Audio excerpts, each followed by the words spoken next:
假如说有我们的亲人已经过往了一口气不来的，那个时候啊，我们要了解说他的那个第八阿赖耶识那个中阴身都还没有离开身体，都还在只是啊他不能动了，可是他都还能够了了分明。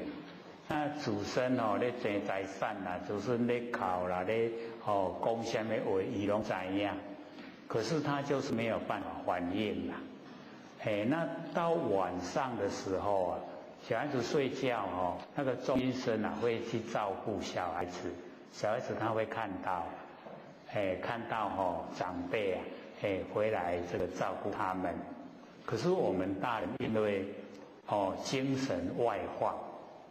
很厉害啦，我们很少说都回光返照，照顾自己呀，不生不灭佛性，所以那个阴身的活动，我们大部分都不知不觉。那假如说我们在修持方面要用心努力，都能够回光返照，那中阴身的那个动态，我们会感应，会知道它的活动。可是呢，毕竟也是很短暂的，他要归位，看他完成所作所为要归哪里，他会归位，那个最久都是49天，那之后就看他所作所为的变化，那一直到他在比如说天堂享福，地狱受罪，到的时候啊，他又要来投胎转世。那么要投胎转世那一段也叫中阴身。那个一投胎来的时候啊，就是要跟他有缘分的，有缘分呢就有亮光。那假如说没有缘分大地啊就好像那个黑墨水，黑漆漆的啦，漆漆的它的中阴身啊，它就不会去依附。那看到亮光，就是跟他有因缘，有那个因果关系啊，他就从那个亮光里面，就一直追那个亮光，那个时候啊，就是他的父母亲在做爱，所以他就投入以后啊，就怀孕了，就是他已经进入了，借着他父亲的精子进入母亲的那个腹中，已经怀孕了。那个也是中阴身，所以我们要了解那个断气了以后的中阴身，跟来投胎的中阴身啊，它是一样的。可是投胎那个是已经他已经受完他应该受的罪过，或是享完他享的福都已经完了，然后才来又来完成了，又来示现，又来呈现再完成。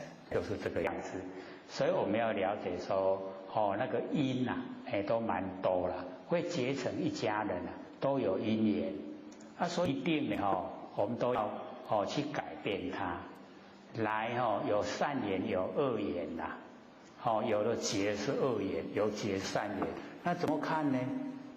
看他一出生了以后一直要我们用心，一直要我们用钱，他是老债。那他来的时候，我们做什么事业我们做什么事都很顺，他是来还债，是不是很容易去体会？只是我们都没有去想到这样了，别安尼去体会，所以就不知不觉认为说我生出来的我的囝我刘讲师的时间还有占用大家的时间，实在是老师叫我一定要来讲，大家听无我起来讲，我真正足紧张的，我大概拢自告奋勇来讲给大家听那老师为什么一直要叫我来讲给大家听呢？因为我跟大家都一样，全都是在同一宫，大家共同在修，共同在办，我跟大家都一样，都很平凡。那经过刘讲师在讲课这几年，为什么我可以修这个样子？没有那个。没有说我比较特殊啦，就是老师要跟大家传达的意思就是，我也很平凡，我可以修到这个样子，大家如果努力认真去修，大家也都可以变成我的样子。所以老师的期许是要大家较骨来修啊，努力一点修啊，好，大家都可以，不是只有我可以。其实我是不是爱来这些爱线啦，我是真无爱来这讲啦，但是老师就一直要叫来，所以老师讲，我也不敢拒绝啊，我就硬着头皮，我也是要来讲给大家听啦。好，我就讲写要对昨中午开始写个暗时啊，然后一直看大概10几次啊，因为实在紧张，我起来，然后又讲不出来，就有亏天恩师的。所以等一下如果讲不好的地方还请大家见谅。那后学这次来讲新的报告也不是来讲什么神通啊，也不是来讲什么显化后学是要来传达一些老师平时跟我讲的然后老师他说他来接洽的时候，他不是要来开沙，不然就是要来批很多讯文，然后时间又不是很长，他没有那么多时间来大概讲啊做清楚，所以老师跟我讲，就来传达给大家知道。然后那个第一点老师又说，我们刘讲师在传的这个望缘放下、一念不生跟打坐是完全都不一样的。因为我私底下刚开始刘讲师在上课的时候，有人跟我讲说，这个练这个会着魔，因为大家都把这个当成练望放下当成在打坐了。老师特地的讲说，望缘放下跟打坐是不一样的。打坐它是在空心静坐，然后他把心里全部都放空，连佛性也都全部都放空。相信这个刘讲师跟我们讲过，有下面都放空的对啊。但是打坐它有没有功效？打坐它也有功效啊。打坐的功效就是会增强我们的身体机能。咱身体也无好诶，咱若努力去打坐，咱身体嘛愈好啊。它的功效最主要就是可以增强身体的机能，但是那个打坐就是有生灭因为它增进我们身体的功能嘛，那身体是有生灭啊。当这些身体没有的时候，那个打坐功效就消失了。一些打坐就是在顾咱的身体，在练咱的身体啊。然后第二，修刘讲师所讲的这个望缘放下就是在使我们这个佛性呈现出来，就是在修我们的佛性啊。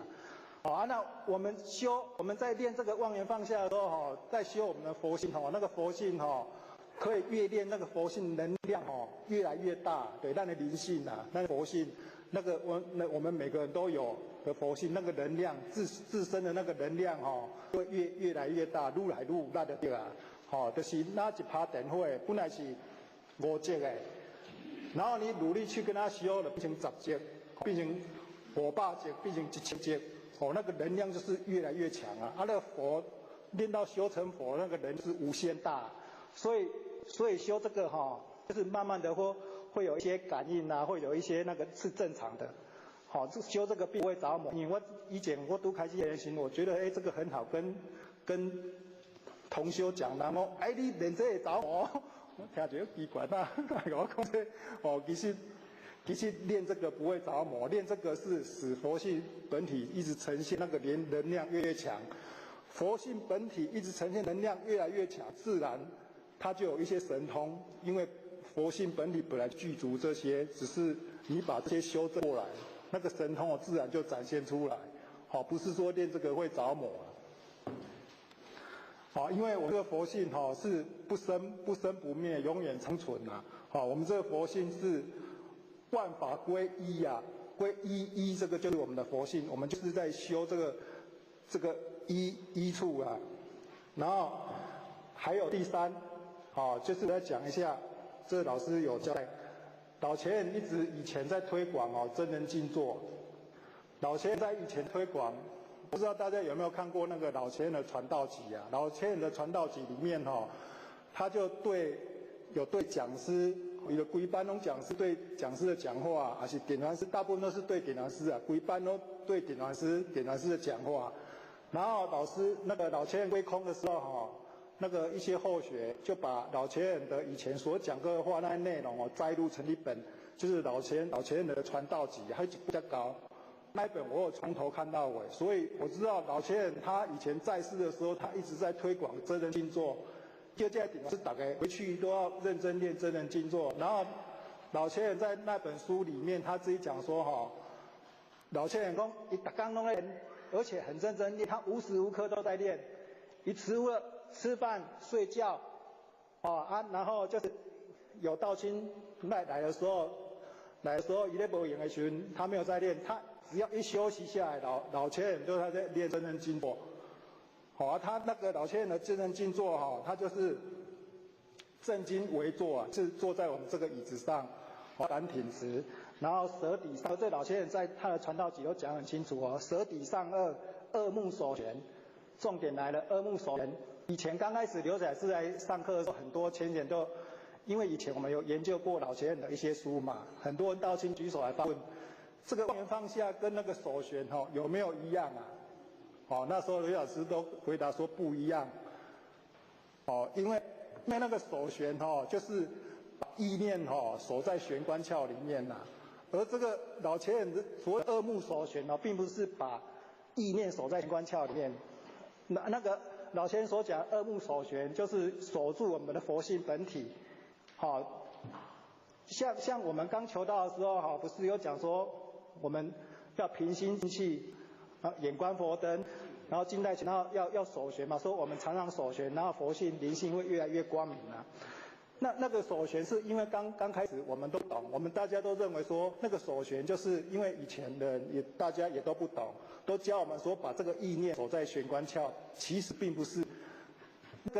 那个意念守在玄关窍是生灭的，我们修的是要不生不灭。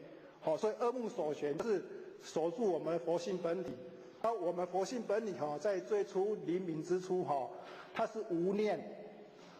我们佛性本体在最初它很光明的时候，它是没有念头，它是无念。所以守住我们佛性本体，就是守到一念不生。所以这是二目守玄呐。这我拄开始的时候我对这我是做傻傻。但是当到我走过来。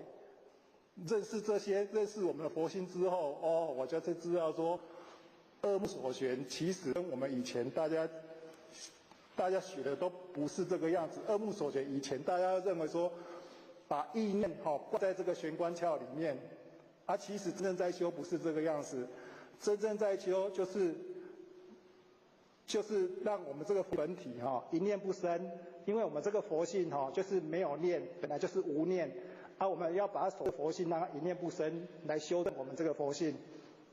这是以前大家很多这疑问老师借着我再讲给大家听那老前人他在传道集里面他也有讲，他刚开始的时候他就有在练打坐。老前人都开始还没进入道场之前，他就对这有兴趣的可能是他累世下来，他本来就对这个很有兴趣，他就在练打坐。他也有很多同修。老前人说他以前他的朋友他的同修他跟他在房子里面，那书上他老前人自己讲的，跟他在房子里面，外面有人进来要找他，他的朋友就知道外面的是谁，来要找他什么事。老前人来对，已经这样，也朋友都行入来，真的是他朋友讲的那个都一模一样。老前人的以前他也练过打坐，所以他非常清楚了解打坐跟我们跟他练的这个真人静坐有什么不一样。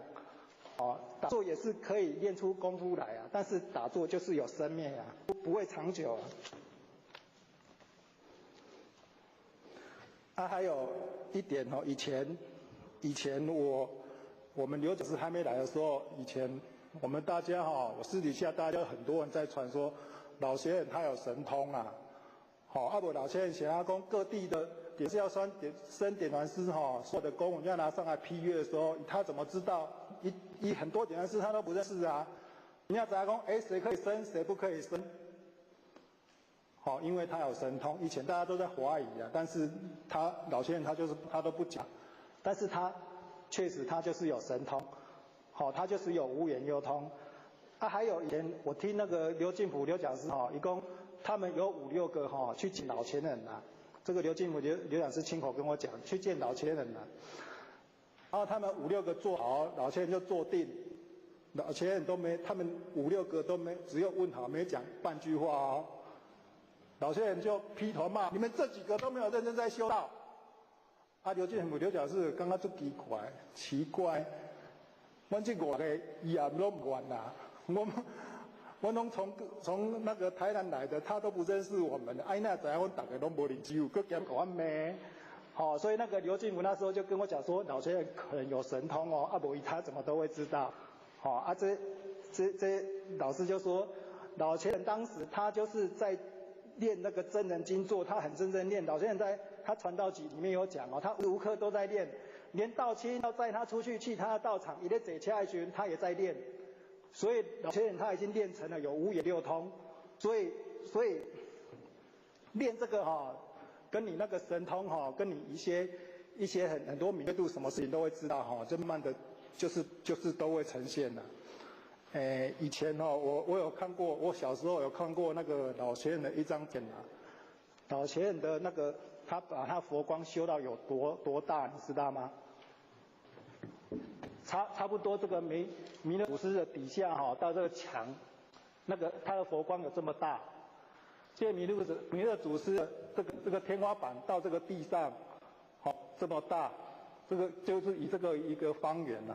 以前老前人的佛光人家就是他在不是泰国啊，他去开荒啊，然后里面做简陋啊，然后他就从一个门出来，就有人跟老前人照相啊，结果一出来，老前人他的佛光就盖住整个墙壁就对了，应该是有这么大，从这天花板到地上，所以老前人他以前就是很认真练啊，练到他的那个佛性很光明啊，所以大家都很尊重老前人，因为他就是在世修得很好啊，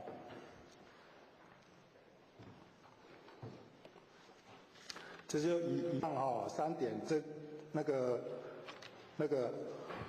然后后学来开始要讲一下，后学从一刚开始修到现在的那个经过，后学之前上来的时候有大概有陆续有跟大家都提到过嘛，后来后学一开始的时候就是有心我2支，后来后学以前我拄开始的时候那些无形的来缠我的时候，不是一个来给我电的，唔是讲我一个心念要给伊抓机，我一个心念要给伊电，迄一个心念要给伊电，无遮艰苦。因咧私人公庙大家因为我讲完以后，大家上好莫去接近那个啊，因咧真正足厉害，伊就起做兵将，这兵将都是无形的，那这些都是要出去办事情的。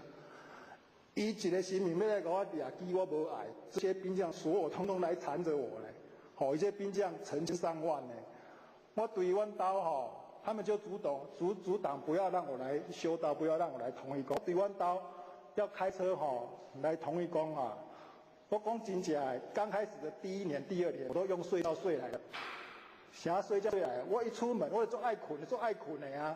但是我感觉我都无来袂使啊，无来我真正可能无去啊。我硬着头皮就开车开出来。开出来我就一直这样哈气啊，打瞌睡，一直想睡觉就对了。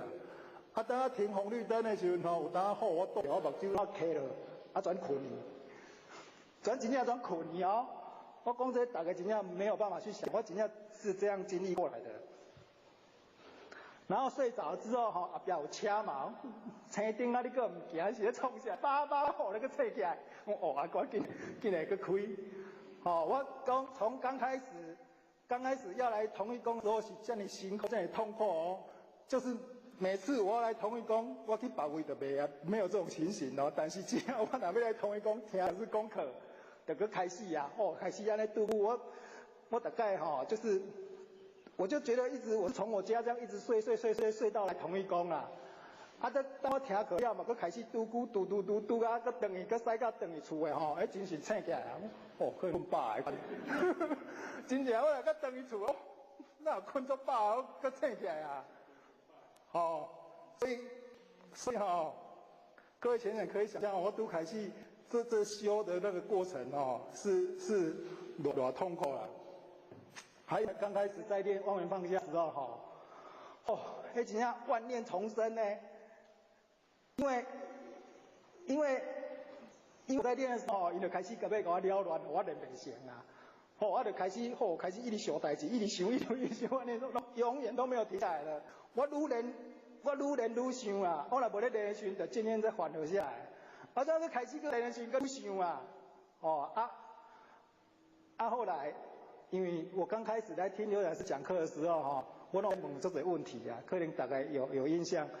我若袂晓的，我不懂的，我就起来问刘讲师。我自来上课的时候，我就有问刘讲师啊，但是第一次来上课因为足侪问题的啊，那个超师讲师伊都要徛在我边，也有提出也小超哥提出这个问题嘛，问到最后那个刘讲师说时间到了，下课。我坐伫后边，我刘讲师后边，我甲超师讲师讲，我问题，你问了，问我怎么要怎问啊？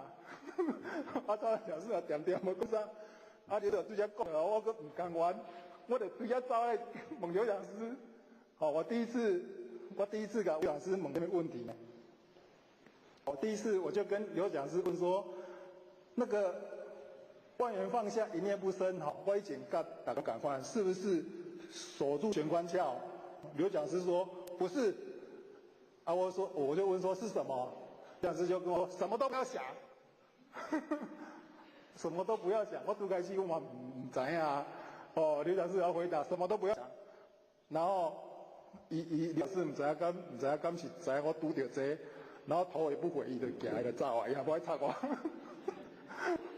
然后我就等伊啊，就讲什么都不要想。那时候刚开始我也是一直在摸索啊，我大概摸索到那个我来听到第9个月的时候我就开始领悟了。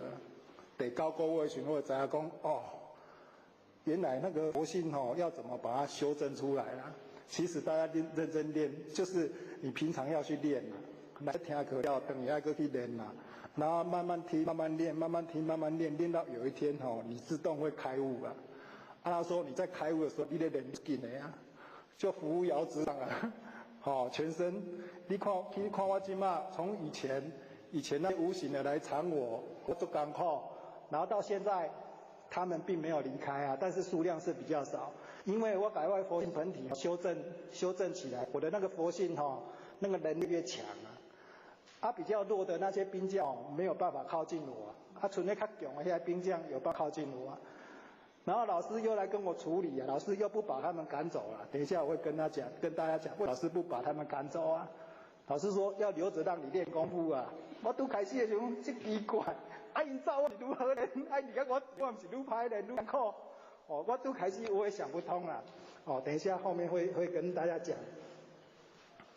那一刚开始我来同一宫的时候身体还是一样病痛啊。以前咱大家我跟大家一样，在私底下拢感觉讲，咱这同一宫拢是仙佛的，咱这仙佛大家拢做厉害的。我拄着代志其实刚开始我并不是很怕，我想我就转来同一宫，我就好起来，我这身拢偌厉害，这生命大家拢嘛惊伊，他有无法度处理的。结果我来同一宫，奇怪，艰苦到要死拢袂好啊。像拢无法度处理安尼啊！迄阵我心里就开始打问号我就来做这抓嘛。那时候很多都是法会来的，先我跟我来接洽来第一次，咱都3个月、半年开一次法会啊，来都袂好啊，无法会的时来上课嘛拢袂好啊。我怀疑说这仙火到底是有效无效啊？然后有一次我就是来开法会就排班啊。那一次排班仙佛就处理，但是我不知道哪个仙佛处理。我们排班的时候，不是有那个清点传师香、就拜位、献结缘香嘛？然后那个点它盖的是神奇点完是结缘香，那个结缘香一插下去我身上那个点一下，全部通通一瞬间通通散开啊，没有1秒钟啊。全部通通散开我怀疑谁要给我处理啊？我就要开始轻伤啊。可是怀疑无偌久啊，轮到我又回去，他们又全部通通跟来了，全部拢搁对来啊。我想这真正有可能无效啊。然后再来那个法会结束之后，心里嘛是感觉安尼很痛苦就对了啦。然后又到了另外一次法会的时间，我过来法会啊，然后那一次法会我排班了，但是那一次仙佛他就不处理了，然后我就那个身体难过嘛，那个原来是以前我来法会，我不是说坐在那个小房间里面，系嘛？你拢定去遐摕物件，我拢家坐伫遐，我就是伫遐练方圆方下，身体足艰苦的。哦，等到仙佛来的时候，我就赶紧爬起来才听，仙佛给我处理我身体较轻松的呗。然后有一次那个先祖来接窍，在两三年前啦，我就坐伫咧也是中间排的旁边那边啦，吕先祖就开始来开沙讲啊怎样啊，然后我就伫下骹咧听然后听一听之后，我就想讲，我就想说，这仙佛来啊，我个身体个艰苦，我看这可能无效的款啦，然后我一想到这里那个法律组真的是不一样我一想到这的时候，全部啪，全部打出去。我这法律组真正不一样脾气可能嘛无介好看我一想到这里，全部啪，真正1秒的时间，全部通通打出去。我想这真正够厉害啊！真的1秒的时间，但是我回去他们又跟来了，然后那时候我就知道，我开始知道仙佛有能力处理，但是他就是不给你处理。他有能力给我处理这个代志，但是他就是不爱处理用意是什么？当初我也不知道后来我一直修，一直练到最后，现在我才知道。然后我来练这些我就开始慢慢的来听心理心法，来听有时讲课嘛。我刚刚什么步拢用过拢也无效来这身份嘛，甲你处理过，要处理个哪唔处理？我都处理，我要甲你处理处理我嘛去阮迄个附近迄庙，迄庙咧拜拜嘛是拢袂好讲无法度，我就因为有讲师说，连这佛性会让你的佛性越来越有能力，你就会去抵抗这些，或者回去就很认真练，然后也很听老师，我很认真来听我练到大概第2年，快到第2年的时候有一次阮老婆做惊讶伊突然我就咧讲话嘛，伊突然讲奇怪我咧讲我咧想啥，你拢知然后有一次就是说，我突然接到我老婆的调边我突然接到一阵波，我就甲这话讲出来，我讲去甲什么摕来，我老婆当安尼伊甲我看，真正我咧想拢知。我就知影讲那个刚才那个练波是我老婆发出来的。后来我开始测试我就讲我咧吃饭时间，晚上吃饭时间，阮老婆甲阮2个囡仔，我叫阮老婆讲你来想你想一件事情不要讲出来，给我2个小孩子也是一样，你们都想一件事情不要讲出来，我猜看看你们在想什么。我老婆想一想，我讲出来是不是这个样子？她说是。小孩子的袂准，因为小孩子都给换编啦，猜中他也说不是我就迄阵我的妈妈开始讲，我有他心通我对刘讲师说，我们佛心有什么通？有5眼6通。刘讲师就说，有他心通，他说他心通最快呈现。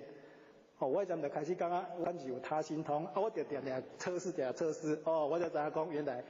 我已经修成练那个佛性，就是越练它越光明，那个是自然呈现。我也没有什么用努力下去修，我赶快你这望缘放下，自然那个就呈现。就是如果你们都在旁边你那些小台机，那个练波都会接出来但是你很多，我现在还分不清楚是谁发射出来的，但是那个练波都会进来。如果你只有单独我在这边，我绝对知道你出来，因为越修你自己的念头会慢慢不见。当有念头出现的时候，都是对方发出来的念头，所以我也知道是对方发出来的。我有问过刘讲师，刘讲师说，你越修会越来越清楚。做这人的这会群，你知影讲是谁发出来的？你今嘛修是短距离，你接收得到，以后你会越来越长，愈来愈远的所在，你都接收得到。那个佛他就是这样啊，佛就是全球、全宇宙、全世界发生什么代志，他全部都接收得到，所以他无所不知。好，那所以我们在修这个练的也跟佛练的那个都是一样的。后来我修到第3、4年了，就是今年的上半年。我那时候就想说，我已经听刘老师讲讲这多啊，然后我自己修自己练也练到这个样子了，我就规气伫厝的较认真修，较认真练的。等我练到练到心内做厉害，就是那个佛性很强的时候再慢慢来进入道场。前上半年我都在家里练了。这上半年我的开始慢慢就是那个天人风就出现了。我就开始我去公园运动嘛。我甲刘讲师讲过，我讲奇怪呢，我去公园那公园是拢足侪很多人都在那边，伊拢坐伫遐开讲啊。你就是讲，伊就是拢食饱闲无代志，拢爱走去爱去看不练啊，是歌诉苦大家听啊。因为我去讲，我就听，我去到遐，我等下行下就听人伫咧讲话，听遐就听遐讲话。我刚开始的时候，我就带阮囝去看目睭，就有人甲我问讲，恁，因为我拄着这人要来掠伊嘛，有人甲我，毋是咧问我啦，问阮兜的神明啦，恁才会安尼啊？我是听着我带一个，突然我讲你是拄着什么代志，哪会安尼啊？我等来我问刘老师说，刘老师说对啊，那是他们那个整个首领啊，就是因遐警察的对啦。然后我的渐渐的，就是越来越清楚的对啦，就会听到很多无形的他开始在对话。刚开始伊拢唔知我听有啊，我嘛拢假做我听无啦，因为听但系个伊知我听有，要叫我对，我要加艰苦的，我嘛拢静静的听，我嘛动作我拢听无，就是很多无形的，他们就一直会在对话。然后那半年，我整个半年，我几乎大概都听得到，然后一直到5、6月份的时候，我一直在家里，从1月份我都没有同一宫，没来听心理心法，到5、6月份的时候，我晚上在这望远方下来时然后那就特别跟以前都不一样，就很奇怪。我规身躯就一直烫，一直对骹一直烧到头壳全部拢一直烧起来就对啦。然后就开始有那个无形的在讲话，因为我听惯势，我已经听半年了嘛，已经做习惯了，没做这样。然后这次这个来跟我讲话，就说。就咧数落我伫我周遭这无形的啦，伊讲你们这样不行啦，你们这样叫他不要去同一宫，伊即马伫厝的安尼，伊即马连法会伊也无要去，你叫伊安尼，你们这样会害了他你们这样是不对的呢，然后或者听讲，文旭为师跟你讲，你从小拜你开始再去上心理心法，那个讲师的。刘讲师功夫，你只学到皮毛，你还有很多都还没有学到。我听的为师，为师的咱老师我感谢咱老师，但我嘛是第一届老师第一次来跟我讲话，我嘛是犯怀疑啊。为师唔就是咱老师，我想讲咱老师我嘛乖乖听话，我就开始再来上心理心法。然后。那个这半年来开始上心理心法之后，对，来上心理，老师来跟我讲完第一次来上心理心法老师，我刚开始我不知道，后来我才知道，我从我家里出发，一直来到同一宫，我下车，我下车的时候我就听到，我从门口对到门口要行入来，我对门口要行入来，我就听到人问。佛恩师，就有人叫佛恩师然后就有人回免礼。我即马想奇怪，这是啥我就去行1楼大殿，就去听到有人看佛恩师，然后有个话讲免礼，熊太安尼因为我以前没有这样第一次这样，然后我就从1楼大殿里起来，后来就常常会听到这些佛恩师的老师啊，咱同一宫就住了很多以前没有被封国位的以前的那些前贤，咱同一宫住的这些，这些前贤底下从下打帮助道，因为在世的时候没有修成，然后他们也要很努力来创造一些功德，所以底下来当助道。所以我伫门口行入来就听到人叫佛恩师，就直接画免礼，免礼的让老师画免礼，我就知道老师就跟着我来了。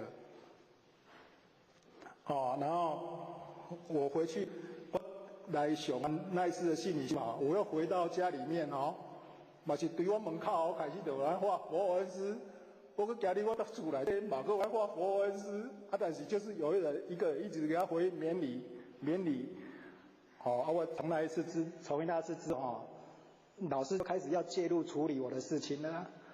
对一盖开始我大概修到就今年嘛。老师之前伊拢无要插我都伫遐艰苦，家己伫遐修，家己遐好很痛苦，家己伫遐摸索，然后身体又很痛苦，然后我感觉这仙佛根本就袂插我搁甲阮同学国清讲，迄仙佛。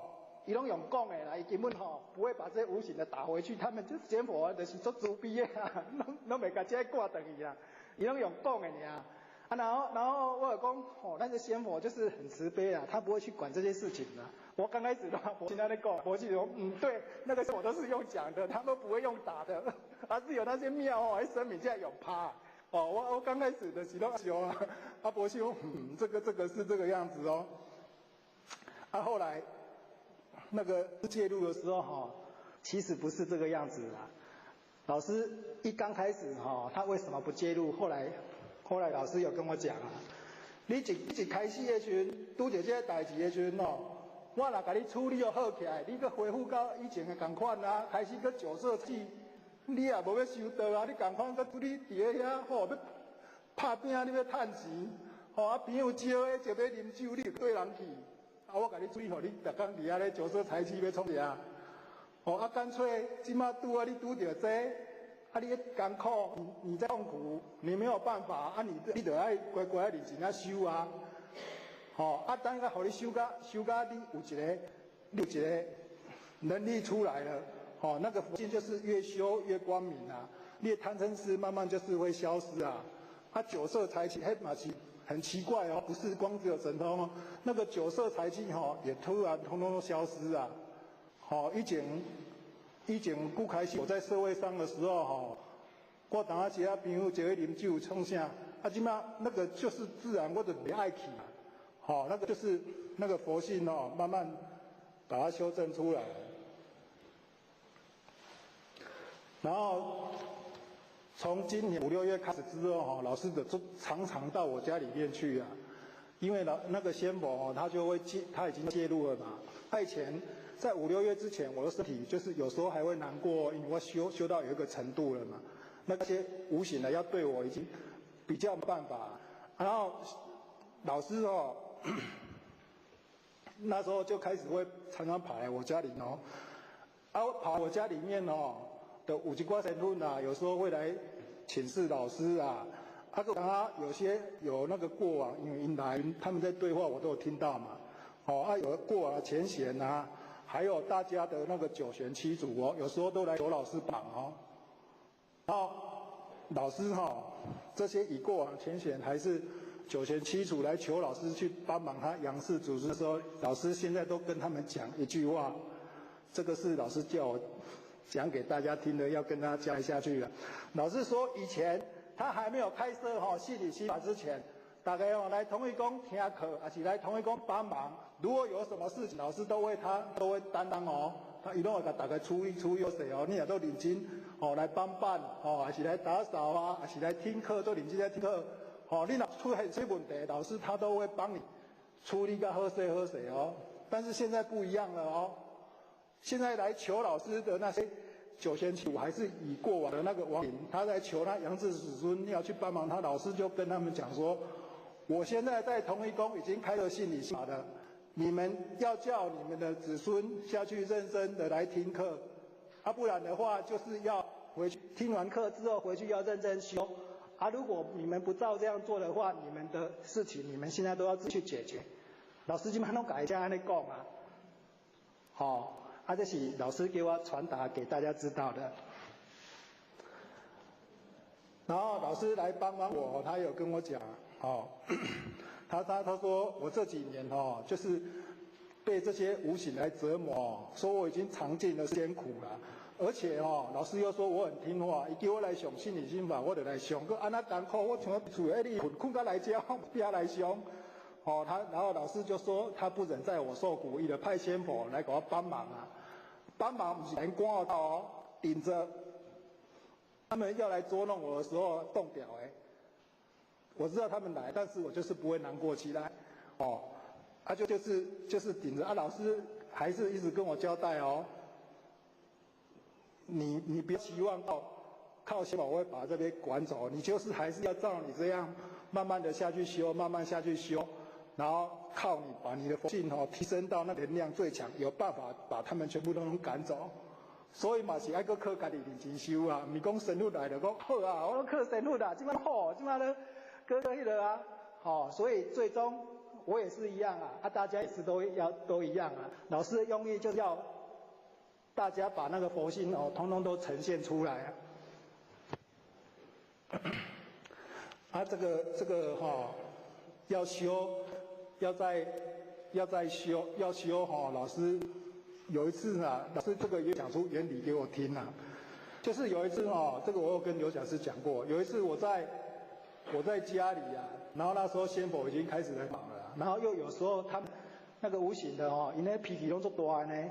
伊若来袂欢喜全部佮冲来，伊甲你讲好，你就开始艰苦起来然后我就伫厝，然后人就开始艰苦起来那一天早上我就要去跑步我的心情很低落嘛，我就想讲这仙佛来我佮逐工个安尼，这真正这个日子到底是要安过但是我也是硬着头皮，我就去慢跑照，在慢跑当中老师就来讲话了。老师讲什么？讲这个原理给我听老师说，我不把他们赶走了，我不把他们赶走的原因就是要让你修道了。奇怪不赶走的原因就是要让我修道。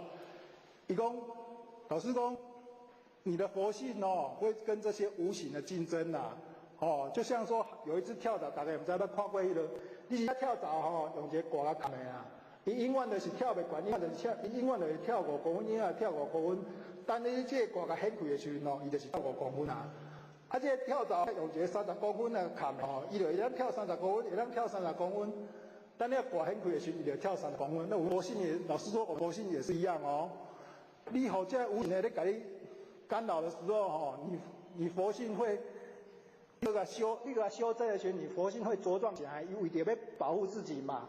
佛性它就自动会跑出来跟他们做抵抗在跟他们做抵抗的当中你的佛性你的佛性就是一个线它进展的那个速度修成的那个速度就会增快就愈修，就比如讲你修，你像我拄着这种代志，我若修10天搁一个无拄着这种代志的人，我修10天，伊可能要修1个月，白白安尼做就是因为我有怕这些事情，这个佛性他为了要保护自己嘛，也能量也迅速加强了，对吧？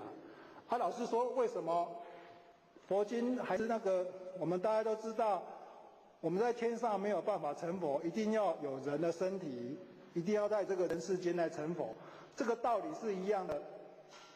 老师跟这些过往的前贤讲他像文旭这样修，他如果10年的话你们要在天上要修多久？你知不知道？2000年。你若无辛苦，你要想练刘讲师传的这个望缘放下，很多过往前贤都来这边听你想练这个刘讲师这个望缘放下练10当修的成果，他们在天上要修2000年。所以老师说，为什么我要逼大家认真练的原因是在这里这老师伊就叫我来讲，我大家听啦。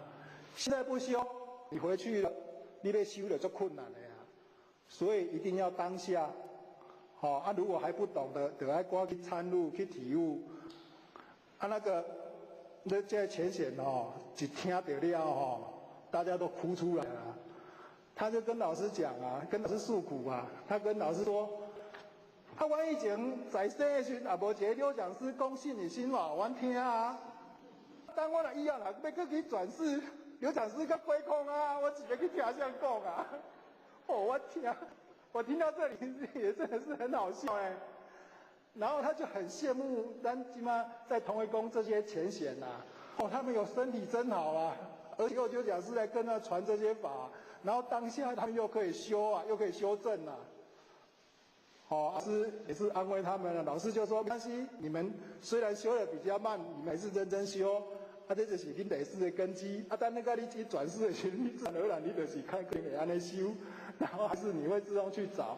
老师也只有这样跟他们讲啊，就无法度啊，无你今麦去转世，等大汉刘老师万世归空，安那嘛袂服。所以老师的用意是叫我传达这些给大家听，要修当下，得较紧的，赶紧的。没有，我已经听足侪，我听足侪浅显拢甲我讲，当然咱若倒转去的时候，那佛性就都圆满啊，安那都没有，你没有去跟他修佛性，就是永远都是跟你现在都一样。你嘛想讲等以后会当封佛的，没有，你没有去修，就是拢无啦。你无修正就是拢无，你即马无修等于嘛是拢无啦。你就是要靠你现在有身体的时间才去修，当你无身体，你就是。像我连10当就是要等于修2000年啊！我2000年我看倒袂掉啊！这10当你又倒袂掉，搁要等于修2000年。所以说，这来讲，修道者如牛马，成道者如兔角，就是安尼啊。这大概差不多，这就是这些啦。那我那个就是要感谢我的那个引导师林坛主啦。如果他没有这样度我我没有办法有这造化啦。我最后再讲一个小故事啊。这个老师就教我讲没有关系啊。那个当初我伫阮厝的时候就有很多仙佛就在讨论说，甲处理你也好啦，看大家艰苦安尼。甲这神明讨论讲，甲处理你好起来，反正伊即马就做练心修啊。还有仙魔讲，他现在90台气都没有了啊，他现在又不烟不酒，什么都已经很干净了啊，你就甲处理你的啊。老师就说不行，他还没有通过考验，一个要继续艰苦，因为等一下我给他处理好，他又不修办。然后我听到这些，我嘛是心都冷诶，无法度，但是老师安尼讲啊，我嘛不敢反抗啊。过了大概5分钟左右，我就听到一个声音就有外灵来求老师啊，求老师说，你就让文旭轻松一点啦，就把它处理一下，大家都要处理，就把它处理好不要再让他难过了。后来老师就讲说，好，既然你们引宝师的9贤7祖来求了。为师就让他轻松一点，不要这么难过，但是不能让他全部处理好。那个林坛主就是你的引宝，你的那个9贤7祖都在你们家里，跟你们家里一起办了。碰到后学有这个问题来特地求老师，老师说好，我就给他弄，真的有轻松一点啦。这是一个小故事啊。大概以上就是跟大家做一些那个。新的分享如果有讲不好的地方就请仙佛赦罪容宽。好，谢谢大家。各位讲师、各位坛师、各位浅显，大家好。佛学占道天师德劳前天大德，也感谢各位前给佛学机会学讲。我们今天还特别上来一课。手上这一章，就是因为上个礼拜我们最后剩下4分钟的时候就提到一个问题，就是《楞严经》里面的它里面有提到说鸡翅那个真经，然后10番显见。那因为时间不够了，只有剩10分钟，所以或许回去了以后把它写成书面资料，回答3个礼拜啊那个最后一个问题。那因为后面空白啊，所以又加了那个楞严经，那个以前啊我们就有发过了，因为那个很好，又把它连在这个回答问题的这里面，这样的话我们就可以有空的时候啊多看一下。所以我们要了解到这个刚提到说我们一定呢借假修真，一定要借着身体把真的佛性修正。我们不要想说你现在去度人，然后要修回到里再修，各位浅显，这个是错误的，绝对不是这样。你有身体不修，你没有身体怎么修啊？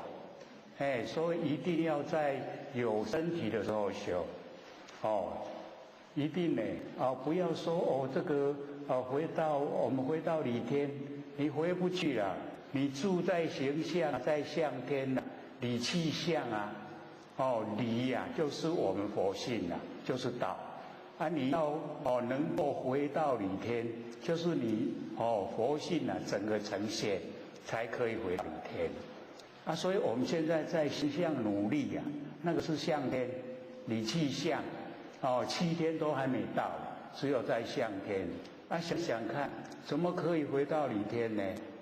所以或许不是这几个礼拜一直在讲，说我们这个把这个我们的那个佛性已经冲上整个宇宙虚空，说讲万年放下一念不生。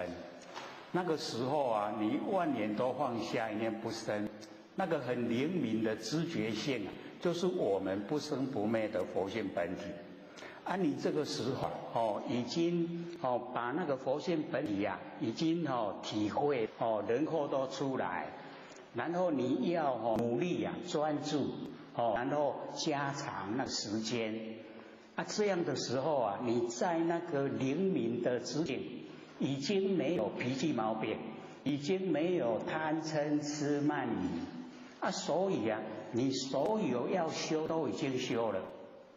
所以你看已经在佛性本体了，那用耳根圆通呢更容易就是我们借着声音把佛性呢显现。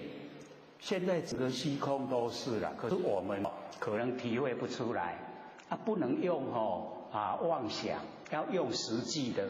你借着耳根耳根的稳性就是佛性，然后你听到声音了，你佛性就在声音发生的地方，那个声音会消失，你就不用耳根了。所以这个脱根，然后声音就是尘，又脱尘，脱根脱尘，离身离境，已经离开身体了所以我们佛性出来没有脾气毛病没有贪嗔痴慢都没有所以我们在这个时候我们就了解加强已经启发佛性以后，或许就讲要培养，让它茁壮长大。刚才师兄就讲，我们佛性可以发出光芒跟那个佛是一样的是不错，是这样子所以我们要了解说要借着身体有身体的时候赶快修又是有能力的时候我们赶快请佛性出来当家因为我们现在都6根当家了6根就是4神，那去地狱的就是4神啦。那我们的佛性就是元神元神本来所以我们呢把元神都整个修正整个都出来了，我们可以回归到我们本位最理想借着现在大开普度我们才有机会所以我们能够修好好修都没有把握了等到这个身体没有了，要了解到佛性没有启发出来，你就被业力推推到现象又现象又受苦，都在苦海之中所以我们现在呢，在生活之中，就是要请佛性当家，佛性当家的时候，他已经整个都这个脱离现象，所以我们要了解最简单的身体是所有风土，众缘际会就有没有？请问所有风土有没有知觉性？我们现在会动是不是佛性？所以你看佛性这么简单，有出来不？弄出来对不？所以我们是因为住相，所以要变成不认识佛性。那我们能够做万年放下到一念不生那整个佛性的轮廓都呈现。那我们更能够延伸做连通更成熟。所以或许一直讲大概都离不开这个范围了。欣赏，互相推崇，那个重要了。要相敬如宾，不是宾啦真尊敬的一个关系所以夫妻之间假如说能够维持那个对待朋友对待朋友的那一种那个礼节他们夫妻关系应该是很成功了。所以我们就是要了解那东西顾得青菜，顾得随便所以夫妻之间呢，你要互相推崇尊敬非常不简单那个呢，就是要从那个内心里面去这个就是产生呢在生活之中里面的一些比较高超的那一些那个人格那个品性。那假如说我们都能够去欣赏对方的那一种高格调的那个人格，高格调的品性，那这样的夫妻相处下来，绝对比一般都来得成功。就是不容易因为修接近就够俗够俗就变豆腐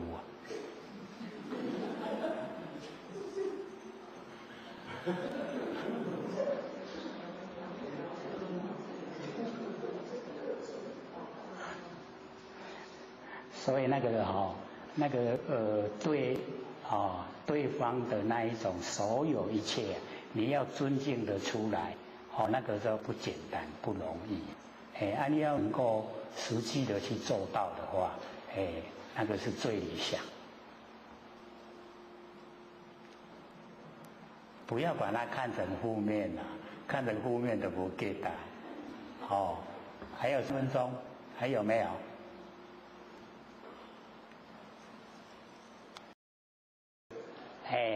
就是我们的宿命之在，咱家本身的过去世是什么那个宿命之在，然后这个神通自在，所以它也是有一点跟六神通相符合，然后呢那个华自在，两个一个是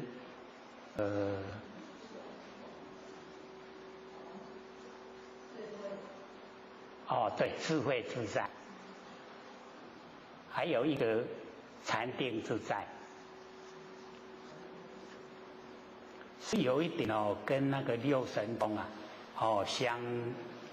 相交叉，它因为我们要了解说，那个观自在不是观世音菩萨，我们说观自在菩萨都会讲那个观世音菩萨，那个不是，那个是我们自己本身，我们自己本身自由自在我们自己本身自由自在的那个观自在菩萨。还有吗？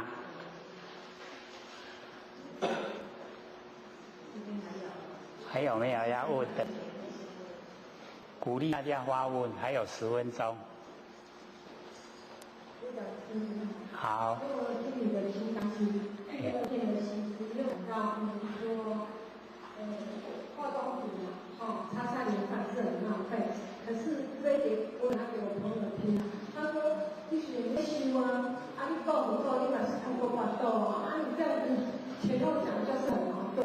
他说我有听到就是类似的怪道理，他讲说我假茶刚你想说干后啊才班上，或者是要人家也是有人问说你假要你请看你妈，你自己就没有修好，你怎么去度化人间？所以我本身也是没有想，所以我觉得这一点让我很大一个疑问就是。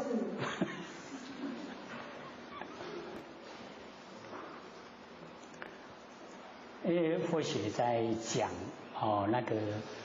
我们那个化妆的，不是说我们正常的一些化妆或者都排斥啦，因为我们有很多一化妆起来真的很像那个山妖水怪，就是感到很不自然很奇怪。那假如说我们一般像日本人的话，他们就讲说没有化妆的话没有礼貌，他就是化妆是一个礼貌，他以他的那一种文化来讲。那我们呢也是，假如说面拢足歹看去，甲人咧应代志这样也真是很不恰当。然后呢，我们就是不要化妆的太丑，就是安尼会看安尼平常看起来安尼，真乐意亲近安尼就好啦。那个有时候讲出来都是比较它是一定是差别很大的啦，差别很大的才会去讲所以呢，我们就不要化妆出来让人感到很奇怪安尼就好啊。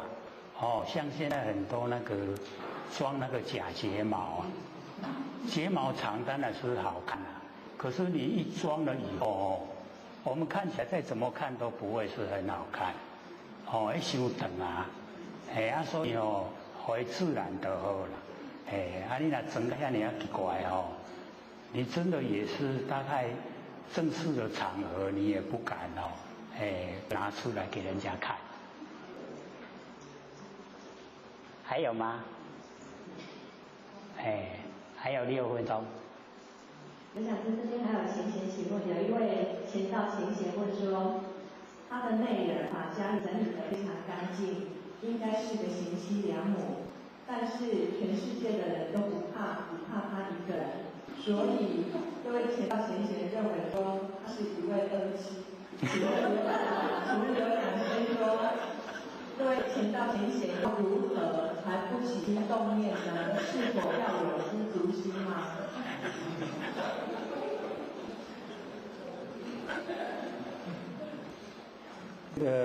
你为悦己者容就是女人的话呢，会说哪一个很欣赏自己就问那一个人化妆了所以你为悦己者容。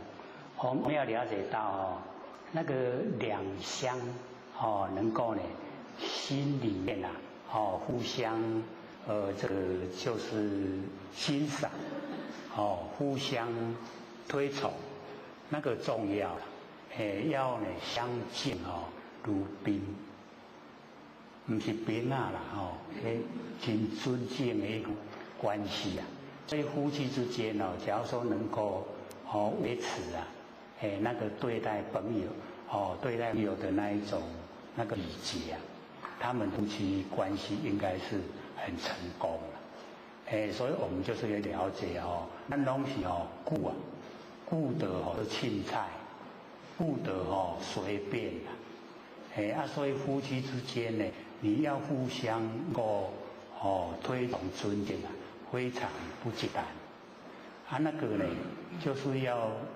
从那个内心里面去这个就是产生呢在生活之中里面的一些比较高超的那一些那个人格那个品性。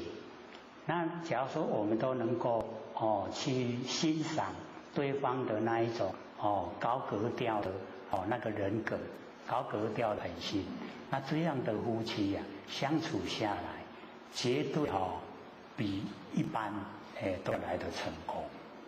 就是不容易因为伤接近，就靠俗，靠俗就变豆腐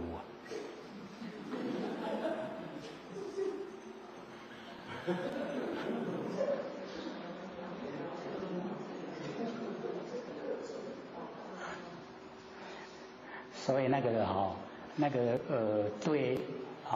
对方的那一种所有一切你要尊敬得出来那个就不简单不容易你要能够实际的去做到的话那个是最理想。不要把它看成负面看成负面的不给打还有3分钟，还有没有？这边还有前贤请问说，白羊修士是否适合诵经？诵经对我们有何优点？对归空的人诵经文有何意义？我们要知道说因为现在的生活那个步调都很快，那我们呢要了解到诵经的话都是要时间一定要时间，然后要定要有那个定下来的心。你要诵的时候心一定要在你假如说诵经呢都不在，赶紧我要上班不会维护这样的话倒不如诵所以我们就是了解，现在是很注重就是实践，实际的做实际的做养成生活习惯，这个比我们在诵经呢要来得实际，来得有效所以我们呢在这个生活的步调这么快的情形之下，也不是说全部经都不要了，而是说我们能够把一些比如说比较好的这一些经的一些内容把它抄录下来抄录下来能够当我们座右铭，他能够看到时常去背诵，然后时常呢按照那个手写的内容去做，这样就对能够对我们有利益还有没有1分钟？那对归空的人诵经文归通，归空的人，归空，就是归空归空的人对归空的人诵经我们要知道说最有效的就是在他断气没有路可以走的时候那时候他是最有帮助，因为他在生的时候不知道修道，不知道佛性重要，一旦呢这个一口气不来前面全部都黑暗，那全部都黑暗的时候，这个时候你诵经那个经就变成光明，就一条路告诉他你要怎么走他那个高兴不得了有路竟然路通我行所以那个归空的人诵经最好就是在那个时候，然后往后累积那个累积就要看他本身的那个王者本身去努力那我们对那个归空者诵经就是在他断气的那个时候，那个时候最有效，不要再等说等下啦，我来请迄个上经团来，迄个袂有当咧无路人行，听你搁请来，伊的一款中阴身那个能够活动的那个时间都已经到了，都没办法活动了所以要及时。下课。好，各位同桌，各位讲师、各位讲师、各位坛子、各位前人，大家好。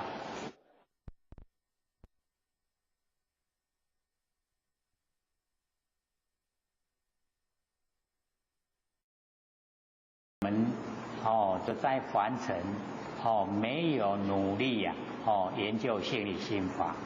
那假如说我们能够研究性理心法，我们就了解到说这个无明跟佛性呢，就好像那个佛曾经做比喻啦，说好像大海水。那大海水阴风有波浪。是不是阴风有波浪？所以那个风向跟水向不相舍离，而水不是动性。各位听见水是不是动性？水会不会动？会水的本身它不会动那阴风骤灭因为风一吹了，水就会动所以风向跟水它不相舍离都在一起那只要那个风灭了，停止了，没有风了，然后我们就了解到动向就已经全部不见了也没有了所以呢了解说无明就是风然后我们那个心动向就是因为无明的风而来无明已经消失了，我们心就恢复到清净了所以只要在认知方面去掉无明不觉就是无明了我们都时时刻刻觉保持那个觉能够保持觉只要时间久我们就变成一个觉者。觉者就是佛啦，佛就是觉者。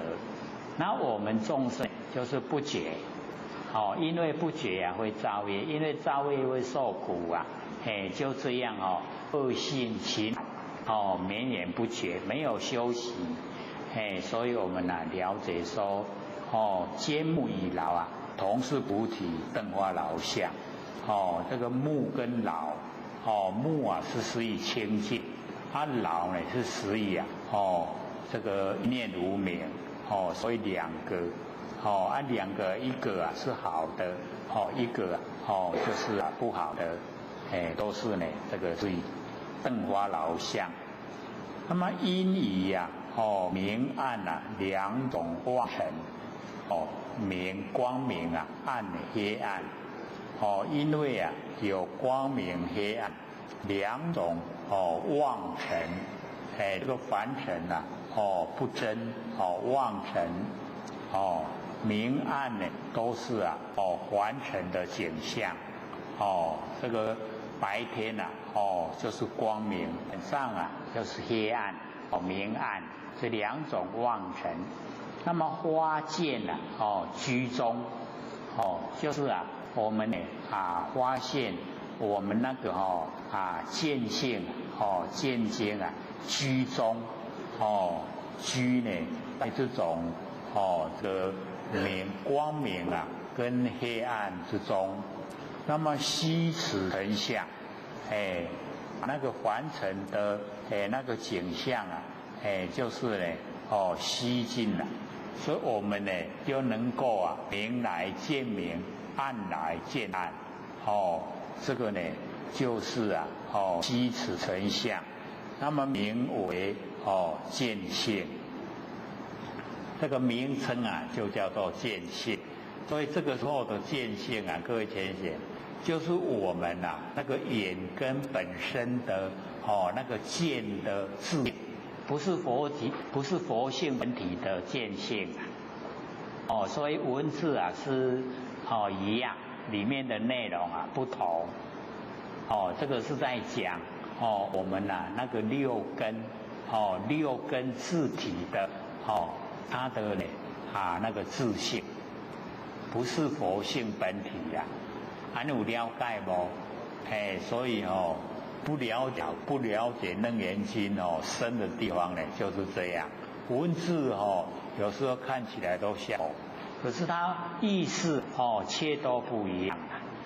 这样才不容易研究透彻。因为看起来的字啊没有差别，可是意思啊就有差别。我们看到见性啊，我们有一天不是有特地讲明心见性吗？有没有？因为啊我们平常都是见相嘛，那假如说我们已经进入啊心静一如，不患思维，但不慈善啊，积之岁月而不心开啊，谓之有也。到心静一如的时候啊，心跟已经合成一体了，是一体。那么这个时候啊，我们所见的就不是相，而是性，所以见性。那各位当时呢也都能够了解，我们见到什么相都是见性，因为啊有性啊才能够现象所以见相就是见性。可是啊一经过1-2个礼拜以后啊，那个见性都不见了，都是见相比较明显，是不是这样？因为要我们心啊能够清醒啊，真的还不容易啊。要呢这个很努力的来这个回光返照，才能够让我们时时刻刻啊都有觉。有觉的时候啊，这个时候啊佛性都呈现。那佛性呈现啊，心静一如就容易了。那假如说我们都没有研究啊，要心静一如啊，简不简单？就很不简单啦。心是心啊，静是静，都变成两胚呀。所以啊不容易啊，它呢合成一体。所以我们了解这边啦，那见性啊，就是眼睛的本体的那个自性，不是我们佛性的那个本体。那么此见啊，离彼明暗二层啊，毕竟啊无体。就是我们眼这个本体呀，离开那个光明呢跟黑暗两个啊完成的景象它呢毕竟啊无体。离开明，离开暗，我们那个眼睛啊就没有办法了解了。就已经这个光明与黑暗就没办法了解。那么如是暗就是这个样子。当知是见就是我们要了解这个眼睛的本体的见性啊，非明暗来，不是呢从明暗来。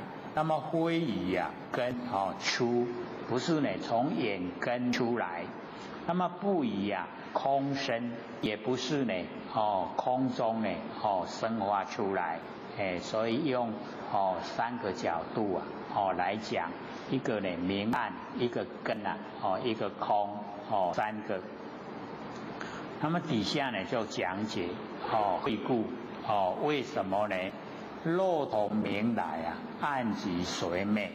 假如说我们那个眼睛的见性从光明来的话，那么黑暗呢就随灭。因为从光明来只能够见到光明，不能够呢这个见到黑暗。所以时候我们那个眼根的见性就灭了。那么应非见暗因为是从光明来应该呢不是能够见到呢黑暗。若从暗来，假如说呢是从黑暗而来，明即随灭。因为呢从跟随黑暗来的光明的时候啊，我们那个眼睛的那个见性啊就灭了。那应无啊见明应该呢没有办法见到光明。这个呢是讲这个明暗。那么底下呢就讲呢，若从根生，是从我们眼根而生。那么必无明暗。从我们的眼根产生的话，就必就是一定一定呢没有光明跟黑暗。那么如是见精啊，是眼根的那个见性啊本无自性。眼根的见性，它本来就没有自性。可是我们现在都训练了，不但是眼根啦，耳鼻子啊、嘴巴身体啊跟意念，我们都让它主宰我们这个言行动作，都从六根来主宰那我们修道就是要把这个六根能够让它呢退位。请佛性本体出来主宰，对不对？可是我们六根当家已经很久，都已经习惯了。现在要请他退位很不容易所以他都会这个发飙所以我们不给六根当家这个真的他都会抗议那佛性呢那个修养很好只要这个六根跟他争执佛性他都会退位就是已经呢隐藏了不见了就让六根呢这个继续当家那因为这样呢我们六道的轮回就不会断绝。这样了解意思吗？所以我们修道一定呢要请六根退位不要让六根来当家，我们要佛性呢本体来当家。佛性本体当家呢不会造业，所以就不用受苦，六道轮回就断绝了。这样了解意思吗？可是做起来很不容易啦我们六根都这个习惯性当家那现在要他退位让给佛性本体他都呢不太愿意，所以我们呢就是要想办法先呢跟他妥协让一半权柄给佛性本体，那一半呢还自己当家了只要时间经过久一点的话我们六根呢慢慢它就会真的就退位了就不当家了。那只要我们佛性本体当家呢，我们都不会造业就不用受苦，六道轮回就断绝了所以这边讲假如呢这个见性是从我们眼根生出来的话，一定呢不要有光明跟黑暗。那么如是的见性它本来就没有自性没有本体这个从根生的讲的呢就比较少。那么底下就讲肉以空出从空中呢这个生出来我们那个见性。那么前足存相就是眼前我们看到完成的景象眼前前足成相。那么归呢当呢见根，就是从空出的然后要归到我们身体呀眼根回来，归呢就会见到这个眼根，归当见根。又空呢自观何观汝入？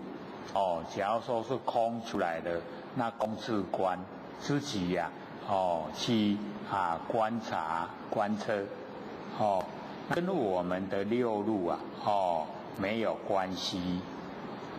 那么是故当知就是要智慧来知道眼路虚妄，进入我们那个眼根的那个凡尘的景象，眼路全部呢都虚妄不实在，本非因缘非自然性，它呢不是因缘，是因缘所产生也不是自然呈现的，所以呢这个六路的第一个就是眼根。那我们呢这个翻过来有小字的这个解说，前因众生离眼心，就是前面所研究的众生已经呢离开呢那个眼心，眼心呢就是识心我们认识的心，认识的心就是眼心，然后呢不见真心，然后释迦牟尼佛乃就根中指性，在我们六根之中呢指点我们呢不生不灭的佛性，令示真心，让我们认识我们的真心。各位都认识真心了没有？怎么认识的？对，就是万念放下一念不生。我们万念放下一念不生呢，那个就是认识真心的最好的方法，最快又最方便，就是万念放下。万念呢，各位就要了解到，都是妄，不真妄尽真才会显。所以万言一放下，真心就呈现。所以佛要我们认识我们的真心。那么今已领悟真性，现在已经领悟了我们的真心佛性。那上执六根，假如说我们还执着的六根别有体相，就是六根呢，它另外有它的本体，它的形象，未融一性还没有把六根融成我们不生不灭的真心佛性，所以更令悉知六路无自体相。所以释迦牟尼佛呢用这个讲解就是六路，我们的六根呢进入六尘，那个六根没有自体没有自相，没有自体相，所以我们了解它都是呢借我们这个佛性本体然后发挥，然后我们的佛性本体也借着六根呈现我们那个真心的状态。所以击破其离尘无体，就是把那个离尘无体之妄的那个六路都全部破除击破。那么虽说见性乃根中即止之自体，所以在讲这个见性是我们眼根之中已经呢局限眼根的那个执着，执着眼睛的本体，所以我们要了解到我们眼睛是借我们佛性用的，它没有本体。那假如我们已经呢，把眼睛已经持走有本体的话，那一定都是六道轮回了因为已经呢离开真理，归离言扩周之见性。所以我们之前各位就假如说有看那个如是我闻有没有看？我们那个时候有讲这个偷根偷尘，离身离境，那个偷根偷尘离身离境，就是扩周之见性。所以我们这边的文字就是我们要了解到它的意思。扩就是整个我们佛性的活动空间已经呢离开眼根了，就是离身了偷根偷尘离身离境，有印象吗？假如说呢要更详细的话，我们回去就可以把如是我闻又拿来看里面就有详细说那我们会了解比较透彻了解透彻以后那个进入真理，进入佛性本体都越容易所以我们了解到说这个小的解说是让我们更深入了解。那么前面呢显四性就是呢不生不灭的那个佛性本体，而此破相这个呢就是破此这个神这个形象，更呢深究之更要深深的来研究了解。那么此是破相一欲起离相即妙真如性耳破相就是离相，只要离相呢就是妙真如性。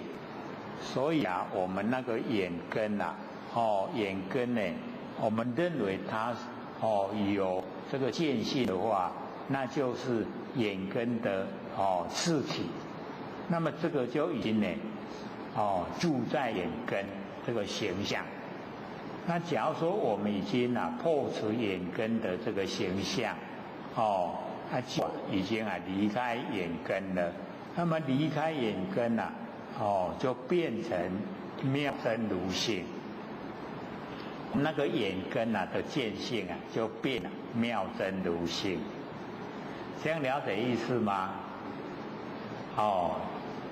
假如说这个心不在这边没有努力的听一定会转迷糊拢夹做伙全不知道讲什么内容的所以这个都很微细因为它变化了各位就是要了解到这个了忘其真问题都是出在这里。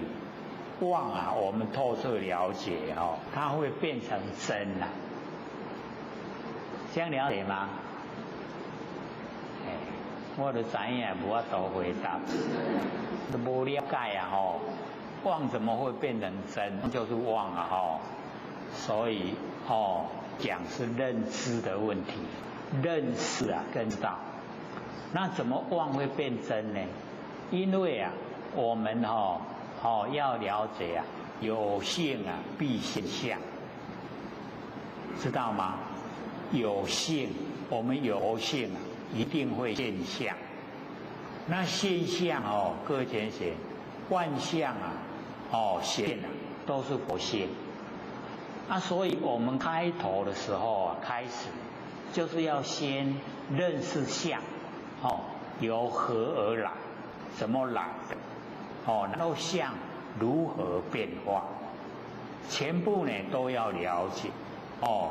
所以开头就是要先破相哦，先离相哦。我们讲说哦，离相明佛，有没有？哎，离开相就没有烦恼了，对不对？哎啊，所以我们就是要了解离相就是佛。可是我们后来这个地方呢，竟然就是要融相，把相整个融化，然后入性，融相融化形象，进入佛性，这样会吗？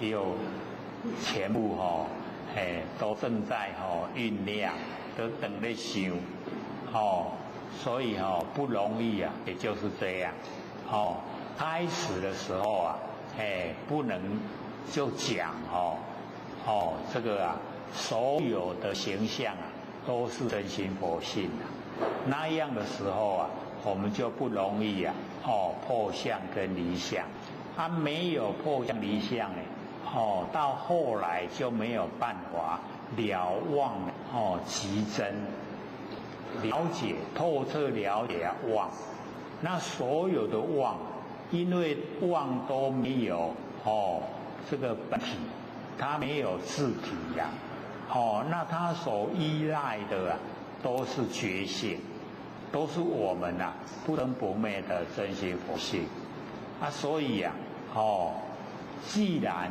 都是不生不灭的真心佛性那已经把妄所有的妄都归入真的范围所以了妄就即真，这样有没有了解的所以当时呢或许那个时候就讲说我们假如说对一个古董古董很贵那个一个花瓶普通的花瓶就要10万块，那我们一看起来好像没有那个价值没那个价值没有那个价值。可是我们深入的研究它的年代已经经过有2000年那剩下在凡尘就只有唯一一只剩一支尔，迄花瓶剩一支所以一支要卖10万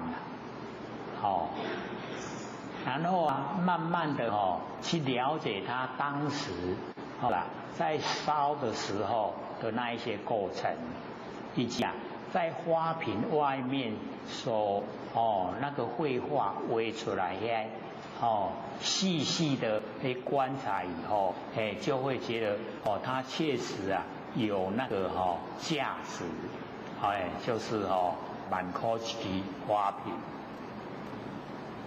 或许是在讲那个陈前人陈大姑他的佛堂里面一只花瓶那一只那一只花瓶竟然有10万块。然后我们了解到以后就会产生这个很喜欢那一只花瓶。各位前人很喜欢是不是心？那请问什么心？欢喜心，很放心。我们要了解到这个心就是识心，认识的心因为它的那个价值为什么会形成那么有价值就是因为那个年代已经很久，而且又在凡尘只有剩下那一只你要找一对要搁再找一支同款的拢无，那只要再找一只的话它价就可以降低那唯一的话那越久的话价格会越高结果各位先生有一天那个三才，三才在擦拭的时候啊，这个不小心把它弄破了，所以一下子哇，那3个三才脸色大变，一下去啊，这个10万的呢，又没有第2支怎么去找都找不回来，赶快去买那个圣煎呐，圣煎知道吗？快干呐，快干圣煎都干，去买足侪圣煎等来念嘛，安尼味道破味道念，安尼念到因为不能有痕迹啦，有痕迹给记得就拢无去啊。既然拢甲念甲无看讲弄破。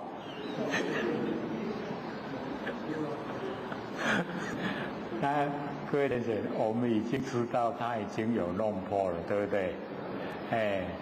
这个说要我们去买，我们愿不愿意？就不愿意了，对不对？虽然有那么大的价值啊，有那么难得，反正只有1支啊，可是已经丧失它真正的价值了，破去啊嘛，咱知影都买啊。那请问我们还没有知道它呢有破的之前，那个心啊，很喜欢的心啊，跑去哪里？不见了，对不对？所以我们就要知道说那认识啊，我们认识就是很重要，所以啊，已经知道它打破了啊，无爱啊，无爱啊，赏我嘛无爱，不要说他这个1支10万啊，赏我嘛无爱，就再怎么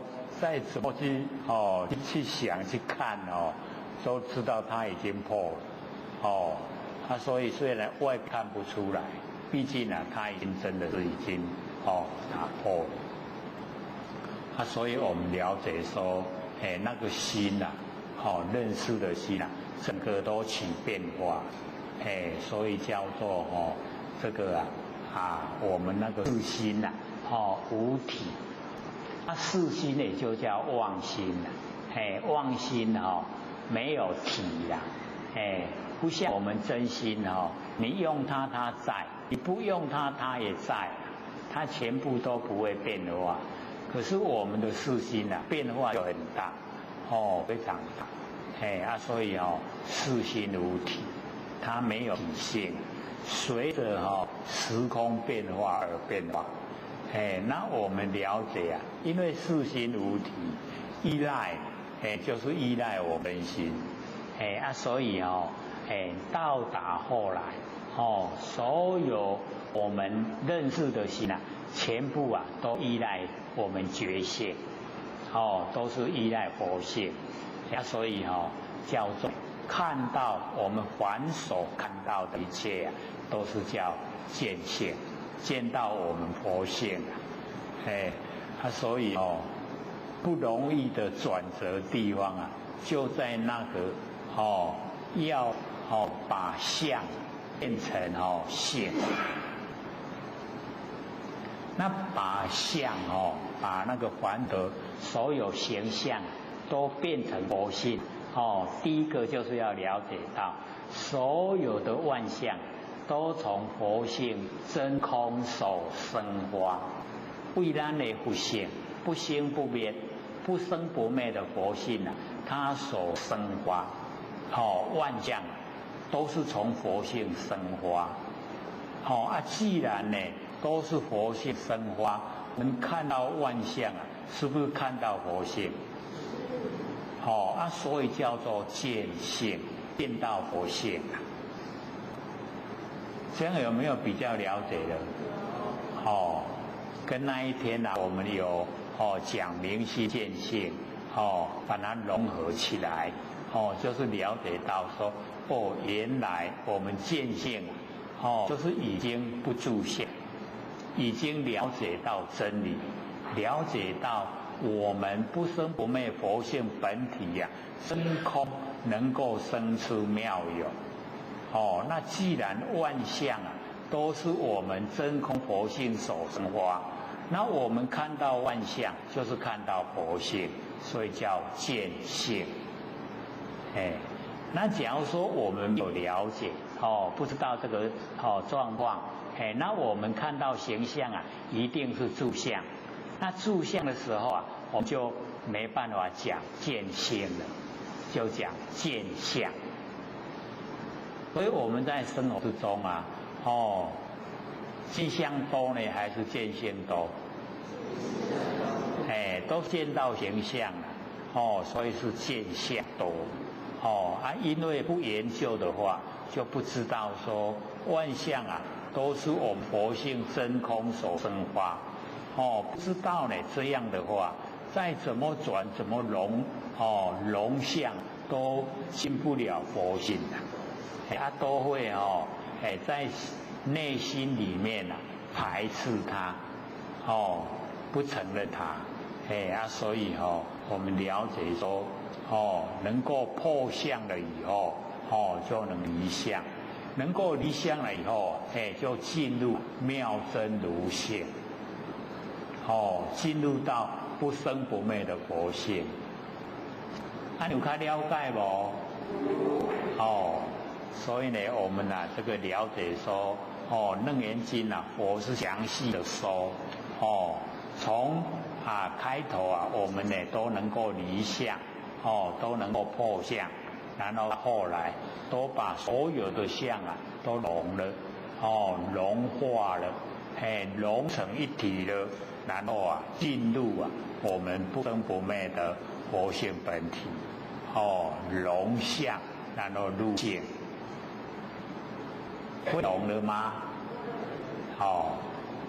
就是呢，我们在这个生活之中尽量都勉励自己，因为凡尘相都是假的，性都是真的，所以幻化相，性呢真为妙解明体，相都是假，性都是真。那我们要认真呢，还是要认假？我们都要认真。从小时候开始大人呢都一直教小孩子你要认真，要认真。其实大人都认假啦，可是教小孩子都认真。那我们从那个小孩子开始各位浅显，我们从小孩子开始是认真的还是认假？我们一样也都是认假啦，没有研究心理心法，那个真真不来，没办法生，都是假，所以这边呢，我们讲这个四科的时候五蕴六路，现在讲到六路的第二个。就是耳朵。那譬如有人以两手指局塞其耳，耳根牢固头中奏声，尖耳与劳同是菩提灯花劳相。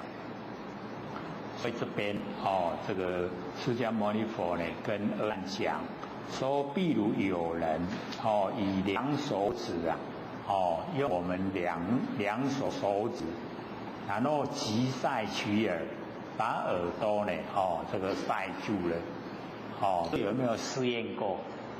我们把两个手指塞在耳朵，塞久一点会怎么样？会耳根老疲劳，耳根疲劳，然后耳根疲劳呢，头中奏声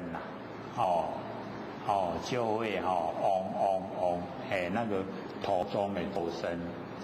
那么尖耳与劳就是我们的耳根，以及那灯花劳相，那个劳，就是这个不觉，就是无明，哦，那个灯花老相啊，就是无明，就是不觉。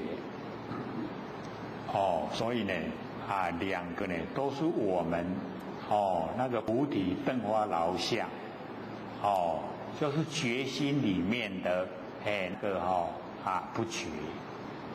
所以我们要知道说，这个灯花老相，跟那个菩提呀，就变成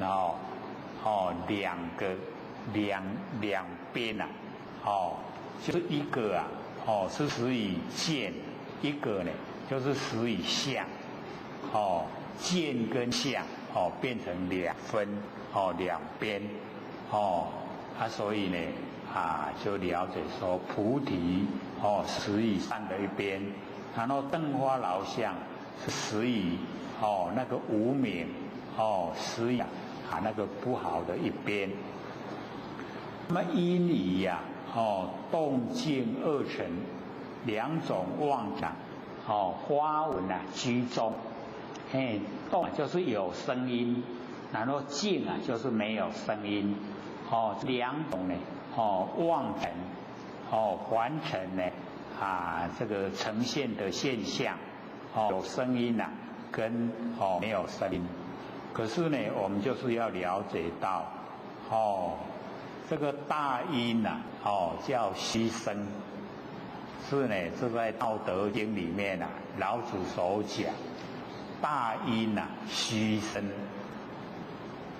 了解意思吗？这个听过那么久了一定都全部忘光的啦。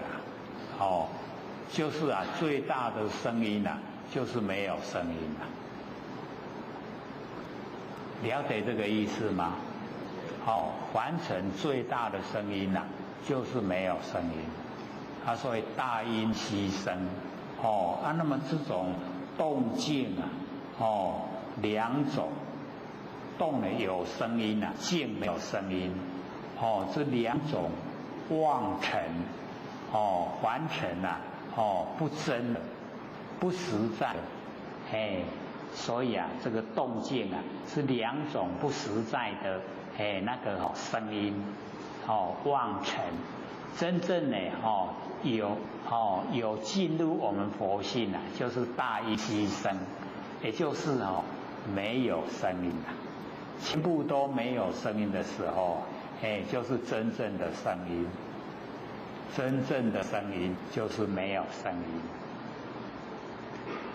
有声音都叫妄，因为它会变化。各位想一想，有声音会不会变化？绝对变化，对不对？所以称为妄，妄。真的不变化，不变化才成真。所以那个实相就是不假才可以成实。那实相真如这个呢全部都不会变化，全部呢都跟我们不生不灭的真心佛性有相关联。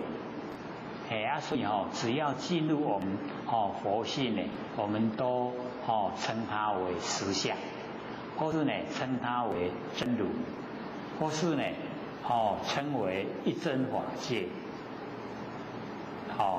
这个呢都是在讲我们的那个不生不灭的佛性本体。所以了解到这边呢都是这个因缘呢这个和希望有生，然后因缘别离希望有灭，就是这个意思。所以因与动静两种妄尘，然后花纹居中，就是呢这个呢发现我们那个耳朵的听闻居在这个有声音跟没有声音的里面，花纹居中。那么悉此成相，就是呢吸收这个有声音没有声音完成的景象，名称叫做听闻性。那个听闻性就是我们耳朵的作用，听闻性，它也是呢耳朵的自性，听闻性。那么此闻离彼，动静二成，毕竟无体，就是这个听闻性耳朵的听闻性，离开彼，就是呢动静二成。动呢有声音，静没有声音，是两种凡尘的景象。毕竟无体，就已经呢没有它的自体。如是二难，就是跟二难讲，就是这样。当知呢是闻非动静来，就是我们耳朵的听闻性不是呢从动静来。非以根出，不以空生，所以我们了解说，我们那个耳朵的听闻性，不是呢动静来，动有声音，静没有声音，听闻性不是从有声音没有声音来，也不是呢从耳根出来，它不以空生，也不是呢。空中产生，那底下就解说原因，说何以故？为什么呢？若从静来，假如说从静，就是没有声音，那么动即随灭，因为听闻性是从静来，那有动的时候那个听闻性就灭了。应非稳动，应该没有听到呢那个动，就是听到有声音。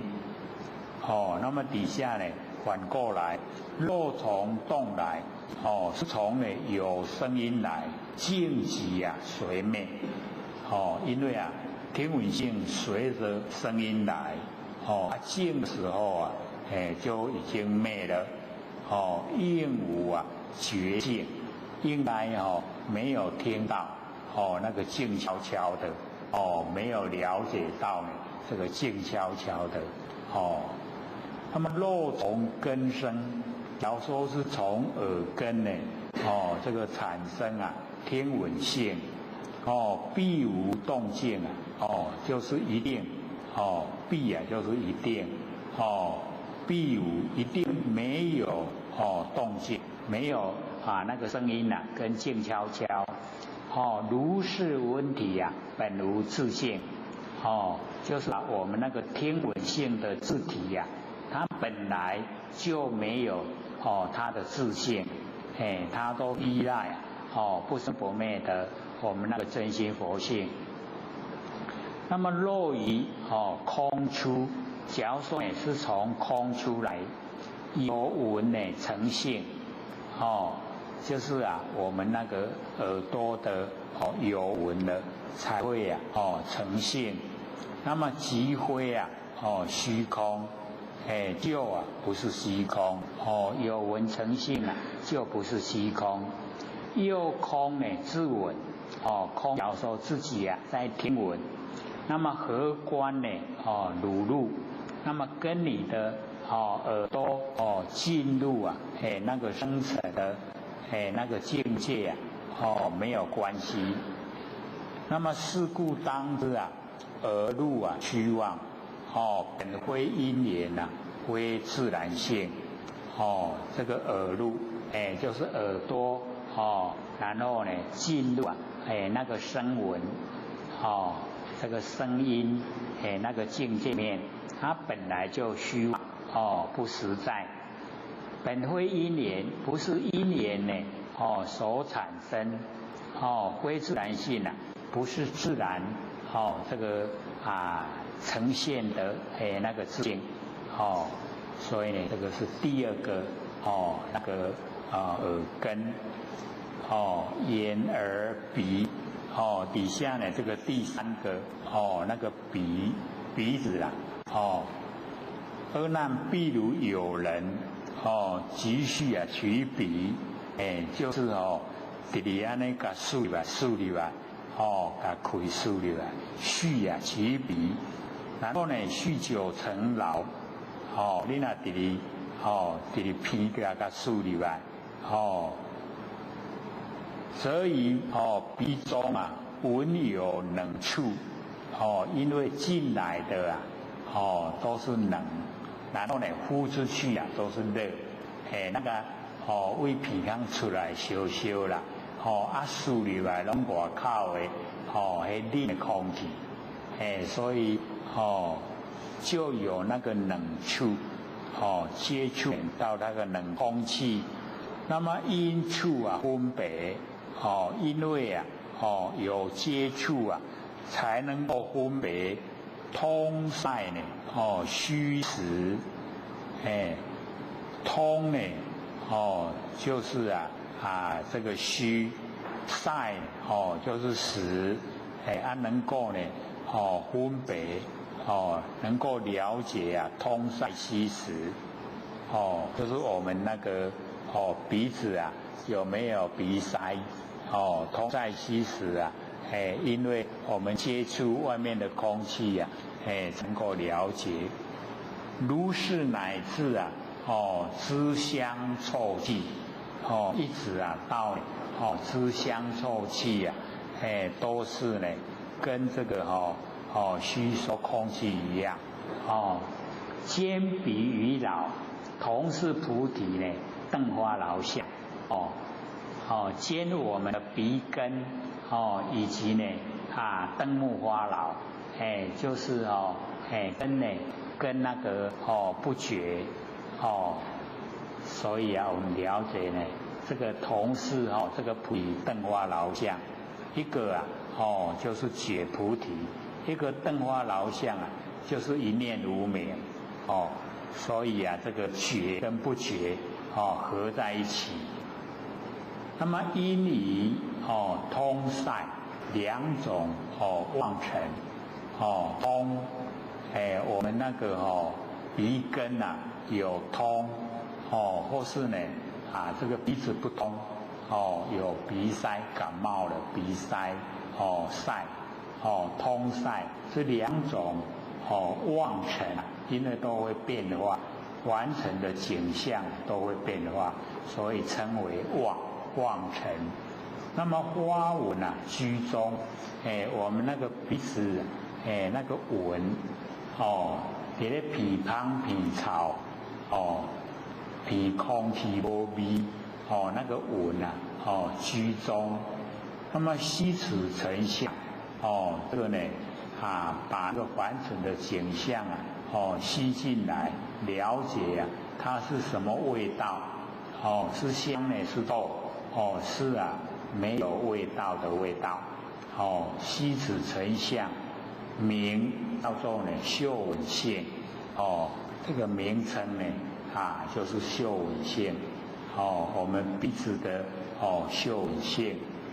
那么此闻离鼻通塞二尘毕竟无体，我们那个嗅闻性离开通塞二尘，就毕竟无体，就没有了，全部都是空。那么当知是闻，我们呢就是要知道这个嗅闻性非通塞来，非以根出，不以空生，就是这个我们嗅闻性不是通塞来，也不是呢从我们鼻根出来，也不是呢从空中产生，何以故？若从空来，塞则闻昧，从空来的话呢，塞的时候那个嗅闻性就灭了。那么允何出塞？为什么呢？会知道这个塞。如因上游通则无闻，假如说因为那个嗅闻性啊，是晒的时候有，那通呢就没有嗅闻性。那么允和花明啊，香臭等处，怎么样来发现明了香臭这一些接触接触到呢这个香臭。若从根生，假如说呢是从鼻根产生，必无通塞，一定呢不要呢有通塞。那么如是啊嗅闻机啊闻机本无自性本来呢就没有自性。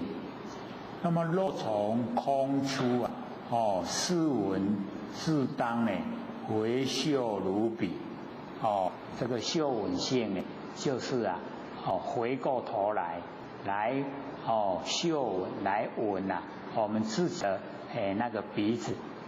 那么空自有闻何观汝入空自己啊它有闻的话，那么观啊你的那个六路里面的鼻子鼻路香臭气有什么关系？已经呢无关了。那么是故当知啊鼻路虚妄，本非因缘啊非自然性所以要了解到鼻路啊鼻子进入嗅闻性啊都是啊虚妄不实在的，它不是因缘所生啊，也不是自然这个呈现的那个佛性。我们呢这个讲眼耳鼻三个啦，那剩下还有半个钟头。各位浅显要提问问题吗？还是要再讲？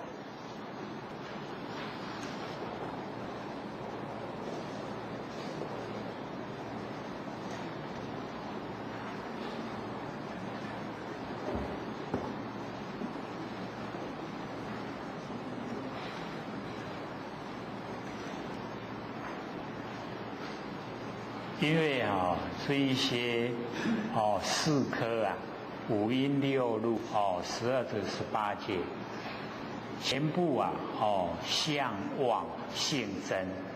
那所有我们研究的这一些内容它都是在讲相形象啊都虚妄不实在。可是啊那个性都是如来藏，妙真无限。所以我们要把握这个原则。我们看到的那一些文字啊，都是告诉我们这个形象啊是假的，但是佛性是真的。所以要记得每一科的一个前端一定要本如来藏，妙真如性。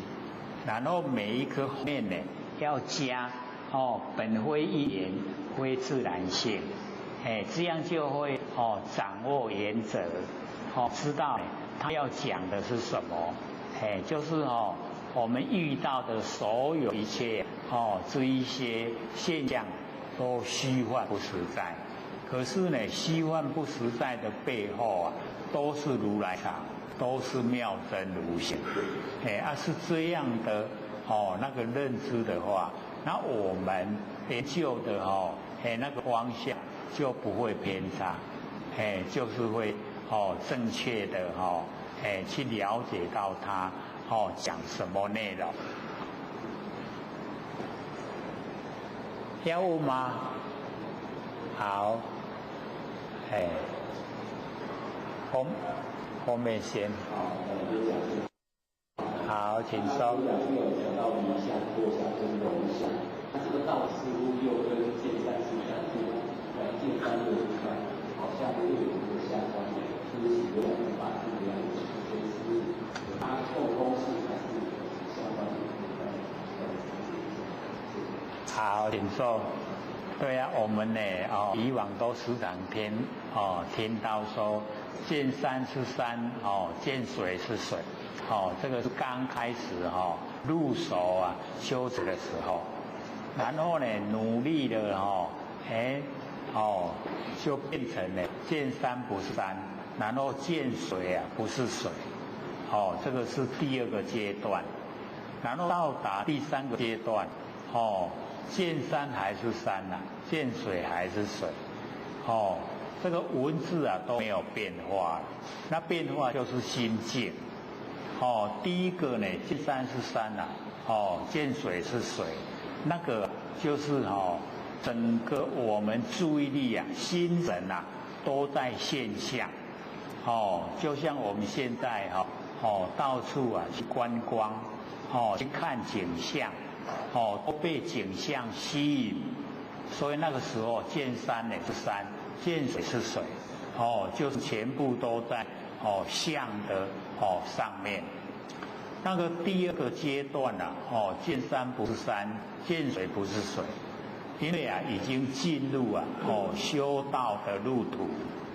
那么修道的路途我们了解说一切都是假象，什么都是假，都不真。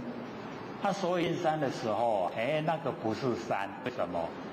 都是因缘际会所呈现的啦，都会变化，所以它不是呢固定是山。那见水也一样，这个水到低层也都是会变化，所以也不是固定是水，所以见山就不是山，见水也不是水。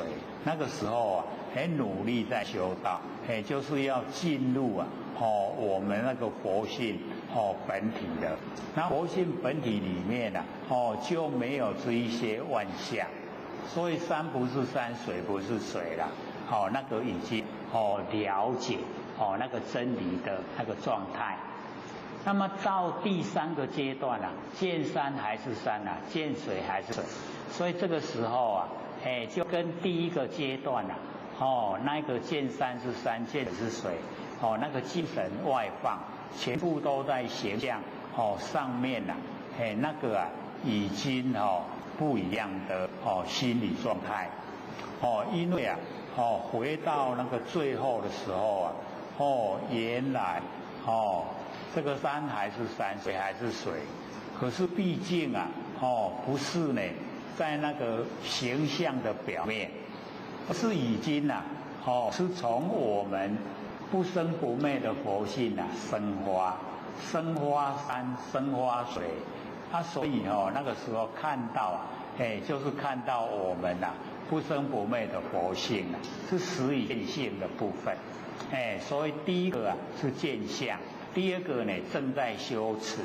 第三个呢就是已经见性，见相跟见性毕竟差别很大，然后我们呢就是要了解到，我们开始研究的时候都是先后相，先离相，然后呢到后来的时候都呢这个了妄即真，了解所有的妄那不真的不实在的都是从佛性出来，所以了妄就全部都是真，有性必现相，所以相的里面一定有佛性在，没有佛性在相就不会存在，就是竹尾一样，那些树或是花或是所有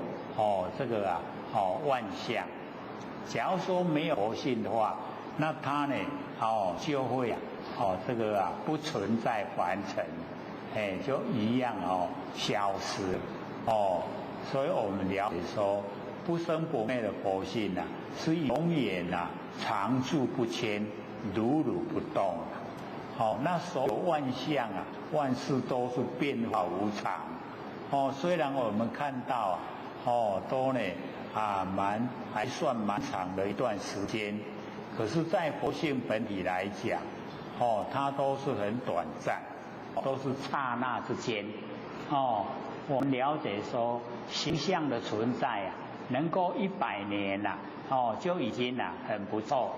可是100年在我们佛性来讲，都是非常的短暂，刹那，我们佛性是千万年，所以要了解说进入佛性那个才叫永远，那在形象都是短暂的，所以你问这个是对我们来讲很实际的。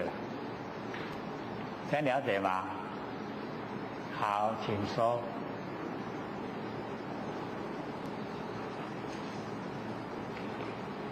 我想思考，告诉我的问题就是我们常说诸法因缘但是我们看这些古义最后看佛跟我们说本非自然性那这两句话那怎么样一个道理上的区别那第二个问题，有老师曾经说过，若是见缘生，即是见；若是见法，即是见。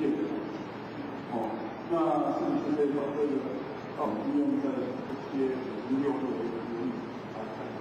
谢谢。好，这个问得非常的实际啦，就是我们在了解说凡尘的一切万象万事都是因缘产生因缘产生。那为什么我们这个研究楞严的时候都拼除因缘，连自然也都拼除掉？这个呢，我们要先了解到一个前提。讲到佛性本体的时候它都超出因缘，超出自然。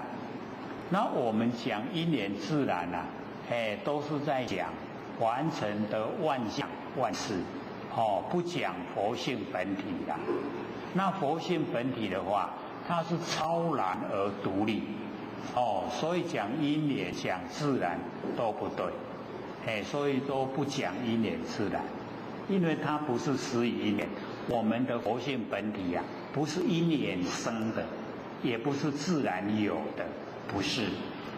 所以超出因缘，超出自然，不讲因缘自然。所以讲因缘自然就是现象，就是我们凡尘所住所遇到这一些现象，所以才讲因缘，才讲自然。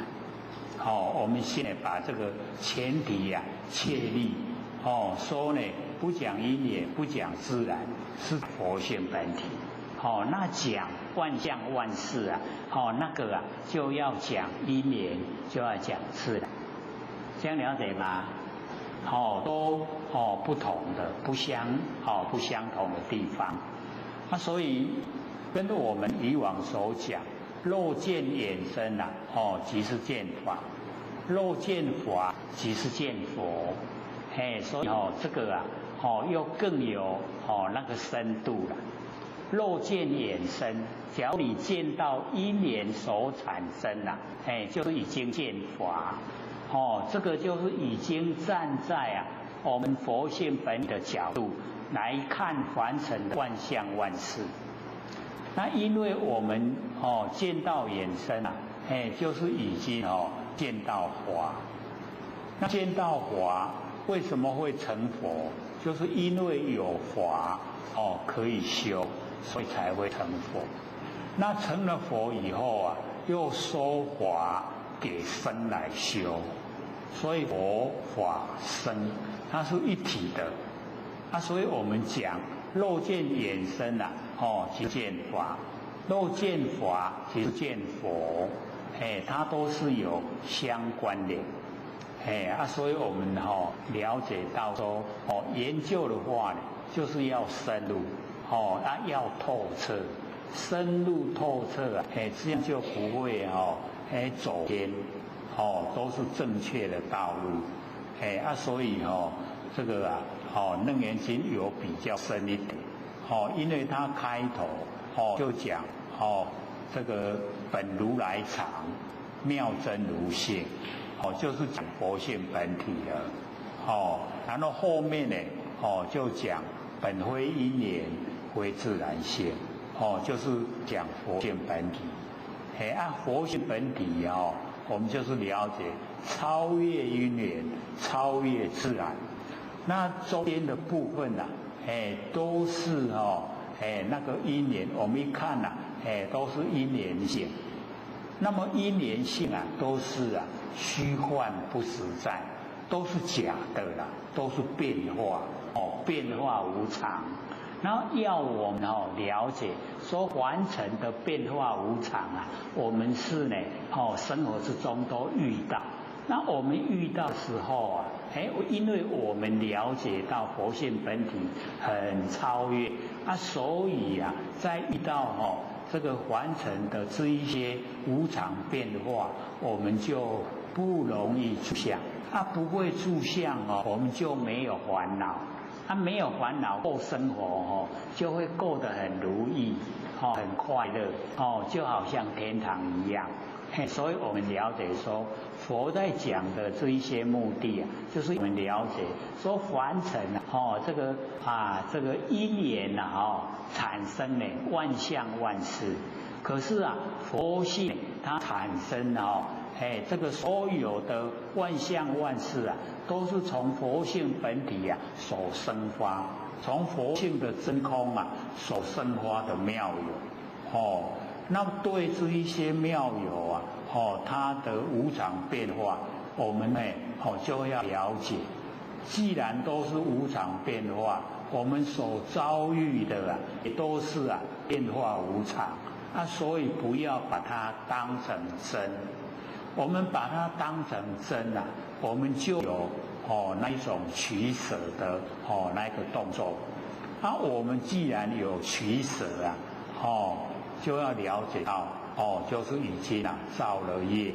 那造了业我们就要接受果报有善有恶所以果报也一样，有福报有恶报都是要接受果报那都是假的我们在假的里面把它当真，才会呢造业才会接受果报。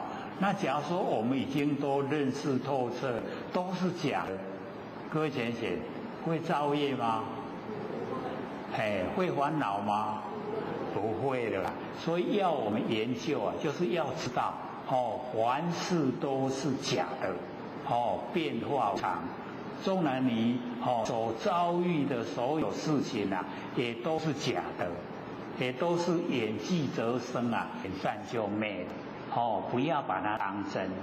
不当真的话呢我们就没有取舍，没有喜欢讨厌没有喜欢讨厌是不是就没有取舍不用取舍取舍都是错了所以我们就可以观察当我们住相的时候相都已经改变了，可是我们都还住在那个还没有改变之前的相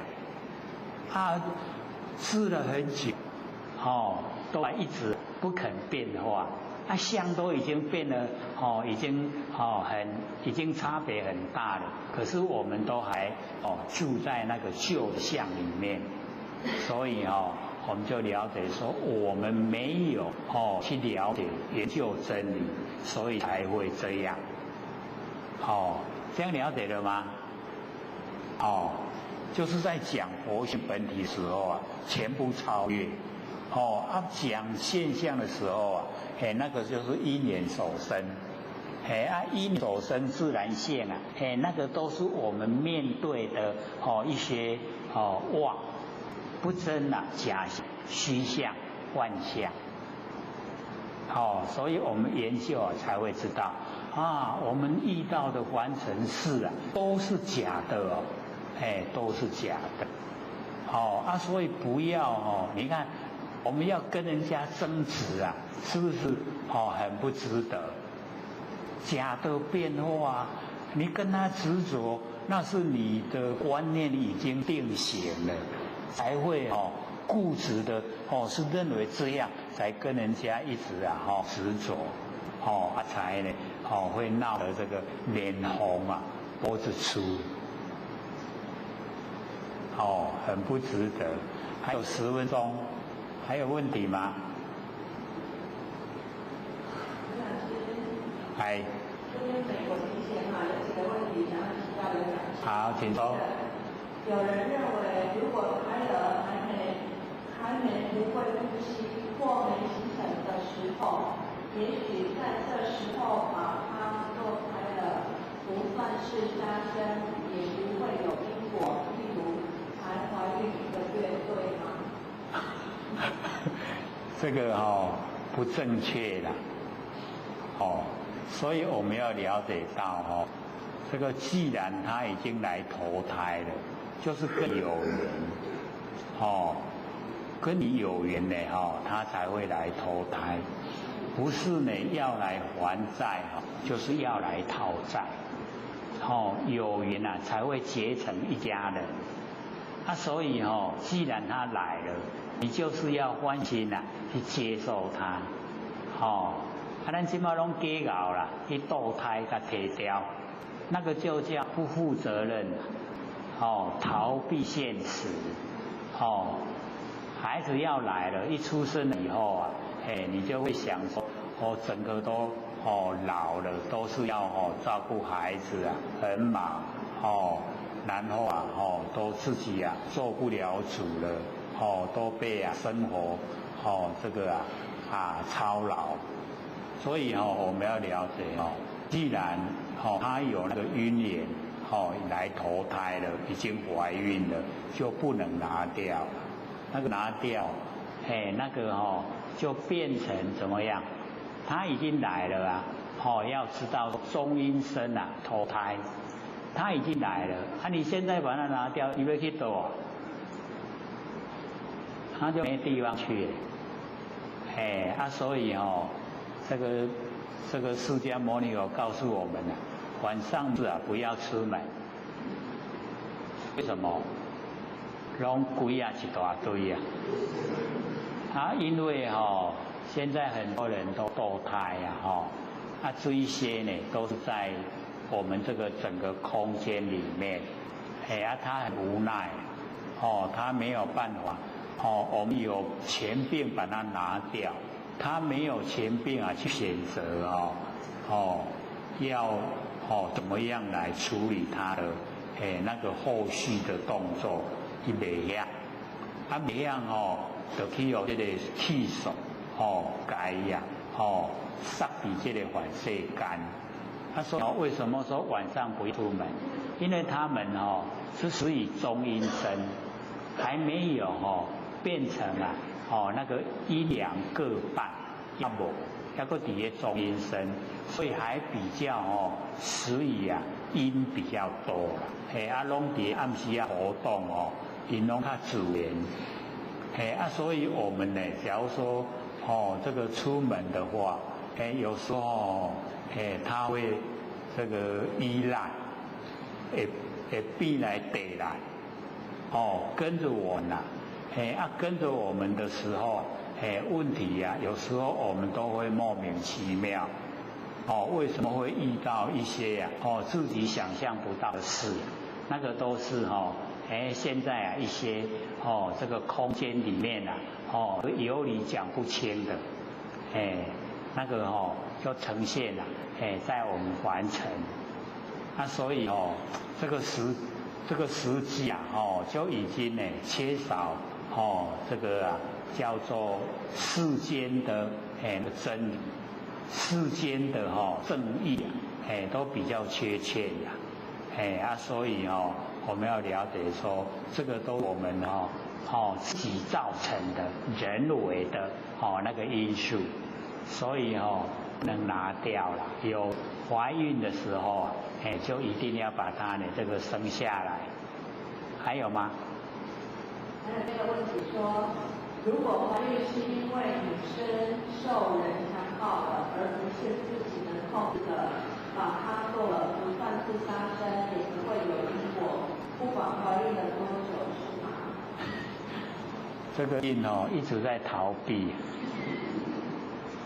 所以要了解到这个遭遇到被强暴，那个也都是累世的那个因果所呈现的。为什么会是你被人家强暴了？一定有它原因啦。那原因啊，不是这一生这一世，那近因啊，就是我们有女生假如说你不自爱，出门的时候啊，穿得很清凉，然后呢，这个走路啊，没有选择人多的地方，你选择偏僻啊，让人容易起心动念，那个都是自己不小心啊，那一定都是有原因、有近因，然后才呈现。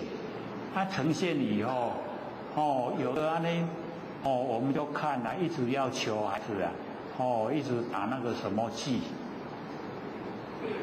都不会怀孕的。你被强暴了，竟然一下子怀孕，那可能那一个要来跟你的那一个婴儿啊，不知道等多久了，很难得的机会啊，他就赶快投胎，所以你就不管如何啦，他也是一个生命，既然都怀孕了，你就把它生下来，那你假如说生下来不愿意跟他一起的话，你就可以生下来以后啊，再想办法送给慈善机构，让人认养，这样也可以。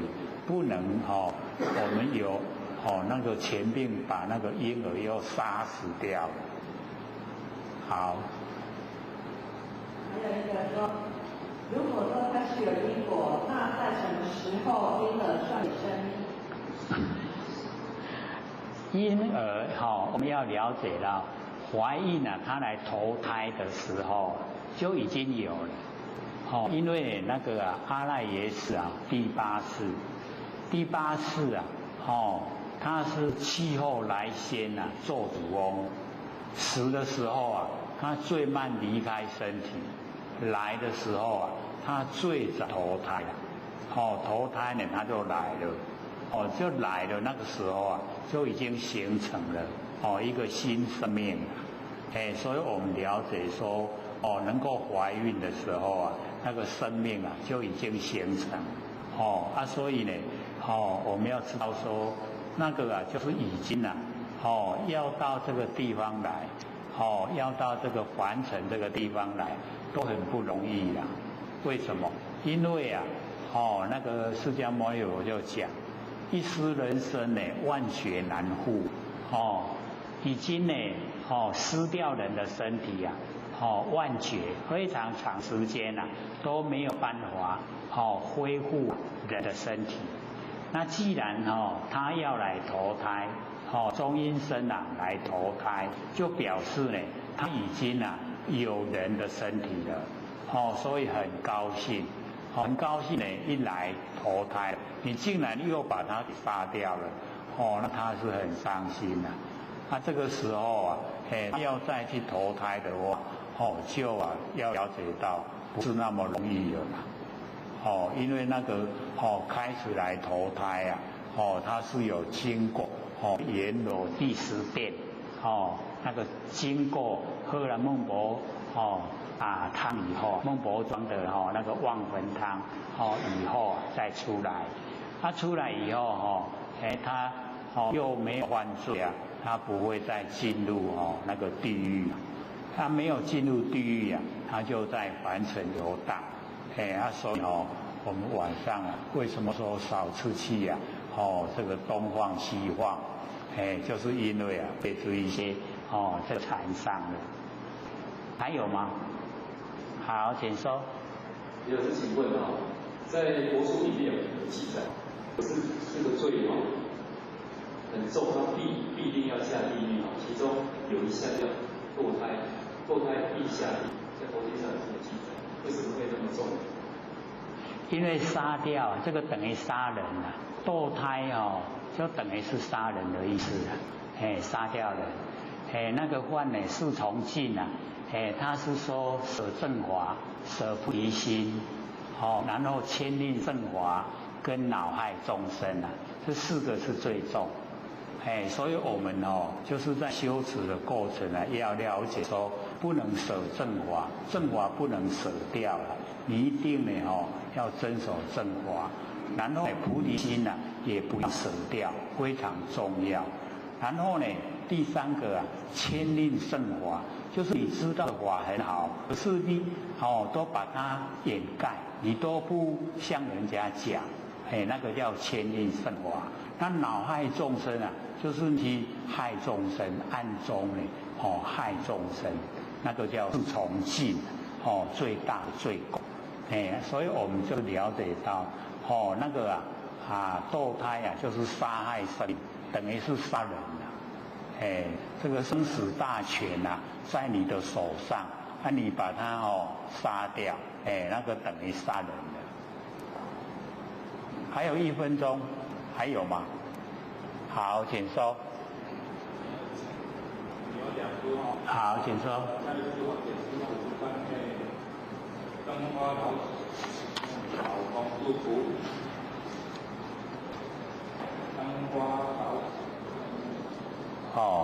那个灯花老者就是灯目花老，灯目花老就是眼睛都不眨眼，然后眼睛都不眨眼，眼睛会疲劳，眼睛疲劳我们眼睛会出现那个幻观察会出现幻境，那个叫做我们一念无明啦，灯花老相就是一念无明。我们一念无明跟那个菩提它是2个，没有菩提就没有一念无明，它2个是合在一起呀。所以我们要了解说我们一念无明的由来，就是从菩提，就是从我们觉心知觉的心生发的。所以我们呢就是尽量时时刻刻能够回光返照，能够呢了解到自己这个心到底在想什么，这个很重要了。因为不知道自己的心想什么不觉，不觉就是无明了，无明才会一念妄动。下课。各位讲师、各位坛子、各位贤子，大家好。不学占道天师德，老千千大德，以及呢感谢各位贤人给的机会学讲。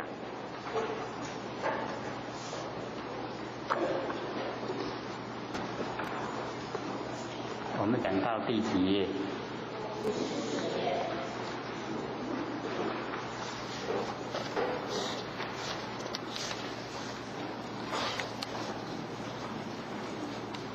？51吗？54页。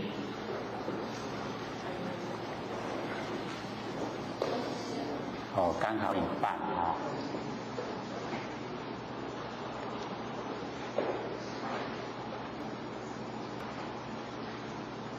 这个释迦牟尼佛跟这个阿难讲说，譬如有人以舌试本，就是我们舌头、嘴巴来这个试就是舔我们舔我们的那个嘴唇试闻，熟视令老。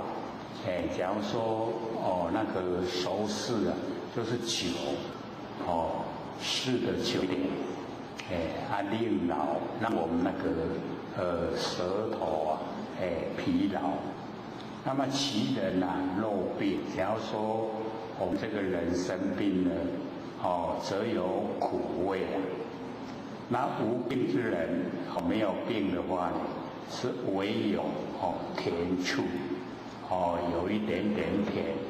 各位曾经试验过吗？用我们的舌头来舔我们的嘴唇，有没有？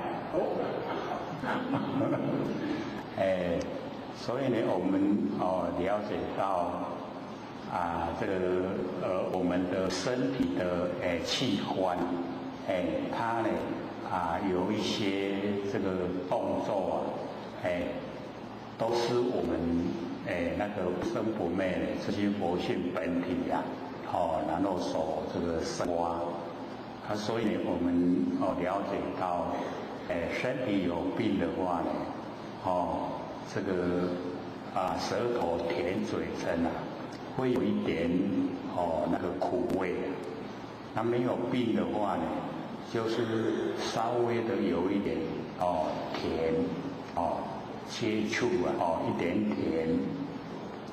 那么有甜与苦咸使舌根，就是显现我们那个舌根不动时，舌根不动的时候这个淡性常在，那个淡淡的那个都常在。那么兼舌已老，那么同是菩提，我们那个舌头。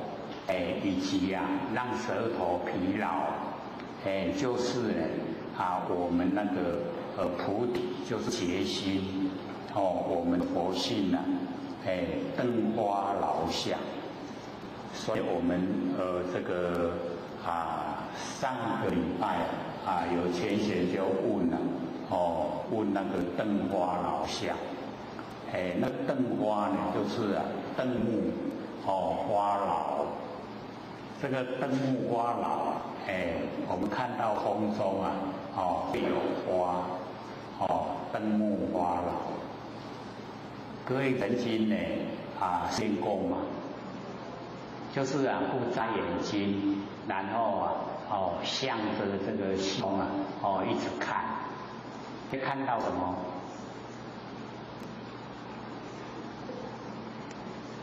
大概因为每一个人看到都不一样，那大概呢会看到好像那个戏剧，很大很大的戏剧，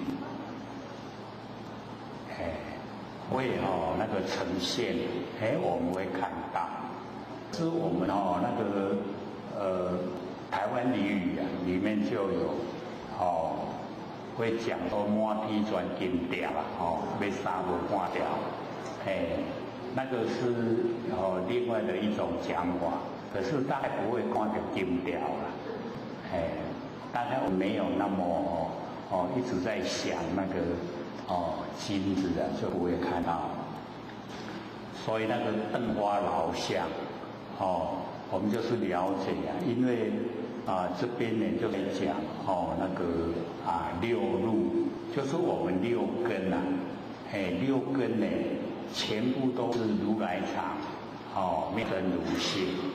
那因为我们呢平常都比较少去探讨研究，所以让我们这个讲这个四科五阴六路呢12持八戒讲四科的时候就比较生疏了没有那么熟悉。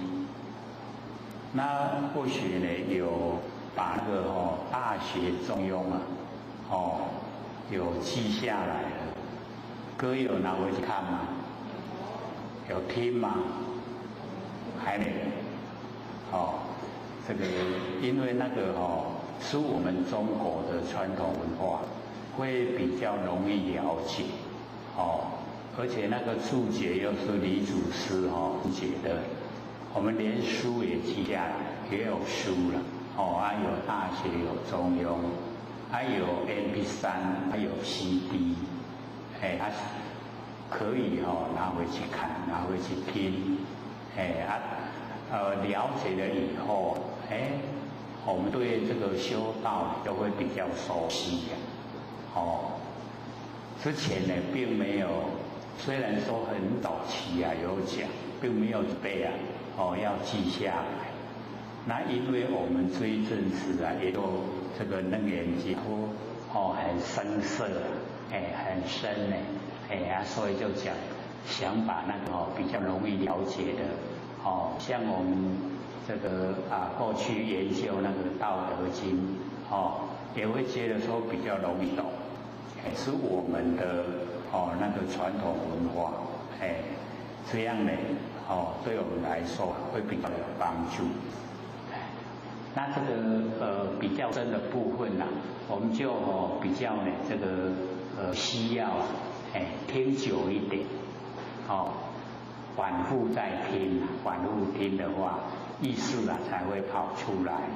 不然呢讲轻，讲以后呢，我们不容易去了解。像说呢这个灯花老想，我们呢平常也是很少接触，那也不会去试验，去试验说会呈现什么现象，也没有研究它怎么来的，这灯花老像是怎么来的，那佛呢就跟我们讲，说我们这一些都是佛性本体生发出来，从佛性本体出来的，所以我们了解那个灯花老像，灯就是一念这个无明，灯，那个灯就是一念无明，然后已经发出老相，有老相就是有根我们有6根6根让它疲劳，它产生现象，所以我们了解那个老，就是使予我们的根的部分，那个相，就是形象，我们的根产生疲劳会有什么现象？这边呢就详细的说，就是我们的舌头让它疲劳了，这样呢就有灯花老相。那么那个灯花老相的来源就是菩提，同是菩提就是从菩提结心生发出来。那么因为甜苦淡2种妄尘，这个甜苦是有味的一种，然后淡是无味的一种，所以就2种。我们看到3个竟然它只有说2种，那一定会说到底是2项3项？没有，甜苦淡，这样是2种还是3种？我们按照文字的话，按照它里面的意思一定会觉得说是有3种，那为什么说2种妄尘呢？因为甜跟苦使予有味道的一种，那淡呢使予没有味道的一种，所以就2种。这样了解吗？比较不按照我们的那个知道的逻辑所以我们这边呢就是了解说它是把甜苦有味道的一种然后淡没有味道的一种这样来分别的所以2种妄尘。那为什么说妄呢？因为它不固定，不固定就叫妄。那固定的话叫实相。那我们真心佛性那个不生不灭的真心佛性那个才叫实相。那普通呢都是妄，都是变化无常，所以是妄。2种妄尘。然后花枝居中，这个把那个知觉性在这个2种妄尘之中花枝居中。那么悉此成相，悉这个甜苦淡这成相，把那吸进来，让我们呢知道。名叫做智慧性，我们知道甜，知道苦，知道淡，叫做知味性。那么知味性这个知味性啊，离比甜苦及淡两种妄尘这个我们的知味性知道的味道那个性，离开甜苦淡这两种妄尘啊，毕竟无体所以我们了解说那个知味性啊它没有自体自性本体就是舌头，我们的舌头啊它没有自性。各位听，舌头的性是什么性？感觉那感觉是从哪里来？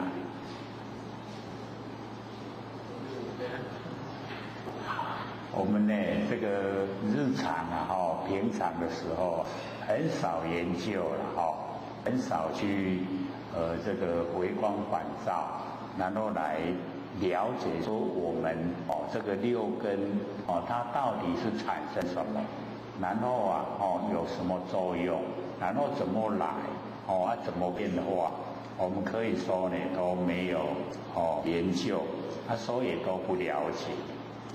那佛呢就讲，他说这个知味性啊也是啊，为什么会知道味道？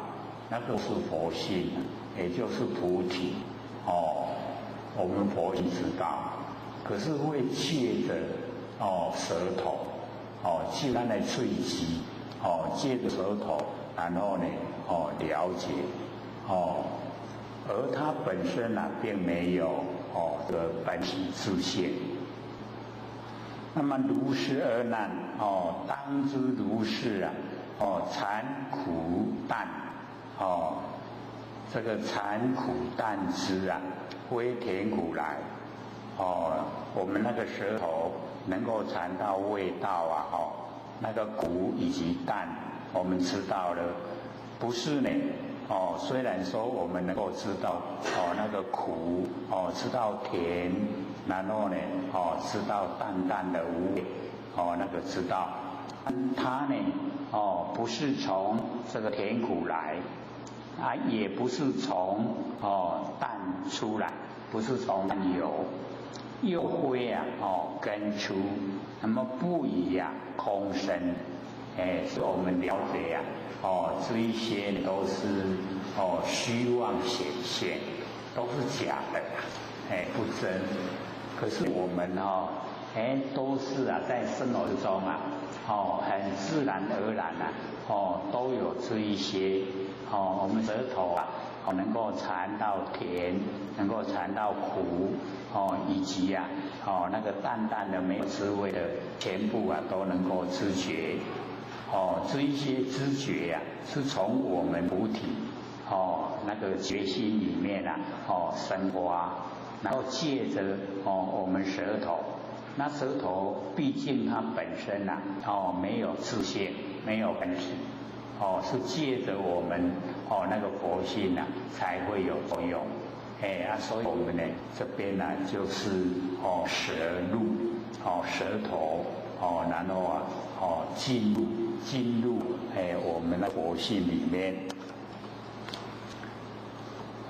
何以故什么原因呢若甜苦来，然后说我们那个知觉性是从甜苦来，淡呢则知昧从甜苦来就变成跟甜苦合在一起。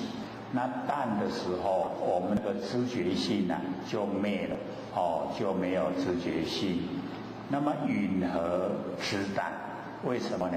知道的淡淡没有味道的呢那么若从淡出假如说我们那个知觉性是从淡出来那跟淡已经合在一起连在一起了，连其之往那个尝到甜的时候那个知觉性没有复允何知？那为什么会知道甜呢所以就是跟我们讲它不是从淡出来，也不是呢从那个田谷来。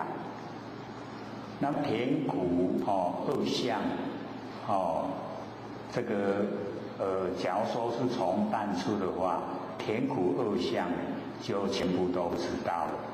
那么若从舌身，从我们舌头喙齿若从舌头生花，必无田淡。从舌头生出来甜苦以及淡，从舌头生必无，那一定没有那个甜苦以及淡。其余苦尘这些都没有，思之谓根本无自性。所以我们那个知道味道的那个根，舌根呢，它本来就没有自性，没有它自己本性。那么若以空出假如说呢是从空来，虚空呢自味。虚空它自己吃它的味道，非如口之那个口就是舌头，我们的喙齿非如口之是我们的舌头知道。那么又空呢自知何关汝入？假如说空是从空出来的，那空它自己知道那个味道。那跟我们的舌路舌头进来那没有关系是故呢当知舌入虚妄。我们那个舌头整个都虚幻的不实在。本非因缘，不是因缘所产生的非自然性。也不是自然呈现的，所以我们要了解呢，都是我们如来藏妙真如性，都是从我们的本性呢生发。那我们因为呢不研究就了解像我们吃东西有什么味道，我们呢都直接呢以为都是那个东西产生的。各位浅显是不是这样？一定都是嘛吃什么东西什么味道都是东西产生的，是不是这样？我们都认为都是这样可是佛一讲竟然是我们如来藏妙真如性。东西的本身因为万象万事全部都是我们的真心佛性所以牵涉到整个万物，我们呢已经都把它呢分门别类可是佛呢他都把它连成一体。那连成一体的时候就融入这融相，把所有的相都融化，然后入性进入我们佛性。所以我们在这方面很少去这个研究，没有探讨，所以完全都不知道。我们呢都心都是外放，要收回来蛮不容易所以我们那个生活之中不研究的话，我们那个心的外放就会越宽广，放得越厉害。那假如说我们有研究了解说在大的山河大地，也是我们不生不灭的佛性它所生发。山河大地这么大的形象，都是我们佛所生发。那比较小的那个万象，一样也是我们这个佛性所生发。所以所有的形象都是真心佛性，啊，所有的东西呀、也都是真心佛性。各位先生，我们能够接受吗？会觉得很奇怪所以呢，我们了解到，我们的心呐、就是会把它分门别类。那我们的分别心呐、越浓，我们那个成道成佛啊，就越不容易一定要把它融成一体，融成一体了以后才能够这个成就，我们才能够成道。像我们唱那一首那个谢谢你呀、这个天地造化之中我们原来是一体，有没有？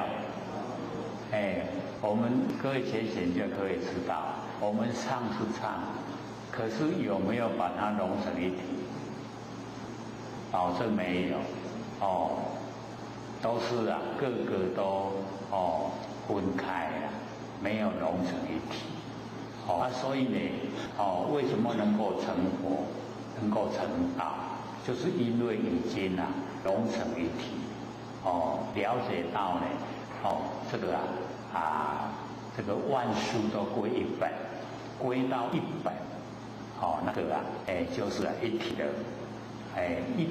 一体了以后就成就了，所以我们呢，在这个日常生活里面就很不容易体会到这么这个高深的一些佛理佛家的道理，所以我们讲这个六路讲到这个第四个舌头，舌头路六路，六路就是六根六根呢，它自己本身都有其功能作用。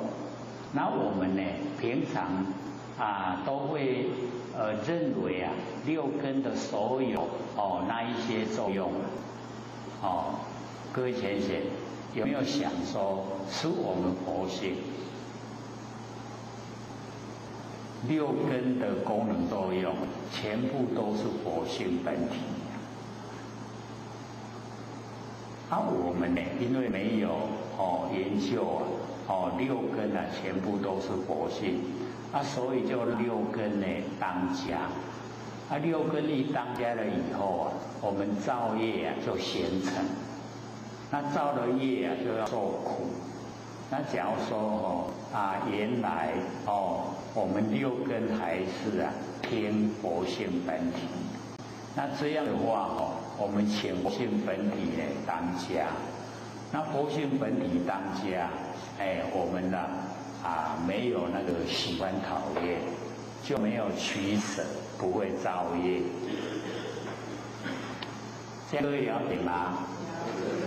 我们之前都有讲说呢，我们不要让六根当家，因为让六根当家呢，我们造了很多业，自己也要去接受果报，就受苦了，那我们请佛性呢，出来当家，那请佛性出来不容易因为佛性修养很好。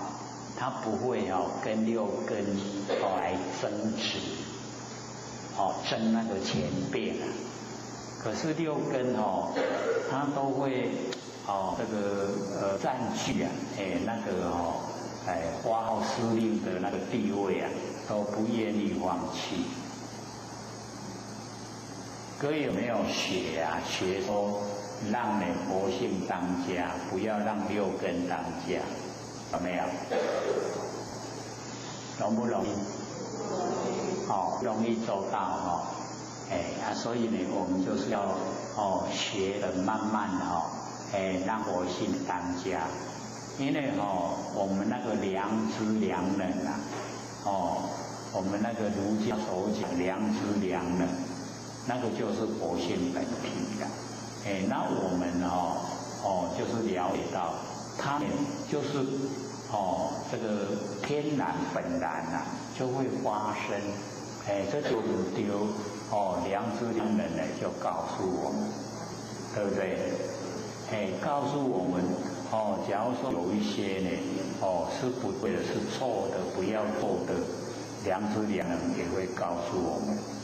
那告诉我们的时候啊，我们有时候在那个利害关系之中啊，我们就不听他的话，就会按照我们的那个利害关系呀去行持去做，这样的话呢就会造业，所以我们了解说在凡尘啊，还是需要有那个正义在，有真理在，还是要按照那个真理。那么底下呢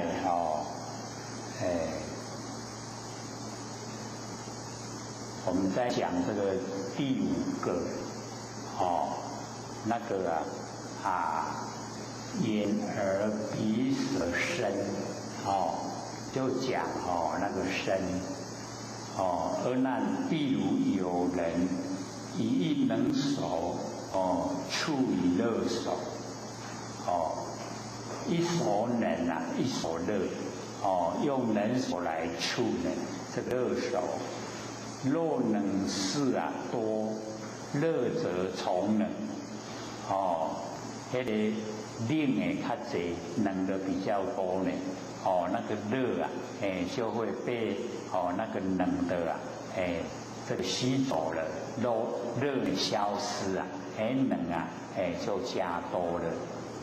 那么反过来，若乐功盛，能者啊就成乐，这个能啊就变成乐。这个是讲我们那个身眼耳鼻舌身那个身。那么如是以此合觉呀之处，那个合觉这个接触啊，远离离之这个离之啊，离开了我们就知觉性有就显现呢这个离合那个知觉才会出来。那么色事肉尘啊色交色交色的那个事啊，假如说已经成立，那么因与劳次啊，兼生劳，同是菩提呀灯花老相这边也是那个讲的那个理呀都是相同。这个生与老，我们身体方面呐就会有那个疲劳的那个阶段，那个时候，那么那个疲劳我们的身啊这个疲劳了，就有疲劳的现象呈现。那么现象的呈现啊，它一样同是菩提灯花老相，又是呢这个一念无明，然后呢花老相把那个整个呢我们在凡尘那个疲惫的那个形象呈现出来，一样呢是菩提，一样是觉心我们呢那个菩提的觉那个觉心呈现的所以呢我们了解说用一个能手跟一个乐手互相之间呢会有那一种那个接触，能跟乐假如说一手非常能一手非常乐各位同学有这个现象吗？不容易在我们一个人的身上不容易说一手很冷一手很热不容易这样子。可是我们可以试验，假如说呢那个冷的很厉害那一手可以把那个热的整个热把它消化掉，热就消失了，就变成冷这个时候就表示那个能的能势啊，色势肉等，那个能的势比较强。那比较强呢，我们都是要有那个和接触的，有接触啊，所以我们那个身的就是要接触呢，跟离开，我们才有那个觉。接触啊，到离开，离合啦，有合有离，我们觉才显得出来，对不对？像说现在啊，天气热了现在天气很热。假如说我们穿的棉袄，各位先生会怎么样？很热，对不对？所以那样我们就是了解到，那个给我们身体的接触，接触啊，不顺我们的心，也不顺着外面的那个天气。这样呢，我们就感到很难过、很难受，那个身体的觉啊，就很不舒服。各位有没有研究这个身体的那个触觉？有没有？像现在啊，天气热，穿的那个比较这个能够较薄的透空气这样就比较适合，对不对？所以我们那个身体的觉啊，就是要有那个离开跟合在一起，才会显出那个觉出来。所以那个觉是的觉，我们导师还可以感受的。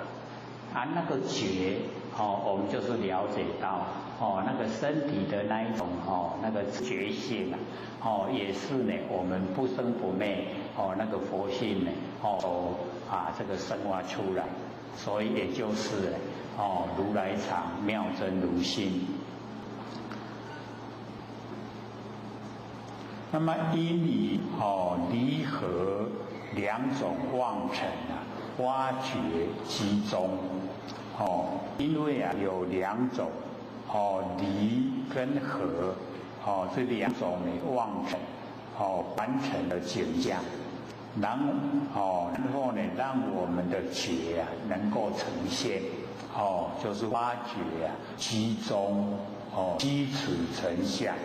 有成像了以后呢，我们的那个觉才会呈现。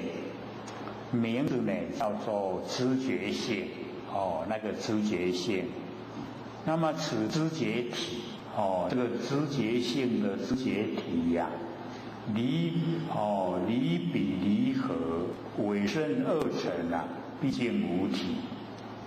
假如说离开那个离合。跟委顺，这个委就是呢，不顺着我们心那顺呢，就是顺心，像刚才讲这个夏天这么热，穿棉袄那就委那个已经呢不合了，然后现在穿的比较呢。薄比较清凉，那个叫顺，就是委顺，这两个完成的这个景象。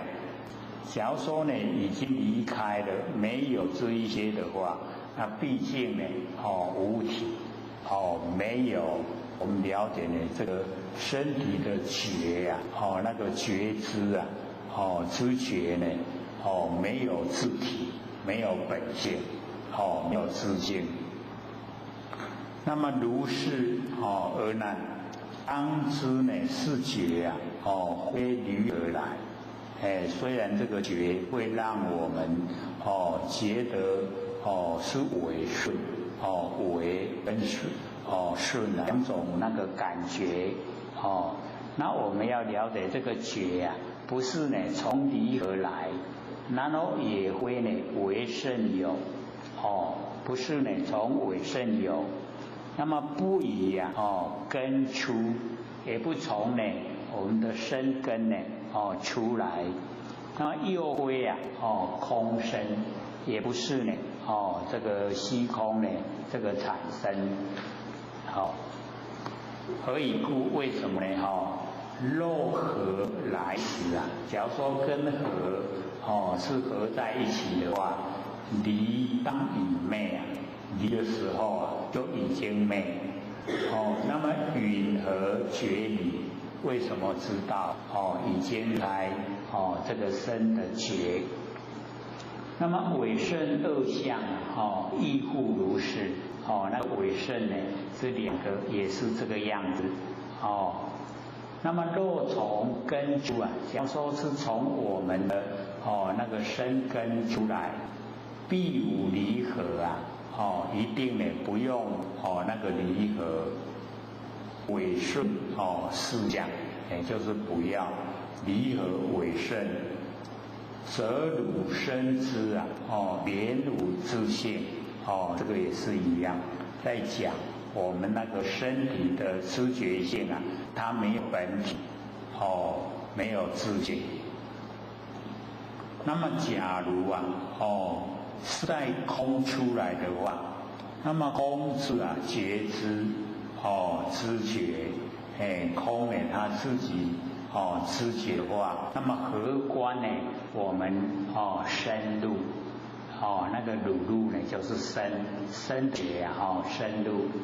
是故当知呢，深入虚妄，本非因缘，非自然性。所以过去呢就有讲，我们呢，在研究这个四科的时候啊，就要把这个本如来藏啊，妙真如性，这个记在我们心中。所有的里面的一切讲法呢，那个都是虚妄不实在的。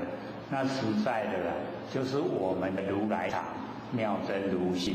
所以呢，最后会讲本非因缘，不是因缘所产生，也不是呢自然性，自然界呈现，也不是。是我们的如来藏妙真如性。那么这个身也是一样。那我们讲到这个四科里面第二科的六路，眼耳鼻舌身，这个讲到呢这个身，第五个都是如来藏妙真如性。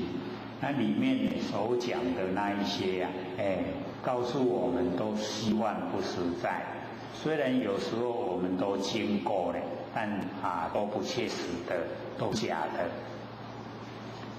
那么到这个最后一个眼耳鼻舌身意，那个意路，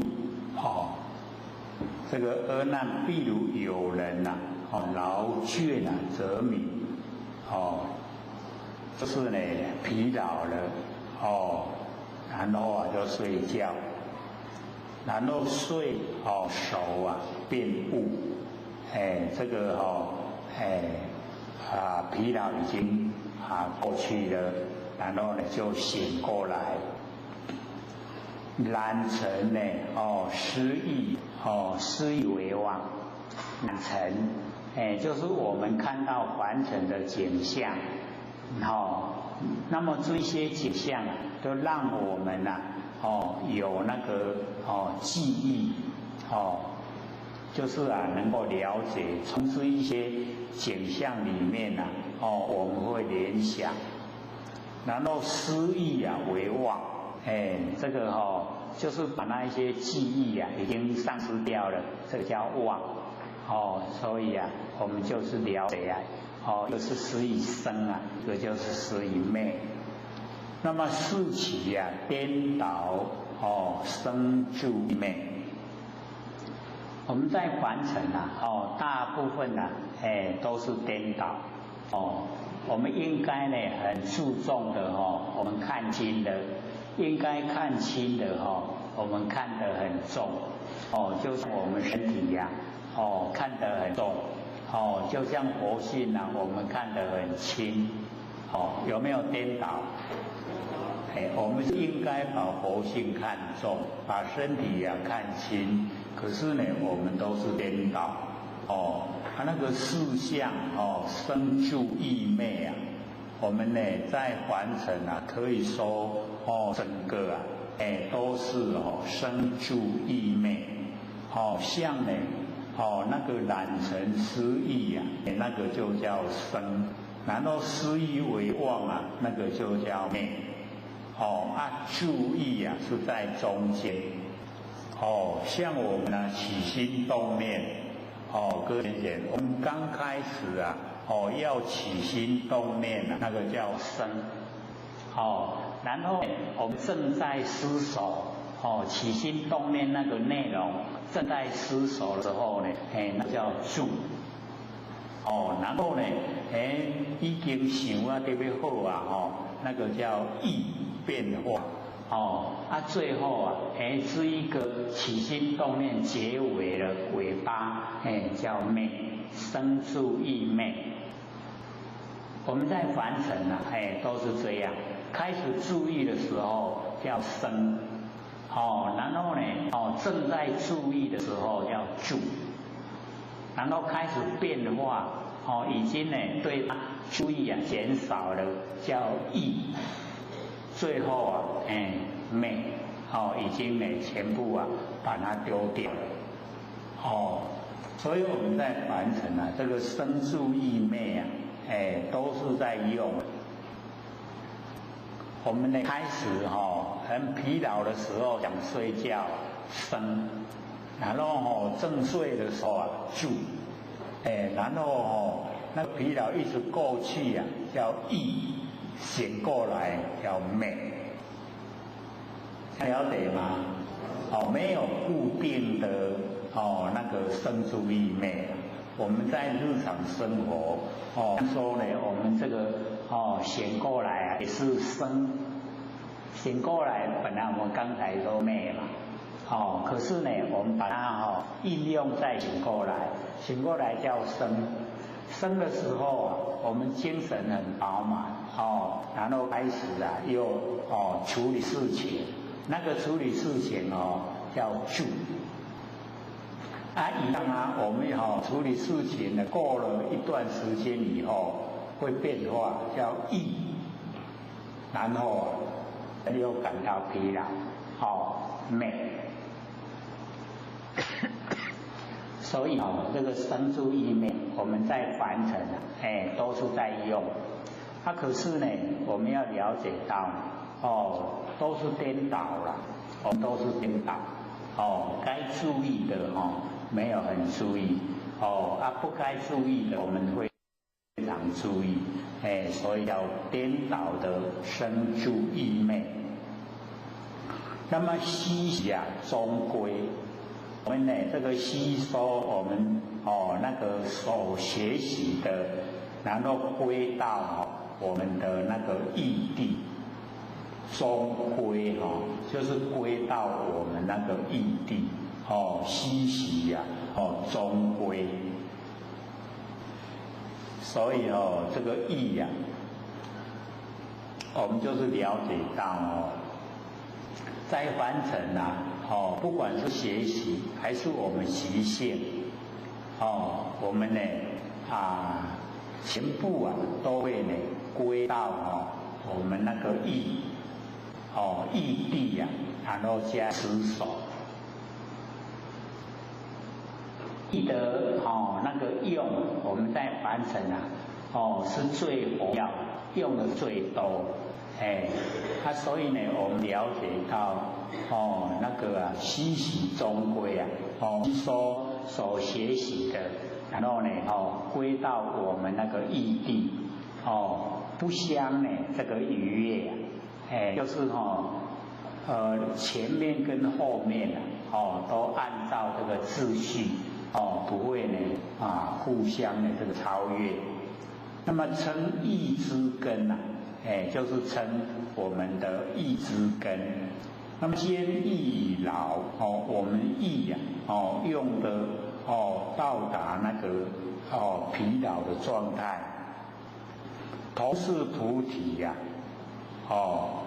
灯花老相，都是一样，是我们那个这个灯呢，或者就讲光是一个字就是一念无明，灯，我们发出念头就是这个灯，就是眼睛都不眨那个意思灯花老相，可是呢，我们要了解，都是我们的不生不灭佛系里面这个提供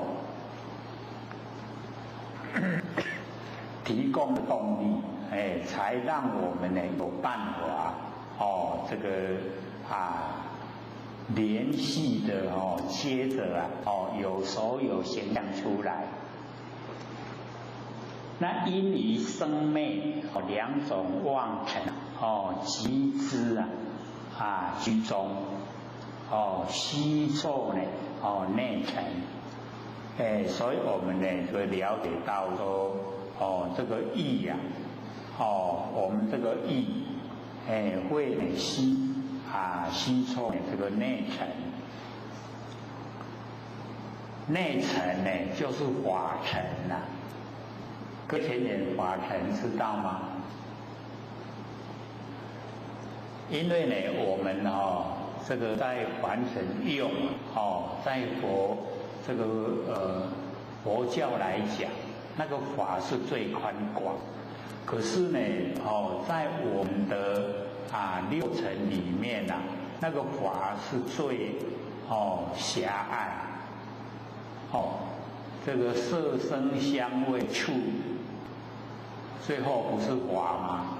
对不对？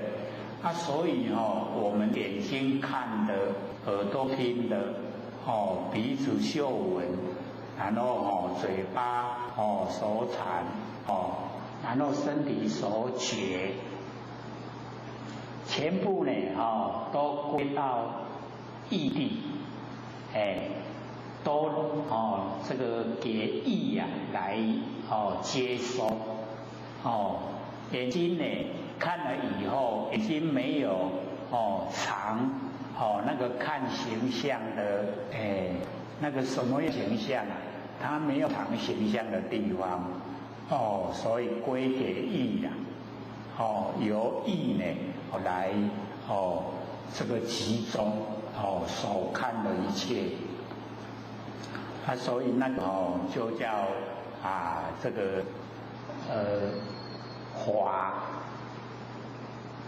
所以这个华它就有是眼耳鼻舌身所收给那个让意来收集这个我们五根呢所接触的全部呢都让这个意来知觉。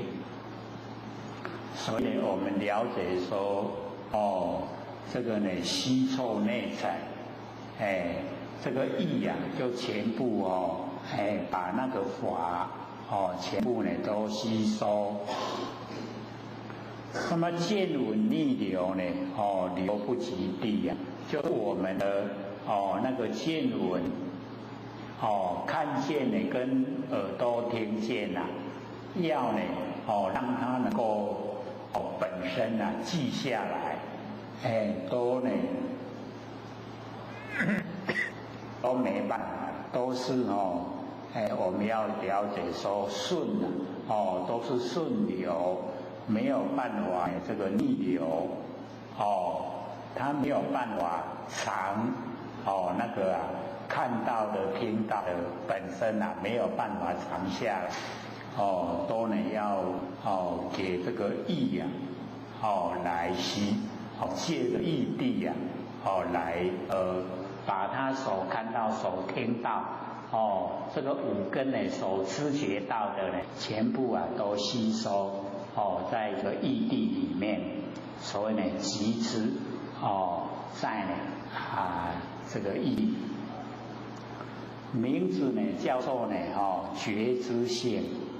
那么此觉知性呢离彼物昧生灭二尘这个前面呢就讲哦，醒过来跟睡觉哦，跟这个生灭哦那两种完整的景象哦，离开以后啊，毕竟无体。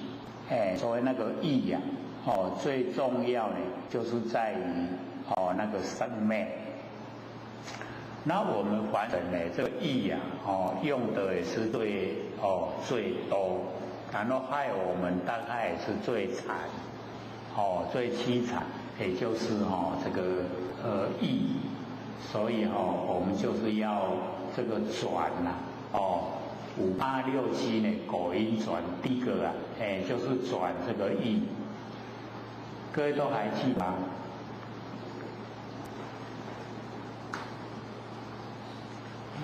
都忘了哦，这很重要，因为能够转的话，5867果音转能够转呢，就能够成就能够成道成佛。那我们转不过来的话就会在六道轮回了。都忘了，没有印象了吗？这个5啊，就是眼耳鼻舌身啦，8就是阿赖耶，然后6啊就是意，然后7呢是末那，5867呀，果音转，58是果，67是因，所以要因啊，因地转，记得吗？记不记得？我们第一个意啊要转成什么？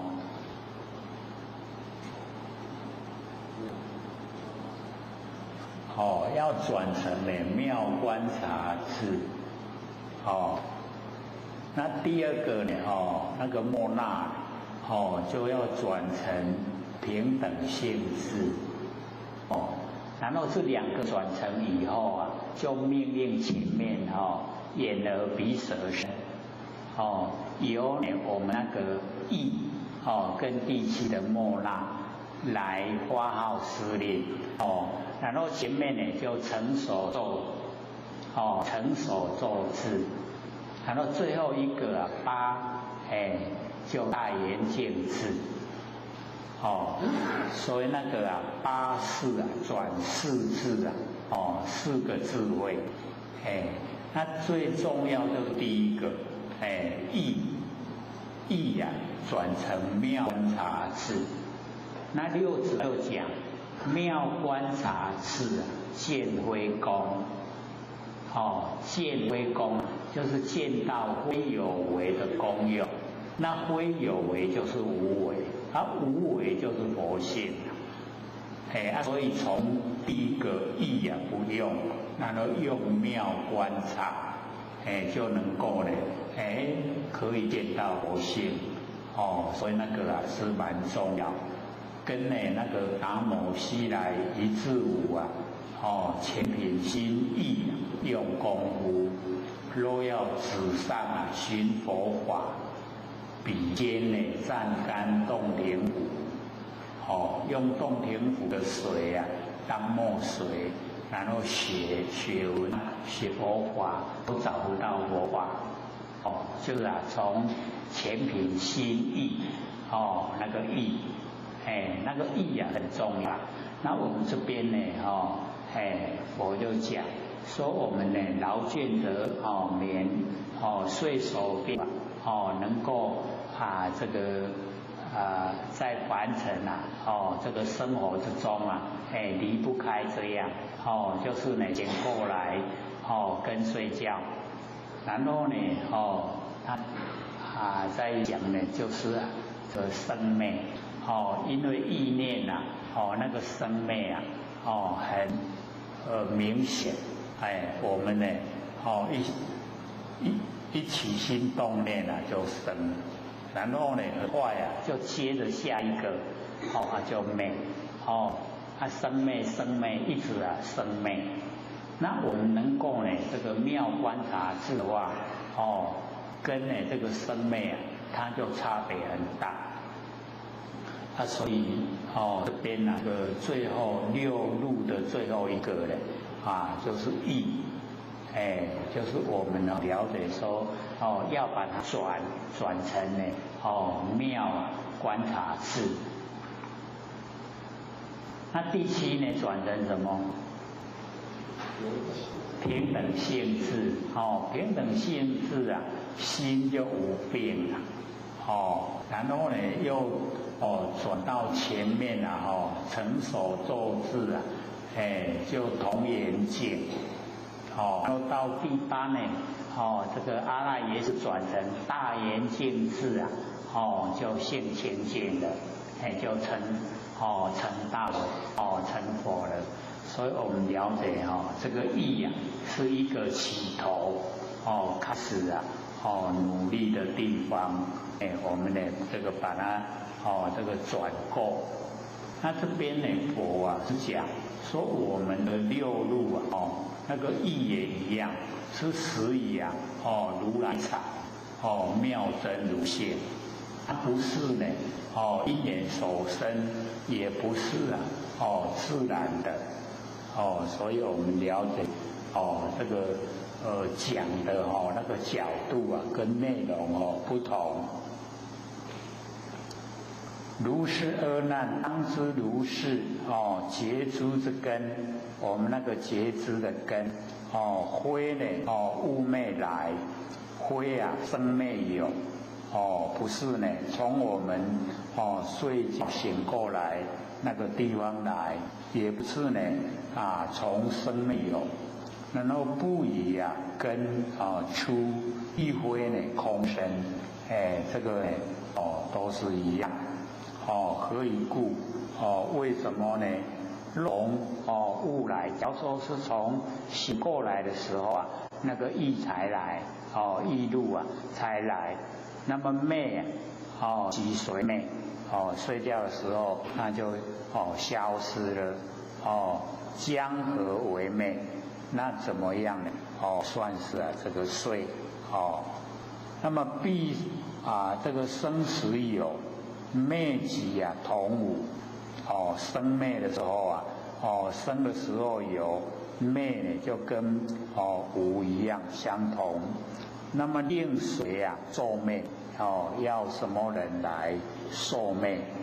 若从昧有，假如说是从有生即昧无，生就没有了，是从昧有的。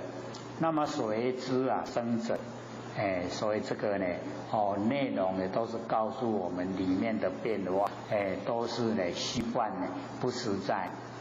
若从根出物昧二相，随身呢开合，离失二体此觉知者同以空法，这个觉知就跟空中的花一样，毕竟呢无限。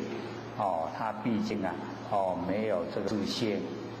若从空生，假如说呢，我们意路是从空生的话，自是空知，那个空之道，虚空之道，而观呢意路，而观我们的意路，所以是故当知呢，这个意路虚妄，本非因缘，非自然性，是如来藏妙真如性，所以我们了解说，这个六路这个佛虽然讲得很详细或者又说很白话，可是因为我们都没有研究会觉得很生涩，听起来也不容易懂。那我们要了解到，我们掌握或者都说掌握原则，就是开头的本如来藏妙真如性。跟结尾的本非因缘，非自然性，安尼都会使，这样会吗？比较容易啦，中间的过程那一些呢是交代我们说，我们在凡人生活之中所出现的这一些现象，那这一些现象它都虚幻不实，不实在了。那虚幻不实在的这一些现象，是从我们不生不灭的真心佛性这个显现出来。各位贤贤，从我们不生不灭的佛性显现出来，它是真的呢，还是假的？所以这个佛教这个不容易这个了解的地方它就是让我们记录那一种不可思议的状态。所以或许以前都讲，我们怎么体会这个不可思议就是不着有，然后也不着空，不着亦有亦空，不着非有非空，就进入了，对不对？进入不可思议，就是不是用我们的头脑来思想，不是用嘴巴来论议那要怎么样体会？各位先生，要怎么样体会？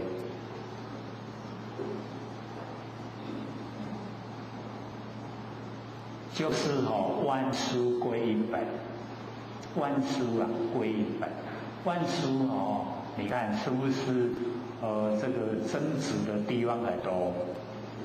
归一本有没有分别心？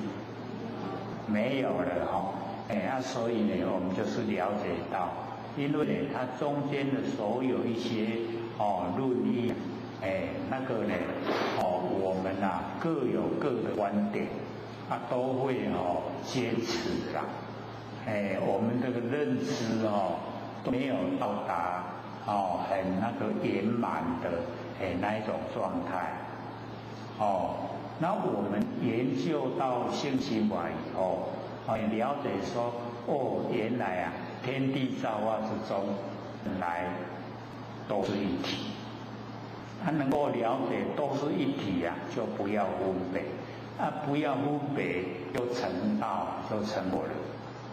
可是要我们不分别大概要等到一口气不来那个时候就不会分别了还有一口气的时候那个分别都要，不但要还很强烈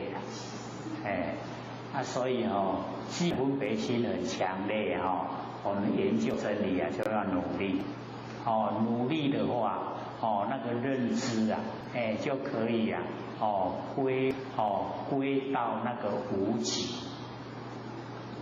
因为到无极无到极点了就不会了，不会分别那个就正确了所以呢，我们这个六路就已经呢算研究到此了。接着底下呢就是四科的第三12处那处就是地方所在12个地方所在因为我们了解这个六根跟六尘合起来就是12个。那六根有六根的地方所在，六尘有六尘的地方所在，说就12处，12个地方所在。那一样各位先贤这把它把握本如来藏妙真如性，然后最后一定本非一言非自然现，这样知道吗？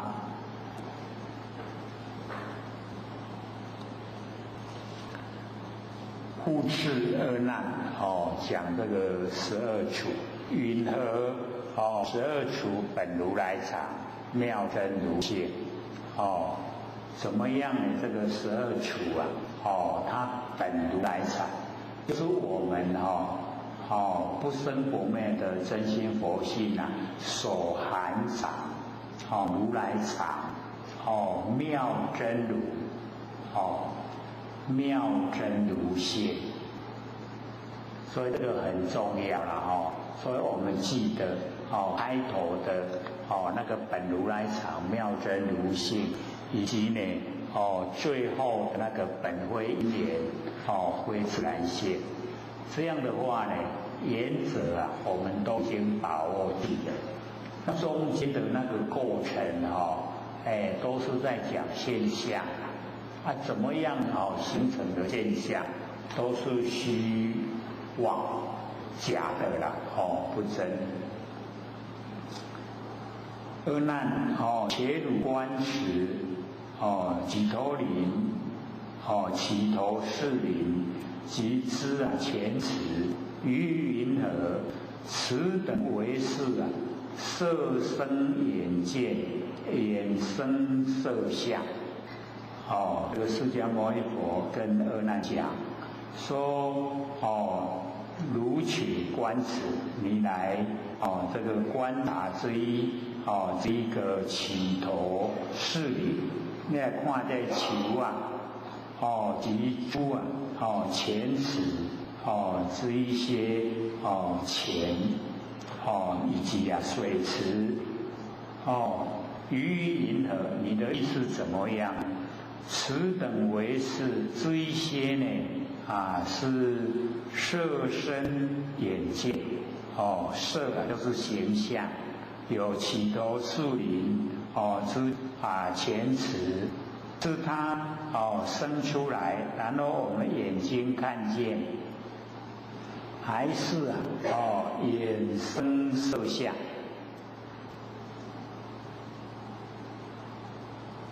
导致或许以前有这个另外一个讲法，就是说我们面对那个神龛，面对神龛不是弥勒祖师吗？那么请问是弥勒祖师跑到我们眼睛来，还是我们眼睛跑到弥勒祖师的表面上去？是他跑过来，还是我们跑过去？这样比较容易了解了它衍生色相然后这个色身眼见那个就没有这么明显对不对？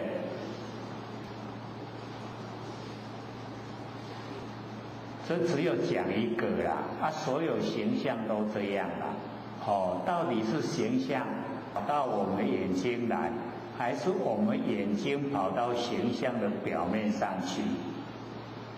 是怎么样？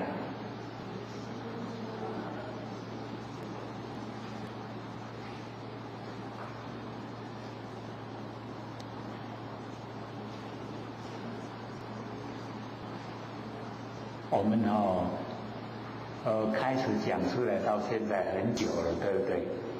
竟然答案都还没出来。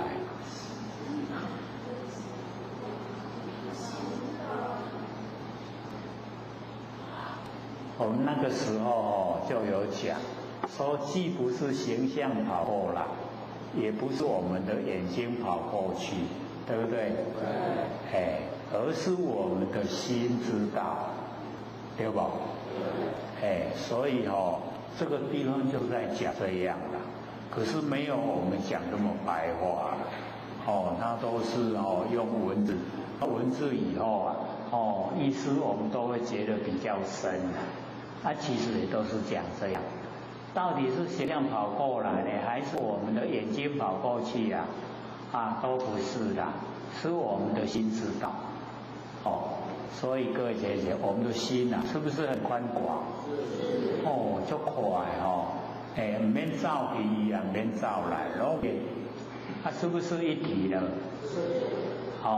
所以就更容易了解原来我们都是一体。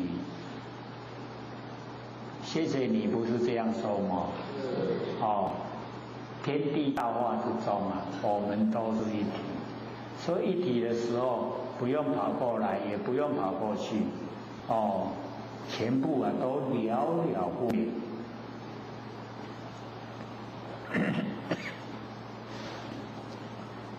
所以这个佛就讲说阿难，肉腹眼根生色相者，假如说是我们的眼根哦，我们眼睛呐，然后呢身啊色相哦，那么见空啊哦灰色，色性啊应消。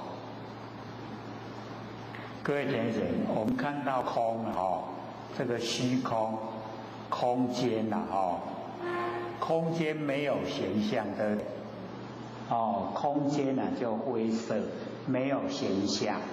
然后它呢这个性啊哦形象的那个性啊应该就消失了哦，消则显花，一切都无哦，消的时候啊，然后显现花哦花明啊，一切啊哦全部都无，色相既无啊，随名空寂哦，色相啊全部都没有了。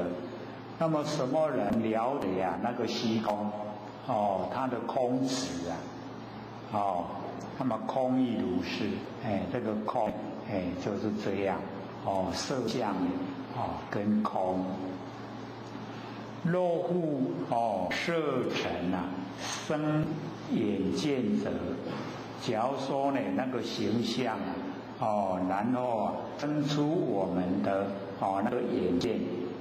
那么观空呢，灰色啊，哦，见即消亡。我们呢，哦，看到的空，哦，它没有形象。那我们的见啊，哦，那个眼根，哦，已经呢消亡。那么亡则都无啊，哦，亡的时候已经都没有了。那么随名啊，空色，什么人了解啊？哦，那个空，各位前人，空有没有形象？空有没有形象？再想想看，空有没有形象？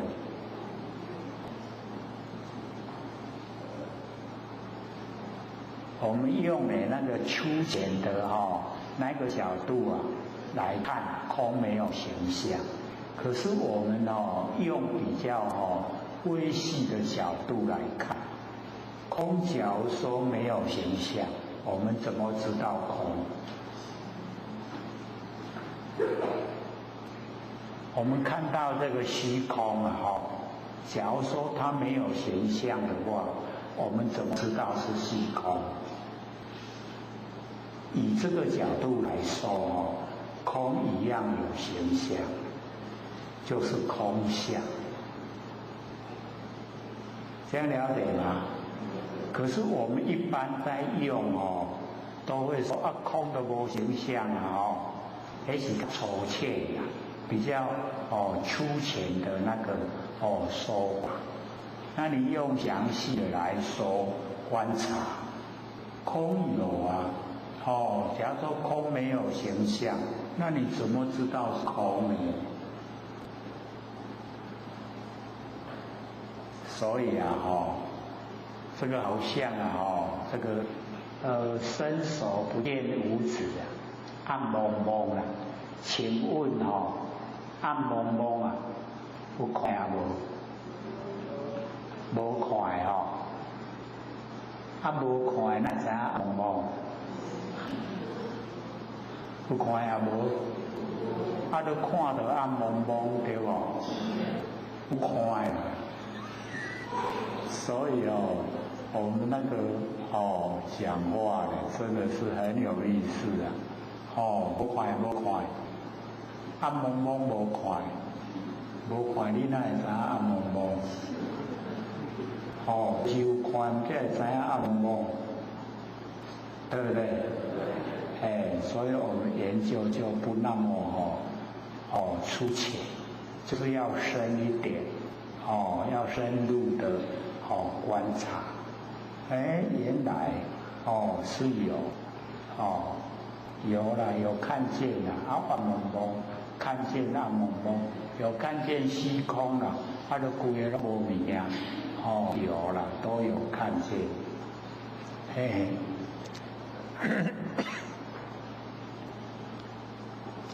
是故当知啊，见于色空。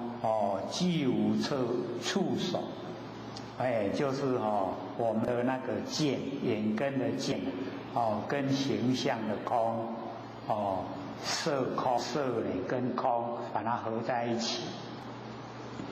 它既无次所，就是没有地方所在，没有固定的地方所在。即色与见二次虚妄，两个这个色跟见两个地方呢都虚，虚妄不实在的，它不是因缘产生也不是呢自然性，自然界所有，不是这样。所以我们了解说，我们见跟是空它没有固定的地方所在，所以这个12处的第一个就是见6根的第一个见，6层的第一个色，这样了解吗？那底下呢就是第一个6根的第二个以及6层的第二个6根第二个就是听耳朵听，然后6层的第二个就声，了解吗？6根的第一个就见，第二个就是那个耳朵那个这样呢一直到全部都全部讲完了6根的一个，然后呢6层的一个然后6根第二，6层第二，6根第三，6层第三那这边呢是6根的第二，跟呢6层的第二，那根的第二是听，然后那个6层的第二是识与声，色声香味触法汝更听此取头圆中呢实伴呢击鼓重击撞钟这个释迦牟尼佛跟阿难讲说你听呢这个取头圆在他们那个生活的范围面这个食就是要吃饭的就击鼓了，听到鼓声的时候就换铁钵那个钵拿着去吃饭，然后呢听到呢撞钟就是要集合了这个重击撞钟然后呢这个钟鼓晕声前后相续这个有撞钟有击鼓听到鼓就是要吃饭听到撞钟呢就是要集合集合呢要讲课了所以呢钟鼓声那个音声呢前后相续，于云何此等为是生来耳边，耳往生处各位姐姐，咱即马咧生活嘛同款，有声音对无？声音走来咱耳筒边也是咱耳筒走去声音发生的所在。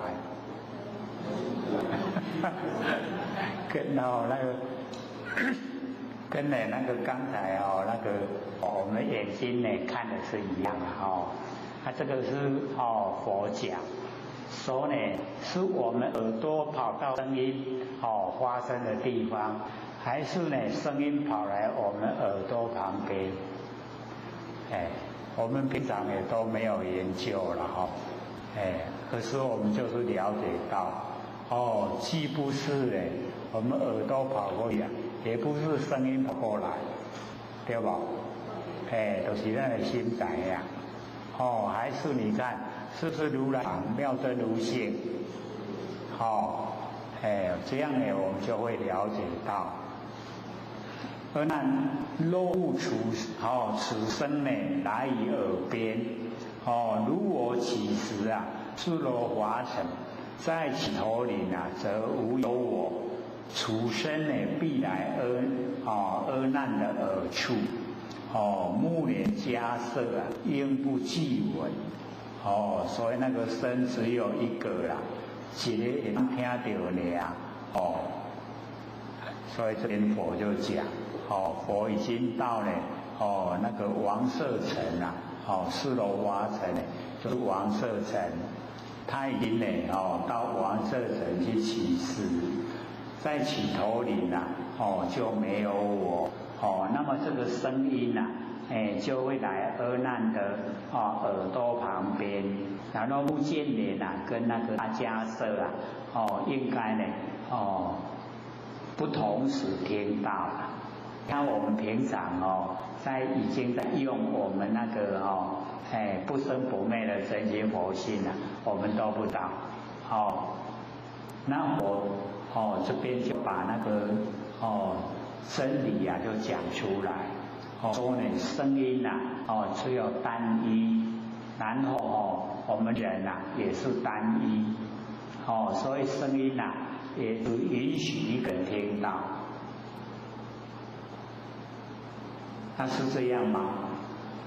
不是所以我们就是了解到我们那个为什么叫妙真如性，那个真如啊，就是佛性本体。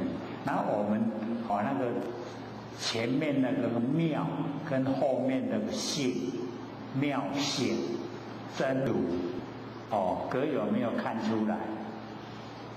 有没有？开始的时候不是讲本如来藏吗？然后妙真如性，对不对？然后我们把真如呢，就是我们如来，就是啊。一真法界，我们真如把它抽起来，然后前跟后连起来就妙性，有没有？所以我们本来就是妙性，很奥妙的，只是我们没有研究而已。妙性，真如，真呢，一真一切真，一如一切如，真如。所以我们了解到，这个佛就讲，他到了这个王舍城去起誓啊，然后呢，这个起头岭啊就没有佛了，这个声音呢就会来阿难的耳旁边，然后目犍连啊、大迦摄啊，他们呢，不会同时听到，可是事实不是这样。所以我们那个如来藏妙真如性啊，真的奥妙。何况呢，其中1250个沙门，一闻钟声呢，同来实处，听到声当地要来食饭啊，迄种这个用鼓啊是敲钟啊，都拢知影要创啥。若复如耳广比身边，较主要是你耳啊，为声音发生的所在遐，如我归次啊，起头林中，像佛已经回来了，在四楼城，在王城啊，就没有了，没有佛。那么如闻鼓声啊，取而以往，击鼓之处，众生急出呢，应不记闻。这个我们呢，这个听声音的时候啊，它会掺杂在一起。可是佛在讲的时候呢，它都分开了。击鼓是鼓声，然后撞钟呢是钟声。假如说呢，那个击鼓钟声全部呢，都一起的话，那应不记闻啦，就是不会同时听到。可是事实啊不是这样，对不对？事实我们都会同时听到，所以那个事实啊，就走入那个妙性妙真如性。那这个现象里面啊，佛呢都一个一个啊，都把它分开。何况其中呢，象麻牛羊，不止那个鼓声跟钟声啊，还有那个象的声音、马的声音、牛的声音，还有那个羊的声音，种种呢音响。肉来往，假如说这个声也没有来，也没有去，无闻，咱也无听到，是故当知，听与音声啊，既无触手，就是我们的听跟那个音声，就是声音呐，既无触手，都没有固定的地方所在。即听于身两处往，非因缘，非自然性。它不是因缘所生的，也不是自然所呈现的，都是虚妄不实在。各位这样了解吗？可是，在我们生活之中好像不是这个现象，对不对？来讲是从那个真理的角度来讲，那我们在生活啊，是从我们的妙真如性来应对来说，这样了解意思吗？所以呢，或许都当时啊，在写这一本时候啊，就想说这一些都白话，所以就不用再写那个小的解说。结果各位觉得白不白话？跟那个或许想象都不一样。就可以看到啊，前面的地方啊，一定都会有那个来解说，写小的字啊解说的，写得很密那个就是或许会以为那容易了解那个不容易了解所以就是要这个详细把它解出来，然后到后来那个这个4科，然后7大，那或许一看这个4、7大都是白话所以就不用再解说了，是这样来的啦。结果一讲了一听以后，那都无感，跟或许想象啊都不一样的。不过那个时候，假如说要在把所有的内容啊，又从小的文字啊来解说的话，那我们可能要这个一本都已经这么重的都可能要2本，2本的那个分量。不过也倒是觉得啦，这一些地方不要太投入，只要你了解如来藏、妙真如性，后面那个本非因缘，非自然性，这样就好。我们把握这个原则，那中间那个它那个过程，我们倒不要用心去探讨。要用心探讨的地方呢，或许一定会用小的详细解说了。比如说67页67页就全部都是小的文字在解说。你看这个就是要我们详细了解才会用那个小的文字来解说。那个大的不加小的文字解说，那个就是不要太详细去了解，因为有一些我们越详细了解越复杂详细了解越复杂了，了解吗？掌握原则就好我们掌握说如来藏、妙真如性本非因缘，非自然性，安有拢掌握掉这样就可以。那底下那些呀，我们听过了就好，听过啊就好啊，就是稍微不会说安尼规个都唔知啦，不会那个样子啦，因为会写是比较看得久，时间经过很长，所以就会觉得白话了，这个都白话不用解说。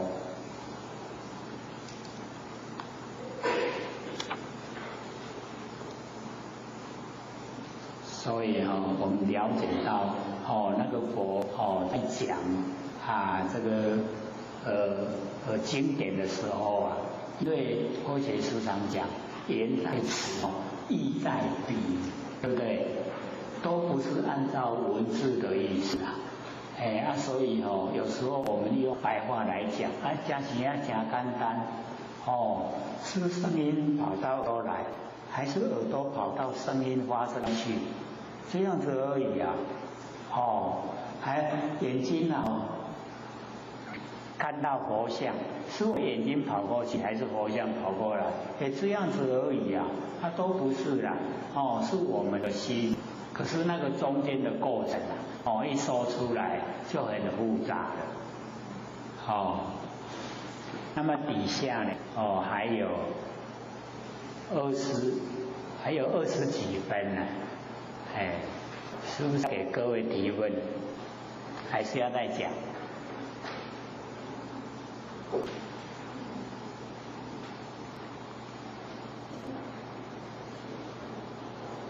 底下这个这个旃檀倒是很有意思。旃檀香，那个珠24两为珠。一株一燃了以后40里呀，都会闻到香气。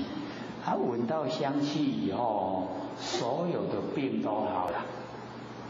那个真的是这个我们娑婆世界没有这种，这个是在那个北俱泸州才有。可是我们都拿不到，所以那个旃檀很香，还是给各位问好了因为剩下20几分而已。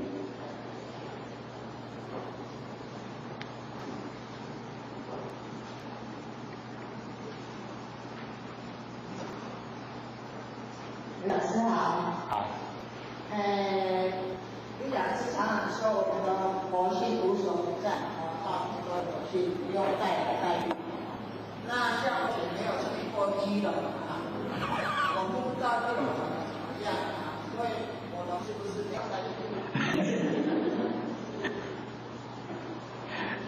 都有道具，因为我们要了解我们有一些像佛学都没有出国，可是我们佛性也都充满整个地球，不只有地球是整个我们这个宇宙的空间全部都有我们佛性在，所以这个不要怀疑自己的佛性缩小了，跟佛都一样我们了解说无量的那个佛世界那我们这个佛世界是非常小了，那无量的佛世界，我们佛性都在，我们佛性都有，所以无量的佛世界我们都可以去。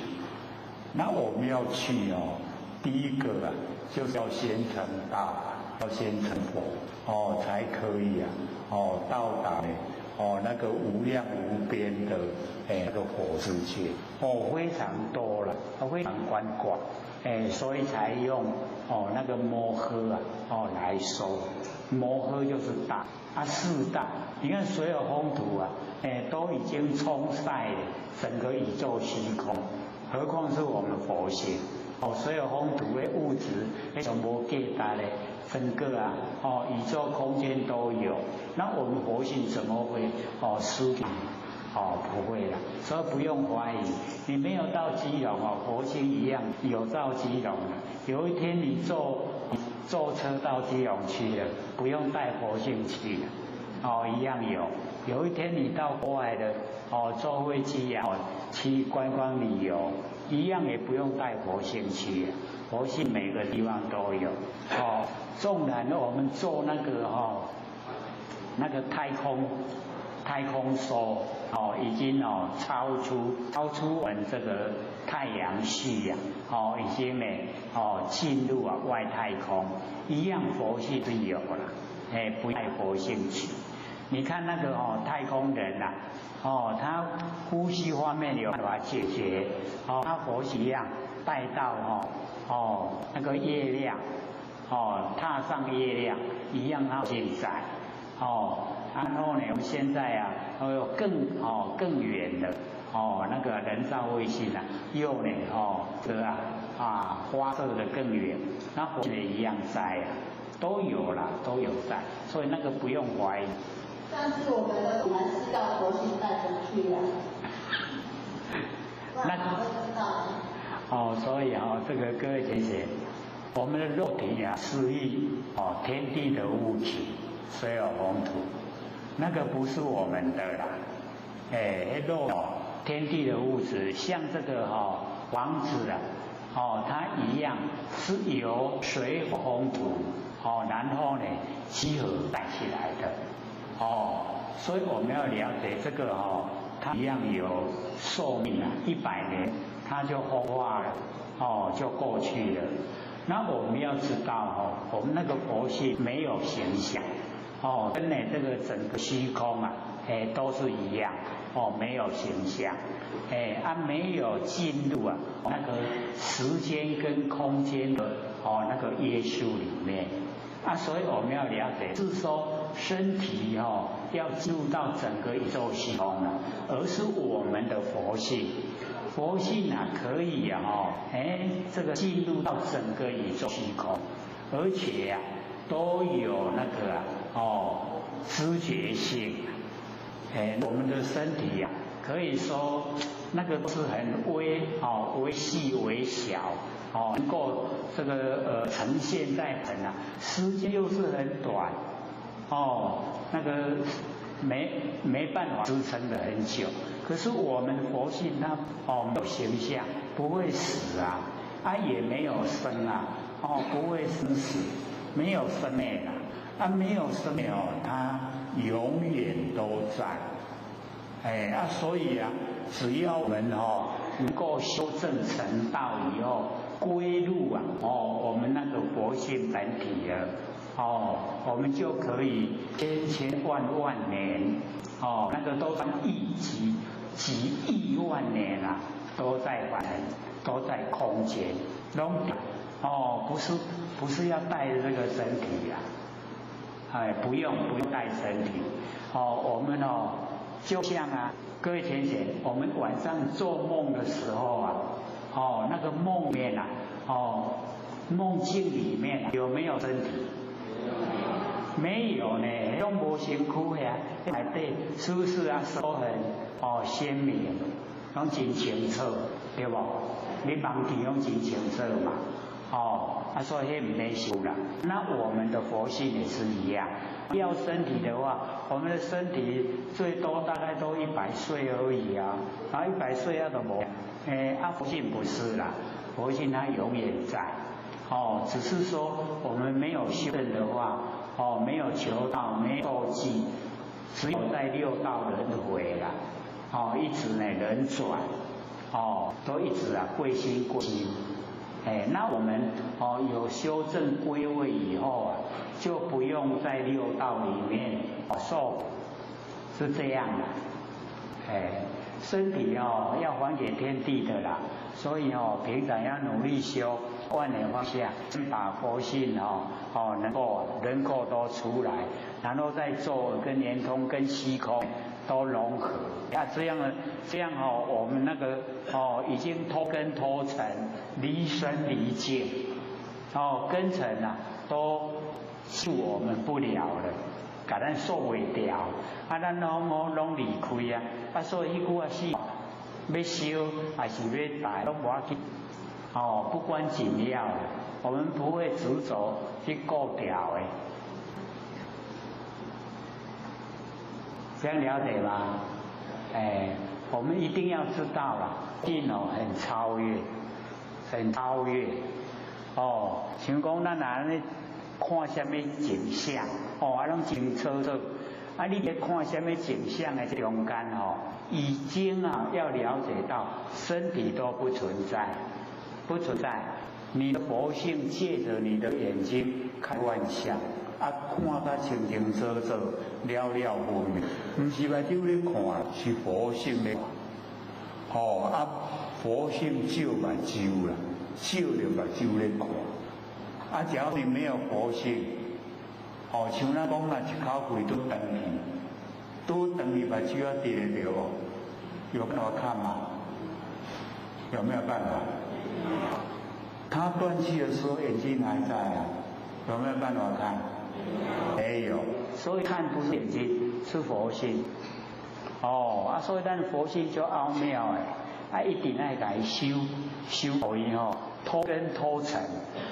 脱离我们六根啊，脱离这个凡尘啊，脱根脱尘，离身已经离开身体，离开境，哦，迄种跟拢整个都超出啊，殊胜就殊胜哦，对啊，哎，不是说一定要用心的，我要用心去哦，啊，我多唱你的无语啊，这样了解吗？你有说一句说十方诸佛同一法身，那这个诸佛同一法身是属于容相吗？哦，这个十方之佛同一个法身，因为同一个虚空，整个虚空来对啊，就是一个，就只有一个了。所以各位浅显，我们回想一下，在现象里面啊。就只有一位佛，像咱今嘛，就是弥勒祖师，啊，伫弥勒祖师的顶头就是释迦牟尼佛，只有一个佛啦。为什么一？就是唯一呀。啊，这个一的形容，它能够代表我们所有众生，所有的众生啊，拢介伊搞。都跟众生跟佛呢，是相同的，都是相同。虽然现在有形相同，可是这个相是假的，这个都要归还给天地。啊，归还给天地以后，归入真，就是十方之佛同一个法身，唔免分别啦，不用分别。同一个法身，大家拢讲大家都一样的，佛性都是为什么都悲？慈悲的悲，灵本同体，我们的灵性本来就是同体，同一个体，很奥妙的，很奥妙的啦，叫不可思议。这些都时常讲啊，释迦牟尼佛在那个华严经，他讲他落入凡尘不是80岁吗？他说他不动分毫，伊有出世甲走入涅槃，伊讲伊一点啊叮当都无啦，叫做不动本尊啦。咱拢同款啦，咱有哪拢不动，咱即马落凡尘咧受苦着，苦若食了搁转去，就搁转去本位啊。咱有哪如如不动？各位动了没有？有，都动了。举例像你说我的眼睛看到是从现在看，可是如果比较远的地方看不到那个眼睛。那到时候我的佛性不转吗？那个叫做那个守之心被我们极限，被我们的所知把它极限，它是无量无边。那我们要到成道的时候大用无限，大用无限就像那个含梨花，依山倒海，咱今卖样依山倒海就是咱也无法度大用出来。所有极限，在咱的认知，我们知道的不宽广，我们知道的很狭隘，所以显现就很狭隘。我们很宽广的，它就很宽广。所以往后我们成道成佛了，那个大用无限就可以变化整个天地。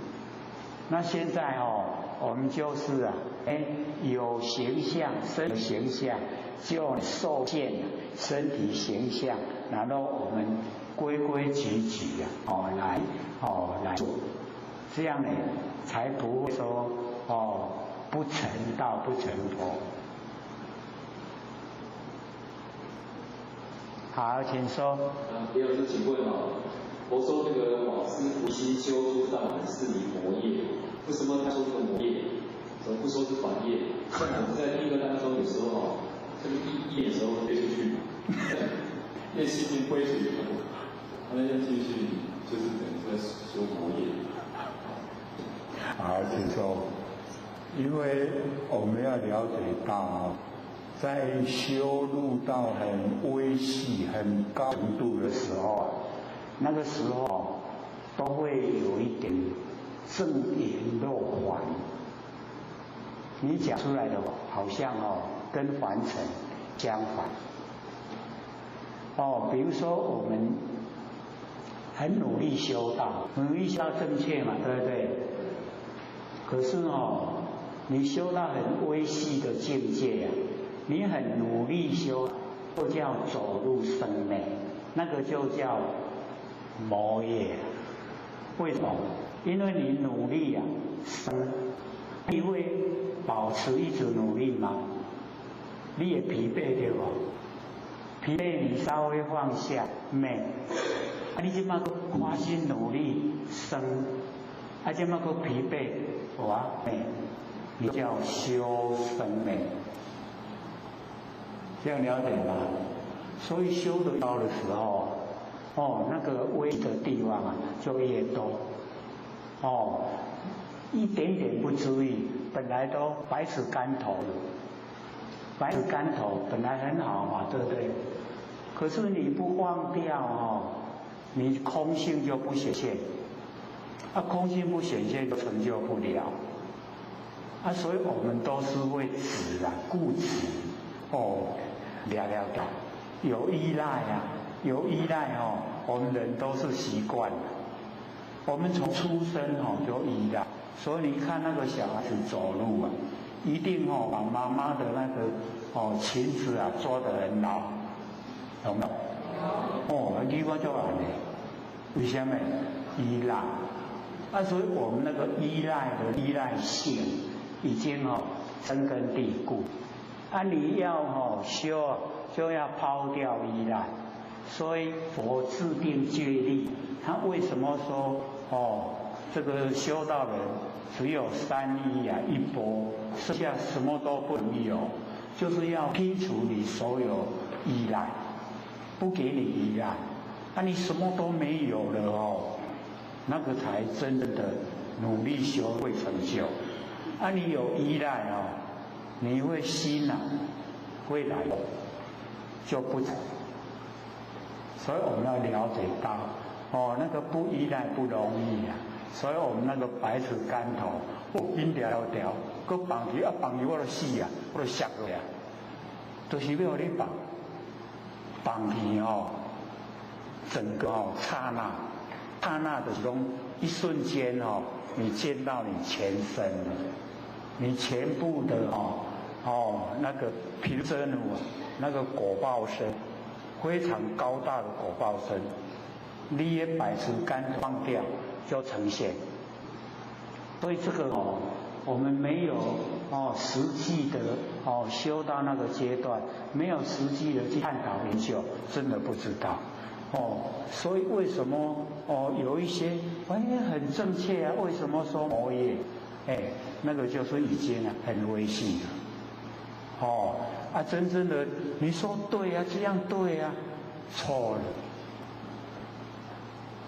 完成真的是有时候我们的认知不够，认识跟知道不够，所以被自己障碍。本来都是佛那为什么没有成佛？就是被自己障碍我们的那个知觉障碍我们自己成就。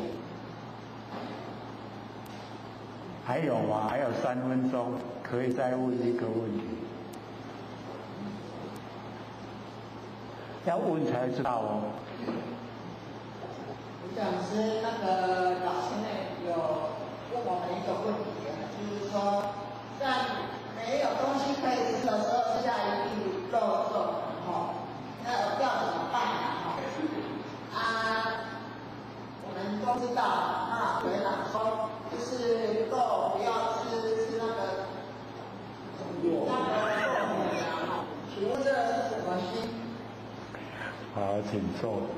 那个有那个就是问释迦牟尼佛说去托钵化缘很多都拿那个那个分食的出来布施问释迦牟尼佛，那要怎么处理要办？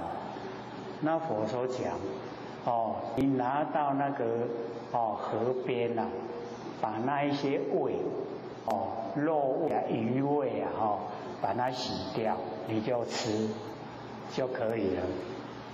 这样了解吗？就是它是要我们不要有那个杀心不要有那个杀。我们吃分了重点都是杀生不要有杀心。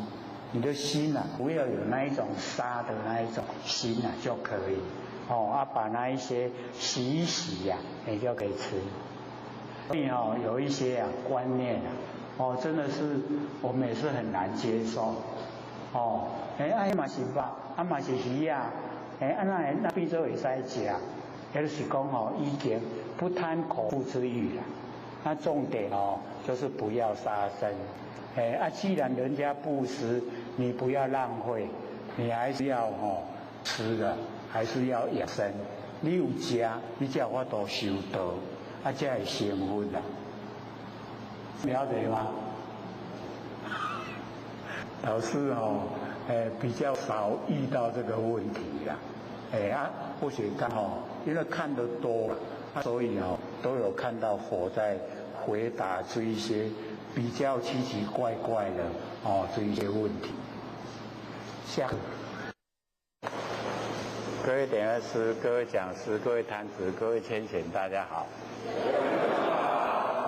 会学占道天师德，老千千大德以及感谢各位千贤给或学机会学讲。我们讲到哪边呢？56页。这个下面一段，对这个释迦牟尼佛呢跟阿难讲，说如用秀持如众的旃檀，那个旃檀就是檀香。那么此香肉腹燃于一株，点那个燃就是点燃。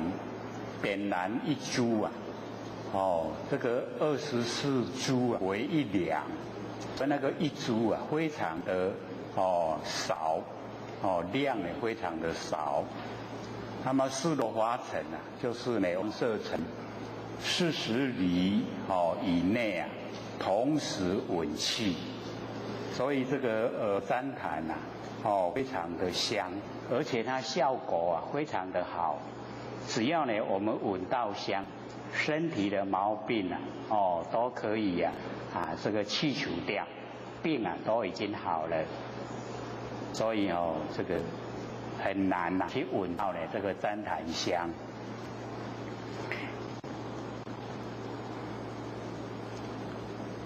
在北纪泸州才有啦，我们这个南赡部洲没有这一种24株为一两的那个旃檀香，所以我们这边众生的那个福分呢都还不够，没有办法呢闻到。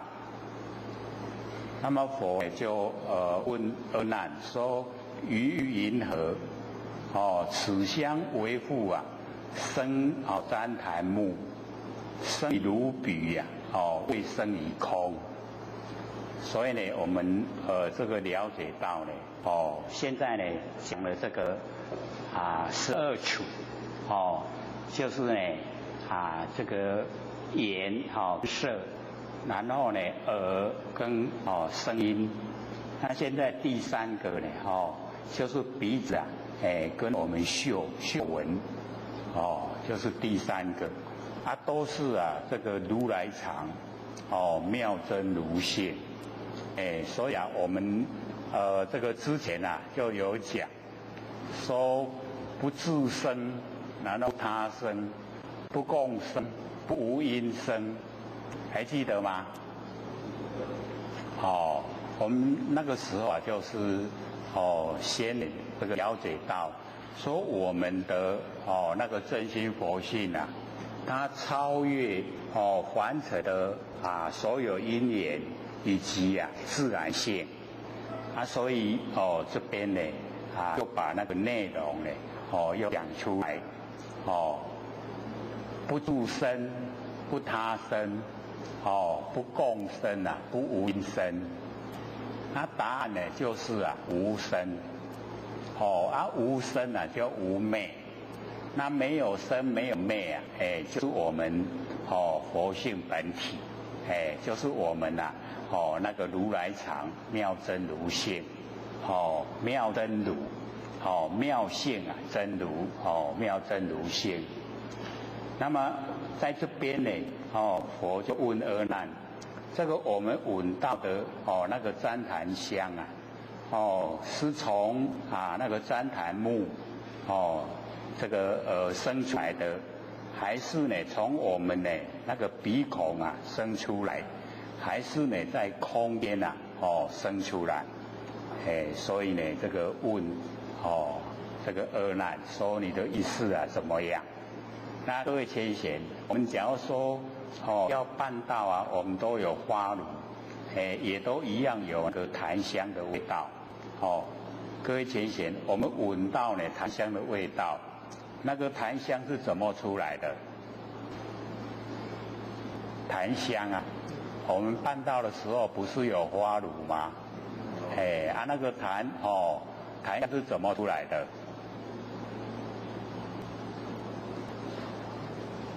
各位有没有参与办到？有。那有没有花炉？有。他都会花炉吗？也或许在这个老前人前人身边老前非常注重那个花炉，就是呢我们要挥花。花了以后那个炉它会这个热，然后刚好那个我们那个檀香木一插上去了以后就马上就有一种感觉上好像啵啵啵，好像要要滚那个线那个热炉真烈。那老千人一看到这个情形他就会称赞那个花炉的人，说呢这个道会办得很宏展，就会炉会热炉很热。那假如说呢那个檀香木一插进去点点哇，那这一下子这个老先生他不讲话了，可是也这个显现了那个不高兴的那个脸色，说啊这个地区这个地方啊办不起来，虽然也都是这个外在的因缘，可是会显现啊在我们的行为动作之中所以那个花乳导是很重要。我们呢都是把那个檀香末，然后这个放进香炉，然后跟那个香灰搅，对不对？就在那个炉的那个中间搅拌，然后那个范围就是我们那个檀香木一株檀香木的范围，那个深度啦，各位有没有这样？哇，这个叫做没有契合啦。我讲跟那那想的都无同，不一样，一不一样？不一样无按哪法咯？规个炉拢个檀香木较低低不是那样子的所以呢，我们就是了解到有这个熟悉较接咯，就较会掌握迄个巧妙一掌握巧妙呢，一花就很理想，花得很理想那个等于是这个这个插檀香木的时候就会很喜欢，很高兴，说你这个道会办得很宏展所以从那个我们那个花炉的那个形象来讲办到的事所以呢，我们了解到说一花炉了以后就有那个香味有那个檀香的香味。我们现在呢，这个买那个檀香末，各位浅显，一两是多少钱？各位都没有参与买那个檀香末吗？有没有？有一两是多少钱？一包一包不是算两的吗？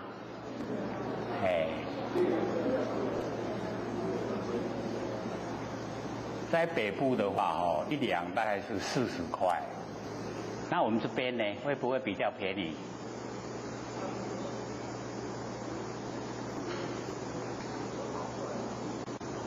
比较便宜那有的那个木材行咧寄茶迄茶迄壶茶壶茶壶摕来烧完那会芳啦，可是那个就很便宜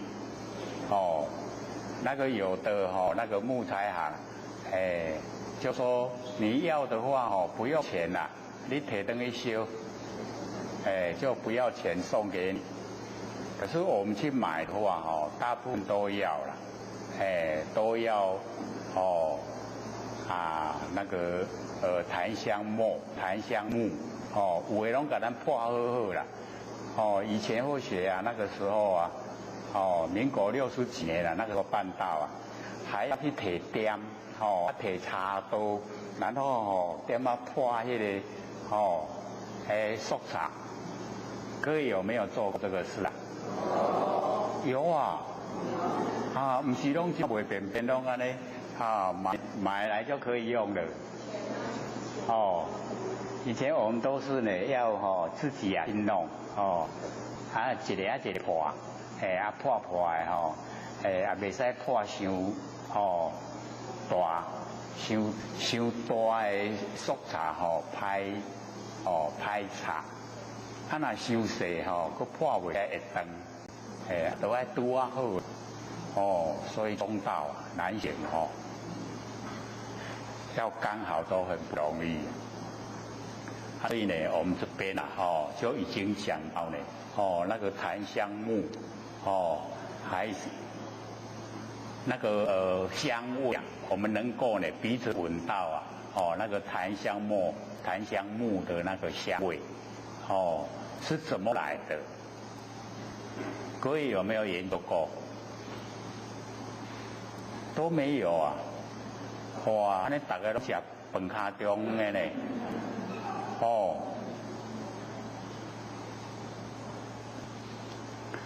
所以这个释迦牟尼佛呢就跟阿难讲，说若复此香啊，生于如彼，从你那个鼻孔啊开始，这个香呢从鼻孔生出来，称鼻所生啊，当从鼻出，鼻灰呢旃檀，这个我们鼻子啊不是旃檀，各位想鼻子会出旃檀气吗？会不会？迄那会出檀气，大家拢要去你身边的，所以之前呢，这个或许，在民国大概66还是67年那个时候啊，有带一位那个游天堂地府，那个许传灵啊，许先生。然后呢，因为后来也贪念凡尘，凡尘事啊很贪念，所以就被这个阎罗王这个押到第7殿去洗澡，说你浑身都污秽啊，要把这个污秽洗干净，到第7殿去洗。然后呢，他洗好以后又来找后学。我说，你身上怎么这么香？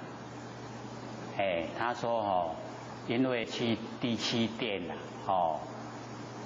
洗澡，那个里面的那个里面的那个水啊，就是很香所以他洗出来以后全身都是很香，只要呢这个跟他凑身而过，就一定可以闻到，然后一直延续1个礼拜，1个礼拜我们用那个完成的水洗那个香都洗不掉了，还是很香，还可以闻到那个香味。各位想不想去洗从安尼了。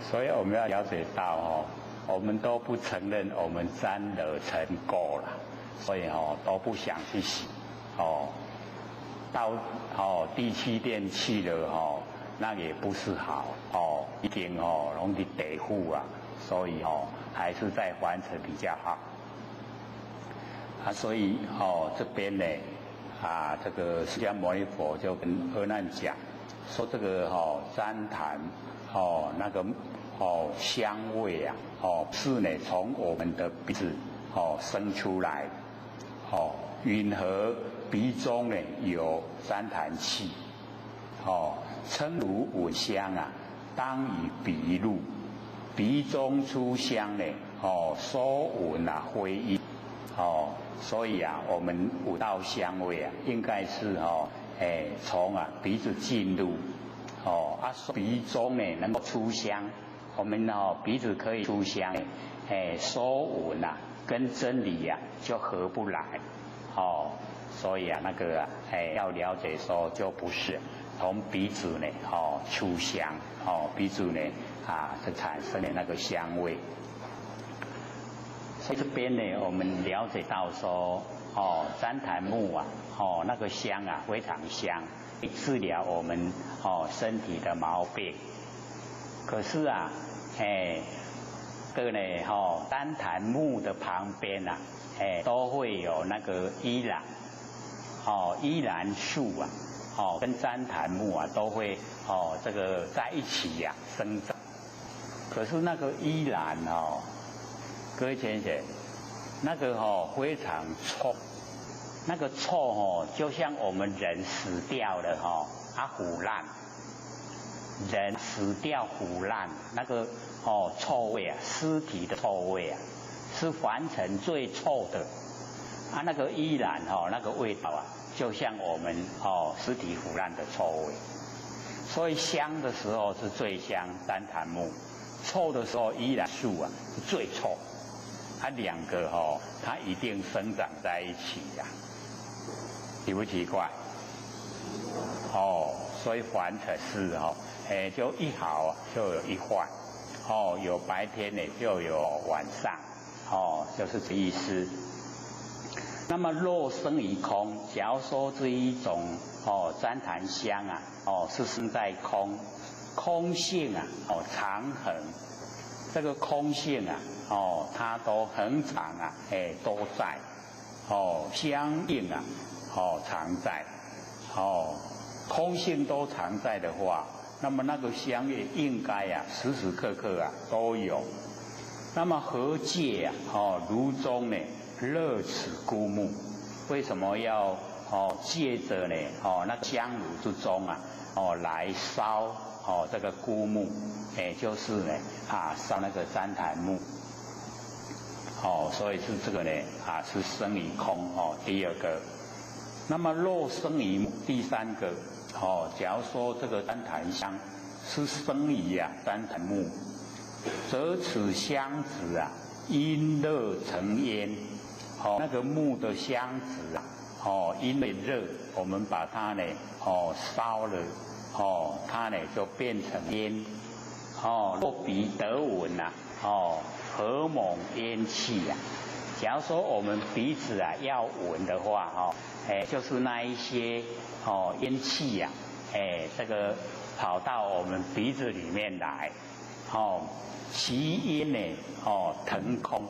那个烟啊，哦，往空间啊，哦，上面腾，未及遥远，就是啊，没有哦，这个烟啊，没有到很遥远的地方去。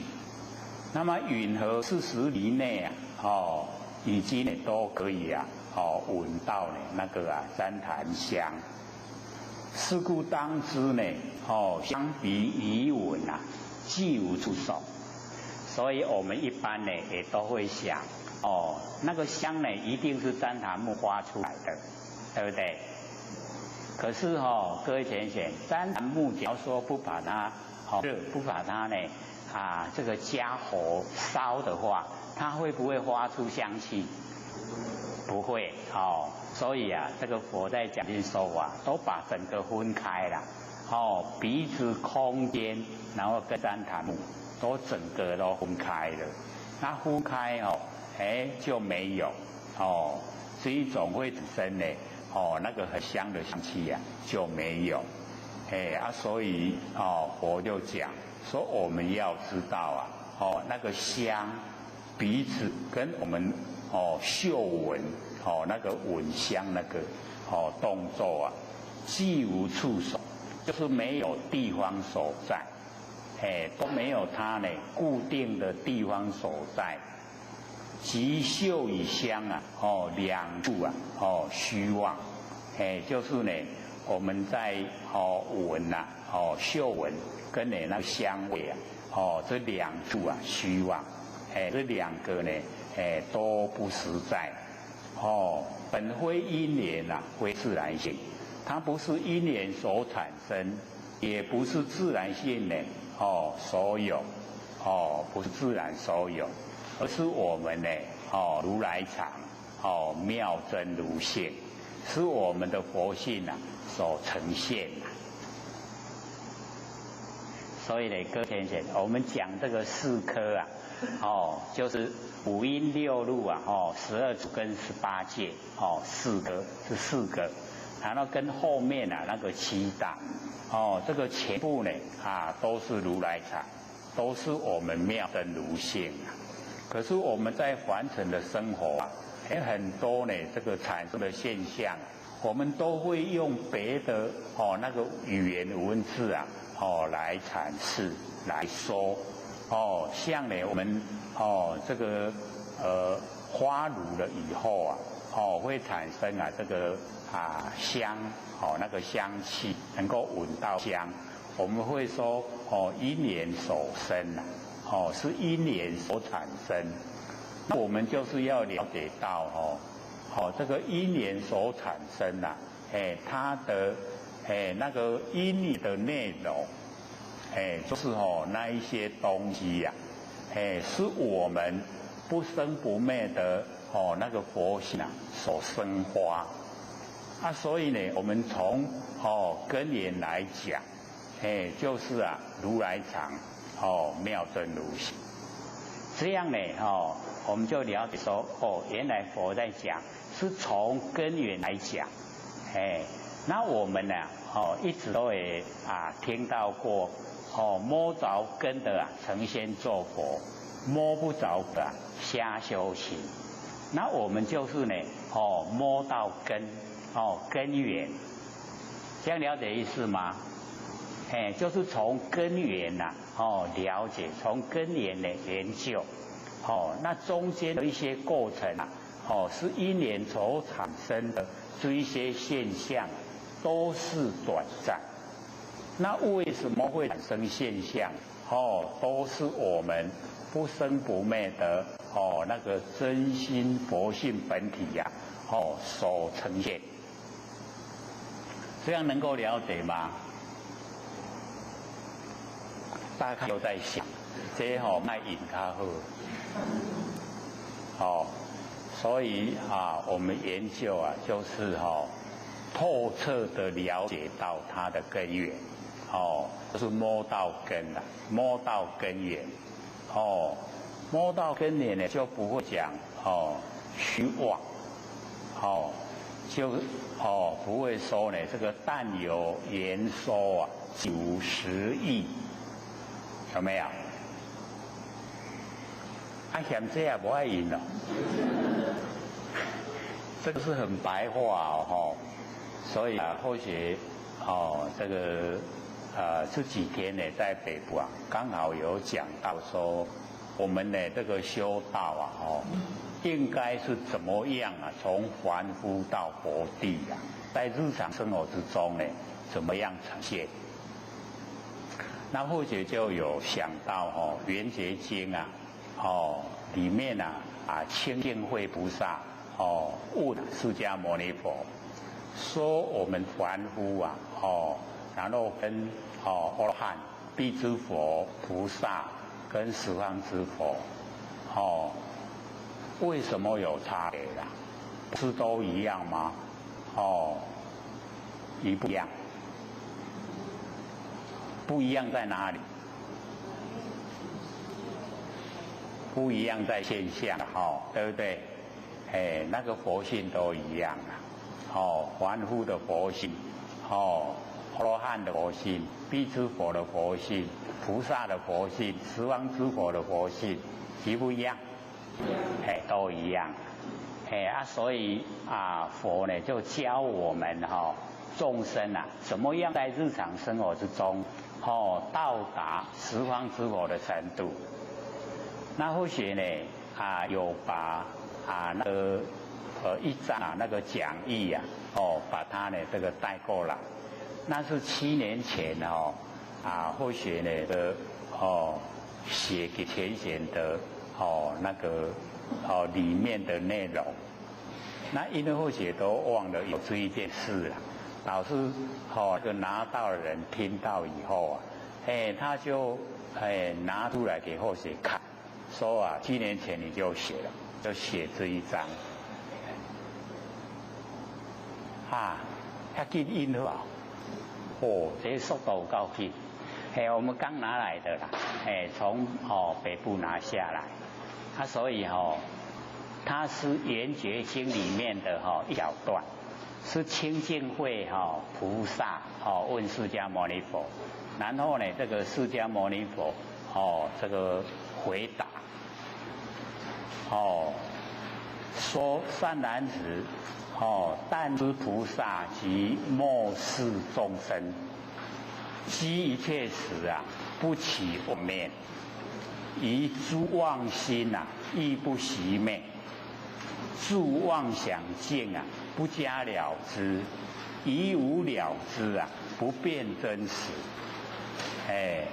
所以这个经文啊，不多了，可以说很少。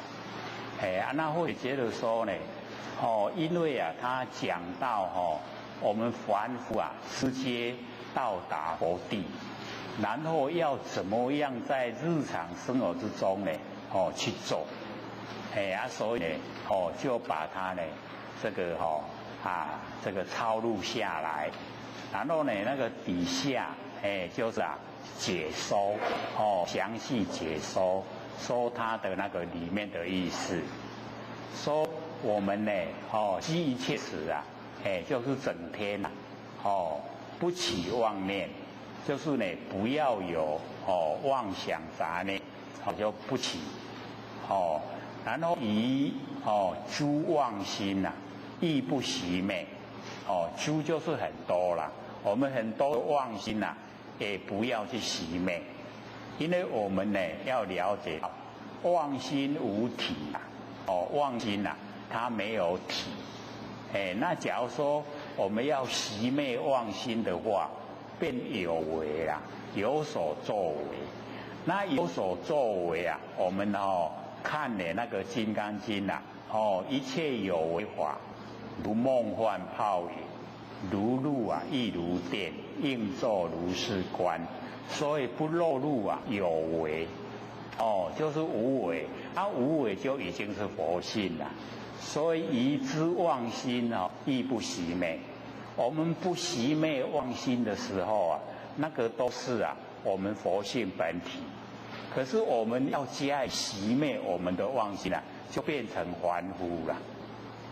各位先生，这样听懂吗？讲同学拢不爱搞我用。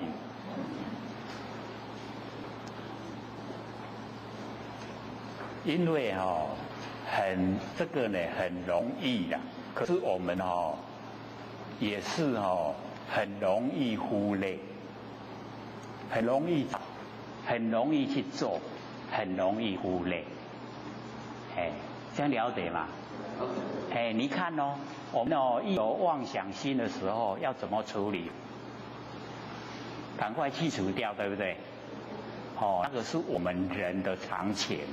人都会这样，可是佛就讲以诸妄心亦不熄灭，他就跟我们讲真理，说你要熄灭你就是已经落入有为，有所作为，你有所作为它就变生灭，有生有灭不是佛性本体，你知影无？所以他就讲以诸妄心亦不熄灭，诸妄想境不加了之。我们在生活之中不可能说不住妄想境，对不对？我们一看呢，看到下面好看，拢会呈现在咱的眼前，对不对？都会呈现。可是呢，佛就讲住妄想境，我们已经住，不加了之，安尼也一样呗。现在倒是有人回应，不会说我爱赢。可是我们要了解到这个这个讲出来很容易啦，做起来却蛮困难。因为我们住妄想境的时候拢会想要了解是什么，要了解跟顶头一句同款，落入有为啦，落入有为又是生灭，这样了解吗？住妄想境不加了之，不加了之，知道吗？刚才我们看到了外面有种那个荔枝。我们看到了自在妄想境，不加了之不去看那个是种什么？荔枝，就已经加以了之啊。这样了解吗？我们住妄想界不加了之，然后呢，以无了之啊，不辨真实。在无了之之中啊，不分辨啊，是真的是假的。这样会吗？容不容易？做起来不容易啦，可是我们听很容易啊，会知道。而且从头呢再讲，说善男子，但知菩萨呢，即末世众生，积一切时啊，不起妄念，疑之妄心啊，亦不熄灭，自妄想境啊，不加了之，疑无了之啊，不辨真实。这样有没有听得清楚了？有没有？听不清楚也没关系啊，手上有印一张了，手上有写了，那里面呢就有写，有把经写下来，有把解说也写下来，所以呢，我们在日生活里面，我们就可以呀，已经进入不生不灭佛性本体，就是从这样进入了。积一切时不起妄念，那个啊最不容易的，我们都会起念，所以要训练自己呀，就是不要起心动念，然后呢住妄想境啊，我们不加了之，疑之妄心啊也不熄灭，那个都是非常容易呈现的。然后我们的处理方式啊，又很容易进入生灭，很容易啊进入有为，这样了解吗？然后最后疑无了之啊，不辨真实，就是不去分辨了，它是真的是假的，所以我们要知道说，整个天地之间呐，就是我们不生不灭的佛性本体这个存在，整个山河大地，整个万象都是佛性本体，所有整个有情的众生呐，我们要知道都是同体，都是体，所以我们刚才呢那个唱那一首山歌啊，说只要我们用那个很至诚的心就能够跟上天契合，有没有？就是这个意思。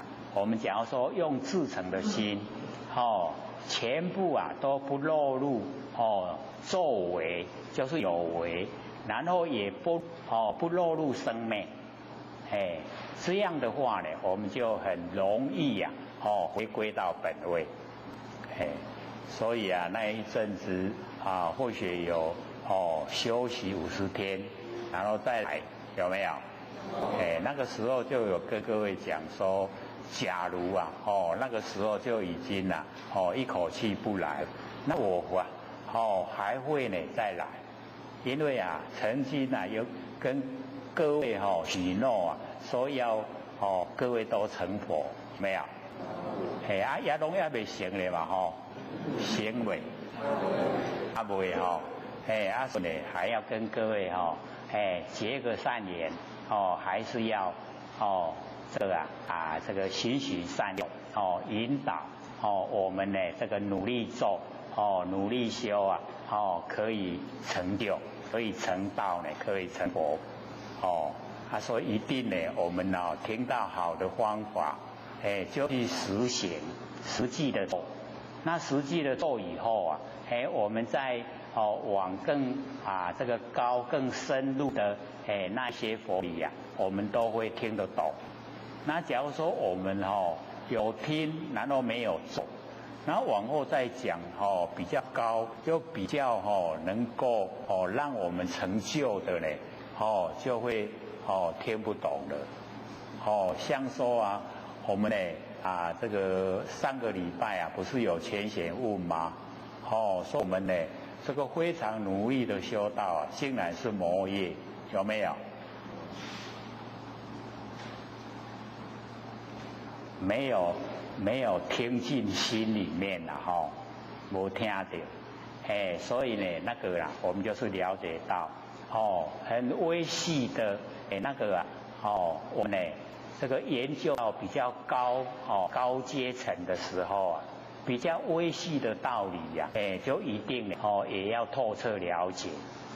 那我们很花心来修道，就一定呢要找到不生不灭的那个修行方法。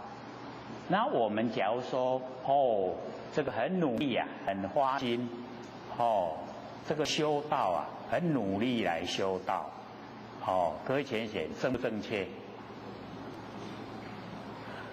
所以我们呐鼓励啊一些新进的比较知得比较浅的都是要这样的，要努力修道。可是我们到达比较高的程度以后那个很努力我们就是要去深入的探讨。我们人都有疲惫的时候也有反弹的时候。那当我们一疲惫下来，本来很努力一疲惫的时候是不是有点懈怠？所以很努力的时候就使以生，有点疲惫懈怠下来就使以灭。那我们不修那个生灭的道，我们修呢要修不生不灭的道，这样了解吗？是不是比较微细的？所以我们要保持平常心，很努力的修，那个是我们切力的目标。可是呢，我们做法就不能说你走无气力啦，都要停落来，对不？对不对？所以我们就是还没有这个未气以前咱都要保持那个继续的力道。那这样呢，继续的力道有了，我们又可以这个往下一个阶层又努力前进。这样子的话就没有生也没有灭，都一直很努力的可以说从头到尾都是精进。所以我们就是要了解到自己就是要了解到有没有走入生灭，有没有走入变化。变化那个跟生灭一样，它不能，我们呢要了解到修道呢不能变化。一产生变化，我们心变不变？会变的心就是生灭的心。所以我们就是找到不生不灭的心来修不生不灭的道，这样因果一致绝对可以成。而我们当下就已经了解，然后已经在做，那已经就是了。就是已经整个佛性呈现在眼前，当下都是无欠无余，无卡嘛无春，嘟嘟好。所以亿万年就在当下。这个几千万年之前，几千万年之后，跟现在同时汇合在我们的眼前。所以我们没有过去心，也没有未来心，也没有现在心。没有三心三世摄受我们不住，我们不用进入六道轮回。有没有回到我们本位了？有没有？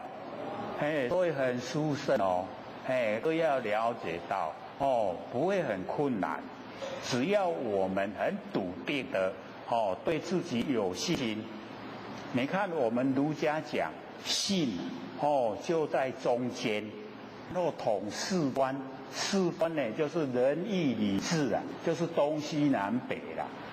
所以那个中就是信，所以信从事端兼完善。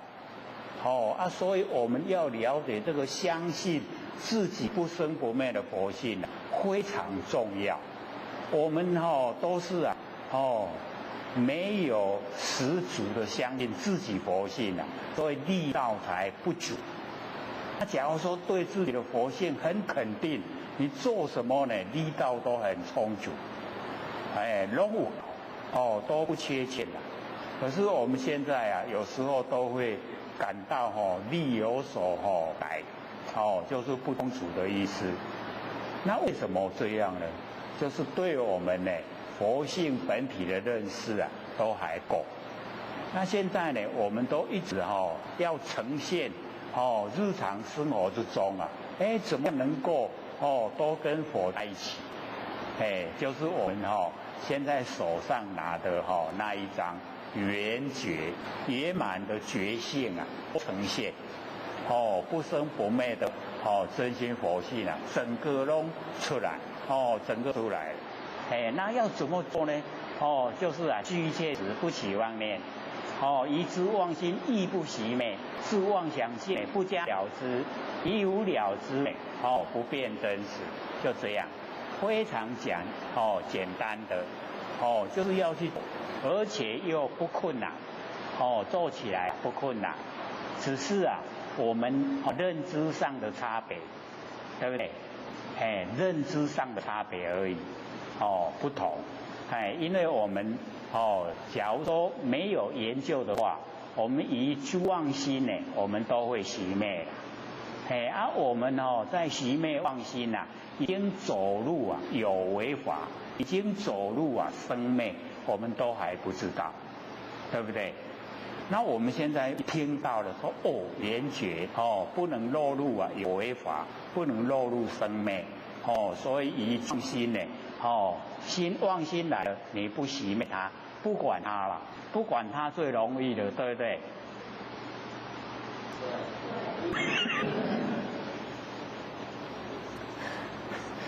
还有反应，所以可能各位是听到，不要管它不行要管一管，所以赶快回应。所以我们在我们那个有起心动念的时候就不要动，不要去熄灭它，也不要去管它。这样的话呢，我们也会习惯。那往后我们只要一起心动念，马上都知觉，就知觉了以后它不会延续，这样的话，我们的心我们自己掌握，自己能够掌握自己心的动态，等于是说过去、未来、现在。那个整个善心你都可以掌握了，不被三世摄受，三世不摄受，六道轮回没有，不用六道轮回每一个都已经成佛了，可以超越。所以我们那个印缩小型的老师的墨宝，后面不是有写吗？老师有说嘛说要听性理心法才可以拿宝，然后就讲等下是点到是万八得超然没有说永远得超然只有10800年，有没有？所以鼓励我们研究性理心法超越10800年因为10800年一个研会里面的我们要了解到一会而已，一研12会10800年才一会，12分之1那么少。那我们一回归本位以后不管过几个研会我们都可以跟南极老仙翁一样。南极老仙翁不是说已经经过7个研会吗？没有。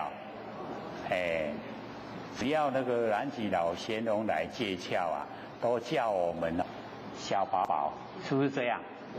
哎，我们真的小宝宝了哦，太小了哦，所以我们要赶快修正呢到南极老仙翁的身边，然后南极老仙翁看第8次的天地混沌啊，我们看第1次，对不对？不要经过呢又经过一遍14拜，然后第15次的时候，南极老仙翁又来借窍啊，说自我成道以来天已经混沌了第14次了。然后我们那个时候还在听歌，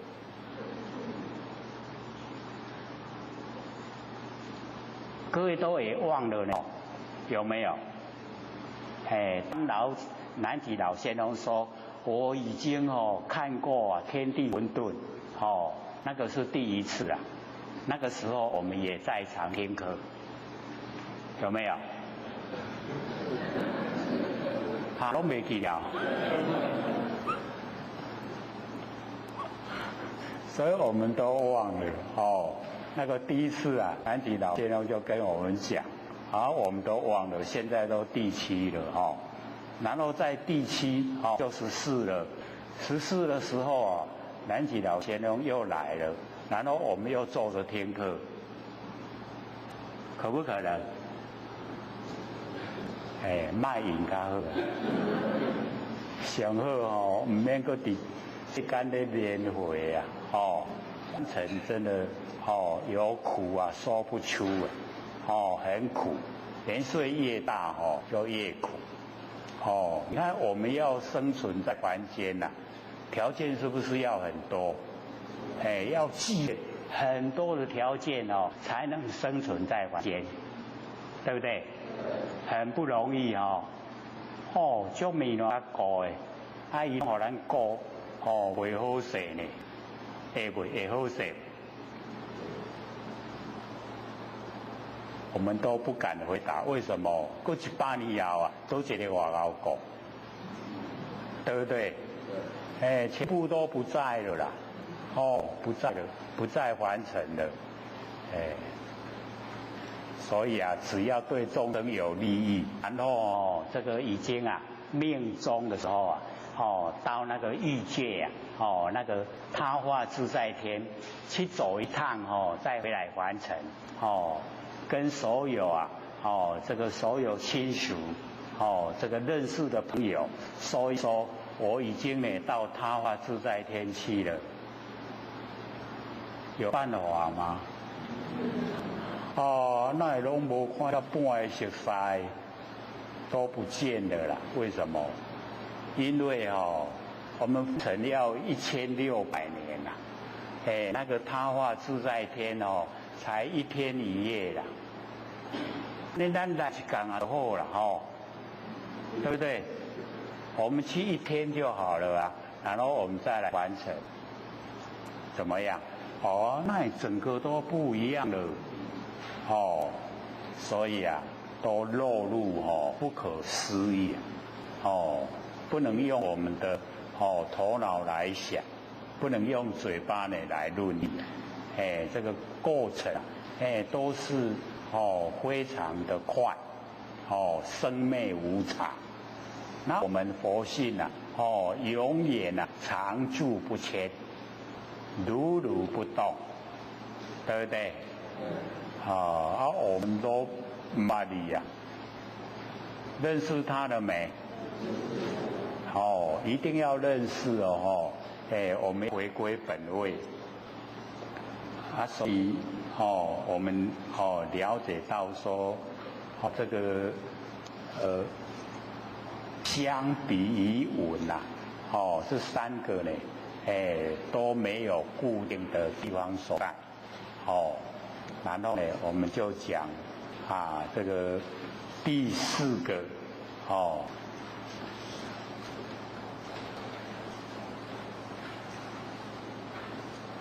第4个就是我们那个舌头、嘴巴啦跟那个吃的味道阿难乳长20，释迦牟尼佛呢跟阿难讲，说乳长呢22个时辰，就是呢早上跟那个中午这2个时辰。那么佛制定戒律过午不食，经过那个午时下午点就不吃了，这样呢修起道来比较容易成功。众中持钵其间或遇失落醍醐，名为上位。这个呢，释迦牟尼佛跟阿难讲，说你早上呢跟中午在众中呢持钵，就是托钵到百姓家去这个化缘。那么期间呢或失落醍醐，名为上味。就是最好的那个味道，就是牛奶，牛奶有5个这个味道，第一个就是牛奶，第二个呢叫乳酪，第3个呢生酥，第4个熟酥，第5个就是醍醐。那我们这个台湾呢大概只有到那个第2位。之前非常早期的时候或许看到那个释迦牟尼佛讲说那个醍醐可以治百病，那或许就到那个大卖场去问，问那个售货员，说你们这边有卖那个醍醐吗？他说你是要买酱油。我说醍醐他说那个要到印度去买。印度有没有醍醐因为佛在那边讲经说法嘛因为佛有讲吃了醍醐以后百病全部消失了，拢无病，况这上好，一定要买来吃。讲咱家做到那个乳酪，各位有没有吃过乳酪？那乳酪要12杯很大杯的牛奶提炼一片乳酪，所以我们吃那个早餐很多人都夹在那个面包里面一片的那个乳酪，有没有？那个时候或许赶快去买来吃，结果会怎么样？对了，胖起来了，会加斤大颗，很快胖，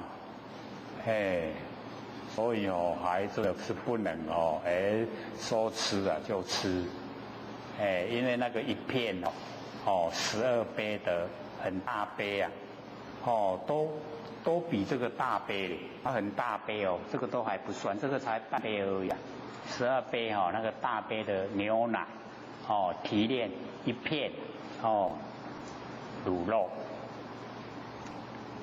它生吃也可以啦，不夹在面包里面，一般都夹吐司啦，夹在吐司里面。所以呢，我们了解到，在佛的那一种朝代，这5味这个牛奶，这个乳酪、生酥、熟酥、醍醐，这个5味，名为上味，最好的吃方面最好的味道。那么于云何？此味为护生于空中，生于舌中，未生食中。这个佛问说我们吃的这个味道是从空中产生，还是呢从我们舌头之中产生，还是呢从食物之中产生？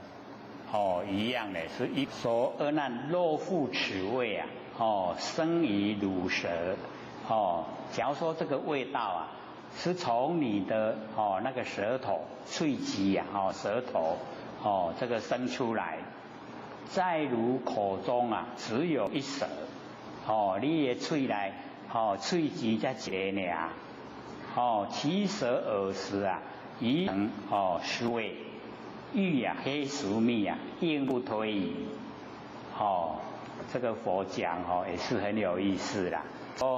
你只喙是一个尔，迄句啊你已经伫咧食迄个生酥、熟酥啊，酥味，就牛奶那个第3跟第4那个味道，第3生酥，第4熟酥酥味。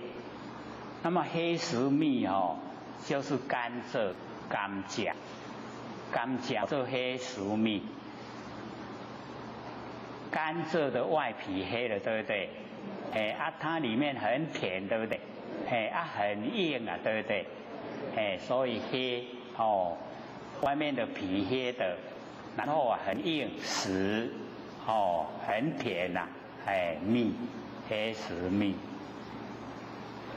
我们现在都讲甘蔗了可是佛那个时候啊，就讲它那个外表跟它的味道。那个甘蔗黑熟蜜，硬不推移呀，就是舌头只有一个，那吃了生酥以后啊，舌头里面啊就是那个生酥的味道，它吃到甘蔗啊，应该不会变甘蔗的味道了，这样了解意思吗？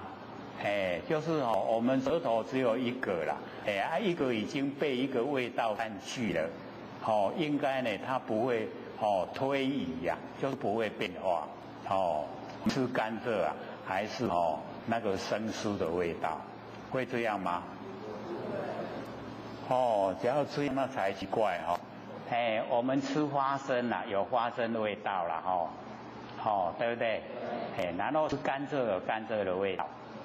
那假如说我们在吃甘蔗的时候啊，也是花生的味道，怎么办？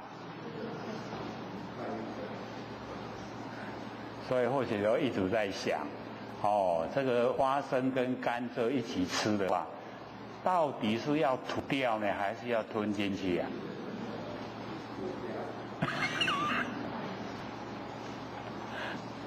花生可以吞进去嘛，甘蔗要这个咀嚼以后要吐掉嘛，对不对？两个一起吃的话，到底要怎么办？各位有没有试验过？没有啊，倒是可以试验看看。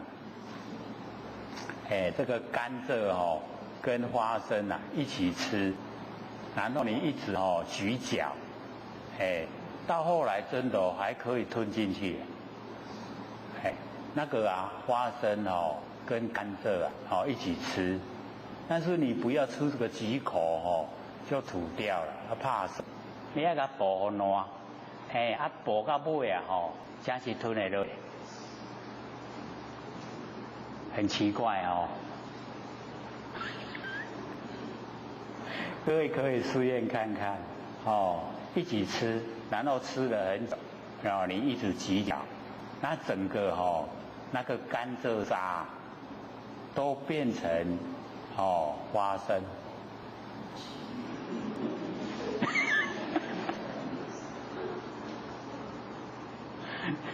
所以各位可以试验看看，看看是不是被我骗的，一定是不是啦，因为后也有吃过真的把它吞进去呀。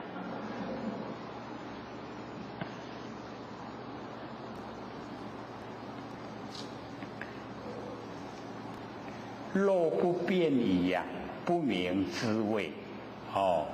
假如说这个舌头已经变成生酥的味道，再吃甘蔗，不推移那个味道不变化，这样呢，就不叫做滋味，你知道那个味道。肉变异者舌灰都是。假如说呢已经变异了，那我们的舌头只有一个，那么饮和多味啊，一舌而知。那么多的味道啊，一个舌头能够知道。所以这个各位先生，佛就是在讲了，说我们那个如来藏妙真如性很奥妙。我们舌头只有一个，你看我们吃的东西有100千个味道，对不对？这个有时候差一点点那个味道以后不要到追加来吃。这个味道差一点点，有没有？我们就是要光明，我们修道呢，就是要光明，光明正大，然后呢，努力修持，能够呢修正成佛，救度这个苦难的众生，众生都很苦难的，不苦不？因为我们都把苦写在脸上，你看我们的那个眉毛是不是糙？你看我们那个眼睛跟鼻子是不是一个十字架？然后我们嘴巴是不是一个口？加起来是什么？就苦了。所以我们把苦都写在脸上，不苦也不行了，苦为了。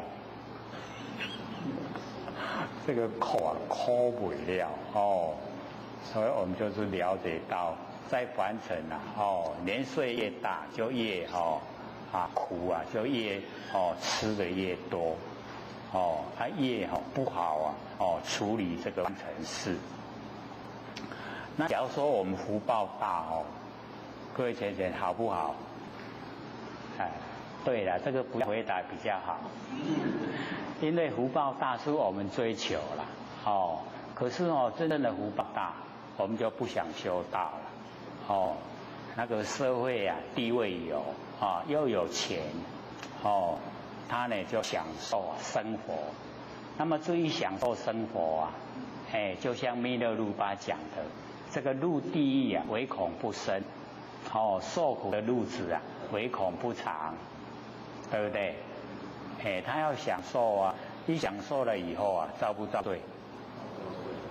都是遭罪了。所以我们了解说，一生一生不素食的话假遐车多少生命剩不了，对吧？所以难怪佛释迦牟尼佛会讲，一失人生万劫难复。人生一失掉以后经过万劫都没有办法再恢复人的身体，所以我们有人的身体要赶快借假修真，赶快把佛性修正然后身体随有风土就还给天地这样我们就不缺这个天地一笔债所以我们又回到了这个经文回来若生于食，假如说呢我们那个味道是生在于食物，那么食非有事各位先生，那个食物里面它有那个认识的事吗？有没有？都没有了我们了解到什么好吃的东西他不会说我就好吃嘞，赶紧呢把我买去吃，有没有？没有所以食非有事云何自知？为什么他是知道？幼时自知呢，即同他食。假如说是食物里面自己知道的话跟别人在吃一样，何欲于汝？跟你呢有什么关系？名味知说你知道那个味。若生于空，假如呢这个味我们吃的这个味道是生于空，汝但虚空当作何味？我们吃那个蛋就吃了你吃虚空当作何味？卤蛋呢，虚空当作何味？哦，吃虚空是什么味道？必取虚空呢？哦，肉作腥味啊！哦，既咸卤舌，亦咸卤面，则此界人啊，同于海鱼啊！哦，说虚空是咸味的话，那么咸你的舌头，也咸你的面，那么这个娑婆世界的人啊，哦，全部都变成海鱼啊！那么具常受咸啊，哦，了不知，哦，就不知道那个淡淡的职场啊，都受到那个咸的味道。若不是淡呢，哦，亦不觉咸，必无所知啊，允何名味？哦，所以这个味道啊，我们就是了解到，哦，是我们的如来藏妙真如心啊，哦，才知道味道。我们在第3片的那个 DVD 啊，不是有讲生灭的那个6根跟不生不灭的6根，有没有？然后我们有讲到那个舌头喙肌呀，喙肌是不变之体，然后啊物件吃东西就是随缘之用。吃到什么东西，知道什么味道，对不对？那个就是佛性的功能作用。那喙肌啊不变之体，那我们吃完以后，色用又归体，色受呢，我们喙肌也用，然后又归到呢佛性本体，回来。是故当知啊，味舌以产，既无处守。以产以味啊，二即虚妄。本会因缘，会自然性。这个啊都是啊虚妄不实在的。那它实在呢，是我们的如来藏妙真如性。那么接着呢，底下这个释迦牟尼佛又跟阿难讲，说汝常晨草晨朝，以手摸头。这个各位浅显，这个早晨为什么要用手来摸头？什么意思？我们这边没有讲过吗？没有，那可能在台北讲的啦。这个修道进入那个比丘比丘尼啊，是不是要把头发都理掉，对不对？这个早晨啊，用手来摸头，那个意思啊，就是说你已经出家了，不能再贪念凡尘事。这样知道意思吗？那我们早上要不要摸头？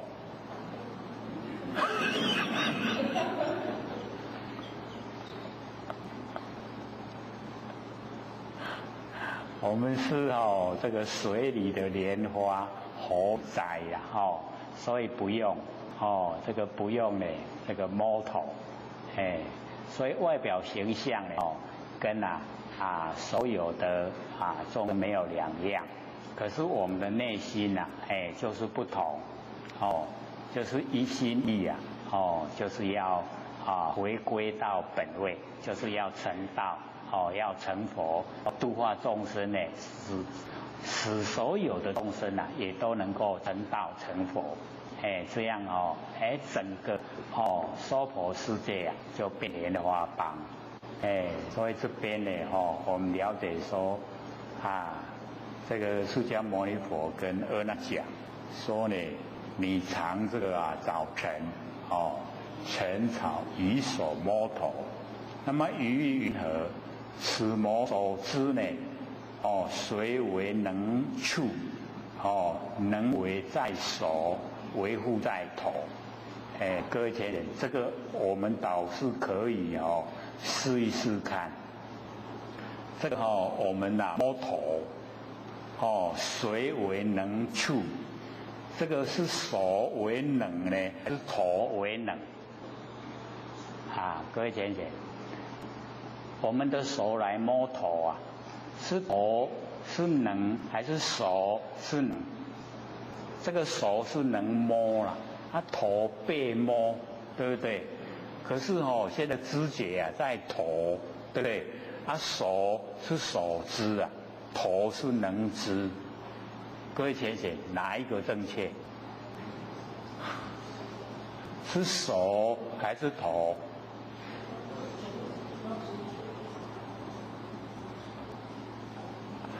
很有意思我们都没有去研究了，所以讲出来我们都没有答案。若在于手头则无知，允何成处？假如说那个手是能触，头呢被手触，手是能，头是手，能手，这样了解吗？佛说呢，假如说是手的话，那头就无知了，就没有触。那么若在于头，手则无用了，这个能能触的是在头，那手则无用。那么云何名触？所以伫手嘛唔对，伫头嘛唔对，倒位对？对啦，就是佛性啦，就是我们呢，那个如来藏妙真如性。若各个有则如阿难应有二身。若头与手一触手身，则手与头当为一体。若一体者触则无成。一体就没有那个接触。若二体者触谁为在？二体的话是头还是手？在能非手，在手非能。不应虚空呢，以汝成处。所以这个能手，我们修道就是要消灭能手。能手要双泯泯灭了，睡觉了啦，能手都睡觉了。所以我们在修持的过程里面就是把能手呢都灭掉，没有能没有手。各位了解吗？因为能手就是相，我相、人相、众生相、寿者相，各位都还记得吗？记得我能看，这个能看的就是我相，那一定有手看，手看就是人相，能手，然后手看差别重生，叫做呢众生相，然后我们连续不断一直看，叫做寿者相，就是四相。那我们消灭能手就是消灭四相，没有我相，没有人相，没有众生相，没有寿者相，就已经回归一体了，回归到不生不灭的佛性本体，这样了解吗？我们时常讲，对不对？往后可能都会背了啦，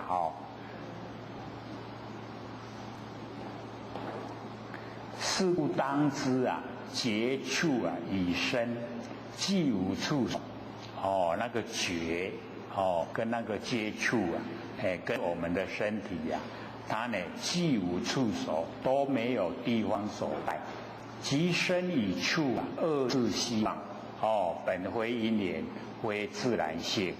所以我们要了解到说，我们那个身体本来就是不真不是真的实相。我们讲实相，就是我们不生不灭的佛性本体，叫实相。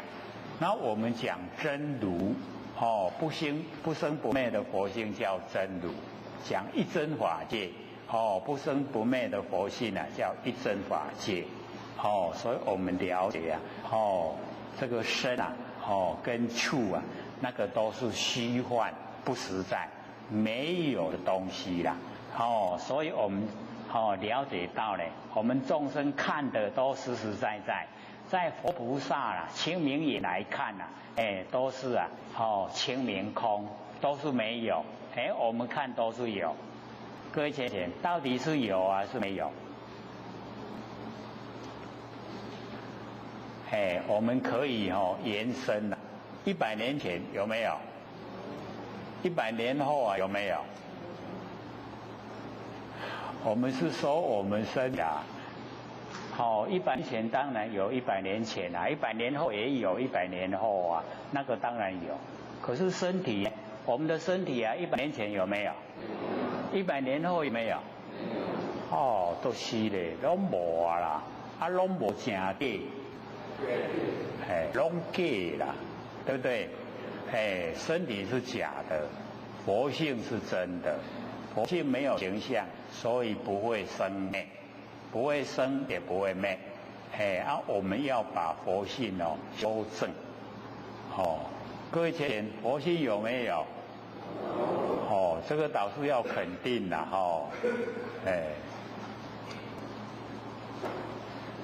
那我们呢？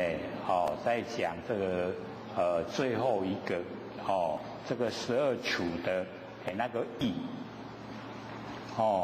跟法，所以呢，或者都讲我们讲法的时候啊，大部分都很宽广，整个宇宙虚空呢称为法界。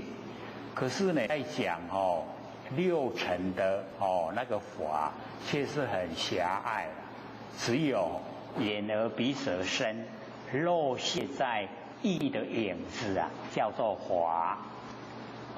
这样了解吗？而那汝常狱中所言善恶无记啊，三性，善跟恶无记，无记呢就是不记善也不记恶啦，那个叫无记。生成法则啊，这个所言的善跟所言恶跟所言无记啊，就三个三性。它生成的法则怎么样生成呢？此法为护啊，其心所生，未当离心，别有方手。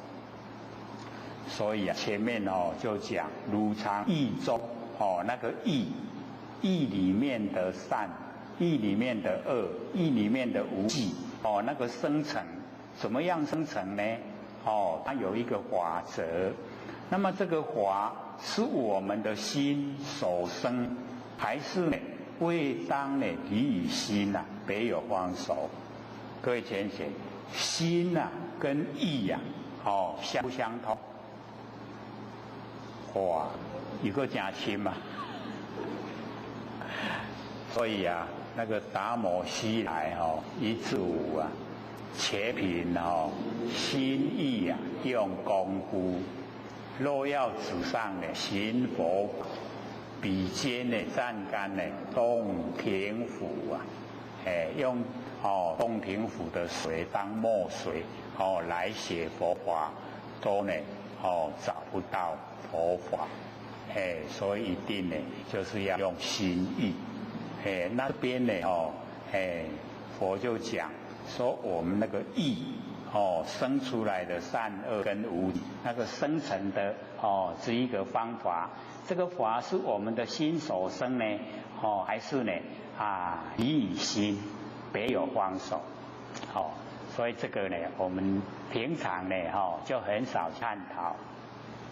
而那若即心者啊，假如说那个意啊，就是我们的心，那么法则呢灰尘假如说意是心的话，法就变成了不是6层里面最后一个所以啊，我们了解那个法就是呢色声香味触法，是不是6层的最后一个？这样了解吗？所以我们知道6层的最后一个，再来看我所讲法则灰尘。那个法法则呢，就不是6层了，这样了解吗？好吧，也过去有文字卡掉呀，有没有？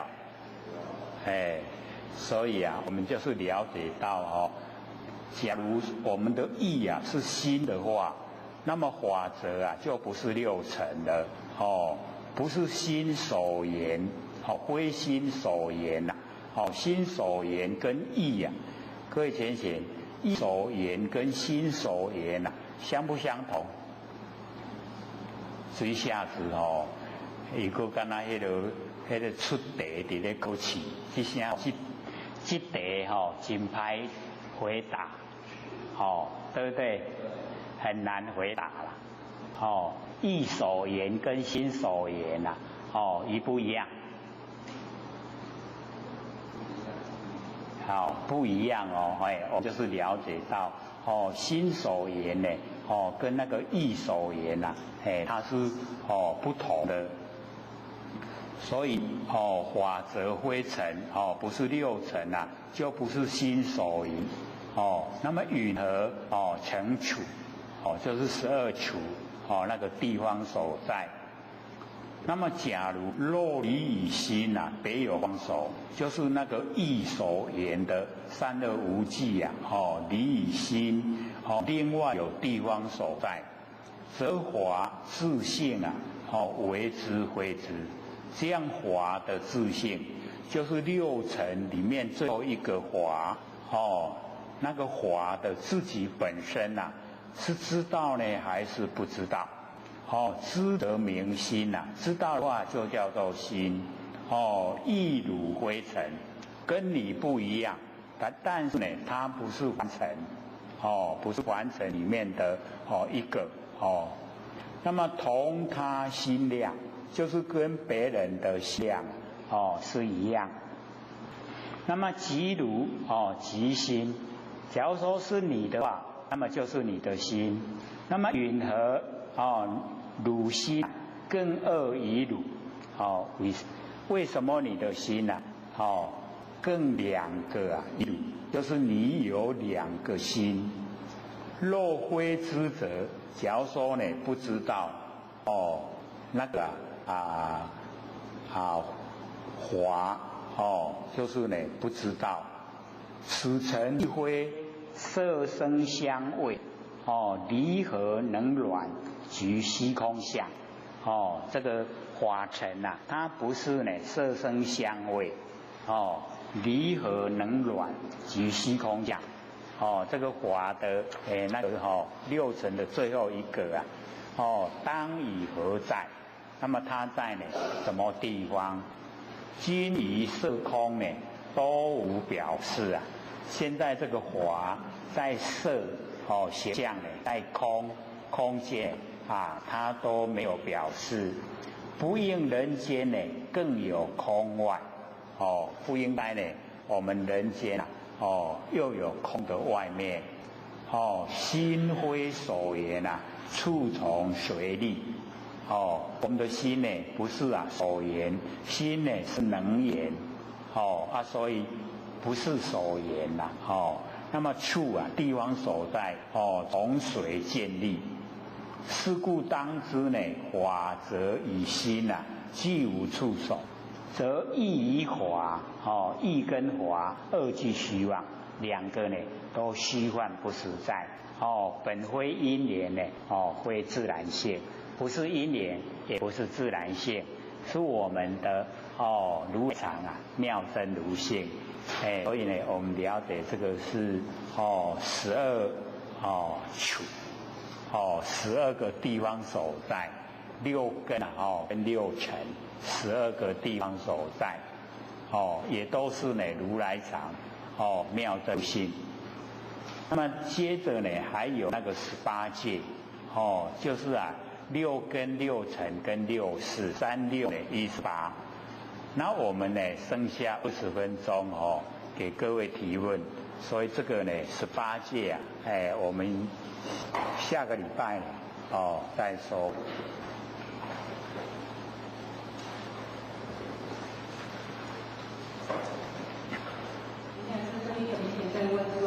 好，请说。明心见性和开悟是不是文字不同，意思是一样的？明心见性跟开悟是是这样吗？因为我们要了解到，明心见性啊，是我们所追求的主要目标了。那个开悟它有非常多的角度，而且又有深又有浅，有浅的悟啊，有深的悟。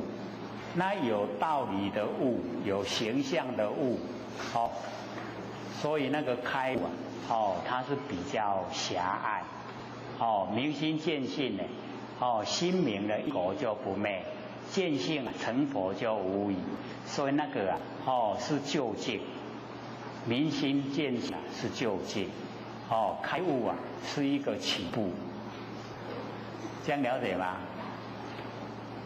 好，再说。这边有一些在说，第一个问题，修道人有必要为往后的生活做存款的计划吗？有必要为了要买保险，让自己为了缴保险费而把时间用在赚钱的事情，这样是不是不值得？为了生活拼命在赚钱，拨不出时间来修道，这样是不是太可惜了？也耽误自己的前程。好，各位先生，这个就是现实与理想。那我们了解说，理想跟现实都有一段距离，对不对？那我们要知道了，这个身体我们要策划，可是佛性不用。策划未来是为了身体啦，佛性不用你策划未来，这样了解吗？所以我们呢，那个佛性是要掌握当下，那个是很重要。可是我们身体的那个生存也是蛮重要，因为借假修真嘛。那要怎么样过的生活会比较能够安心正常，导致呢自己也要这个深深的思索身体跟佛性把它分开我们重视佛性，但是也不忽略身体，这样的意思吗？可能也都会困扰每一个这个修道者，因为我们要了解到真正的努力这个修道，他会全部都投入在佛性之中。那投入佛性之中假如说你真的是非常的那个至诚对自己不生不灭的佛性非常的诚，那要了解到所有现象的变化，那个诚者你都会预先呢知道现象的变化那个对佛性非常虔诚的他会事先了解，所以怎么样应对佛性也会告诉你。可是我们一般对佛性的信心不够，你就可以两方面同时进行，这样就不会后悔了。那我们修道也是一样就是不要后悔，每走一步都很踏实，一步一脚印，绝对会成就。还有吗？第二个问题，人的生命走到尽头时，到了半夜的时候会一直吵闹，但是到了天亮时又变得很安静。那晚上吵闹是跟谁在讲话呢？就是说有人等到回去。你从头再讲一次。说人的生命走到尽头的时候，到了半夜的时候会一直吵闹，但是到了天亮又变得很安静。那他晚上吵闹是与谁在讲话？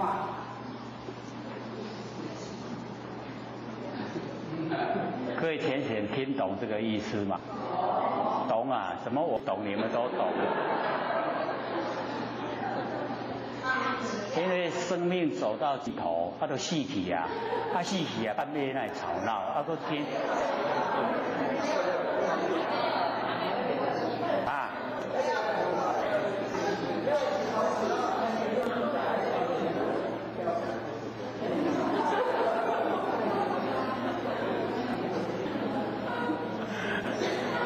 或许听到就是这样，生命走到尽头，我就讲死去啊，死去啊，半夜过会吵闹，个天光个真安静，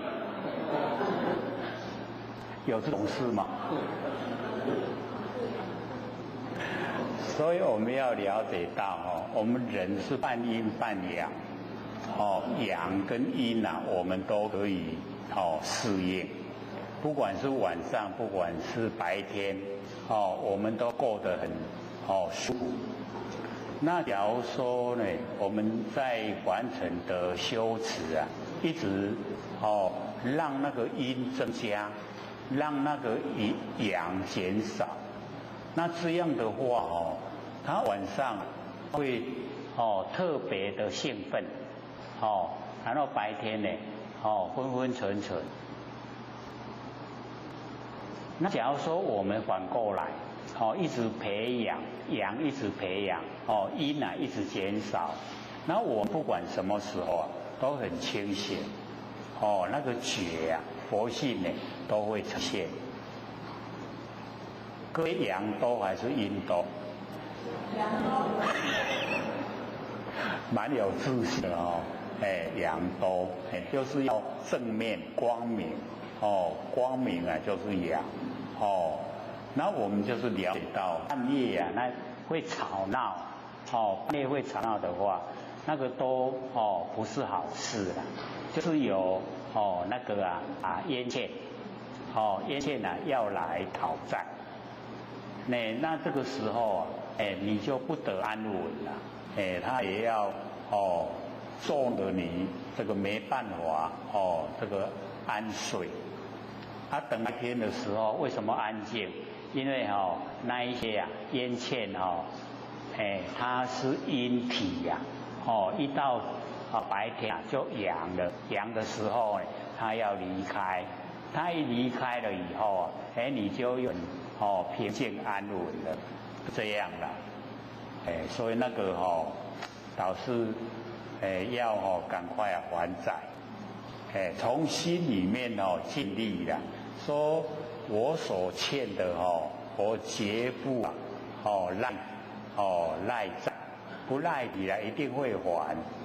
你表明那个你自己的那个态度以后，这个冤情他就会安心，他会安心以后他不会找你麻烦，你会过得比较好，是这样。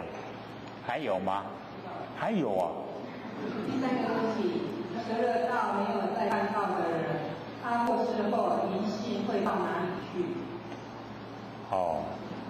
这个之前呢，或许都导师常讲，说你求了道都没有在修，没有在办，那只有种子不灭了，就是我们那个佛性的种子不灭，要等到下一个缘会又来转世，然后又修，那要经过很久时间都在受苦了，可是比没有求道要强，对吗？还有第四个，现在癌症有这么多种，听了医生的话，配合医生治疗，但是能够幸运的根治者是很少的机会，只是多活一段的生命。到底要怎么做才可以让身体恢复正常？又为什么会得癌症？那个得到癌症大概每一个人都会啦，早晚我们都会得癌症，都会死掉了。看哪一个器官先这个呈现，所以我们要了解到这个身体的所有红土我们就是要自重，也是算养生的一部分。那我们养生就不能害身，所以在凡尘啊，心地啊非常重要。你心好了，然后呢不陷害别人，然后也不吃那一些生灵的东西，这样呢对自己身体的本身啊，就是把这个饮食啊，就是要定时定量，不要吃的太多，吃的太晚就会有毛病啦。我们吃少一点，身体的健康，又会呢这个精神方面啊比较充足，修道也比较容易啦。那假如说我们这个吃的方面啊都已经超越我们这个身体的负荷，或是呢造了很多的那个杀业那个烟圈，那这样的话我们那个毛病啊就会很快呈现，很快就来。那第一个我们呢就是要注重自己的那个消化系统，会产生毛病啊。第一个就是消化不良，消化不良它会累积在我们肚子，那肚子有累积东西它就会发炎。那久了它会有那一些呢毛病形成，就是有那个肿瘤。那肿瘤在你再不管它一段时间就变癌症。然后癌症你再不管它差不多要跟凡尘再见了，是这个样子。所以先注重自己的消化系统，看看呢这个消化的好不好。不好的要赶快改善，一方面吃药，一方面运动，这样使胃它能够呢消化正常，消化正常，我们吸收营养也正常，造血也正常，那全身这个五脏六腑毛病就比较少，生活也比较快乐啦。那假如说我们不朝着方向，你用钱的话，大概得到的效果都只有有时候一半都不到，所以一定要配合运动，肚子要照顾，这个根源我们病的由来是从肚子来，肚子照顾好了，营养都会吸收了，器官都没有毛病啦。那假如说我们肚子不好，然后累积肚子会累积那一些废物，那废物累积的久我们叫什么宿便，有没有？就是大便都没有通了，都累积在肚子，那一些都是阿莫尼亚，对不对？没有把它清除掉，产不产生毛病？一定会产生的。所以我们就是要时时让肚子都能够消化，能够空空，腹肚空空啦无物件，伊就会形成迄个肿瘤，就会形成癌症，就身体健康，所以这个蛮重要了。还有没有？还有好再说。另外一个题目在问，他说意所缘和心所缘有何不同？意跟什么？跟心缘所缘意所缘跟心所缘我们要了解到，因为我们形成意眼耳鼻舌身意的意，那个形成是不是要很多的因缘？所以那个意叫做所缘，可是我们的心呢叫做能缘，这有没有差别？各位同学有没有差别？心掌握主动啦，那个意它是掌握被动，所以被动的意它一定要有很多因缘际会。可是心我们就了解到，虽然很多因缘也可以形成我们心，可是心呢，它可以策划，可以很多都在主动，都在掌握。那一个这个现象之中，那个意大部分呢，我们要了解它是眼耳鼻舌身累积下来的才成意所以那个意它是一直从我们的第八阿赖耶识，然后转成末那识，末那识以后就转成眼耳鼻舌身意6个，就已经很多因缘。那很多因缘形成以后，那个意一定要有现象眼耳鼻舌身有这一些现象以后，意才有作用。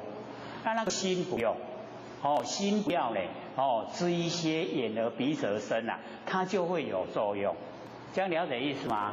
所以心可以掌握主动，那个意大部分都被动。那我们呢，在修持的过程呢，我们把我们的意不要让它呢呈现凡尘的万象，我们把意来做呢妙观察智，就是呢用那个凡尘的所言，我们用这些言运用这些言来观察天地的变化就是妙观察，观察天地的整个变化。然后呢，我们观察了以后会见非功非功就是非有为功用，那非有为就是无为。我们的意就可以见到无为的佛性所以我们就是要转把那个呢意转成妙观察智。我们不是有说过吗？记不记得？有印象没有？所以呢，我们就是了解到那个意要很多因缘际会才有，可是心它掌握主动，它就可以策划。可以整个凡尘怎么变的话，然后明了整个的状态所以心是比较宽广，意比较狭隘，这样了解吗？那个细分还有时间问，咱们也要问的好，请说。好，请说。我写在那个情人的阶段，看到那个部分很清楚请教讲师。但是写那个禅心、集集、菩提路，那个下面那个是诚信、纯纯、道义，这个后写不清楚有，你能够把写的让后学看一下吗？因为那个一文字的落入文字了以后意思呢就很多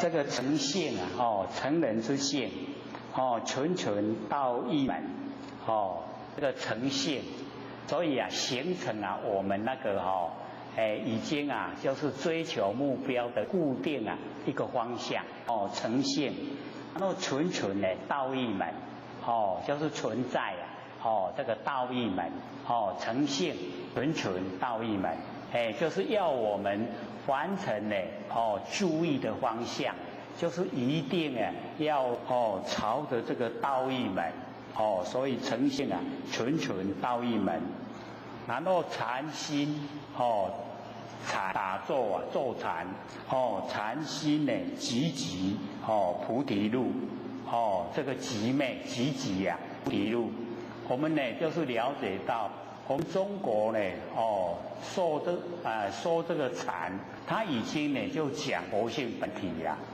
那在印度说禅，它是修持的法门所以那个已经方向不同所以我们禅心就是我们不生不灭的那个真心佛性真心佛性呢集集，就是呢我们不要落入有为，不要落入生灭，就是空集集灭集集，然后菩提路就是已经呢到达那个菩提的道路。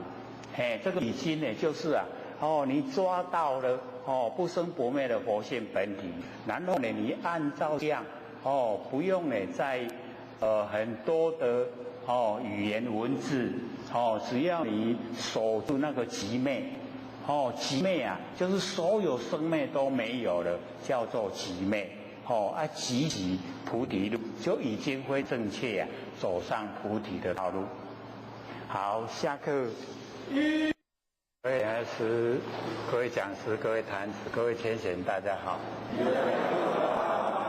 不学三道天师德、老千千大德，以及感谢呢各位天贤给我学机会学讲。我们讲到第几页了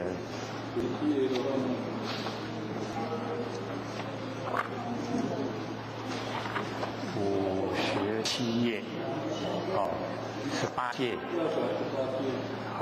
那个18届，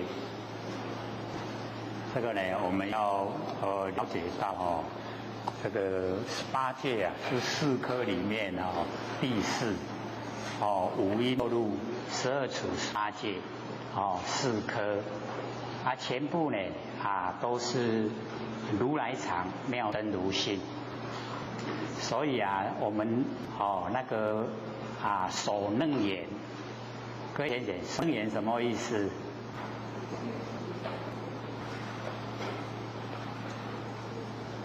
我们不是研究蛮久了吗？各位都没有把那个经文经的名称呢了解到它的含义。之前后学不是有写一章吗？有没有？都没有看都放在这个仓库里面，没有带出来。所以呢，我们了解那个守楞严就是一切事究竟间，对不对？那学一章呢，守楞严还有这个开类一边是开类，一边是想说，有没有？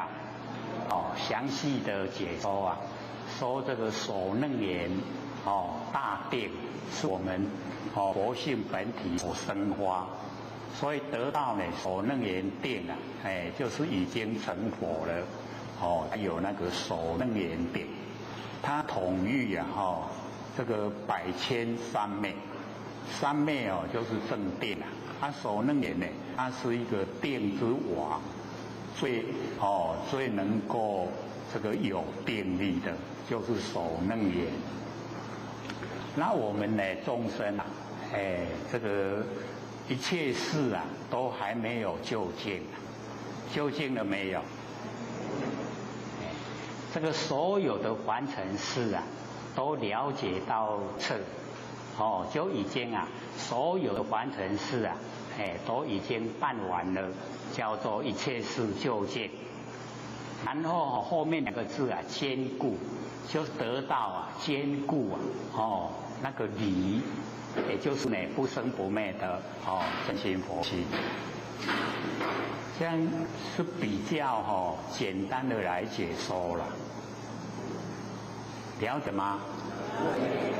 一切是究竟，就是凡尘的事都不会搁在我们心中，都不会呢阻塞在我们心中，都已经得到这个解脱了。那我们凡人还没有到达一切事究竟一切事都不好都还不究竟，还没有办好一次都还没有办好所以被凡尘事卡住了所以就没有得到坚固那我们呢就是要朝这个方向努力。凡尘的事都虚幻的不实在都是假的所以呢都要让它究竟毕竟都不可得了，凡尘事都不可得所以我们就不用太投入凡尘的事，因为太投入凡尘事啊，我们会沾了很多的尘垢，沾了尘垢呢，就不容易呀，修正成道成佛。所以我们讲到这个第4科这个18戒，然后后面还有7大那5阴6路12处18戒跟7大加起来就是25。那之后还有25门的修持方法，都是从我们呢这个在凡尘所应用的5阴6路12处18戒7大，从这里产生。那我们就看这个18戒，说复次阿难，这个释迦牟尼佛跟阿难讲，说云何18戒本如来藏，妙真如现。18戒，18呢各有它的界限就是6根、6尘跟6识，3、6、18。它18呢，6根有6根的界限，然后呢6尘有6尘的界限，6识有6识的界限，所以各有各的界限叫做18戒。那么18戒全部都是如来藏，它的根本都是如来藏，是我们的妙真如性。所以我们要了解中间真如，然后前后妙性，妙真如性。阿难如所明这个佛跟阿难讲，说按照你所了解的颜色为眼，这个眼就是6根的第一个，色呢就是6尘的第一个，颜色为眼。然后生理眼识，那个眼识是6识的第一个，我们了解已经呢，把那个6根、6尘跟6识，全部都把它标出来。那么此事为护因缘所生，以眼为界；因色所生，以色为界。所以。这个释迦牟尼佛呢，就问这个阿难，说我们那个眼识，眼的认识是因缘所生，以眼呢为界限，还是呢因色那个6尘的第一个色，因色所生呢以色为界。各位浅显，是眼所生还是色所生？我们6识的第一个眼识，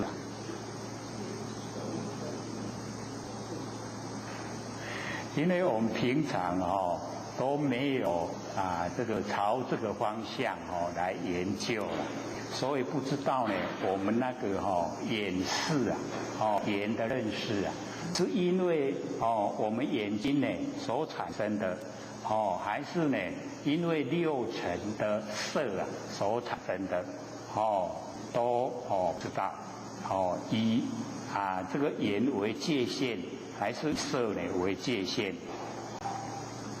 阿难，若因眼生既无色空，无可分别。假如说眼识是因为眼所产生，那么既然没有6尘的色跟呢这个空间这个整个呢那个完空，没有色跟没有空就无分别，就没有我们已经就没有目标了。那么纵有如是纵然有你的眼识欲将呢何用？不可分别也没有色也没有空，这样呢就没有办法分别。然后有眼识也没有用。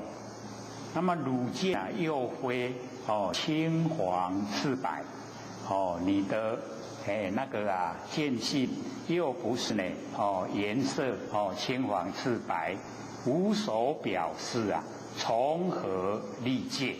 这个界限啊从何呢这个建立？那么漏因呢色身，假如说我们的眼视啊是因为呢六尘的那个色所产生。那么空无色时啊空那虚空之间啊没有形象，没有颜色的时候，如是应灭，就是你的眼视应该是灭掉了。那么云何视之啊？为什么会知道是虚空性？那个眼灭掉啊就没有那个眼视了。那没有眼视啊，为什么会认知啊那个虚空性？是整个这个虚空。若色变时啊如意啊是色相呢千变。假如说那个形象这个六尘的第一个色啊变化的时候，然后呢我们那个眼视啊也知道啊色相啊已经千。那么如是不迁，界从何立？我们的眼视啊不迁不变化，那么这个界啊从哪个地方呢建立？从变呢则变啊界相呢自无。那么假如说都变化的话从变呢就跟着变，界相它都没有界相才能够变，有界相它固定。那么不变其恒，假如说不变的话呢，那么就恒常都一样。那么既从色身呢并不视之啊虚空所在。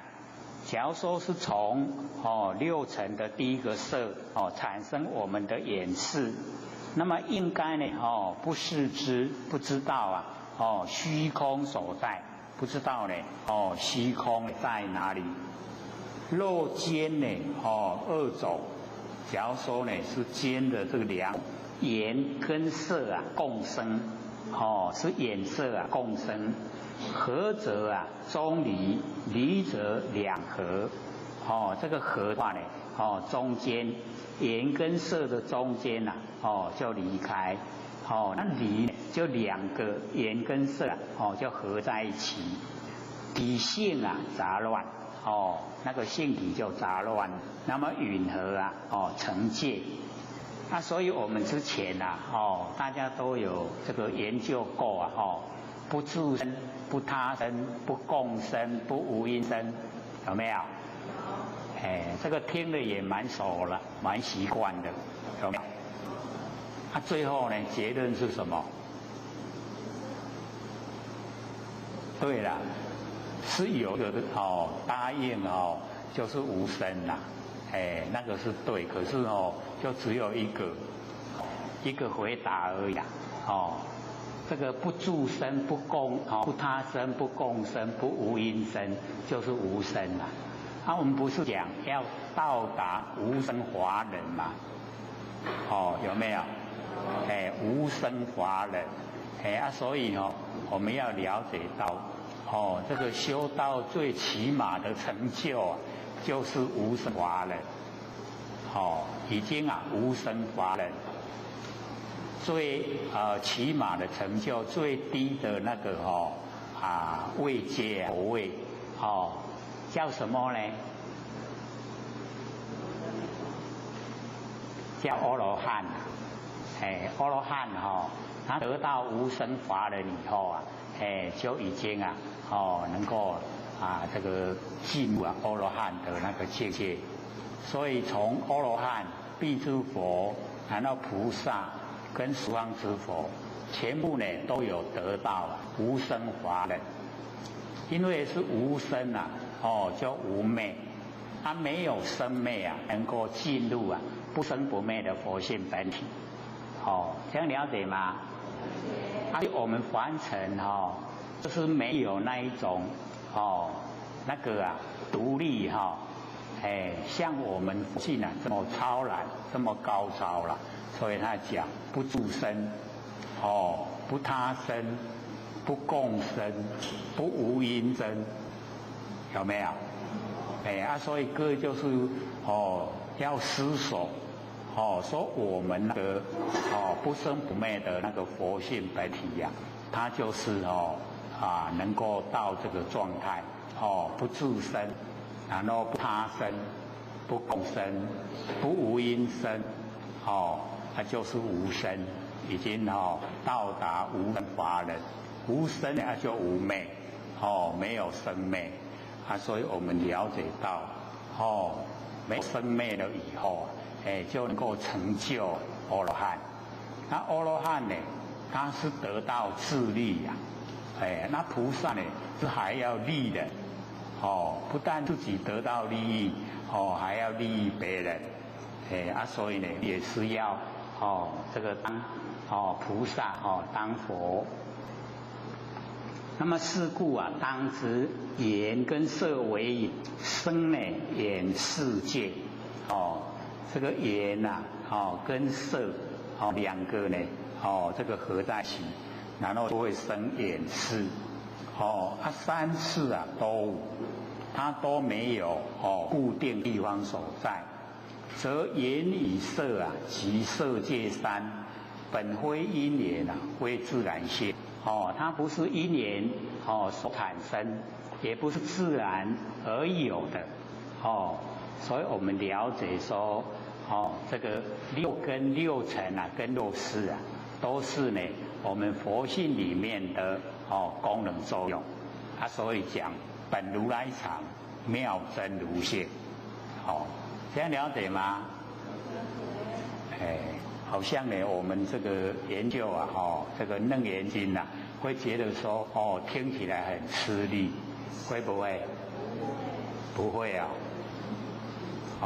不会是最好了因为或许是讲为什么没有写那个小的字来解说？就是因为白话讲出来佛在讲都很普通它就切呢，跟它别微，好像很容易懂那个样子，然后再加小的文字来解说会反而复杂，所以我们在讲这个四科的时候，就全部都没有写那个小的文字来解说，这样了解意思吗？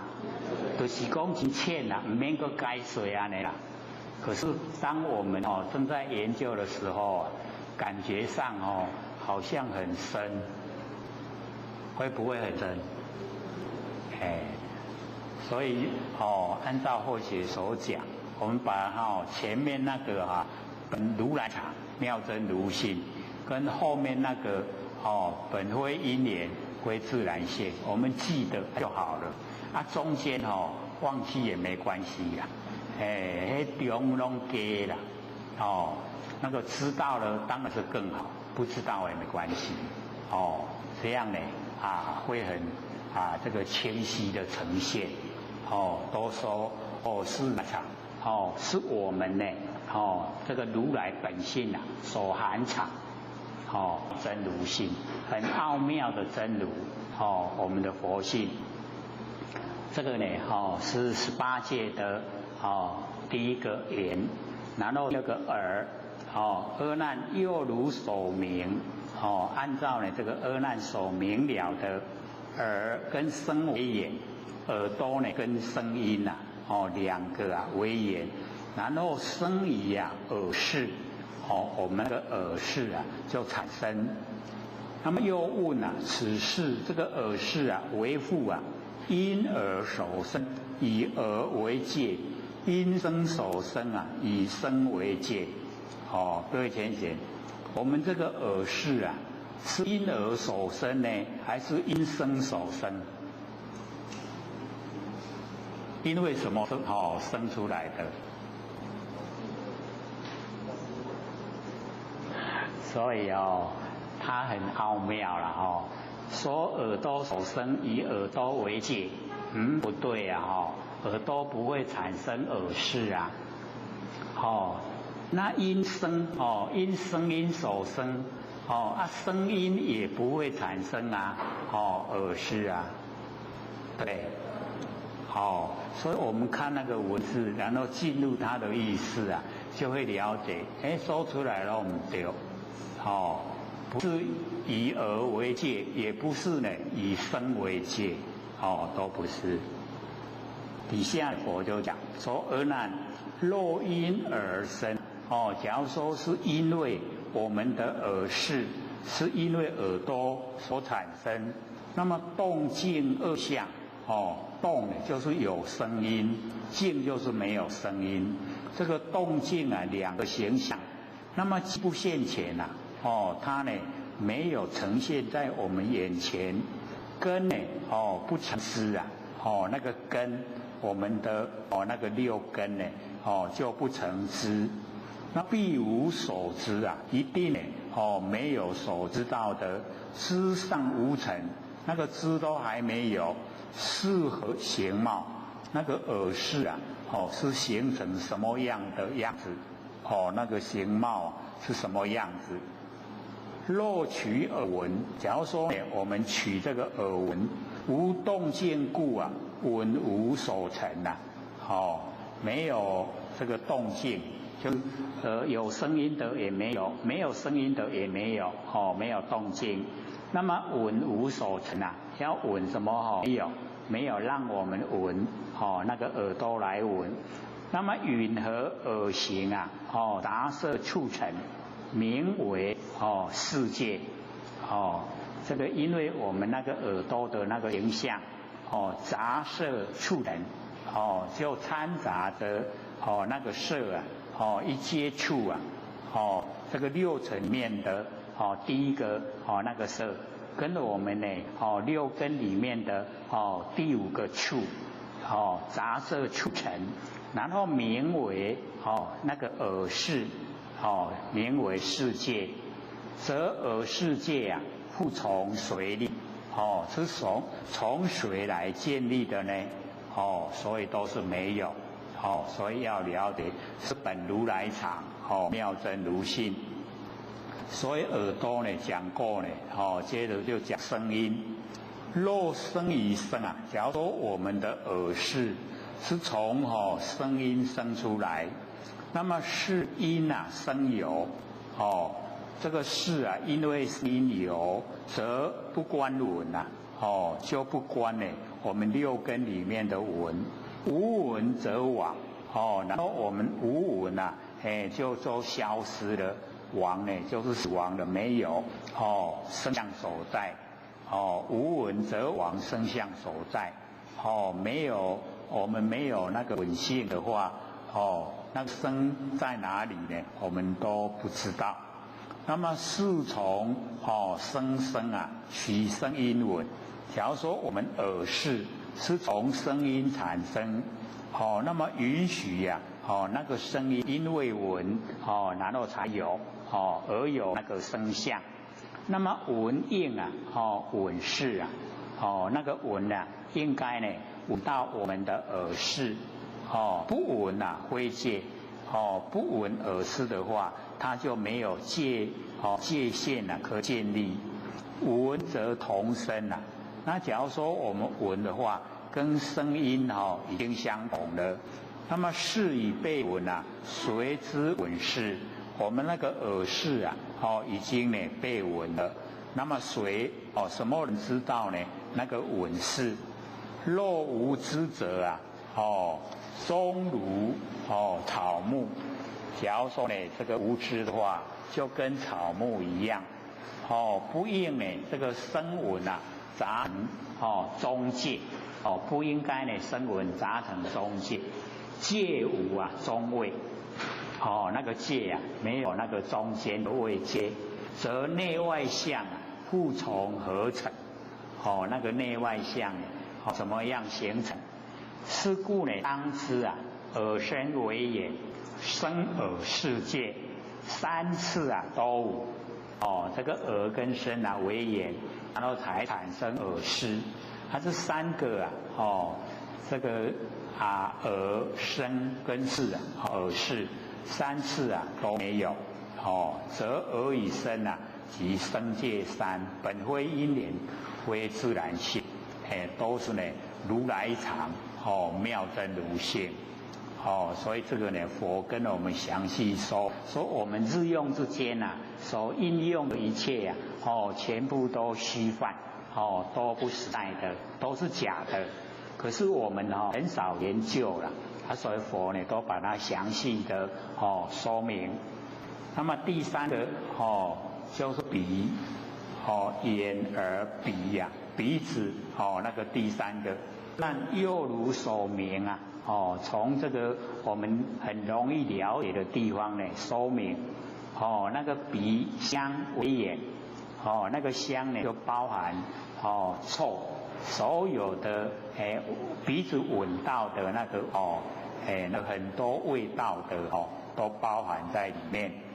鼻香为眼，然后生理呀鼻识，我们鼻子的，因为鼻子啊。然后才产生我们那个意念，就像我们在这个街道上走啊，还有人那个炸鸡排啊，各位同学，这个炸鸡排我们接触了以后啊，第一个是不是鼻子？然后再闻的那个炸鸡排的味道，对不对？然后会产生什么？产生想吃，有没有？所以啊，我们呢这个现在那个有的胖得很厉害的各位有没有看过？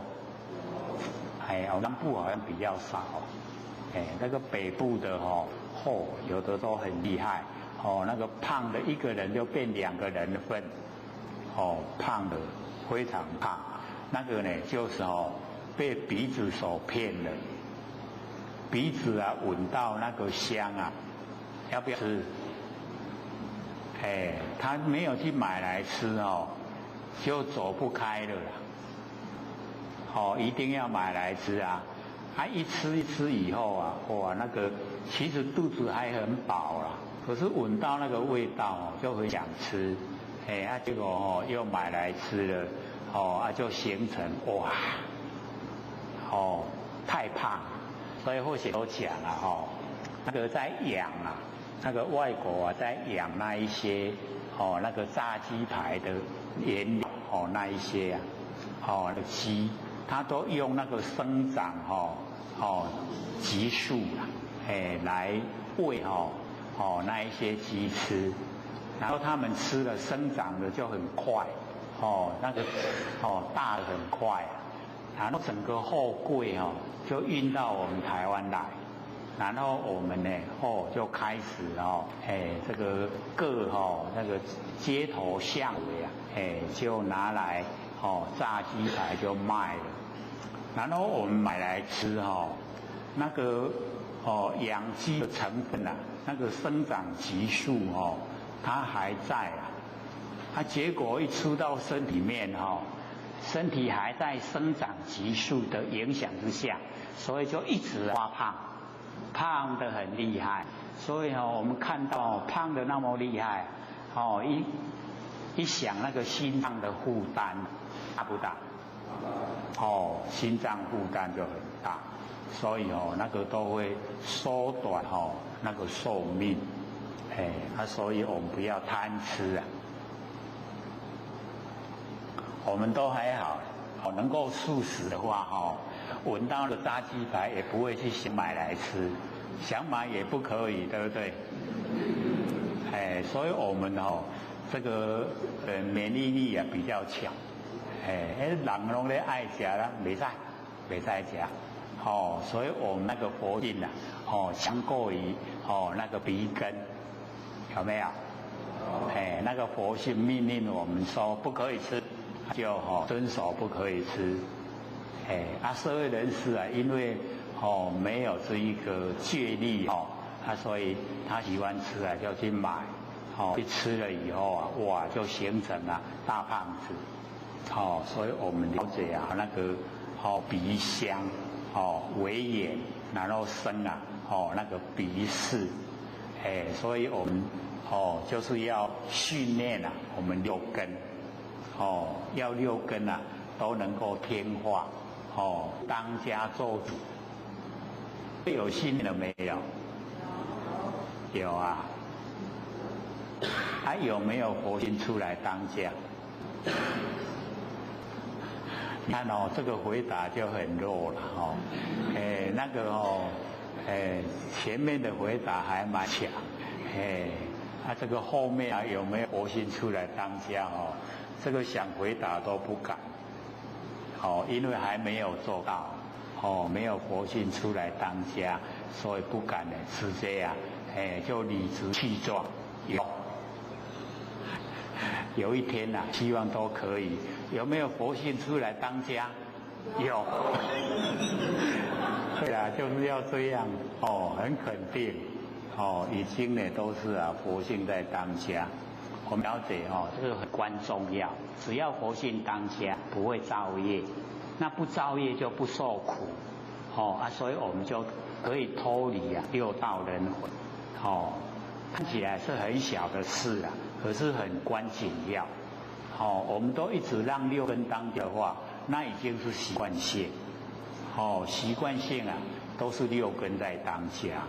佛性都不认识，不认识有不生不灭的真心佛性，所以没办法启发。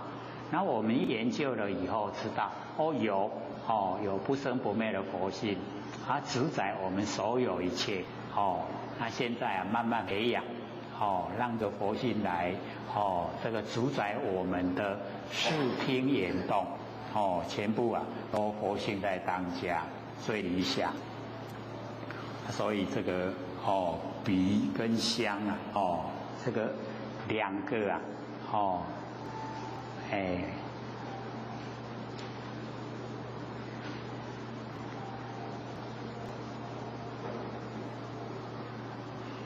突然之间找不到说讲到哪里去了。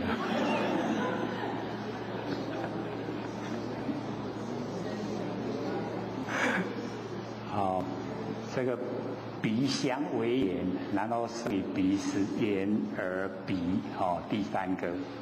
那么此事鼻是为父因鼻所生，以鼻为戒；因香所生呢，以香为戒。所以我们了解到说，我们那个鼻识不是因为鼻子所生鼻子不会产生那个味道，香臭这个鼻子不会产生是只有接受了，对不对？我们鼻子会产生香吗？一定不会那有人要厉害鼻子不会产生香臭，会产生香还好一点。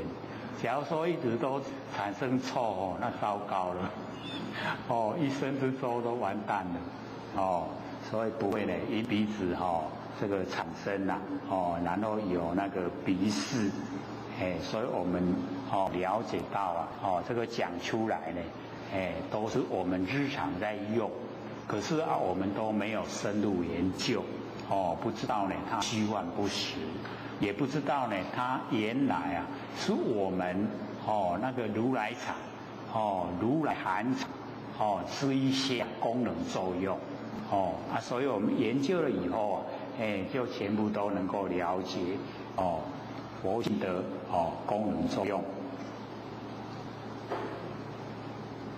那么佛释迦牟尼佛讲说，因鼻所生呢，以鼻为戒；因香所生呢，以香为戒。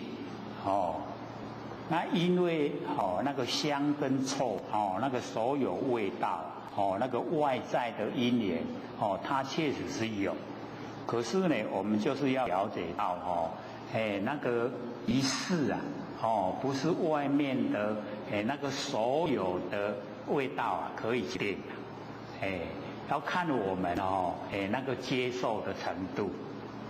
假如说我们在这个修持的过程已经到达一切不受，一切不受不是有那个受吗？五蕴里面的第二个，有没有？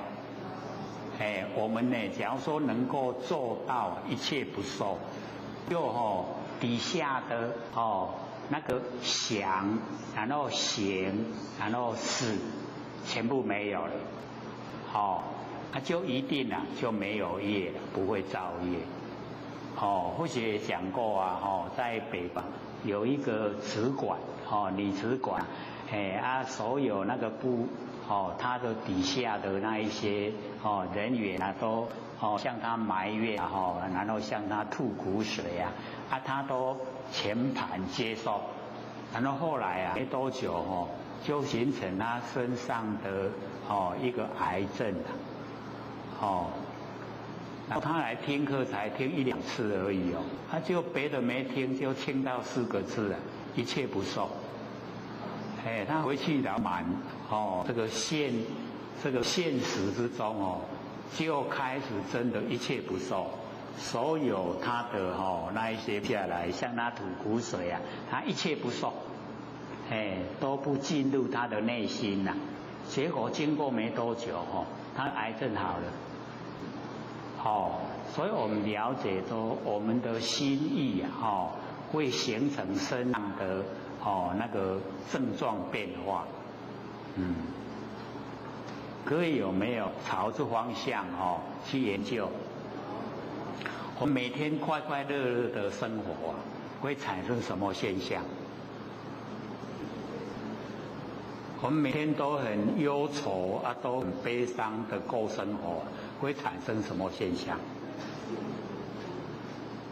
一定有这个情况产生，对不对？所以我们每天都很快乐的，都朝正面的去思想，然后去生活，那个身体都很轻快，血液循环也很正常。走路拢安尼跟那在跳舞那假如说我们都悲伤然后都朝负面的去想象，那走路很沉重，会不会？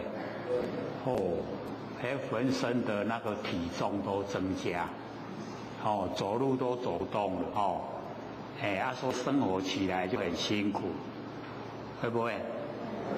所以因为心念我们身体就会跟着改变，所以我们呢就是要了解到一切事究竟，就是凡尘事拢假啦，拢已经不会影响到我们的，都究竟了一切事都究竟了，所以往后这个在处理凡尘事的时候你就告诉自己一切事皆不可得，什么也拢得不到啦，拢假啦，这样什么事也没有，对不对？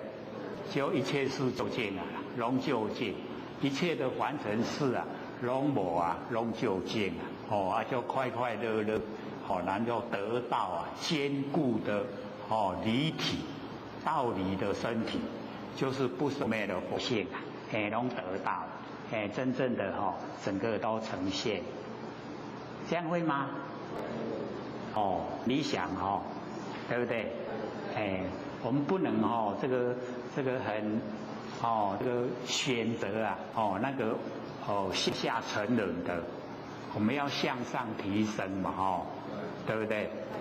要这个成佛成道所以一定要鼓励自己要成就。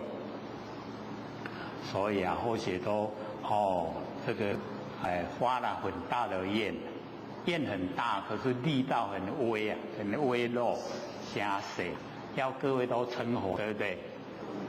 因为那阵子都这个生病，一口气都快要不来了。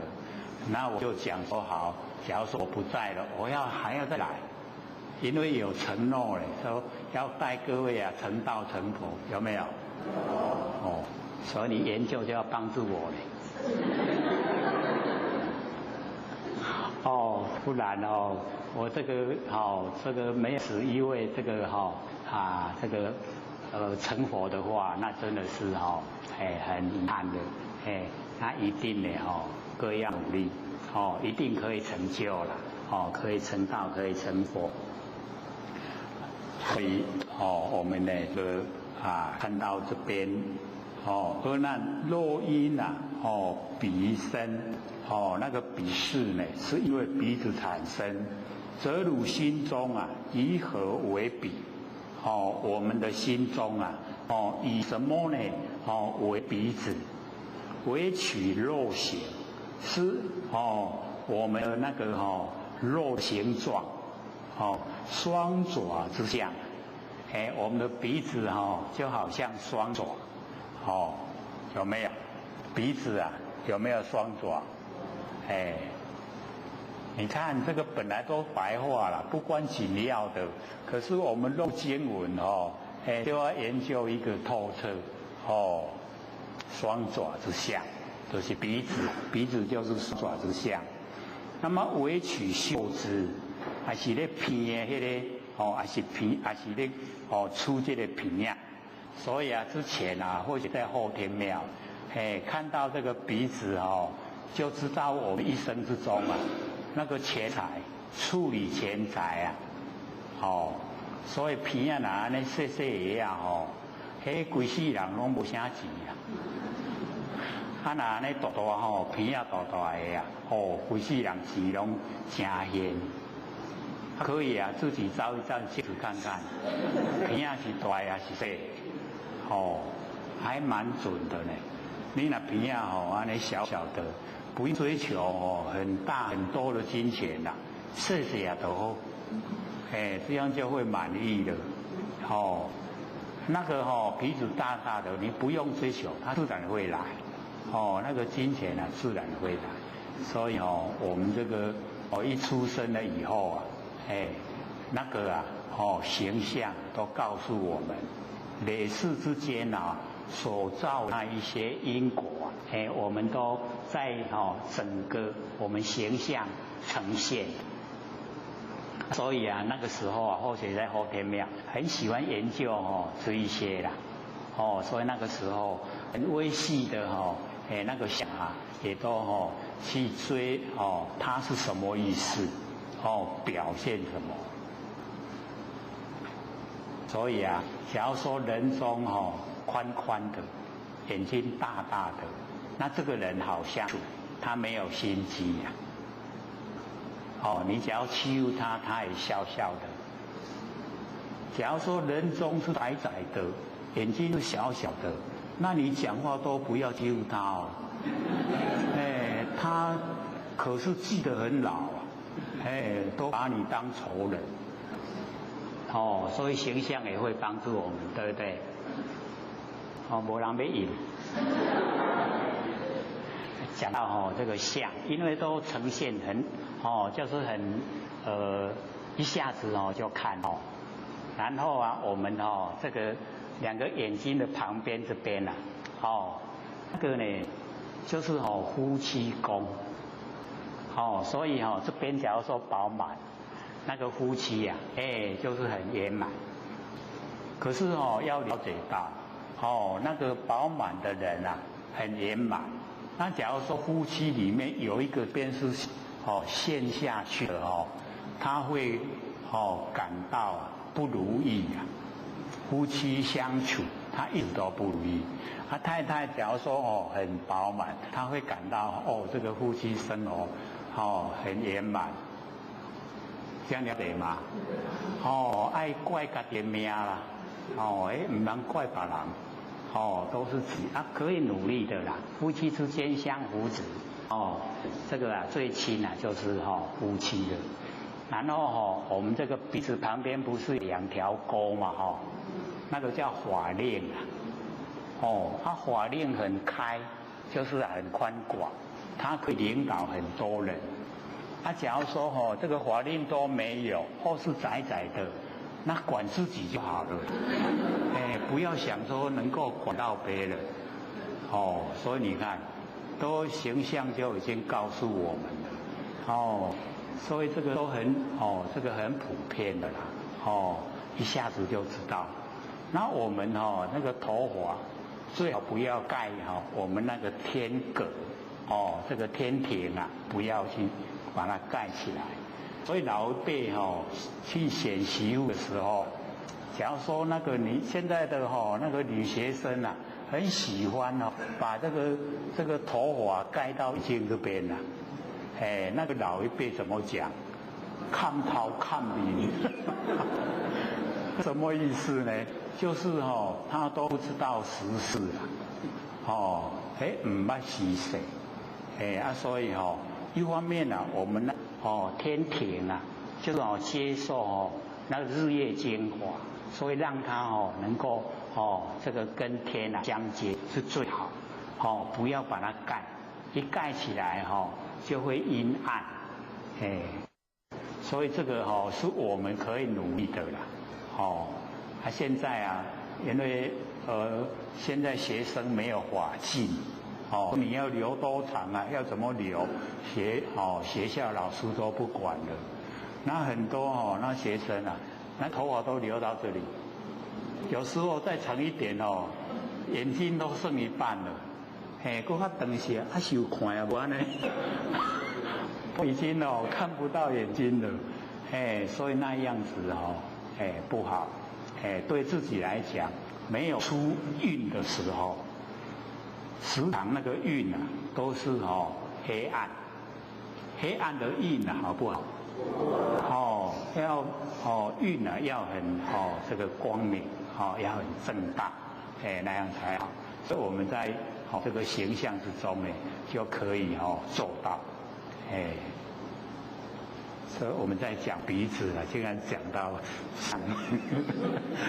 谈相了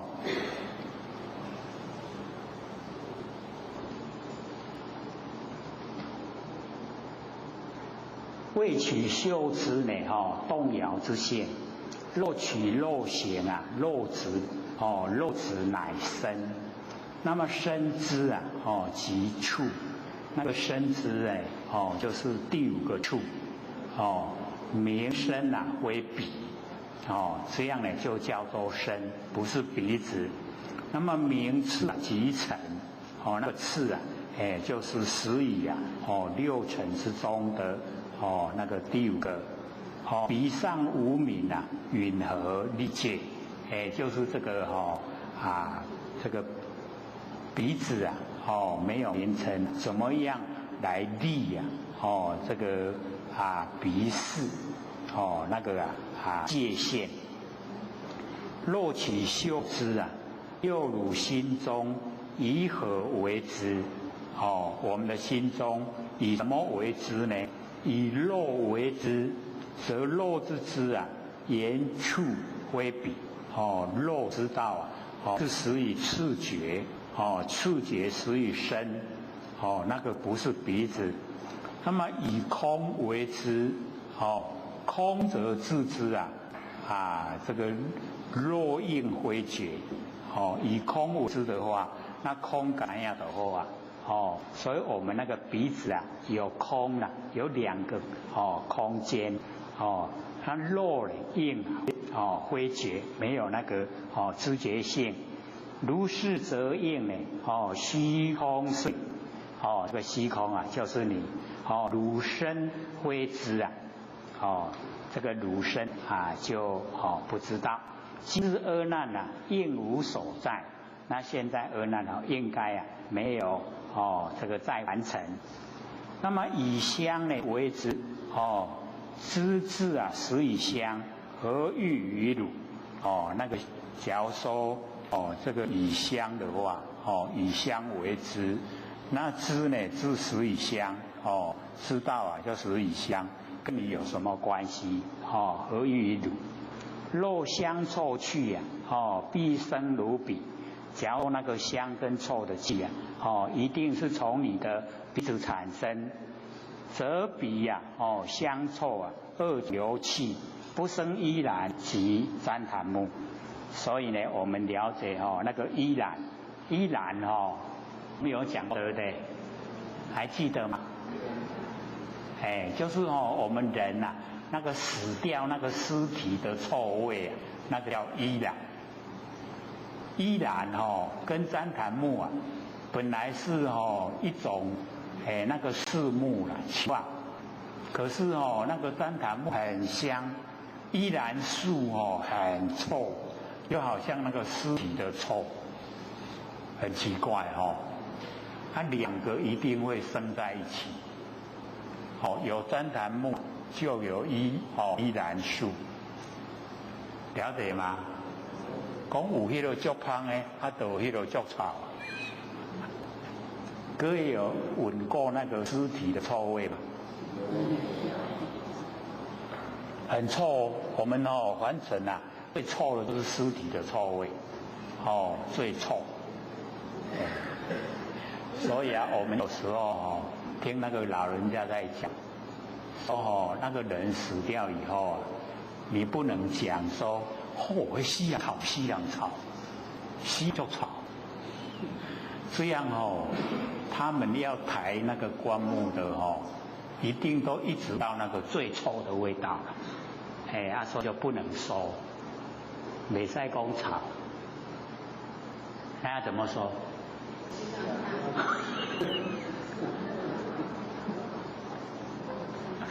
所以这两个这个依兰跟旃檀木一个很香，一个很臭，两个呢就会呢生长在一起。这边有啊，那个58页反面最底下一行依兰，有没有？依兰。那个旃檀木假如说我们能够拿到那个北济泸州的旃檀木那个香味可以治病，闻到香病就好了啦。我们身体毛病闻到那个北济泸州的旃檀木然后我们病都好了。我们哪一天我们等到成道成佛，我们一起去北济泸州，我们一起去拿旃檀木回来。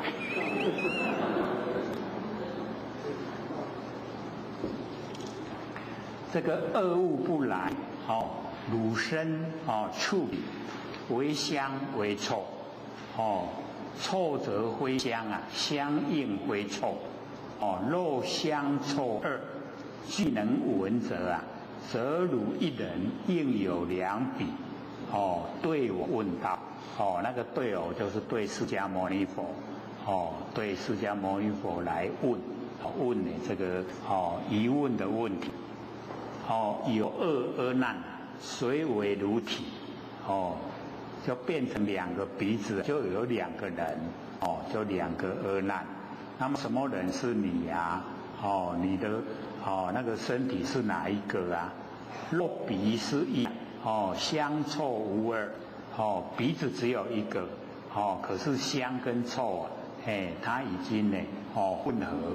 那么臭既为香相互成臭，恶性不有介从随力，就是没有那固定的那个香臭。那我们这个也是一样一个鼻子是不是可以闻两个味道？可以闻到香，也可以闻到臭，对不对？所以佛在讲经说法一就是一闻到香就是闻香，闻到臭就是臭。要全部都闻的话，就要有两鼻子一个闻香，一个闻臭。跟我们的想象就不一样。所以我有讲，为什么能够也闻到香，也闻到臭，就是如来藏妙真如性这样了解吗？因为我们佛性它很奥妙，它同时的作用很多不只有一个。那佛在讲经说法的时候都把那个功能性都归纳只有剩下一个。那我们一看不是这样应该都是很多的功能。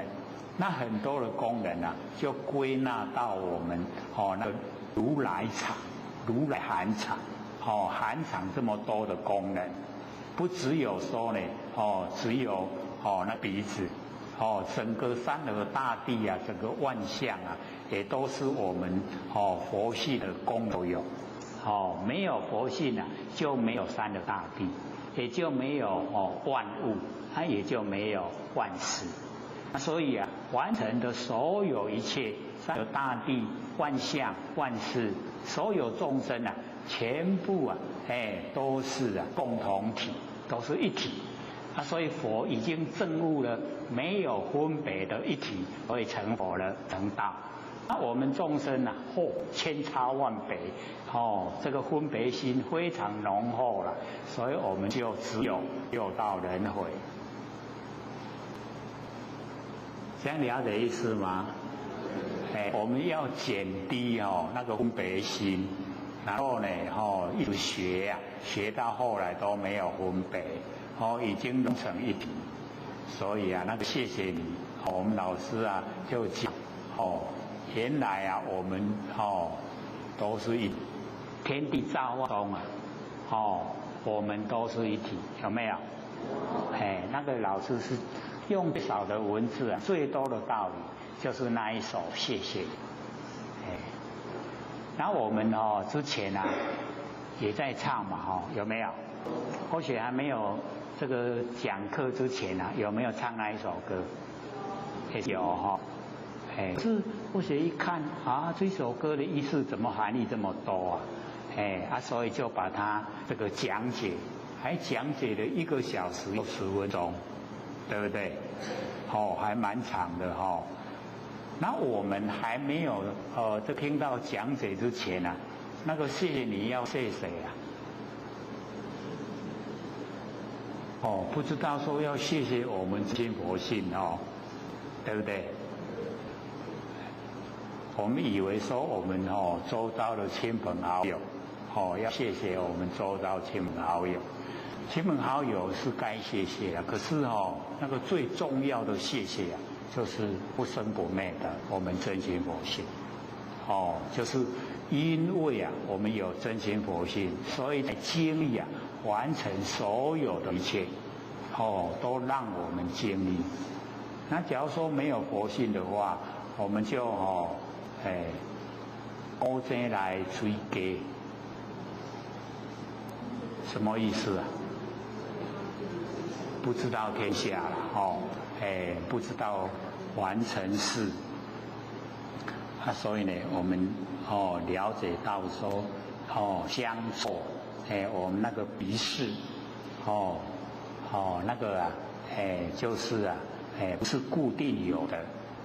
若因呢相生呢是因相有。假如说呢我们的鼻识啊是因为相所产生是啊是因为相才有。如眼有见啊，不能观眼像我们眼睛啊可以看万象这个看呢万事，可是就看不到自己的眼睛不能观眼。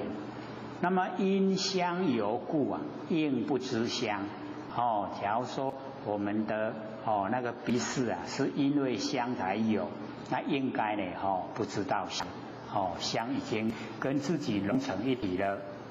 那么知己啊非身我们能够知道相，那一定呢就不是它所产生的。那么不知啊非事不知道它产生的话，那么鼻识就不对了相非之有那个啊相错啊不是因为我们知道不知道有的所以相非啊之有相不是知道才有。相界不成啊，事不知相那个相界啊已经不成了事啊不知相，鼻识呢就不知道相。因界则非呢从相定立然后呢我们那个鼻识界就不是从相建立。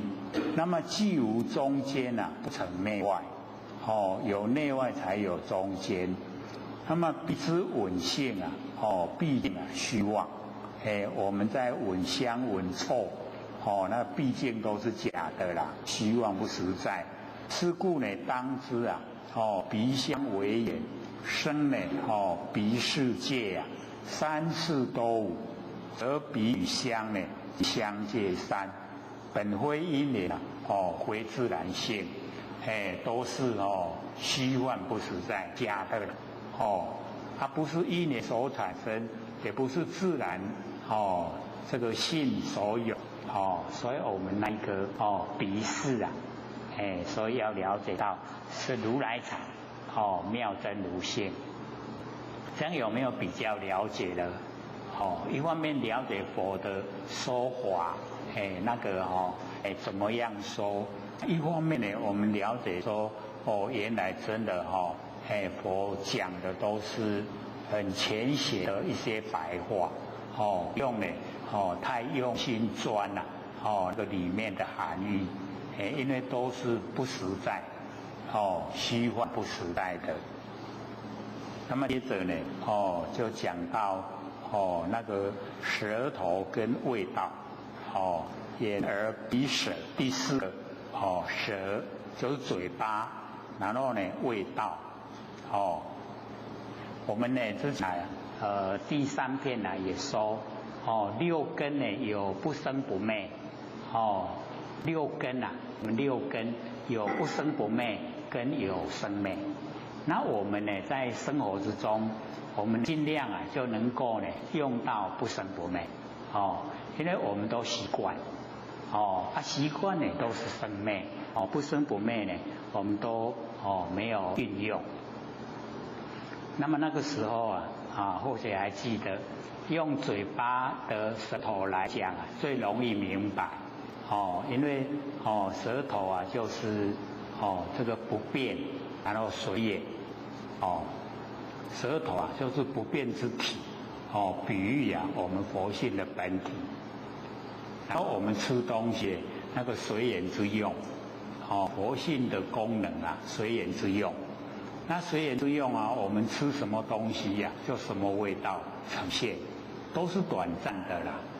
那我们吃的东西消失了以后啊，它又归回到那个舌头的那个不变之体，各位还记得吗？记得。就是这样。所以我们了解这个舌头啊，最容易呢让我们体会那个不生不灭。而那又如手明啊，这个就跟阿难释迦牟尼佛跟阿难讲说，又如手明你所了解到的日常生活中的事，舌味啊为眼，我们的舌头跟味道为眼，然后生理啊舌识，舌头的那个识，那么此事啊为父，因舌所生，以舌为界，因味所生，以味呢为界。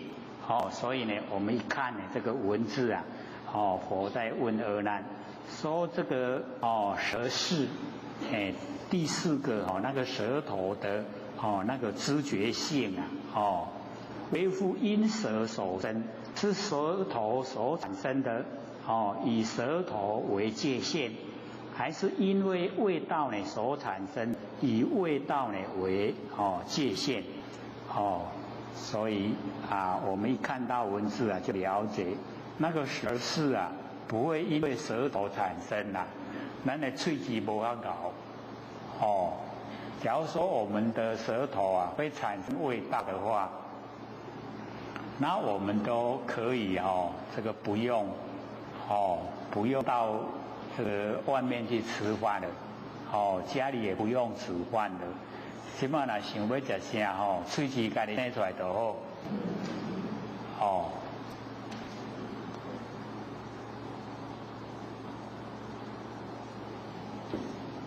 这个可能这个释迦牟尼佛就到这个状态，这个舌头会产生味道你假说想吃花生，然后舌头就产生花生味道，你就自己去夹，就不用去买嘛不用炒了，喜欢吃什么什么味就呈现，这样的是吗？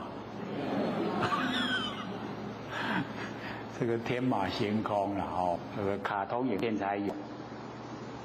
所以呢，我们了解说，那个味道啊，不是舌头所产生的，也不是那个味道啊，所产生的，我们嘴巴里面的味道。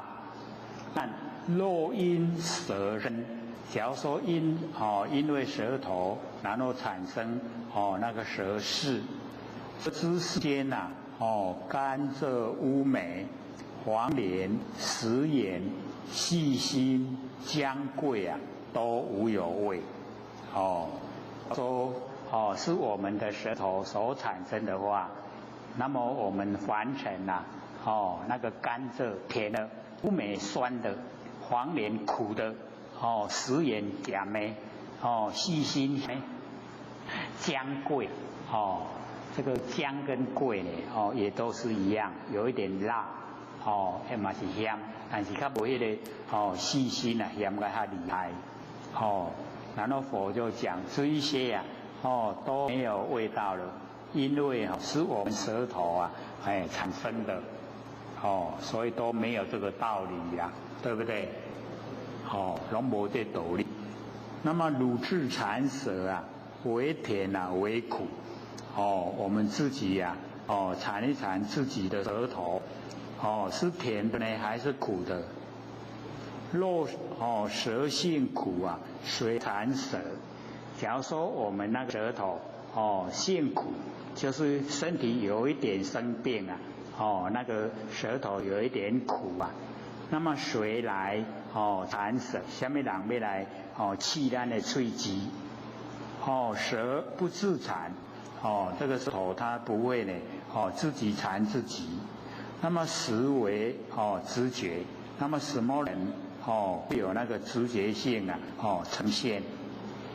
那么舌性啊非苦，味啊不生，那个味道自己啊不会产生。那么允和啊立戒，要以这个舌头为戒，以味道为戒，都不正确。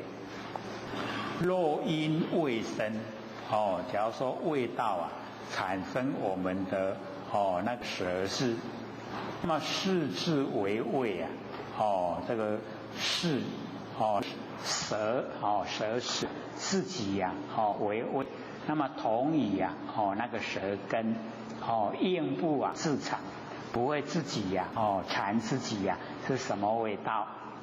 那么允和视之啊是味啊非味，怎么样来认识啊是味还是呢没有味道？那么用一切味啊非一物人，一切的味道每一个东西呀都有每一个东西的味道，所以一切的味道不是啊一物啊所产生。所以我们这个嘴巴很厉害这个有吃过了以后啊，这个味道啊同不同，相同不相同，都会吃得出来好吃的东西呀。所以假如说平常啊吃的那个不是味道很浓吃的很喜欢，那个我们就要保守住吃久的就不要去尝试啊新的，因为尝试新的以后啊，当你吃到好吃的，那个不好吃的你就不吃了。那以后啊那个好吃的量少，不好吃的量多。像以前或者小时候啊没有白米饭可以吃啊，就吃那个地瓜。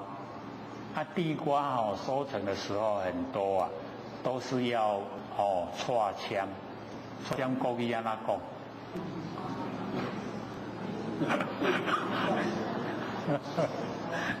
那么较早就老岁仔讲，哎呦啊，你安尼读6年，安尼唔捌一块西下个棒。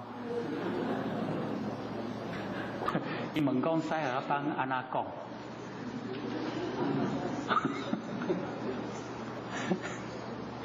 导致我们这个台湾话很传神有一些真的翻不过来从之前啊或许有讲过啊，到现在还翻不过来先衰，还记得吗？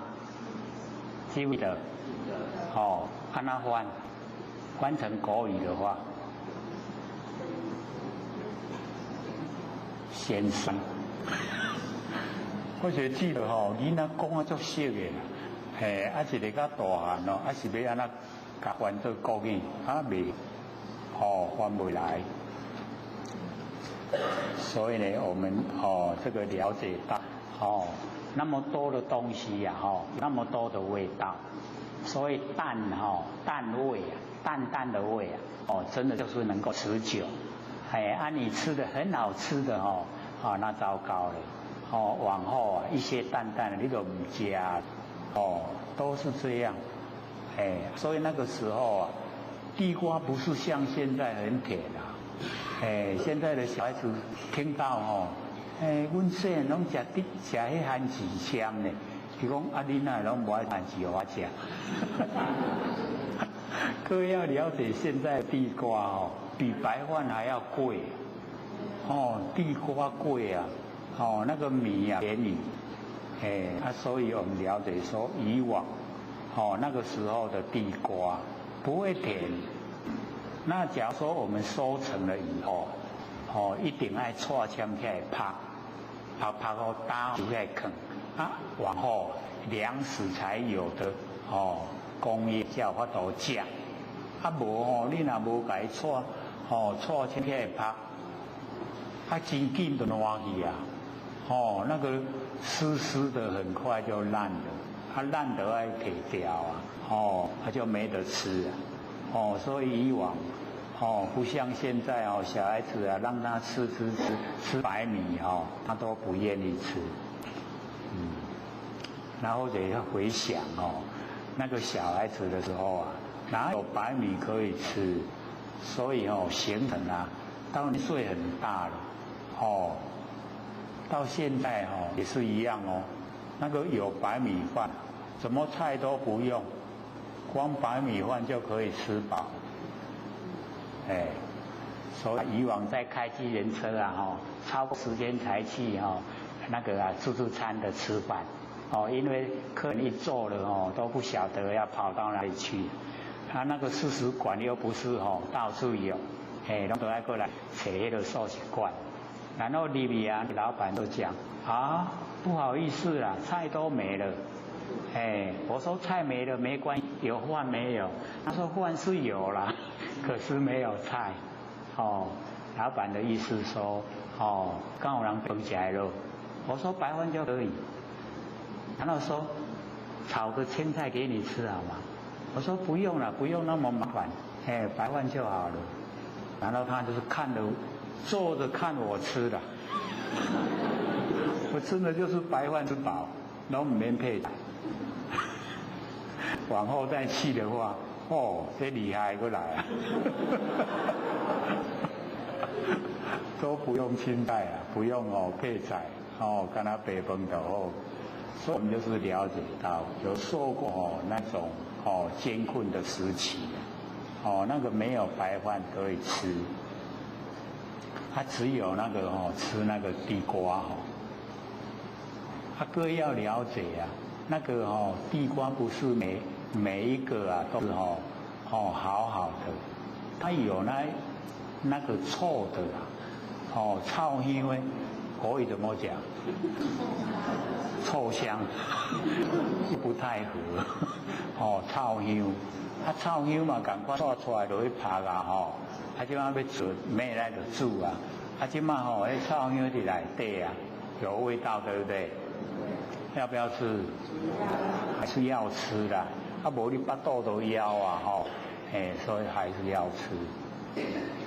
所以光听呢就了解说现在有多么幸福我们人在福中要知福，要努力修道。所以很多前贤说你拢叫人努力修道是安那修？各位知道怎么修吗？这个范围很广可是最简单的就是去掉我们那个妄想杂念，就是要努力的使自己一念不生。这个就已经在努力修道。哦，万念都放下，一念都不生，是不是啊？自己知道，自己知道。然后你朝这个方向在努力的，你就是在修道了，已经呢进入修道。哦，你只要说都起心动念，不要学一些浅显啊。他怎么讲？他生下来有头脑不用，怎么那么笨？我们都不笨了对不对？用不用？要用，用在哪里呀？明了真理，用在了解真理。那真理告诉我们，我们为什么会落入凡尘，就是一念妄动。我们为什么一念妄动？就是无明。为什么无明？没有原因。导师或者觉得现在我们可以体会为什么会一念妄动啊？叫大修言所以才会一念妄动。那我们呢，就是要了解到先把这个起心动念那个胡思乱想都把它停止，不要不要这些。虽然我们不起心动念。不生念头，不生念头的时候，我们声音就断了，会生在凡尘的原因就断了，没有了。然后一直训练自己到无想，声相就尽。那声音断，声相尽我们就成佛了，有没有容易？很容易你就辛苦了，对。可是做起来就是不好做了。为什么？毕竟我们脑袋瓜太灵活了，都会起心动念，还不知不觉。起心动念呢，都还不知不觉，唔知呀？你让他体验到，唔知呀？各位往后就可以问自己我为什么起心动念？真的不知道嘞。一定会得到这个答案，不知道。怎么样起心动念不知道。所以要先我们要先心念早知道。不是千金难买早知道嘛？我们要早知道。早一点知道。知道说不起心动念就可以成道，可以成佛，可以信念的嘛，对不对？没有信心所以都不敢回答。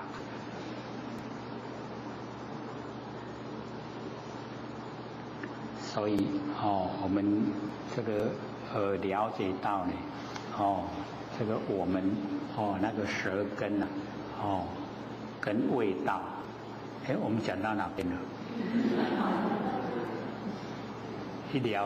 我们一聊起来都忘了讲到哪里了。味气都生呢，适应都体。一切味会一物生，对不对？讲到这边，因为现在的众生都命太好了，吃的都不缺啦，不像非洲看到那个整个不是小孩子在那个垃圾堆找食物连大人也一样在垃圾堆找食物了，那个才真的看得很可怜。大人应该去赚钱然后吃饭他竟然去垃圾堆找食物。要是像我们现在都用焚化炉的话，连要垃圾堆找食物都没机会了。各位有看过焚化炉吗？那个垃圾车一去一到了全部都这个文化都烧掉，所以你要找嘛找无，真的是没有。可是呢，我们有时候假如说到车站看到那个垃圾桶，就很多那一些街民会去垃圾桶找东西吃啊。各位有看过没有？还有啊，我们台南，我们这个南部也有这样。那应该很少了哈，吃的应该比较不缺，因为北部有一些那个街民啊，有的都身体是蛮健康的，都是很好，可是都很奇怪的就是不去赚钱，不正常的生活，所以我们人的意念啊，真的很厉害，或者都一直讲，我们本来都是佛啊。就是因为我们意念害了自己呀，我们观念都不正确呀，所以就害自己呀，不成佛。我们又回到这个经文，味即多生啊，适应多体，这个味道产生了很多，那我们的那个舌是应该呢。很多体，那么四体都一样我那个舌是假如说是只有一个，那么体壁啊未生它的那个舌是那个体啊一定是从味道产生，那么咸淡甘辛呢和俱生，诸变异象同为一味这个咸淡甘辛咸的正加甜的加咸的和俱生拢个人做伙这个诸变异象同为一味所有的变化拢同款一个味敢若伫咧食迄落杂菜面嘛毋是安尼是不是这样？那么应无分别啊，这个同为一味啊，我们应该那个舌是应该没有分别。那么分别既无啊，则不明是，无法度分别啊，则我们那个舌是啊，就不应该有这个名称。那么允何不明啊？这个舌味啊，世界，舌头味道，那个是，三个不应虚空呢，生汝心事啊，不应虚空会生出我们的心事，舌味和，即于世中啊，言无自性，允何觉生？就是都没有。那个3618界全部都不存在，不固定。是故当知呢，舌味为眼，生舌世界三次都无，三个呢都没有，则舌与味及舌界三本非因缘非自然性，所以我们的舌头跟味道。跟舌是这三个不是因缘所产生，也不是呢自然性所呈现，就是我们的如来藏妙真如性，所以我们要了解这个四科呢所讲的都是讲如来藏妙真如性告诉我们所日常生活所遭遇的那一些都是虚幻不实在，那我们在运用都是运用我们如来藏妙真如性，那么接着身处眼耳鼻舌身第五个身跟处阿难又如所明身处为眼，生以身是身的那个知觉性，那么此事为父因身所生，以身为界因处所生，以处为界所以我们从文字一看我们的身体的知觉性是身体所产生呢，以身为界，还是因为处啊，所产生的以处为界？所以一看文字都不正确，所以了解都是虚幻不实。而那若因身生啊，假如说我们那个身处因为身那个觉身的知觉性是因为身所产生的，必无合理不用呢这个合理二觉观眼身何所是不用呢这个合理，因为接触接触到我们的身叫合，离开我们的身呢叫离，合离。那合身有感觉，离身也有感觉，了解吗？离开了我们身体，我们有感觉然后合在我们身体，我们有感觉穿衣也是一样，我们穿上去是合，然后我们掉是离，有没有感觉？都有感觉所以合离。那么二觉观眼这两个觉，合跟离两个觉来观这个眼我们那个远生身何所是那我们的身体怎么样来这个事产生知觉性产生。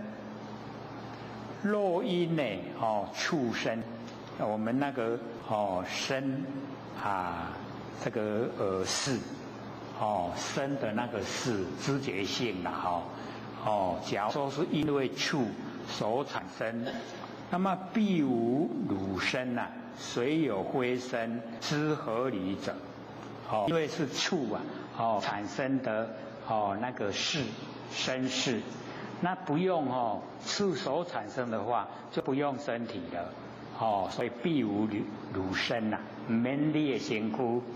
那么虽有灰身什么人不用这个身体知合理者，知道呢何以身体，知道呢离开身体什么人有那么厉害？而难物不斥之身之有处那个物就是这个接触了以后那个物没有那个知觉性，所以不斥之。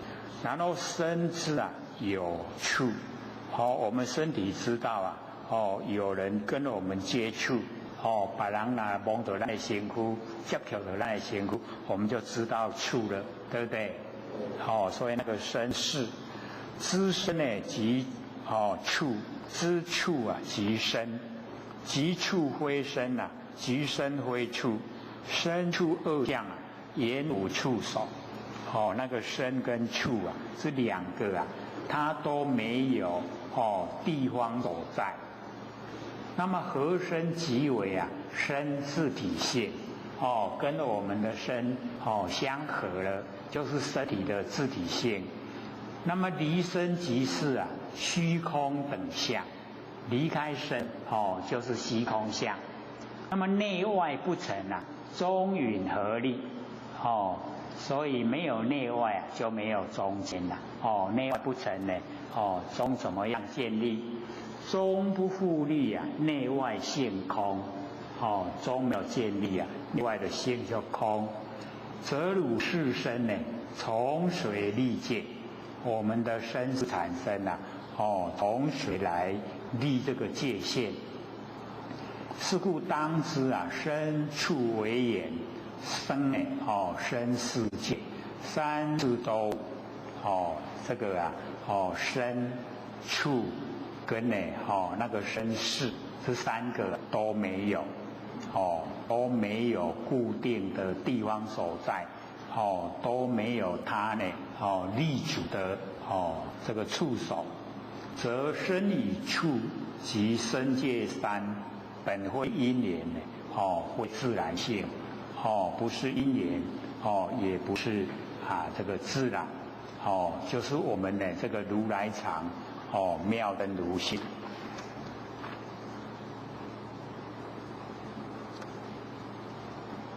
那么接着到这个第六意华跟意识，那又如首名啊，意华为言，生以意识。那么此事啊，为复因意守身，以意为界；因华守身，以华为界。所以呢，在这个地方呢，我们要先把那个华稍微这个解说一下，因为华呢用在呢平常佛法里面都是很宽广，可是用在我们那个六尘里面色声香味触华，那个华它就很狭隘的，只有眼耳鼻舌身落在异地的影子，就叫华。这样了解吗？或许好像讲过很多次有没有？这个一听了都熟悉啊，捌讲过都会这样子啊。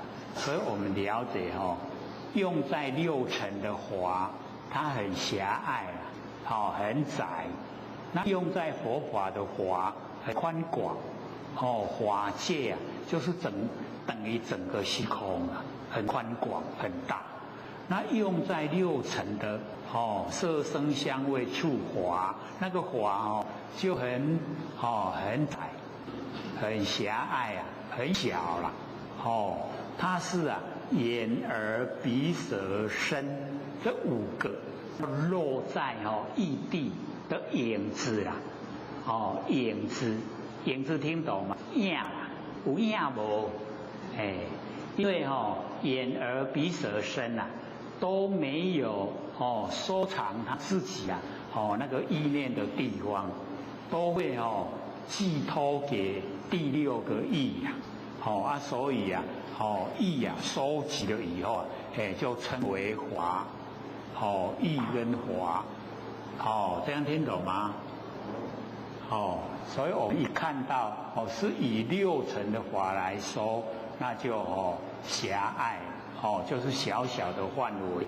那以佛法来说，它就非常宽广。我们讲法性跟法相这两个就包含天地的所有一切所有的像我们众生这个相呢这个山河大地像万象我们呢这个生发的就称为法性，然后看到形象呢就称为法相。所以只有两个包含天地所有一切，法性跟法相。跟六尘的法是不是相差很多？它的那个内容差别很大。一个讲到天地的宽广，那一个只有讲到我们眼耳鼻舌身，然后落在异地的影子，就那么狭隘了，小小的。所以这边佛就讲，而那又如所明，意跟华为言生以意识。所以我们那个意识第六个意识，那么此事为复因意守身，以意为界；因华守身呢，以华为界。所以我们了解到我们那个意识不是因意守身，也不是因华守身，对不对？所以我们开始或者记得我们这个两年多前开始讲课的那个开头就讲说5867果因转，有没有？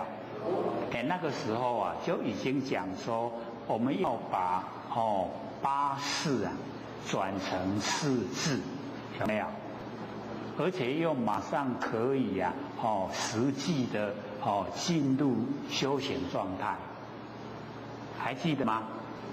开始的时候就讲因为还没有讲六祖坛经啊，或者说先把六祖坛经里面的5867啊果因转先拿出来讲，因为那个我们马上就可以做，就是把八事啊，眼耳鼻舌身意莫那阿赖耶八事，然后转成四智4个智慧，一个妙观察智，一个平等性智，一个成手咒智一个大圆举智，有没有？都还记得吗？可能是要翻一翻笔记本才会了解啦。所以假如说都能够呢记在脑海里面我就真的就可以要修的时候马上就有法呈现在眼前马上就可以修。所以我们上个礼拜那个也很实际这个但知菩萨及末世众生即一切时不起妄念，疑诸妄心亦不习昧，诸妄想境不见了之，疑无了之不辨真实。还记得吗？马上又还给我了啦，绝对是这样，都没给了了，所以我们要了解到，那个是圆觉经里面清净慧菩萨问释迦牟尼说，凡夫阿罗汉、辟支佛、菩萨跟十方之佛为什么差别？然后我们众生凡夫要到达十方之佛。有什么比较捷径，就是比较快，然后佛就讲说但知菩萨及末世的众生，即一切时不起妄念，这个都很重要了，就是一切时都不要起妄念，然后疑诸妄心亦不习昧。我们有这个妄心的时候，也不要去习昧它。然后住妄想境不加了知，疑无了知不辨真实。我们上个礼拜都有拿到那个写得很详细的那个解说，有没有？回去有没有再看一下？一定来讲等于就无用假，都有通看。所以我们就是要了解到这个这个稍微再复习一下再看对我们那个增加了解有帮助。那个机切时不起妄念文字就直接告诉我们不要起心动念。然后以妄心亦不习昧，因为我们在这个生活中遇到新的景象，我们都会有心产生，所以以诸妄心，这个时候那个心是妄，因为不真也不要去习昧。为什么？因为我们要习昧妄心的话，就落入有为啦。那有为我们就进入生昧。那我们不管它，就妄心也不去习它，也不管它这样就是整个都佛性本体。然后住妄想境不加了知，妄想境我们在生活之中时时刻刻都会有。然后我们不加了知，不要去知道说我怎么按那里看这个技术也歹，都不要了知然后疑无了知不辨，不去辨别那个真实所以这样的情形我们就了解到整个都是真心佛性全体呈现，就是我们讲的没有过去心，没有未来心，没有现在心，三世就摄受不住，就不用进入六道轮回。那这个跟那个相同意思这样了解吗？所以我们就是要在日常生活的时候记得一个最简单的方法，然后就开始修道。那这个很简单嘛，对不对？可以把它背下来，很容易背的。因为不长，那个文字啊不很长，比那个周秀才啊，商周秀才那个悟道记啊还要来得短，好不？较短周秀才会较短。阿难若因意生啊，这个释迦牟尼佛跟难讲，假如说是因为意呀，所产生，如于意中呢，必有所思啊，就是你在呢这个意中呢，一定啊，有所思，发明啊，如欲，已经呢在意中呢，这有所这个思想，然后呢。这个发明发现明了你的那个意象，若无前华亦无所生啊。假如说眼耳鼻舌身这些前面落下来的影子没有没有这一些前华，然后意无所生，要生意呢就没有那个颜料没有颜料呢。可以这个生花。离眼无形，离开眼离开耳鼻舌身，离眼就无形，是将何用？所以我们的意华为眼生于意识，那个意识将何用？又汝是心以知思量。兼了别性为同为异，是我们的视心，认识的心，以知思量，跟呢我们在这个思量，以及了别性，这个了别就是了了分明，那个分别，东西南北分，这个分别所有那个物的名称，那个叫了别性。那么为同为异，这个视心思量了别是相同呢，还是不同？同异即异，相同的话呢，就使以异。那么允和所生，为什么是异所生？那么异不同。那假如说呢，这个跟意念跟我们的意识心思量了别性呢不同，那就呢不一样意义不同，应无所事，那应该呢没有这个所事意识里面没有所事。那么若无所事允何欲生？假如说没有所事那为什么我们那个意会这个产生？那么若有所事允何是意？假如说有所事的话，我们怎么样来认识我们那个意识？为同以异恶性无成，借允何力？同跟异这恶性无成，不会这个形成。那么借怎么样来建立？若因法生，世间之法不离五尘假如说是因为法所产生，那世间之法不离开呢五尘，就是呢色声香味触五尘。如观色法及诸生法、香法、味法即以触法相状分明以对五根，非意所摄。都不是而意所摄。那么如是决定欲以法身，如今地观法合若离色空动静通塞合理生那么业此之相终无所得。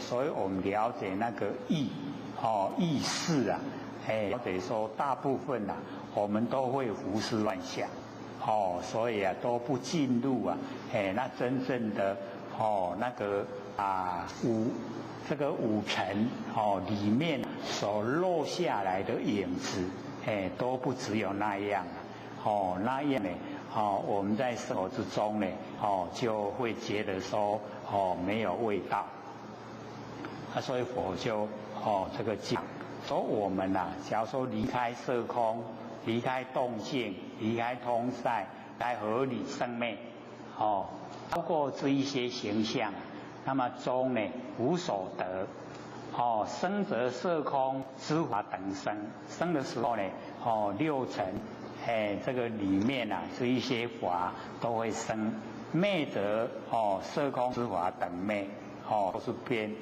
变生灭了。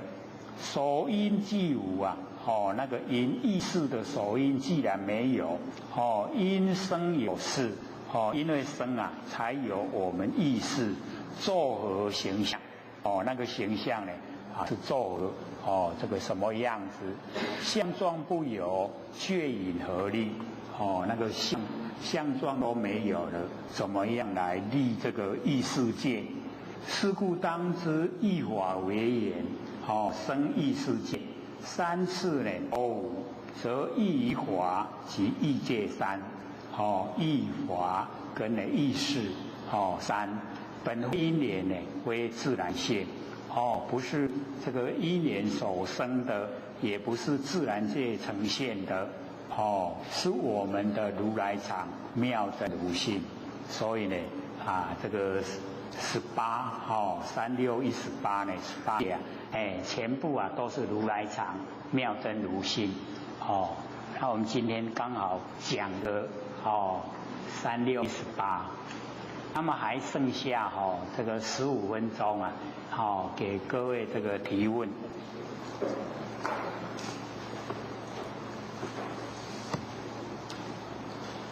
有问题吗？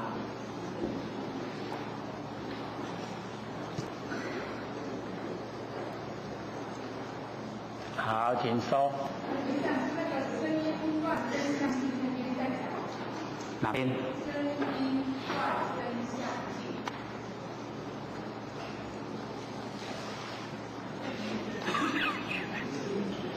没有举例就看您刚刚讲课里面有讲到的声音断，还有真相境。没有在这个谱子里面这个声音断就是我们的起心动念没有，就是没有我们我们了解到那个六祖有讲不断摆思想可是六祖没有说起心动念他还讲说这个心，然后对境心速起，有没有？那个呢都是我们佛性的共作用。可是假如说我们落入胡思乱想，我们落入呢那个不切实际的一些念头，那个就已经超越六祖讲的范围，就不是呢那个摆思想的范围里面。那我们要知道说，我们摆思想都具备了，具备在这脑海，只是我们不起心动念，全部都具备，所以才说佛知这个佛见，佛的知见因为佛的知见封塞我们整个那个灵知那一个我们的那个头脑里面全部都灵知，只是我们不把它施用不拿来施用能够保留应对凡尘的万象万事所以要了解说那个那个声音断，就是我们没有起心动念，没有起心动念因为我们是一念无明，然后生三系，才落入凡尘。那我们没有一念无明，没有起心动念，没有起心动念就没有原因把我们推到现象界来。所以那个声音生的原因就断了。然后我们灭到无想，先这个不起心动念，然后一直延续呢到呢无想，没有，已经想都没有，叫生相尽。我们生的形象已经尽了，声音断呢，生相尽，这样我们就叫成佛了。所以都是在我们自己本身做功夫，然后做那个功夫又是最轻松了，不要起心动念，不要绞尽脑汁我们绞尽脑汁那个都意念太多了所以那个头脑会痛你全部呢都不用不起心动念这样呢那个声音都没有一直到灭到无想声相就尽声音断声相尽就叫做成佛了。这样了解吗？是很简单文字都不深只是做的不容易而已要做不容易做到我们都会起心动念，而且又不知不觉。这样了解吗？还有要问的吗？还有10分钟。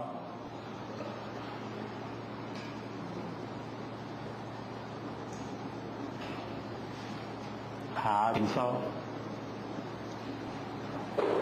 李老师，请问刚说那个你的舌头舌头是不变之体，这是随缘之用。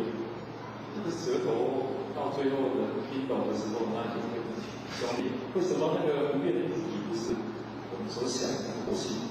那个吃动作，那个随缘之用，为什么不是舌头？好，请说。因为你没有这个前后都听了，或者是说比喻啦，比喻我们6根来做比喻用舌头来比喻会比较容易知道把那个舌头当成我们那个不变那个佛性不变之体因为我们舌头最常用然后呢我们吃东西那个叫活性的随缘之用，然后有体有用，然后我们吃东西它一定是有那个断肉啦你吃的都一阵那个物件无无的时阵它能够摄用又归体所以当已经全部都没有东西的时候，它又回到淡淡无味了，没有味道，所以那个不变之体它又呈现了。然后你再吃不同的那个食物，这个时候不同的味道又呈现，那个叫做随缘之用。所以那个随缘之用就很多了。你吃很多的东西，很多不同的味道，都整个呈现。它一样，你吃完了以后，它又摄用又归体。那个活性的功能作用又回到本体回来，那个是做比喻。当然是我们没有形象的不生不灭活性本体为重要。然后我们为了要了解，所以才做那个比喻比较容易知道，容易了解。从舌头，然后呢再到眼根、耳、鼻，然后舌身。整个都跟这个舌头一样，有不变之体，然后有随缘之用，眼根也一样。可是我们从眼根来做比喻就不容易懂，因为我们看到万象又一直在变化，我们说有不变之体，我们眼根的不变就是不管你看什么，它呈现什么，都好像镜子了。我们要把那个眼根当成镜子，镜子外面的万象来自然呈现，万象气我们那个眼根它不跟着气它还在，那个不变我们就不容易体会，所以舌头最容易体会所以我们知道说6根之中都有不生不灭，然后都有生灭，然后我们在生活之中就是能够应用不生不灭，这样造业的机会就减少。不造业就不受苦，是这个意思啊。不是说就讲到那个舌头是不变之体，然后吃东西是随缘之用那是一个比喻而已。还有吗？还有5分钟。好，请。那个是那个5八跟5转，可不可以像这个比喻，就是像很动所以我说就是这个比喻，因为5八跟5转，听过很多人打上面接受，我想看我这种舌头上面讲的话，比喻什么，能够上面会接受到。好，请坐。这个5867果音，58就是果，67就是音，然后我们要转要从音转，不能从果转。然后5就是眼耳鼻舌身5，8就是第8阿赖耶识，6就是意识，7就是末那识。所以我们要从第6，58是果，所以要放在背后，然后6、7是音，要先走。那6这个意识刚才我们有看我们就是了解那个意，这个地方的意要活泼了我们呢把那个意识就转成妙观察智，妙观察一样是看可是我们看的企图跟目的不一样我们假如说以自己有关系有利的来看那就不叫妙观察了，那叫你在这个寻找你自己的那个利害关系。那我们可以把意识变成妙观察智，因为六祖有讲见非功，就是见到非有为的功用。非有为就是无为，它无为就是佛性所以妙观察可以看到佛性。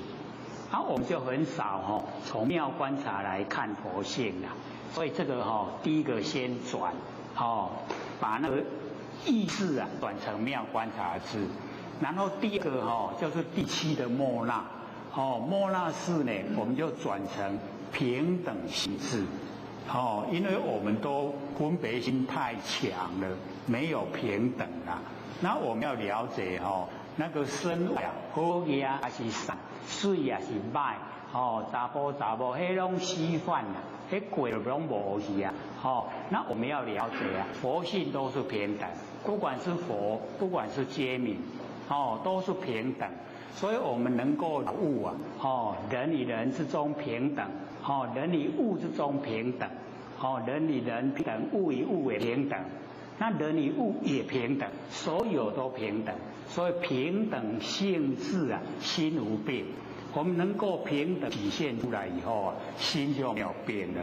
然后妙观察跟平等性质已经转好了以后，才来转5呢，就是前面眼耳鼻舌身，然后呢就变成成手咒智。第6跟第7命令你完成我的命令去做成手咒那个智慧就同缘境跟阿赖耶识是一样然后最后一个那个第8呢阿赖耶识就它转成大圆净智，然后呢性就清净所以我们了解说5867果因转先呢从因转，然后就转到果。所以那个时候就比喻说我们要到车站去买票，那这边是因地，然后呢车站是果地你在这边买不到票了，一定要到车站去，对不对？车站就可以买到票，所以那边叫果这边叫因，这样了解吗？没人搞还剩下1分而已还有没有问的？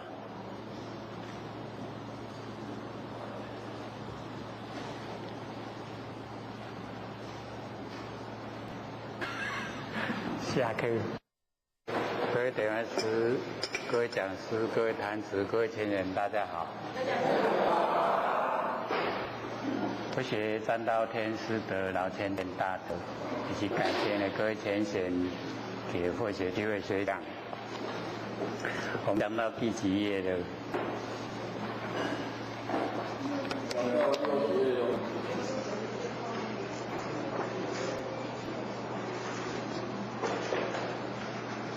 ？60页的后面，66。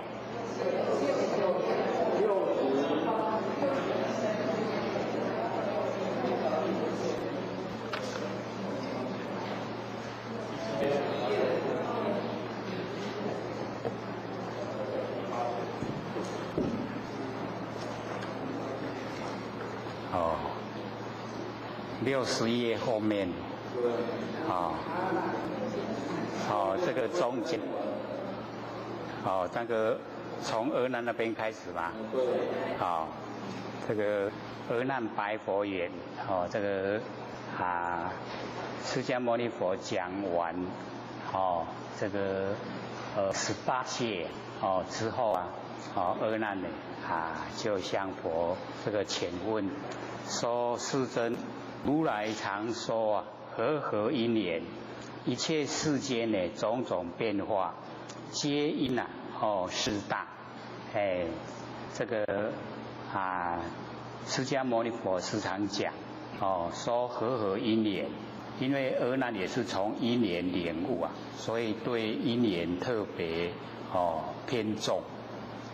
那佛也讲这个因缘来破外道的那个自然，所以这边呢听了这个18戒全部都是如来常，妙真如性然后呢就提出他的这个问题，说之前听佛所说呢，说世间一切种种变，那么皆因四大和发明，那个和就是因缘，和就是因缘，四大呢全部都是因缘，然后才产生万象万事。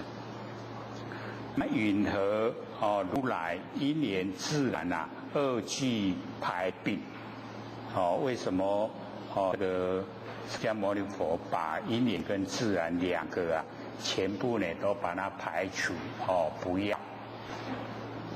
这个四大知道吗？什么是四大？对，是水火风土。因为它呢充塞整个宇宙虚空，所以称为大。这个大就是摩诃所以能够呢称大呢都是非常的广泛，充塞整个虚空，所以大。那四个呢就是水火风土四大，四个一样都充塞整个宇宙虚空。那阿难呢问这个佛为什么因缘自然二俱排并？那我们呢要了解到这个凡尘我们所看到的一切都是因缘自然。那佛为什么把因缘自然全部呢都拼去不用？那个原因呢，也就是在讲我们那个不生不灭的佛性本体。因为佛性本体它超出因缘，超出自然，不在因缘自然里面，所以我们的佛性不是因缘所生，也不是自然有，所以两个全部都排除。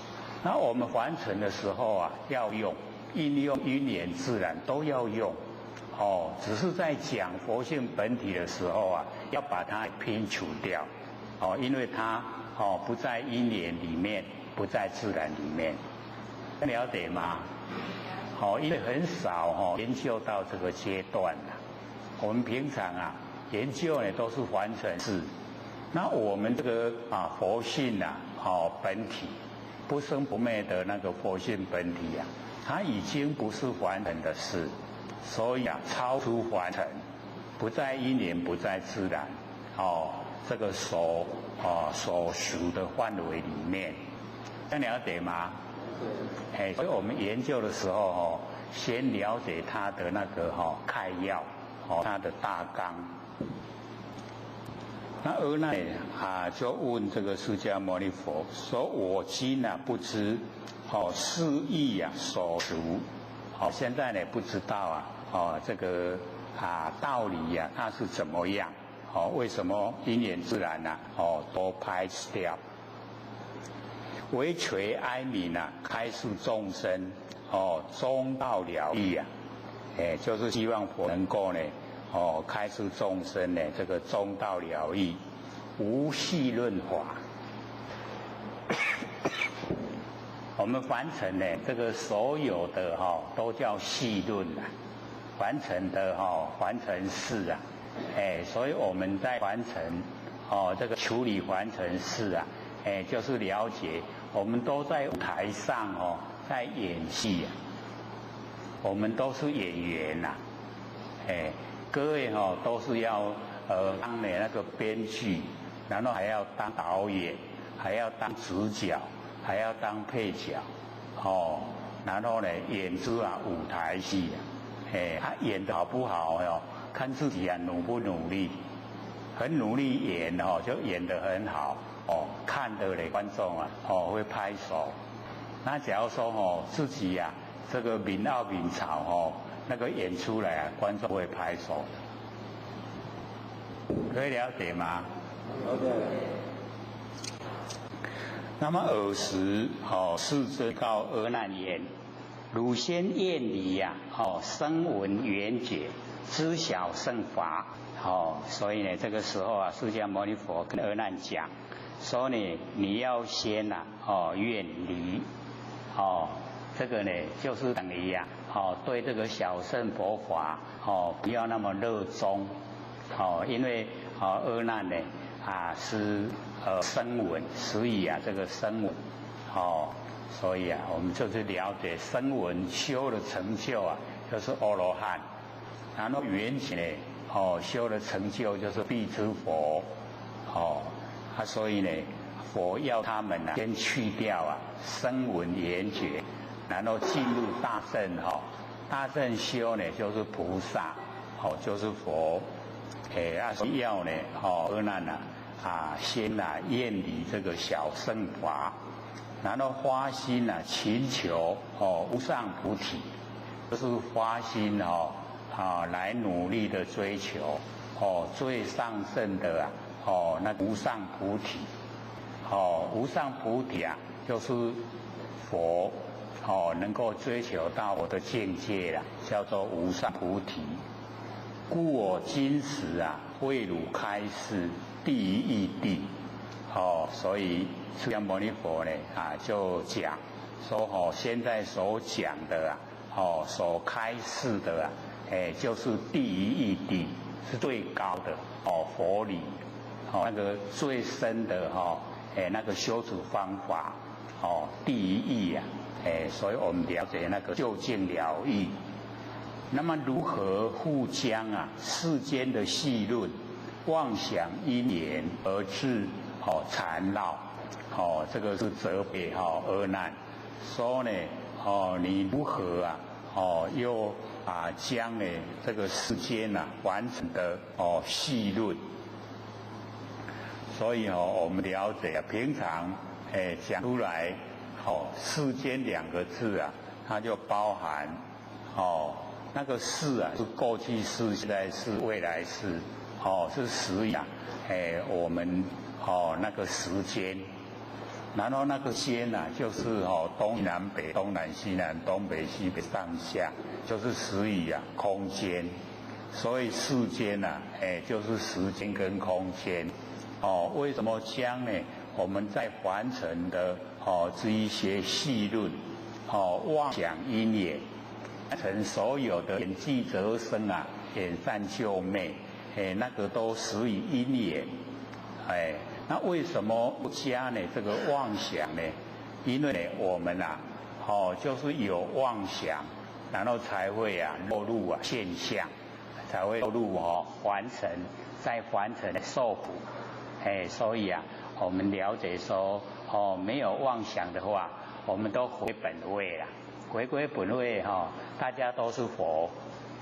因为我们有妄想啊，一念无明生三系，才有世界，有众生，有业果，这样绵延不绝啊，一直啊六道轮回，是我们自己找来的。所以呢，或许对那一首那个谢谢你呀，老师明白的讲，就是啊我们呐，累积了很多的这个思想，然后才六道轮回，所以那一首呢，是老师用最少的文字啊，讲最多的道理。那么汝虽呢，多闻，如收药人啊，真要现前，不能分别。这个阿难啊，他好多闻，这个释迦牟尼佛跟阿难同时发心修道了。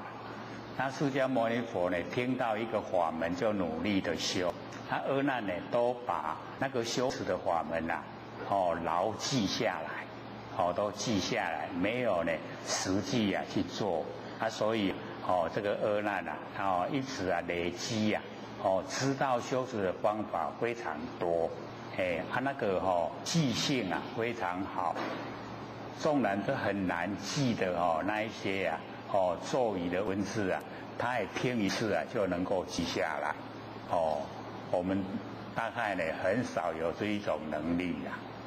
那个阿难的那个记性啊，特别好。那么佛就讲，你虽然这个多闻累积啊很多的修持法门，就好像呢那个收药人啊，好像我们南部啊这个收药人比较多在讲那个药，有没有？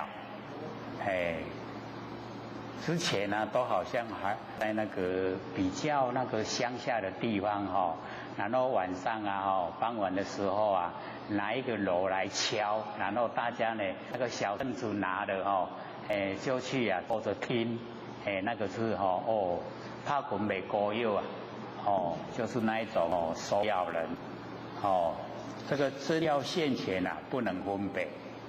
真正的收药人啊，他是按照书上所记载的去收。那真正的药啊，呈现在眼前的时候啊，他不知道。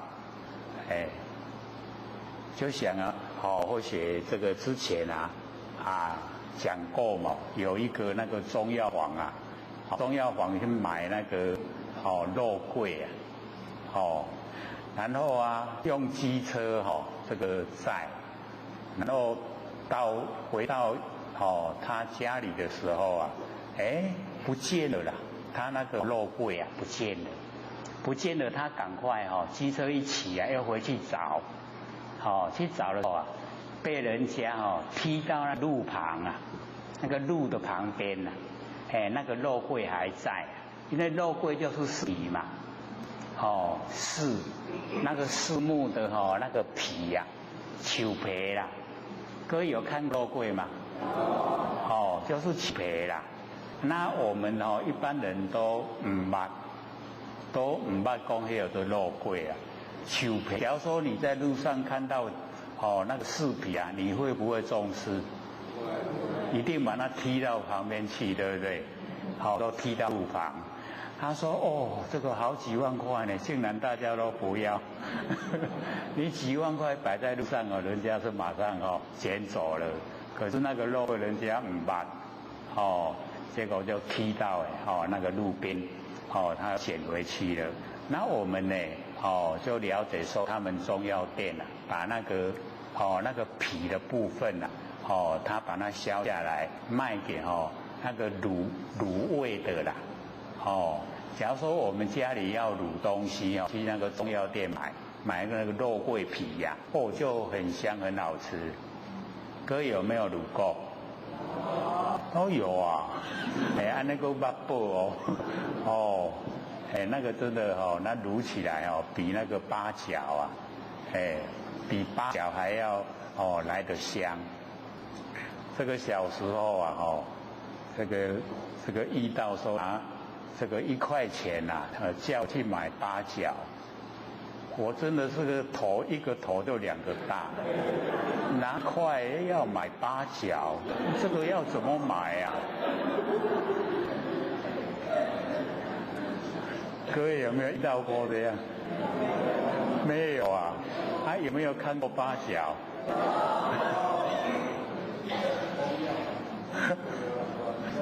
？8角假如说要卤豆干啦没有那个肉桂皮的话用8角我们先用那个油把那个香味逼出来，然后才卤那个卤出来的很好吃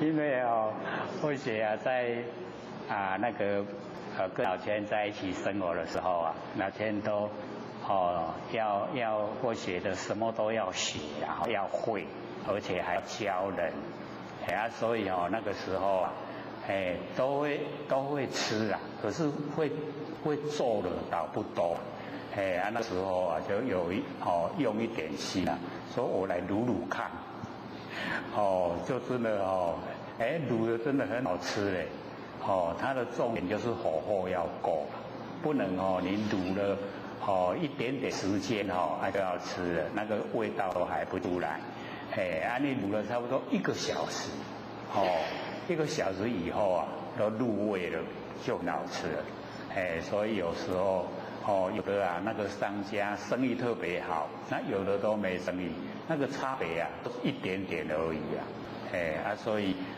有时候我们用一点心，像我们煮那个大锅饭的那个白饭你放一点油，然后放一点盐巴放在那个大锅饭里面加一点油，那个饭煮起来又好看又好吃有没有煮过？还不错嘞都有实际的那个经验放一点盐巴那个饭会甜，放一点油那个饭粒粒会金会发根好看又好吃所以这个呢都是在老天身边写的，不过要自己用心所以我们了解说那个收药人真的要现钱真的不能分别啦没有办法去分说这个什么药什么药。之前或许有传过呢那个地府那个鬼魂来传秘方那个碧大草，各位有看过吗？那个很细小一只长长的，差不多1尺半很细，好像那个香那么细，长长的一只这样1尺半然后再加那个鸡尖草2个，只有2个剩下什么都不用加2个一直连然后那个吃就是好像那个我们以后发明的那个威尔刚那个真的是很有效果啦所以那个时候或许有把那个所传的秘方写一本真的写一本药书还有教人家做那个解毒最强的各位有没有买过那个解毒最强的绿豆红？有没有？那个时候我们还教人家做那个绿豆红我们去买的话你真正的拿到那个绿豆红，然后你把它放在你的手心，然后它的药效会一直穿过你的脉络，一直到心脏。那个才真的好。那个绿豆红贵你都要买那个就真的用这方法做出来的。那你再怎么毒啊农药的毒啊，你只要5颗全解掉。一定要记得你先试一试药效，你把它放手心，没有反应那就不要买了啦。那它会穿过你的肉，然后一直走入你的脉络一直到心脏来，那个就可以，真的可以解毒。是真正的按照正式方法去做，最少要108天。那个做那个绿豆红啊，最少的时间要108天。所以那个时候我们教人家很多了有一个最简单的就是甘蔗渣。甘蔗渣，我们咬甘蔗咬下来白白那个甘蔗渣。甘蔗渣我们去买回来吃，然后把那个渣把它晒干了。你在那个空旷的地方把它晒干，给太阳晒干，然后收集以后把它点燃，让它烧成灰以后你把它收集用那个空罐子把它收集起来。那假如说我们有那个皮肉伤，你拿一点点一把它呢敷上去马上止血。而且假如说我们有那个手筋筋长起伊佫给你接起来，很好用甘蔗铺，甘蔗铺拍5打甲烟灰烧烧的做糊，甲收起来就足好用的，比芬兰白药较好用伊佫会接筋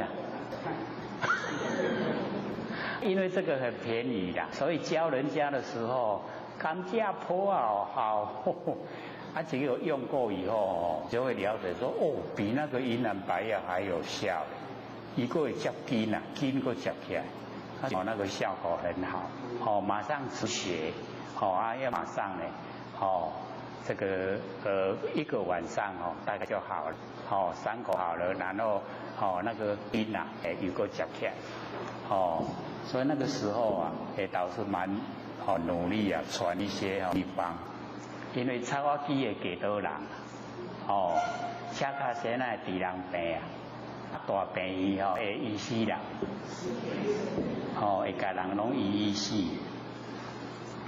所以边呢，资料现前不能分别，如来所为真可灵敏。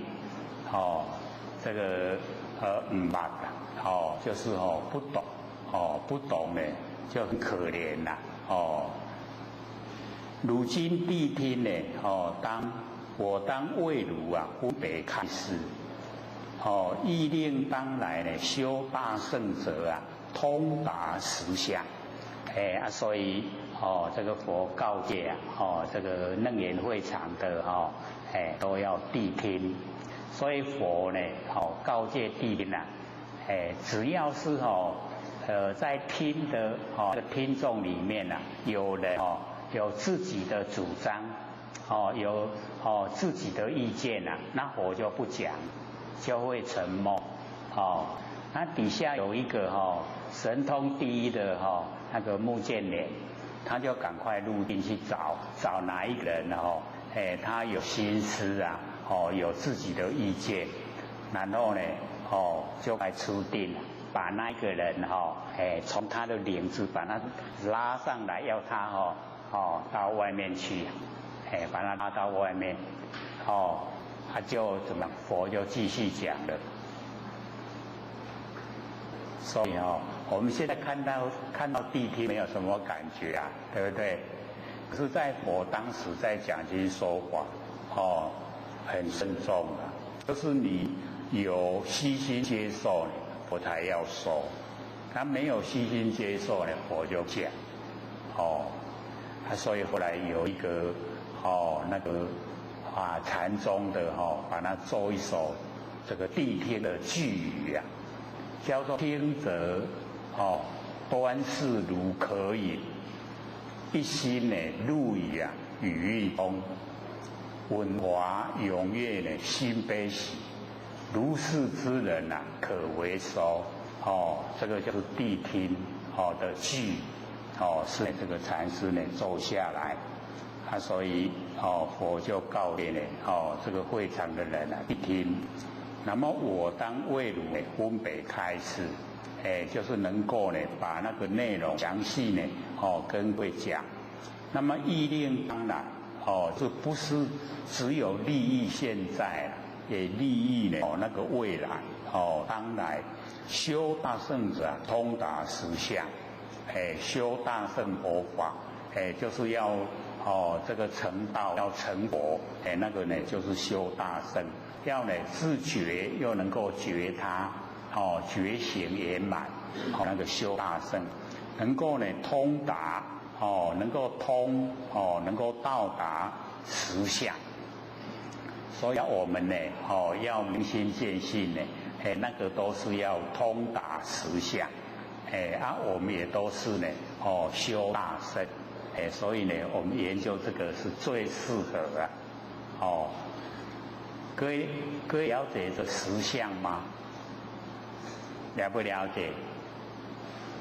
那个实啊，就是不会变化，实实在在实相，所以呢，我们就是呢，要知道，不生不灭的，我们的真心佛性啊，那个本体啊，叫做实相，那我们呢，就是要通达实相，就是要了解到我们不生不灭的那个佛性本体。各位都了解了吗？这么久了听个写啊有没有？你都还没有这个实践，还没有实行啊，光听都很熟了，拢听个真熟，所以我们了解我们呢一定要对自己不生不灭的那个佛性本体呢，一定呢要把握那个就是实相，我们要通达实相。那么阿难呢默然成佛圣子，这个时候阿难呢就这个带领大家，因为我们要了解阿难发心呢就是要这个度化我们末众生所以这个比较表现的程度比较低。那么佛就讲阿难，如所言，四大和合发明世间种种变化，就按照呢阿难所讲的那个四大和合，所有风土和合，然后发明世间呢种种变化。我们凡尘的所有都是四大，我们的房子车子不管什么东西不管什么形象，全部呢都是所有风土众缘忌讳，四大所以除了四大以外下面都没啦。所以这个四大就是元素，我们天地的元素造天地的物质那个元素。阿难肉鼻大性，这个在讲说呢，那个大性，四大的大性，水、火、风、土那个四大的那个大性，体归和合则不能以知大杂合。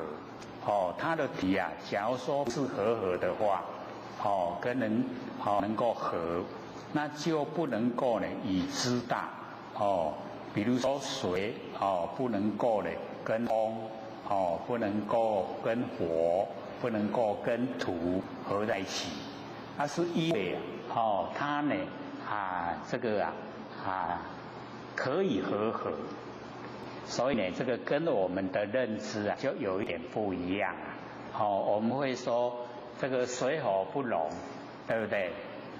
水火不容我们看的是现象，这边呢它和合讲的是性，四大性，这样了解吗？性跟相有没有一样？不一样所以我们了解相啊很快就不见了，性啊都是长存，都永远都在，所以啊，佛就讲，若比大性啊，体非和合，则不能以啊知大杂合，就它本身能够和合啊，才能够呢，这个际会啊，形成万象的万事。那么犹如虚空呢，不合之色，就好像虚空不跟呢所有的颜色啊合在一起，各位同学，虚空啊，我们可以把它染色吗？染不住了，对不对？我们一染它就掉到地上了虚空染不住了。虚空呢，不合之色，跟所有的色形象不合在一起。若和合者，同以变化。假如说呢和合的话，合在一起呀，就会同以变化，跟呢那个大性啊同样变化。那么始终呢就相成，生灭就相续。所以这个呢是佛在跟阿难讲这个纲要。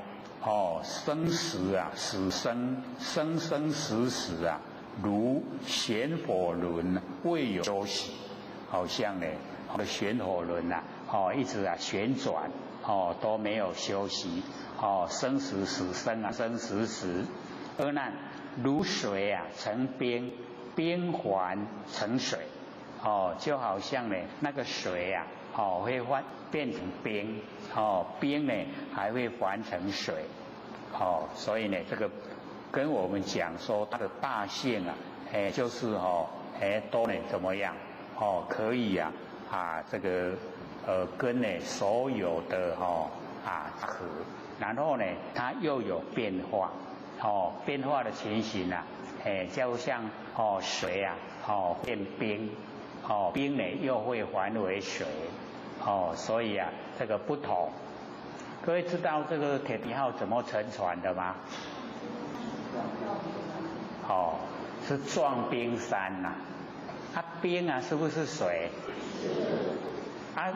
船呢？那个船我们撞水啊会沉吗？为什么撞冰就会沉？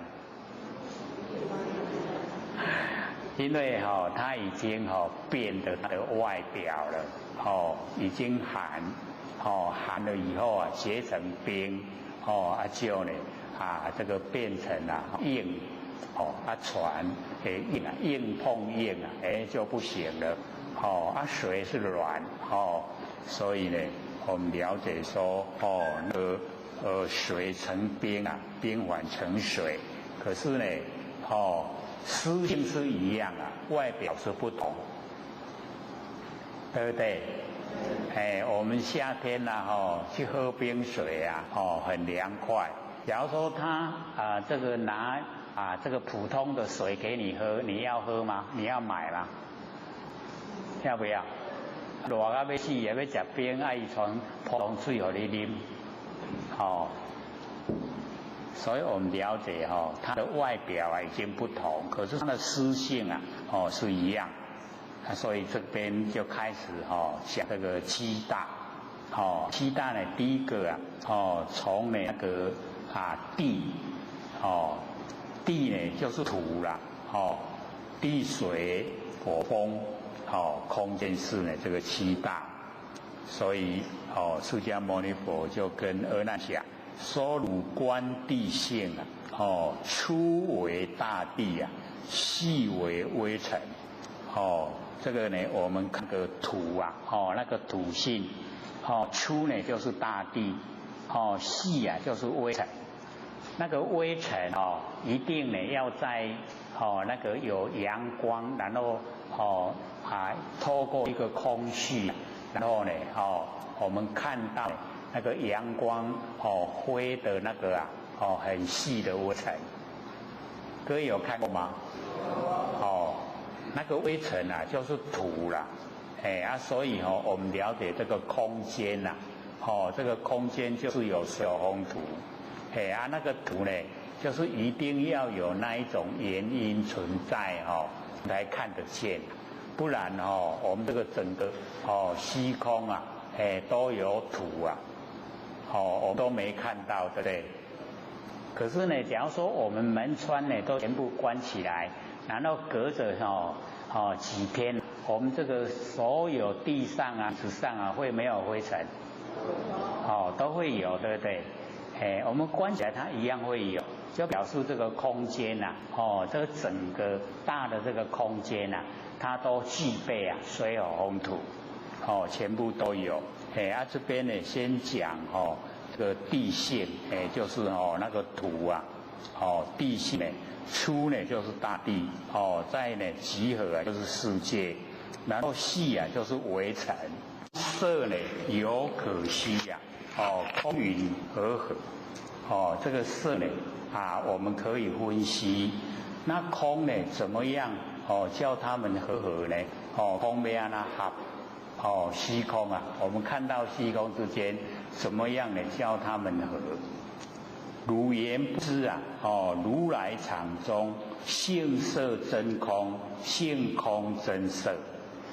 所以这个结论啊，就在这4句啊。顶头咧讲的，拢甲咱讲色合的都是色，空空合的都是空，这样了解吗？那底下呢，释迦牟尼佛跟阿难讲说，如言不知啊，我们如来藏之中，我们那个如来就是不生不灭的佛性本体，含藏，我们的本体含藏之中，性色真空，性空真色，所以那个空啊是真空，色是真色。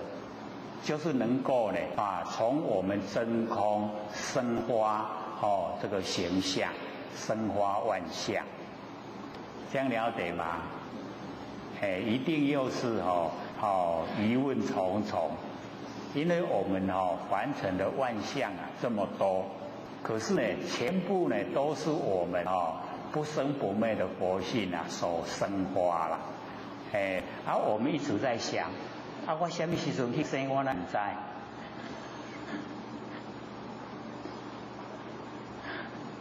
所以我们对这个浅显上浅的来了解，我们看到啊以后，各位姐看到万象，我们知不知道？知道万象的，那个知道的是谁？就是佛性啦，所以我们了解说，我们佛性它很奥妙，有不可思议的这个地方所在。那我们的那个呢，如来藏中啊，清净本然，周遍法界，它呢清净本然，就是呢，这所有的凡尘的万象，它的来源都是清净本然，从清净本然呢，然后呢，生发。那这一些这个我们的真空佛性本体呀，周遍法界，遍满整个虚空了。法界呢就是虚空，虚空就是法界。那么随着众生心啊应所知量，那这个我们就是了解到。随着我们众生的心，众生的心都不一样，随着我们的这个心，然后应着我们所知道的量，因为我们的所知道并没有是全部啦，我们知道都有限，所以这个老一辈都会讲我们是高僧来追归，看到天天就一个安尼圆，迄个真挂，天是这么小吗？很大，对不对？因为它在那个井底呀，它看不到整个天呐，所以我们了解说所知量就不大，那应着我们的所知量。随着我们众生的心，那循业发现，这个循业发现啊，我们循着染业，染啊就是染这个感染，染了很多的五尘凡尘的尘垢，所以有没有感染尘垢？我们感染尘垢，使这个染业变成六道的众生，然后循着净业，清净的业，循着那个净业，就成四圣。四圣就是佛、菩萨、必诸佛跟阿罗汉，成四，都要循着净业。各位贤贤，我们循着什么业？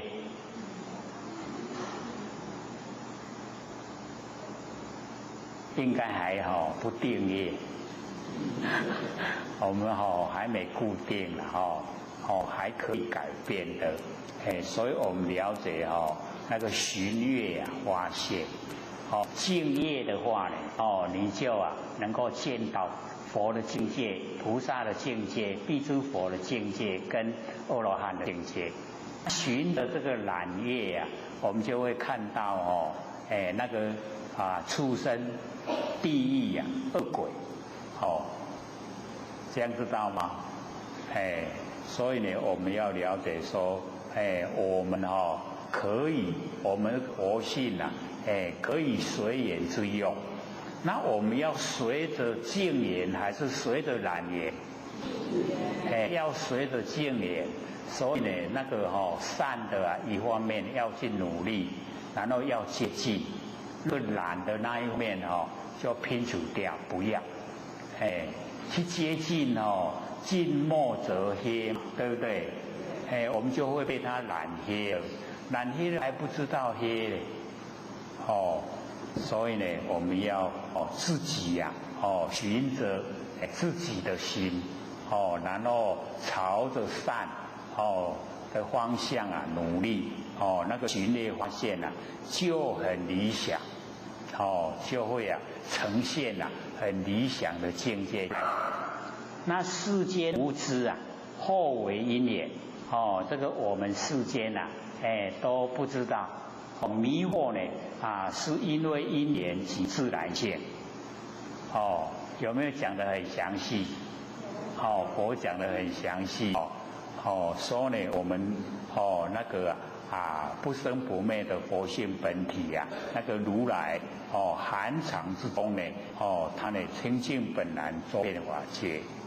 那我们落入现象以后因为它有随缘之用，那看我们是要随净缘呢，还是随染缘？所以我们要了解说，它不是因缘，也不是自然性是超出因缘、超出自然性。各位之前，安尼咱分得清楚呗？凡世间咧讲的因缘跟自然，凡尘所讲的因缘、所讲的自然，那个是我们在生活上面对这个万象万事的时候那个应对应用。那我们研究我们那个佛性本体的时候都已经超越这一些现象，超越凡尘的所有因缘自然，这样了解吗？讲佛性本体的时候才超越因缘，超越自然。那讲我们欲凡尘的所有事都是因缘然后产生然后有一些它是自然像我们轨道铺好了车火车就可以走，对不对？那自然自然有自然的轨道因缘有因缘，我们呢这个和合的地方像这个适婚年一到了看对眼了就结婚了是不是因缘？那个就不在这个这个里面的啦，这样了解吗？咱就该分得清楚分得详细，说呢它是讲这个在现象界之内的事呢，还是在讲我们佛性方面的事。讲佛性方面呢，它不施于因缘，也不施于自然。那么讲现象，它既施于因缘，也施于自然。这样了解了哈。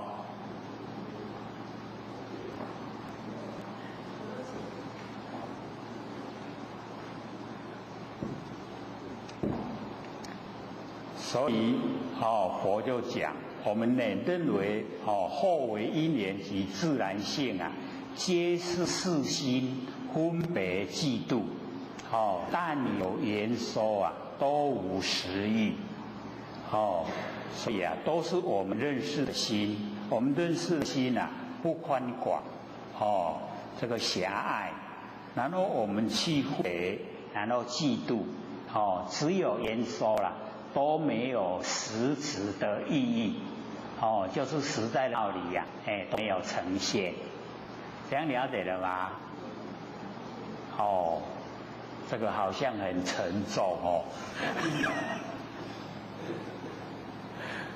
这个研究真理真的比较深涩我们都是从根源这个了解，讲的是讲到最根源。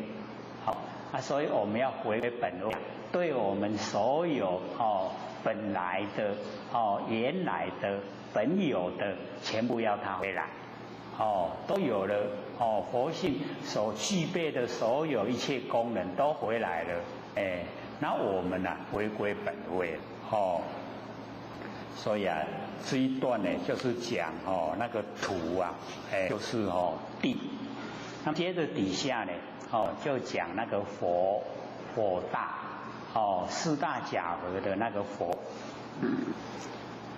阿难，佛性无我，即以诸言。这个呢释迦牟尼佛跟阿难讲说，那个佛性它没有我，没有我，无我知道吗？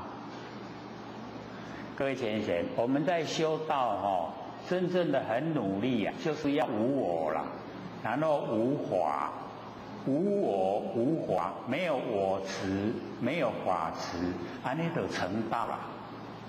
现在我们都有我，对不对？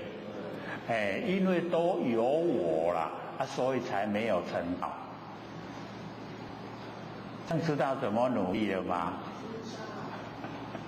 无我很不容易做我都明明这里实实在在为什么无我？所以我们要了解到，我们都是把这个所有风土这个身体成我，这个不是我啦，这个是水火风土，是假的啦，天地的物质，我们都要还给天地啦，所以这个不是我，可是我们都在运用对不对？那个运用的就是不生不灭的佛性啦。这个本身是水有风土啦，这样知无？所以我们呢就是要修那个没有形象的佛性啦，把它修到清净本然，已经清净了啦，周遍法界，这样知道吗？所以呢我们了解说这个到达呢无我，已经没有这个狭隘的我，已经呢把这个我已经扩散到整个虚空，这个我有够大就宽广就不会是身体的我啦，因整个佛性都是我，所以在那个涅盘经里面那个释迦牟尼佛要进入涅盘，弟子都一直这个向这佛这个讲说，你教我们的，我们都有去做了你们教要观身境观受是苦，观心无常，观法无我我们都有努力在做我们都修无我。然后佛就讲，无我就是生死，无我就是生死，我就是佛，我就是如来，这样懂意思吗？哇，一个我。因为呢，那个弟子们呢，都会执着这个身体呀，来修了。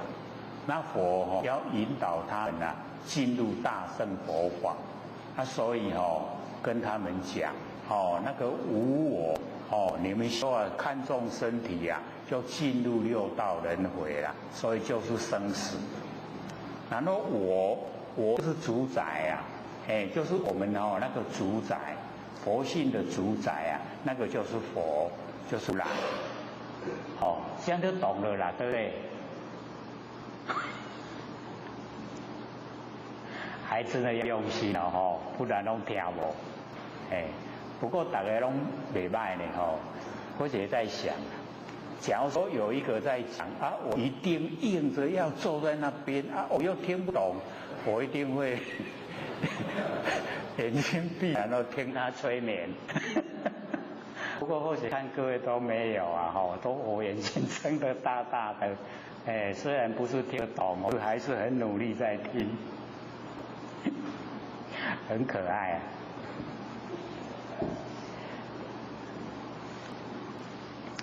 所以这个佛呢跟阿难讲，佛性呢无我，即诸言，它既通在所有的言呐，所以各位前贤，我们要了解，我们这个空间整个都佛啦。那说我们用打火机或是火柴，那个呢就是呢这个忌讳显现，忌讳显现那个就是缘。那我们了解，空假如说没有佛，你用打火机，你用火柴，它一样不会燃。知道意思吗？那我们以为那个火就是打火机啊，就是火柴，才会有火。不知道呢，那个是一种忌讳，让他们呈现，短暂呈现。汝观城中未食之家，一吹串食啊，这个释迦牟尼佛跟阿难讲说，你看看这个王舍城之中啊，那还没有吃饭的人，他要这个吹串，被猪彩插插彩出本啦，那么那个时候啊，手持阳水日前求佛，因为以前没有像现在那么方便啊，打火机跟火柴，以前呢要呢用那个阳水，就是我们讲那个凹凸镜啊，有没有？我们拿一个凹凸镜啊来太阳底下然后把它照，把那个阳光啊集中一点，然后那一点啊就会燃烧。各位有没有试验过？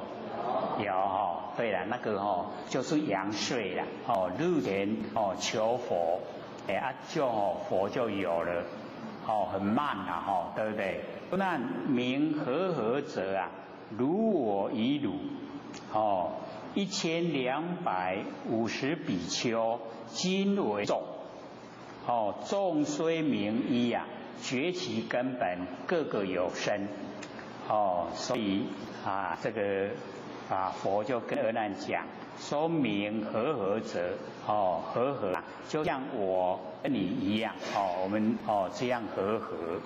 然后呢，1250个比丘，现在呢，把它称为一种，就是这个已经呢集合成这个一个团体了。那么众虽名一只有一众。那么结其根本，结呢就是去追问到它的根本个个有身就是1250个比丘，他们个个都有身，那么皆有所生世主名字，他们呢拢有亲族感生来拢有伊的名，如舍利佛、婆罗门种。优罗频罗、迦摄波种，乃至阿难具谈种性。那个阿难的种性跟佛的性是一样，叫具谈。具谈种性。所以外道呢，有时候啊，这个称呼啊，释迦牟尼佛的时候啊，都叫具谈，就称呼他的种性。在大藏经里面呢，就会时常看到。而那若此佛性啊，因何有？假如说这个佛是何才有？那么比手持镜啊，一日求佛，他的手拿着镜啊，在呢这个太阳底下要求佛。那么此佛为从镜中而出啊，未从哀出，未从入来。因为呢，从那个哀巢啊，咱若伫迄个一点迄凹凸镜照落来有无？一点迄一中迄个光啊，拢伫迄点特别白白，咱迄哀巢啊，放喺白白一点，爱就会多，对不对？所以佛呢就在讲这个啦，说呢那个佛呢是从那个镜那个凹凸镜出来的呢，还是从哀巢出来的呢？还是从太阳出来的呢？各位浅显，从哪里出来？所以我们了解这个就变成了我们所看到的因缘，就是有镜子，有哀巢，然后有太阳，合在一起啊，佛才会有，对不对？所以我们所看的现象是这样。可是那个佛会染，佛就讲，就是我们那个如来藏，我们的真心佛性啊。所以你看，我们真的假如说不看的话免来大家讲这道理是安，真的是不知道，研究才了解，我们都以为有太阳，然后有凹凸镜啊，然后有那个比较容易染的那个东西啊，去放着就会染了。而那若入来者，这个底下呢又假设了，释迦牟尼佛假设，假如说这个火是由太阳来的，是能烧如手中之哀，它能够呢燃烧你手中拿的那个哀巢。那么来次的林木啊，皆应授粉。它从太阳那个那么远的地方来，它经过的地方啊，有经过那个树林，那么那一些树林呢，也应该全部呢都授粉了，就是来到了，这个呢是太阳来的。那么底下呢就讲，若镜中出啊，假如说这个佛是从镜中出来，是能移镜啊，痴然移哀。那行有法度出火，就有法度点用行来点迄个哀巢，痴然，迄个然就是烧啦，痴然移哀，就是会当烧迄个哀巢。那么静和不融，迄个行乃袂烧啊全拢规个融化去，这样了解意思吗？了不了解？所以这个于如手持啊，尚无热相。讲你手甲摕咧，手都无感觉烧，若生于哀。假如说呢，这个火啊是从那个哀巢呢生出来，那么何借入镜？为什么还要借着太阳，还要借着那个凹凸镜？就不用。那么光明相接啊，然后火生，这光明相接以后啊，借着路径光明相接，然后佛就生了，就产生。那么汝又地观啊，静因手持，日从天来，哀本地生，佛从何方游历于此？这个要呢，阿难呢，释迦牟尼佛要阿难呢，这个详细来观察。镜啊，因为我们手拿的，太阳呢从天上来，那个哀巢啊，本来就是地所产生的。那么这个火啊，它从哪个地方一直游历到这个地方来？这个佛讲经说啊，很会说哦，那个佛从哪里来？所以我们就是了解到整个虚空之间呐，全部呢都是水有宏土，所以四大充在整个宇宙虚空。那因为我们的那个佛性啊，它真空，它能够呢生出妙有，所以啊万象万事啊都从我们佛性呢生发出来。所以研究不容易，就是这样的，拢跟咱世俗无同，跟完成所知道、所听到的都不一样，所以各位浅显，假如说你研究以后，你出去讲给人家听，人家会问你说，你心经有问题啊无啊？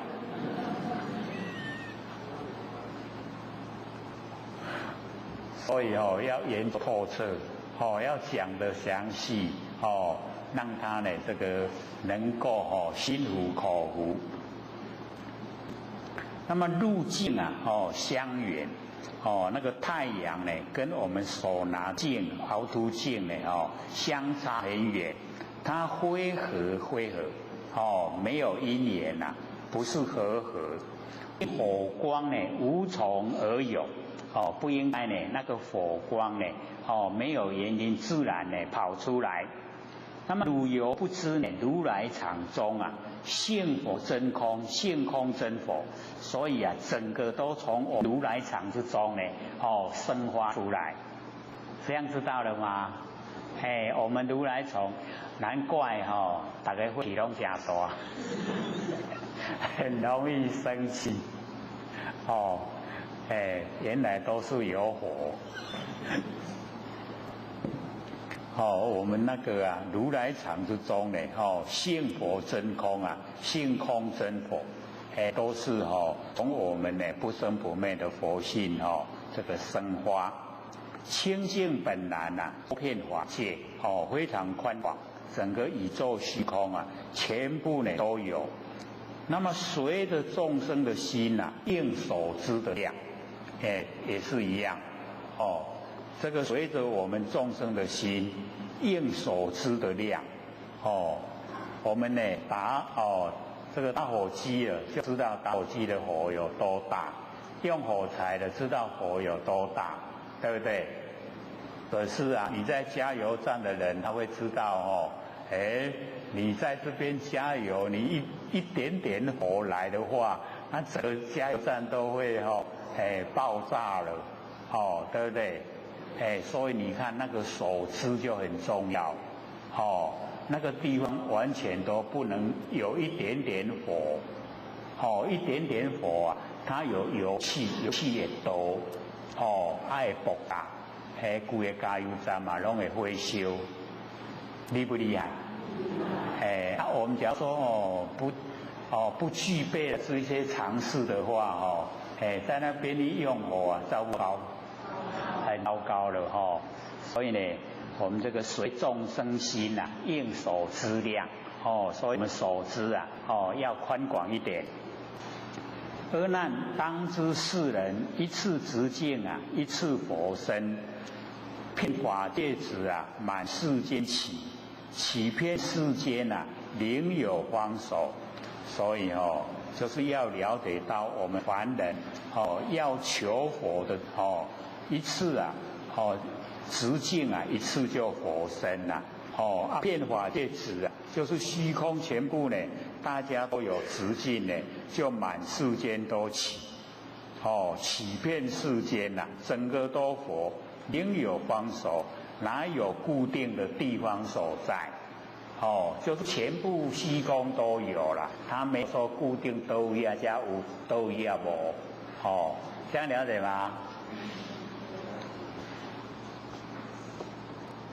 那么接着翻过来，寻业发现世间无知，后为因缘及自然现，皆是呢私心分别嫉妒，但有言说呢，都无实意所以有时候我们在凡尘跟人家在争执完了气也袂煞，对不？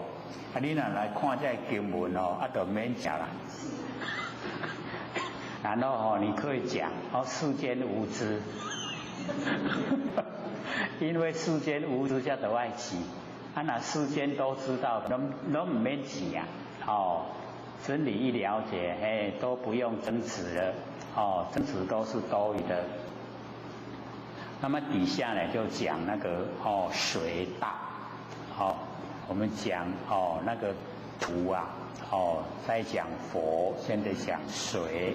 而那水性啊不定，哦，流习无恒，哦，这个水啊，哦，它没有固定，哦，水啊，那个水性啊，它不固定，哦，流习无恒，哦，它在流，哦，都不会息，哦，啊，它呢也不会有那个恒心呐，哎，你那个哦分流，伊就少去啊。哦，啊，你若改断哦，伊就无去啊，哦，他都没有哦，他自己的那个主张。如是罗成哦，迦毗罗仙哦，周迦罗仙及波托摩哦啊，这个摩萨多等啊，这个就是哦大梵师的名，他们的名字啊。哦，求太阴经，太阴经啊就是水，用呢合幻药啊。哦，是知师等哦，是一些幻师啊，以白月咒哦，白月咒啊，就是哦15啦，有月亮的暗时啊，哦这白月咒哦，有啊这个月光的中夜，手执荒珠哦，荒珠呢就是祈许哦这个夜中水的珠啊，哦那个竹啊，哦荒珠。那夜中水啊，哎，就是哦要接那个夜中的水。那么底下呢，佛就问：此水为复从知中出，哦，还是呢空中自有，哦，还是呢未从月来，为月亮来？讲咱咧用的水啊，哦，是为光出出来，哦，还是空中自然有，还是从月亮来？哦。而那若从夜来，假如说呢，我们的水啊是从夜来，尚能掩荒，令珠出水，哦，还这么远啊，就可以令那个荒珠出水。那么所经的林木啊，皆应啊土流，哦，所经过的是一些树林，它都能够呢，哦，土流就是啊土出流水。那么流则何待啊？荒珠所出。哦，树林都能够流出水来，为什么还要等待哦那个荒珠啊？哦，才能够出水。那么不流哦，明水啊，非从夜降哦，那个树林啊不会流水的话，那么就让我们了解这个水啊，不是从月亮哦降下来。若从珠出啊，哦，假如说从荒珠出来。则珠中应常哦常应流水哦，应该呢时时刻刻啊哦都会有水，何待中宵？为什么还要等待哦那个白夜昼哦那个呢半夜哦成白夜昼啊哦那个就是有月亮的晚上。若从空生，假如这个水是从空生。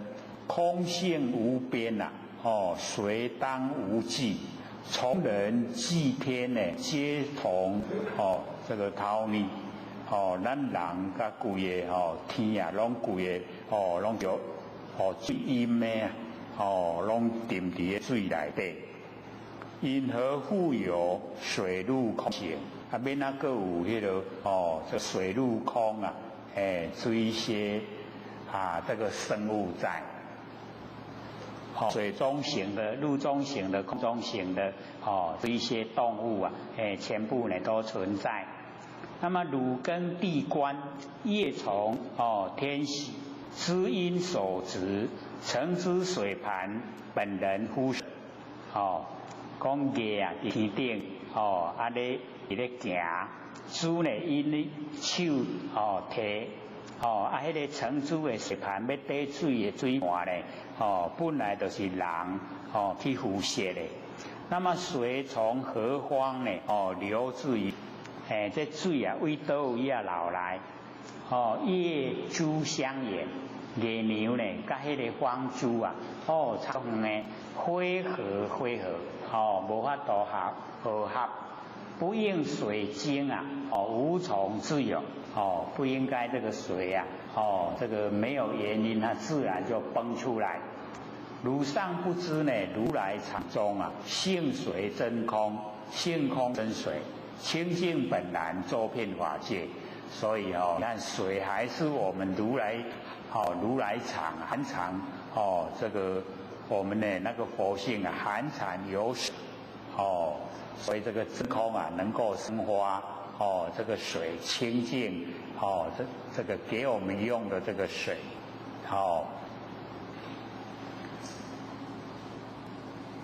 随众生心呢，应手之量这个水是随着我们众生的心应呢所知道的量，一次直出一次呢随出，遍法界子啊，满法界身所以呢，有的所在你摕到迄个方珠，一个所在就水出来，你若规个虚空拢摕规个虚空呢拢会生水，生满世间啊，灵有方所。它没有固定的地方所在，寻业发现，就是要寻业发现。世间无知呢，后为因缘及自然性。我们世间呢，不知道这个真理所在，认为它是因缘以及自然性，皆是啊世心分别嫉妒，但有言说呢，都无实义。这个呢。后面的大概都是相同的这个意思。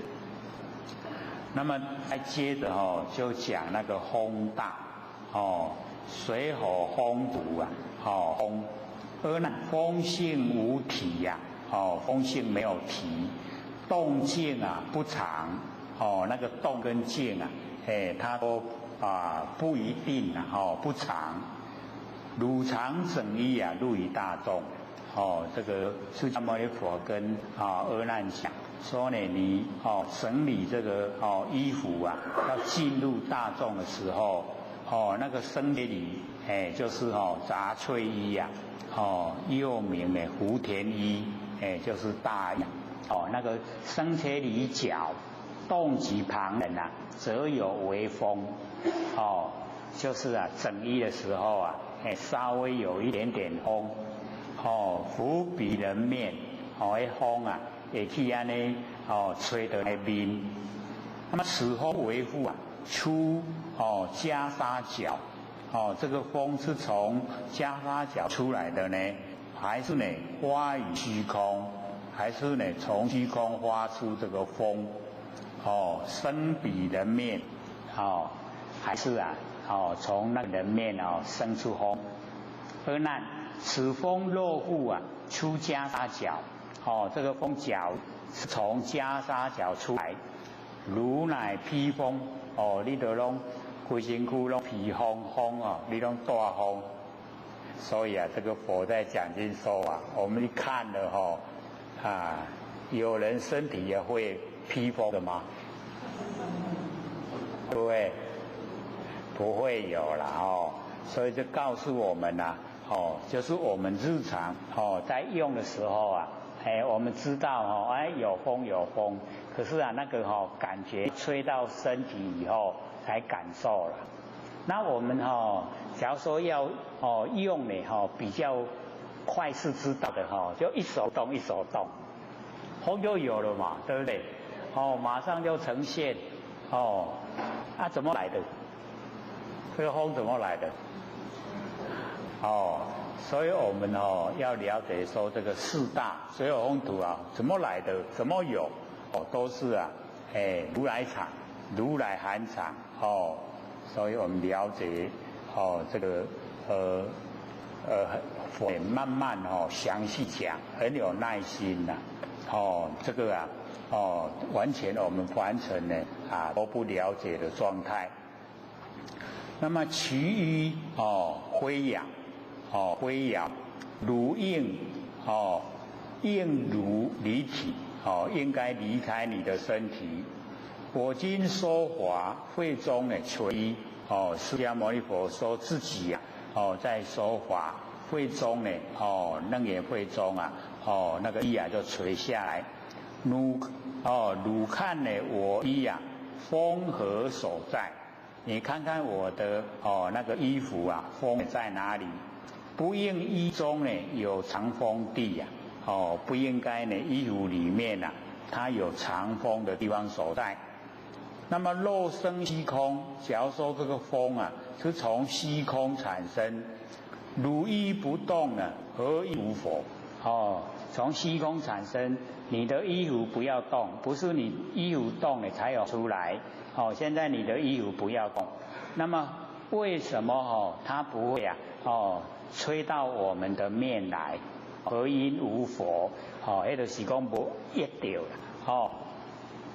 那么空性常住，应常生。这个空性它常住。那假如说从虚空的话，这个风呢应该常常都这个生花，有这个风。若无风时虚空当灭。假如说没有风的时候虚空当灭。虚空会不会灭？不会啦。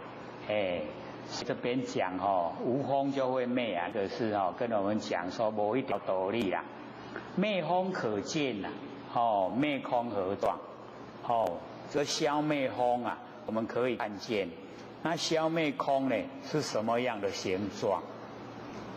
要消灭风，我们可以看见我们这边只要有风看一看风从哪里来？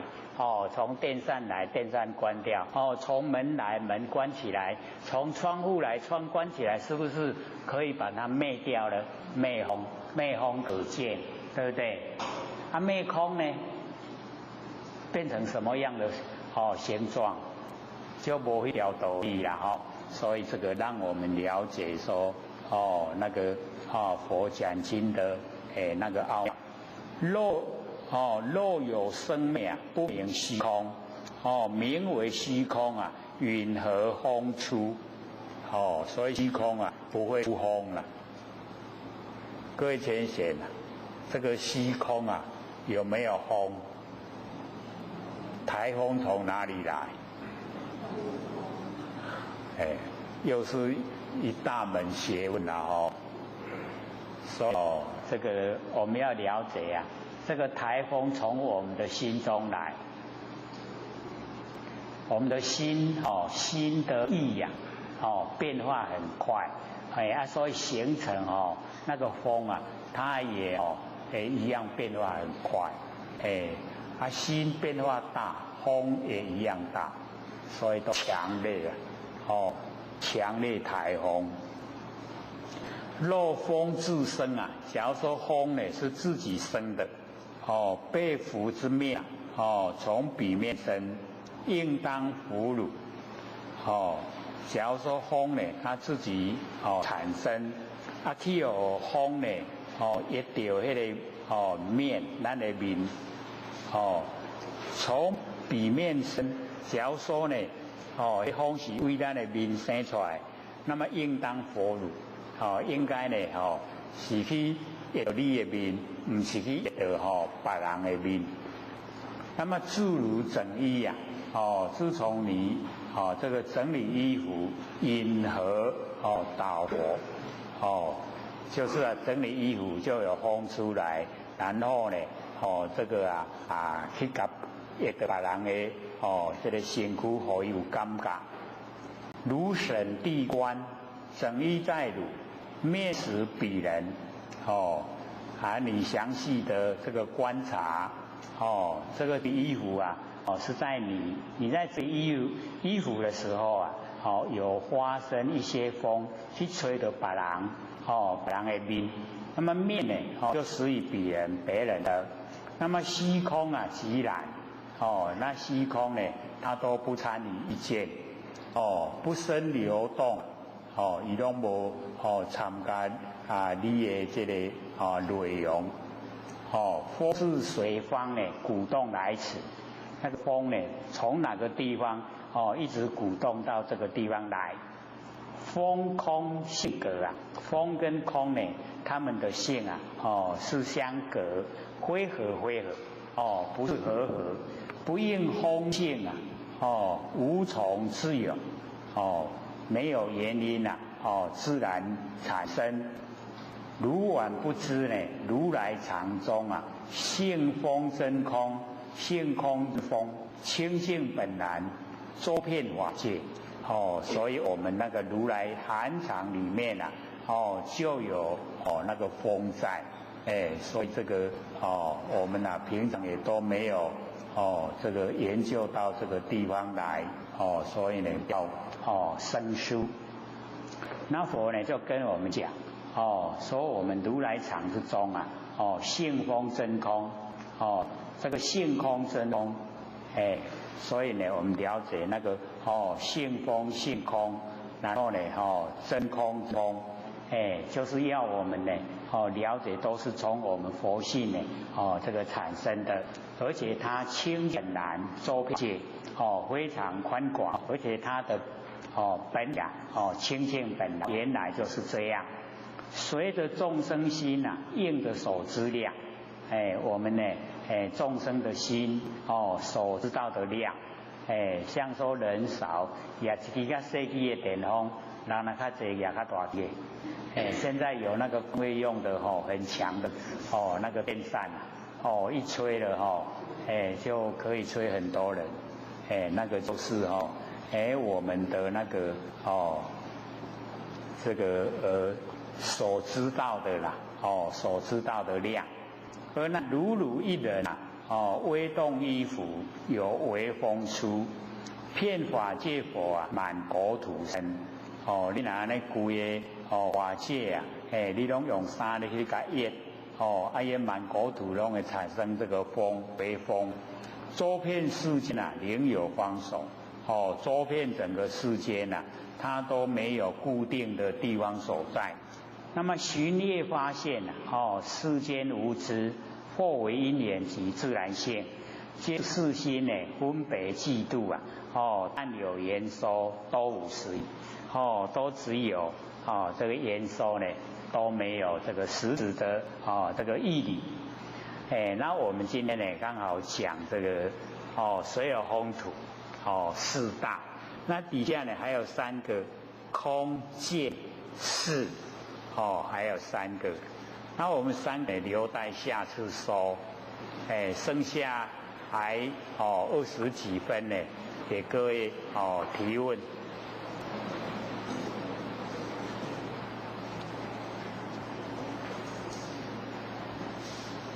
有没有人要问这边有问题要问。请问刘讲师对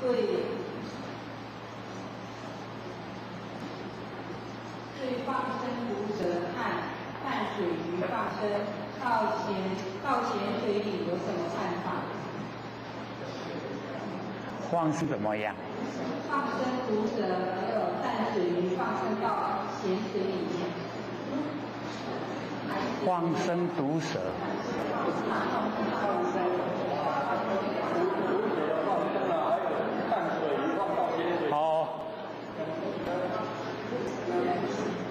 我以为说毒蛇放生，你是不是海西人？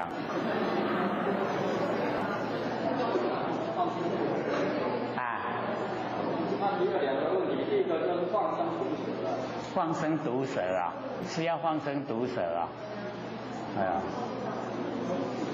因为我们要了解到这个是有一点牵涉到个人的那个取向。我们要知道这个他们当然是有性命的，可是他假如是在人群的话会危害。那毒蛇它出没的地方都是在山区那山区呢是他们的家啦，那我们去危害他们的家，这样呢是算我们侵占到它。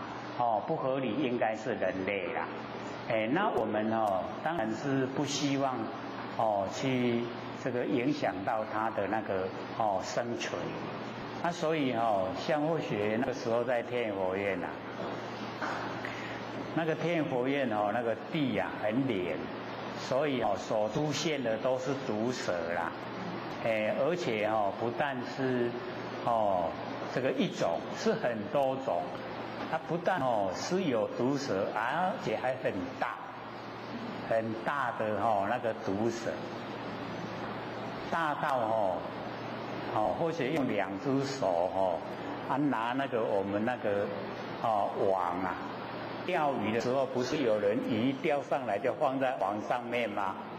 用那个网蛮大的网把那个蛇啊这个一抓起来以后啊，我2只手都拿不住啊，那个重啊拿不住啊，它那个是那个本溪钳，那个一展开大概比这个手掌还大，声音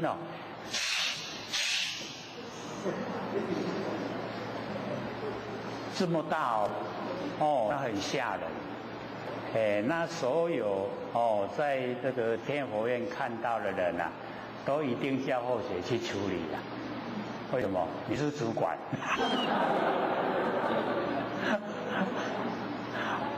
那怎么办？很怕还要处理啊，那要怎么办？所以或者就有平常啊，就有去买那个那个网钓鱼在那个钓到鱼的时候带网鱼的那个网。有小的，有中的，有大的，有超大的啦，就很多了。也放了蛮多地方，因为毒蛇就是很多啊不能说你等下我来提，那你提来无去啊，唔知收位倒去啊所以就放的到处有那个网子啦，然后啊就有这个网到那么大的啦，敢拿到那个众人看得到的地方经过了，就是往那个山边比较偏僻的地方，然后呢就放他呢这个走，所以还要跟他讲，不要来啊，你也用怕戏，他还会听话，以后就没看到他了时常都会看到小的就刚出生没多久，火线斩，然后那个本溪钳，都是很毒的蛇啦，都很多，所以或许在那个天佛院来处理，也从来没有打死过一条蛇，都因为那边就是山啊，那本来就是他们的家，那我们霸占他们住家嘛。所以应该我们是没有道理呀，所以把他们赶到归山林就好了，你要去山林你就要小心，看看地下有没有，它不会很凶啦，可是你不要去踩到它，你去踩到它，它就会转过来咬你呀，你被毒蛇一咬了，那就糟糕了，又不好处理了，所以那个放毒蛇的话呢，一定是在人烟稀少的地方，不要在人很多，像我们这个都会区，我说你要放毒蛇，你要害死人啦，那个我们不打死别人会打死。第2条什么？把淡水放到咸水里面。淡水鱼也放在哪里？你个海是的，那个水咸死鱼啊，那个淡水鱼啊，放到那个咸水里面它生活不了，它没办法生存啊，所以淡水呢一定是淡水，怎么问这个呢？工程功德这个谈不上啊，那个谈不上所以这个叫什么？叫入行一善，安得好啊？放毒蛇啊？没有啊，那个淡水鱼放到那个水里面叫不起。淡水鱼放到那个咸水，我们不放啊，放在一样放在淡水啊。没有啊，这样子还叫做地以上。不能违背啊，因为它的生活环境啊就是淡水，你把它放到咸水里面它都不能呼吸了，它一出进去啊，它就不多久就把它的死啊，那个还死啊，你不要去处理那个还要比较好一点。因果，因为那个是在无知的状态之下，那个叫。不能说没有啦，可是也不会说很大的果报。不要处理这个事啦，小巴的修行哦。还有啊，还要问的吗？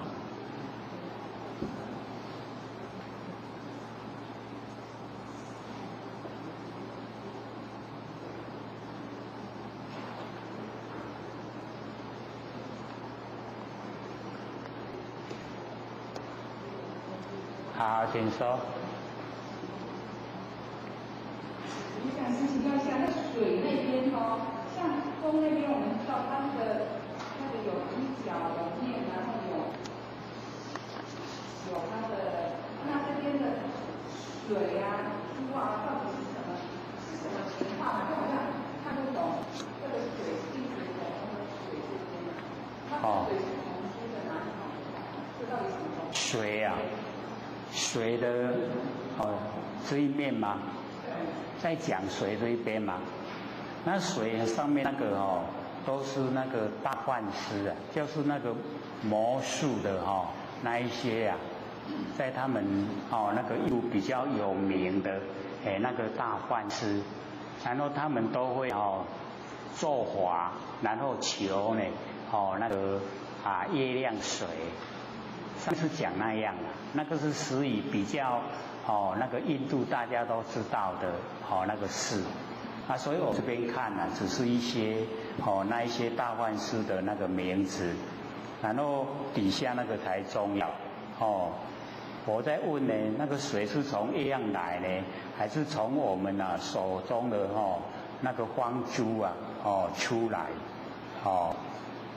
那个才是在讲意思啦。它主要还是告诉我们，那个如来藏之中性水，就是我们那个真空性水就是从如来藏含藏里面出来的水一样，是从我们的那个佛性出来。所以或许有讲你把它呢这个它重要的那一些法药比如在讲说那个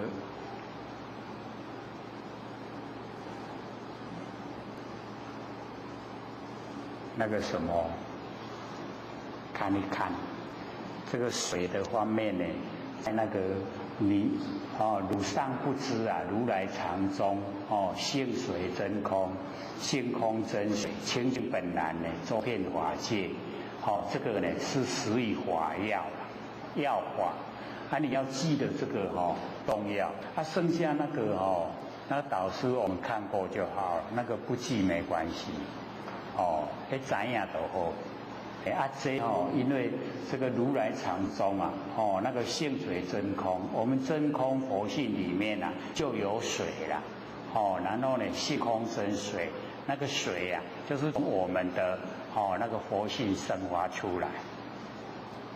这个导师我们比较欠缺，知道的比较欠缺了就是看这一些，然后底下它还会有那个清净本然周遍法界然后随着众生心应所之量，所以我们在努力的那个求知就是这个所知量要给它扩大因为我们手资啊都不多了，所以能够处理的范围也不宽广。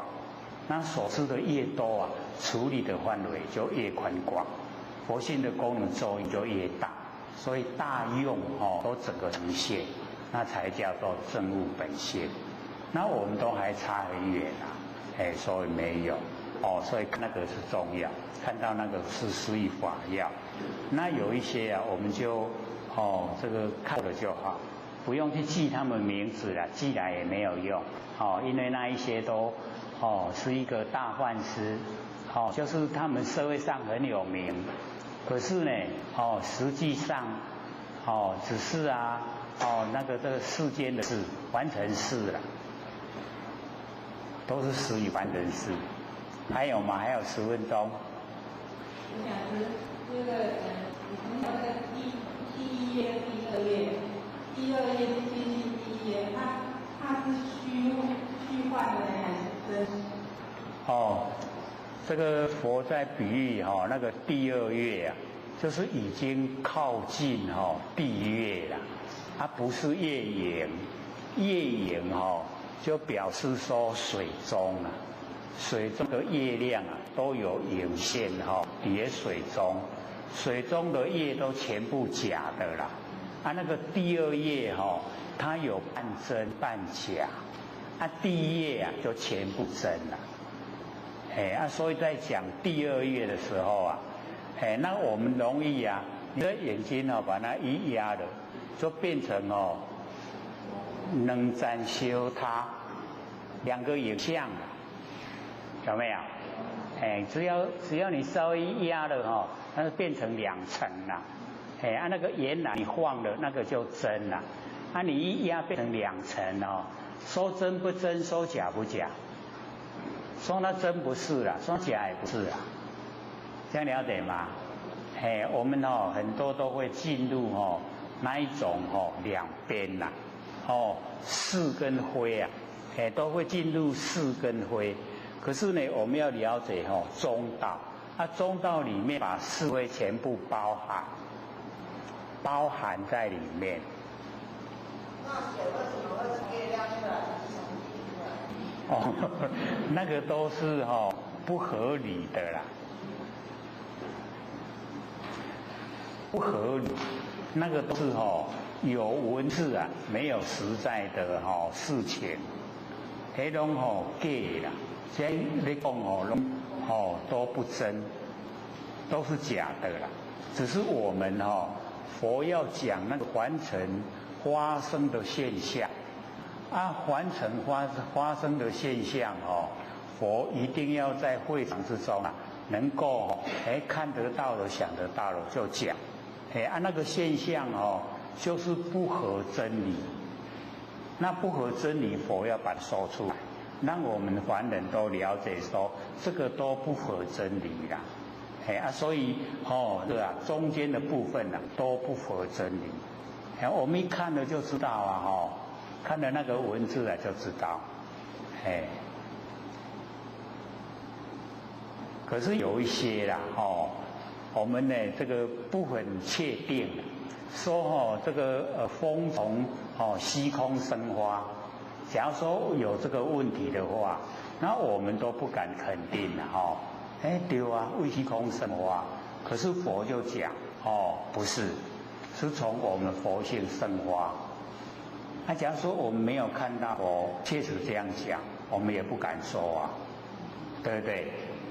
看到佛讲那个所有风土全部呢都是我们如来含藏。都是我们佛性里面呢生发出来的。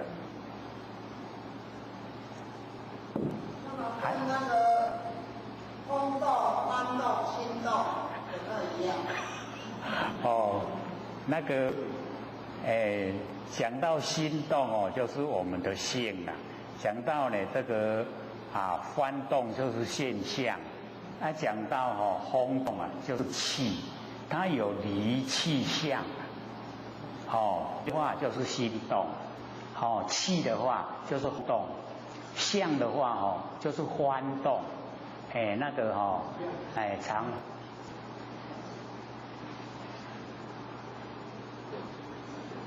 这样了解吗？它有理气象3个啦。啊，你在现象那个幡董幡那个象它是最粗浅，然后风呢是中间，然后到离那就深了。所以离气象。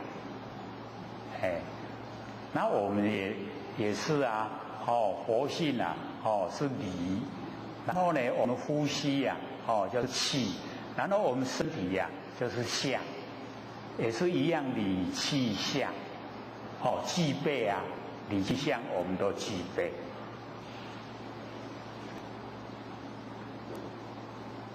还有吗？而且是这边有些前辈说，他说我们人都很执着，我们如何把这个执着放下？执着放下，这倒是大哉问。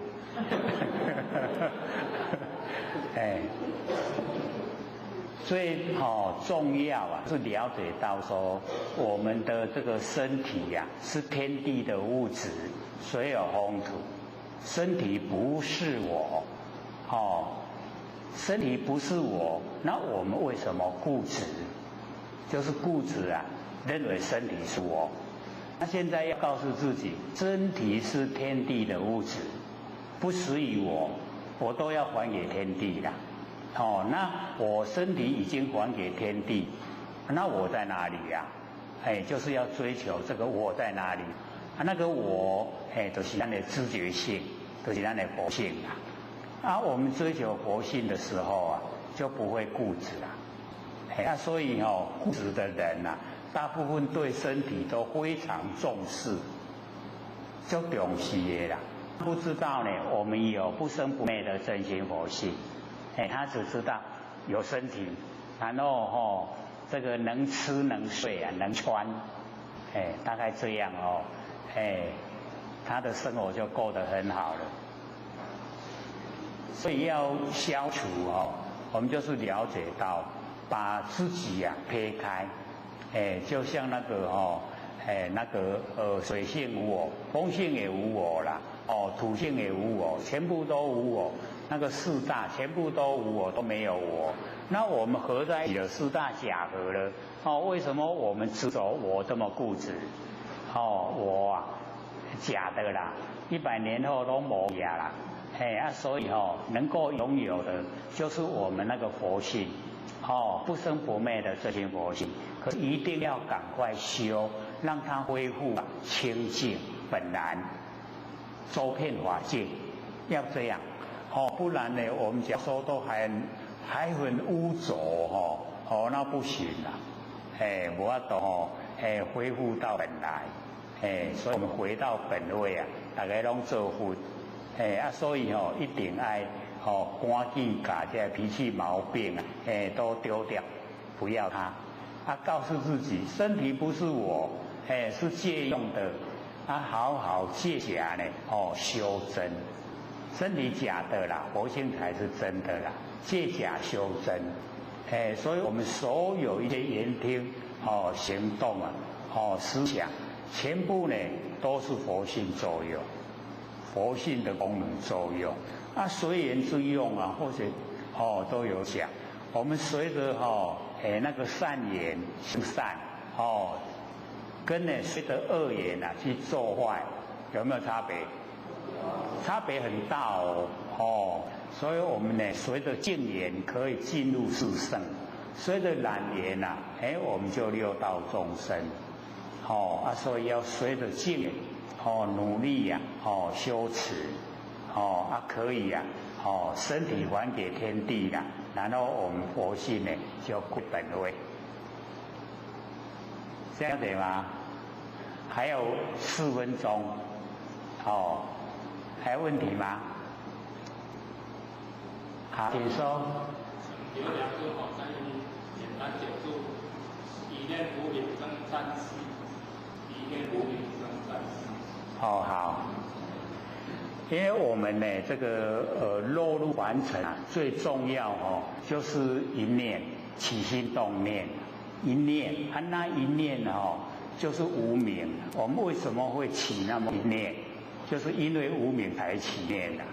一念无明就生三系，3个很微细的那个里面的果，就是我们的念头就是业了业，然后因为我们那个念头有业相，有业相以后我们就转本有的智光变成能见之见。我们也要来看我们的业相，业相没有形象业咱的业咱正业咱知影唔对，但是伊形象也未显出来。咱即马用要看，第3个的造出来变成现象。那个叫做瞪眼成老，瞪眼目睭拢无爱念，即马都结暗为色结到这暗境就变成形象，你就看到看到，其实那个一念无明生三系那个业相转相跟现象3个拢无形象，拢伫咧空中了。可是它已经酝酿得要出来，得要形成了。即马我们要了解到这个因已经种了以后就变成境界为眼，有境界就是已经结暗为色，结暗为色的时候，把暗的境它变成形象。所以我们就是了解我们就是因为这个结暗为色以后才真的呈现了水有风土这个山河大地。这么山河大地形成我们这个众生居住的世界就一个一个具备。这么说来去已经有这现象，咱众生就出世还正业，就继续搁伫轮回，就无煞。所以迄个因一点尔，一念无明起一个念头，即马搁结来的所有的效果有山河大地，有众生，有业，迄个业果，搁继续伫咧咧轮咧等，这样就是这样来的。所以我们要回归呢，就是要先把那个妄想杂念去掉，没有了，咱的声音现在多。咱一直拢孤孤单单，拢无起心动念，安尼咱的声相就进就会当个回归很多。来，各位讲师、各位坛子、各位前贤，大家好。不学占到天师，得到千千大德，以及感谢各位前贤给或学机会学讲。我们讲到这个4科7大，4科讲完了，7大呢讲水有风土，今天呢要从那个空大里开始。没有声音了。是不是一点点？好。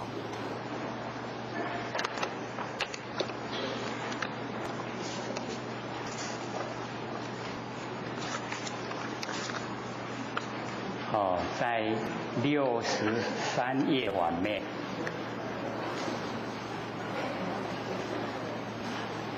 空。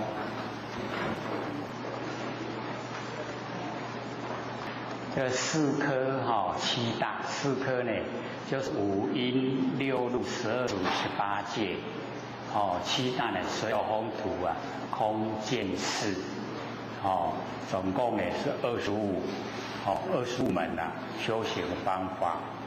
那全部25都是如来藏妙真如性，那后面呢都是本非因缘非自然境，所以我们呢这个知道前跟知道后，如来就是我们真不灭的佛性，常就是含藏。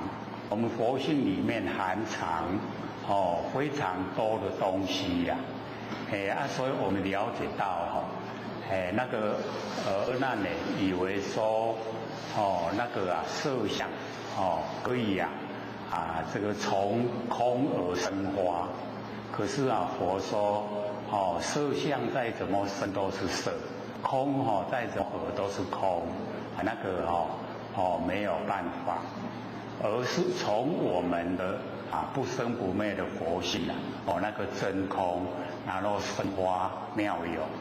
那这方面呢，我们也很少研究了，所以不知道我们那个不生不灭的佛性可以生花万象。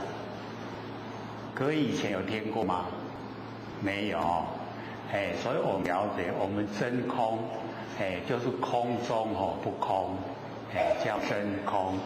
真空可以生花这个呢万有我们凡尘的万象都是从我们佛性呢生发出来所以我们研究了以后才会了解，而且是佛说的在这个楞严经里面呢详细的说明那这边已经呢讲到这个空大就是空充塞整个宇宙虚空，而这个空假如说没有研究性理心法这个世间的人都会把这个空呢凡尘的空就是完空，什么都没有的空了我们的空什么都没有。那我们一研究性理心法，可以就启发我们不生不灭佛性能够做万念放下一念不生，然后呢把佛性延伸到整个空间，这个空间都有佛性那空呢就叫真空真空呢可以生化万有，万有都从真空生发所以万有都是我们不生不灭的佛性本体所以不能够心外取华，心外取华叫做外道，道之外那个已经呢不在道之中。那我们要了解，就你三而大地也是我们不生不灭的真心佛性所以万象更是全部都是。那我们虚空无相，佛性本身没有形象，可是呢不拒绝实相发挥，所有的相要呈现佛性都不拒绝，都让它呈现。那所有的相我们要知道，它呈现的时间都很短不会很长时间都很短尤其我们这个众生这个水有风土众缘借我们用现在凡尘也只有100年100岁而已很短暂。那我们呢佛性不生不灭它是永远都存在这个天地还没有开始前就有，天地呢已经终结以后还有所以佛性不生不灭，永远都存在。所以我们100年的这个寿命在佛性来讲只是刹那之间而已，一刹那一生就过去了。可是我们佛性没有过去佛性都永远在。那我们没有修正的话就是被业力把我们推到这个凡尘现象。那现象我们就了解说我们有6道轮回那好的话在三善道，不好的话在恶道经过呢这个受苦的阶段以后就没有脱离轮回的那个时期。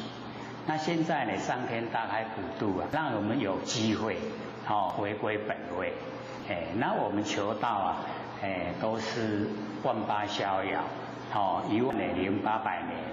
那我们修正了以后假如说能够进入不生不灭佛性本体，而且又可以跟整个宇宙虚空融合为一，那我们就可以回归本位。每一位都是佛。我们之所以没有当佛没有做佛，就是我们自己的见解不正确，我们的观念跟真理不相合，所以呢才在凡尘流连忘返。那假如说我们呢都已经这个正确的这个观念作为正确，我们就可以回到我们的本位。我们每一个都是佛都可以长存在天地之间。所以我们就开始呢这个看这个空大。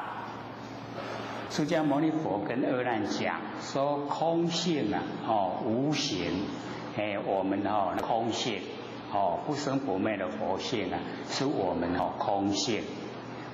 因色显发，这个空没有形象，因为形象才可以显现呢我们那个空性所以我们在我们身上来讲空性没有形象，我们的佛性没有形象。可是呢我们有身体了以后所有风土众缘际会借我们用我们有这个身体身体有形象因为这个形象然后才显发我们那个空性就可以呈现我们都能知道我们在凡尘所有应用的言辞行动全部都是我们不生不灭的佛性那身体所有风它本来没有知觉性那现在呢因为有佛性在我们体就可以自由宇宙所以空性无形，因色显发如四罗尘就是王舍尘，契合遥处就是离这个四罗尘有一点距离。知萨利种萨利种就是贵族及婆门，婆门呢就是修道的那个呢种族毗舍就是商人，手头就是农夫因呢婆罗多，婆罗多呢就是意识家之类的婆罗多。旃陀罗，旃陀罗呢就是那个屠宰业啦太低都有拢伫咧杀生的啦在他们的种族来讲都被人家呢瞧不起。那么心力安居就是盖呢房子新房子要进去居住。凿井求水就是凿井。以前这个生活上呢我们古时候都是凿井井就有水凿井呢这个求水。然后吃土一尺，于中则有一尺的虚空就是把土挖出来然后挖到深的地方呢就会有水各位有看过那个古井吗？我们乡下比较多了，都会区就比较少了乡下呢都有这个古井井水那个井水呢很有意思啦。你这个井水再怎么把它取上来它都不会缺少都是一样的那一些水这边呢佛在讲说凿井那个出土一尺以其这个中间则有一尺的虚空，如是乃至呢出土一丈这个2、3、4、5、6、7、8、9那个都没讲，就讲到一丈一尺这个一丈10倍的中间呢换得一丈的虚空，就呢有一丈的虚空。那么虚空的浅深啊，随出多少？那个虚空的浅跟深呢，随着土啊出多了虚空就多，土啊出少虚空就少，就是那个土啊出来。那么土空呢为当呢因土所出，因着所有。这个释迦牟尼佛问阿难以及楞严会场的大众，说此空这个藻井里面的空为当呢因土所出，因土所出以后才有空，还是呢因着所有，因着才有空。各位浅显，那个空是怎么样有的？所以这边我们就是要了解到这个佛在讲说那个空空性本来是没有障碍的，可是呢这边还没有这个藻井那个空跟土合在一起，空跟土合在一起有没有障碍？就有障碍了，被土障碍，空呢被土障碍。所以我们土把它挖出来，空就呈现了，对不对？所以我们就是了解到，在现象中会有这一些这个影响到整个那个摩诃就是大影响到那个大本来呢那个空性是非常的大，充满整个虚空。可是呢，在有土地方就没有虚空，被土障碍了。所以佛呢，这边呢就把那个里面的内容把它讲出来，说这个空呢是因土所出还是因着所有，还是无因自己产生？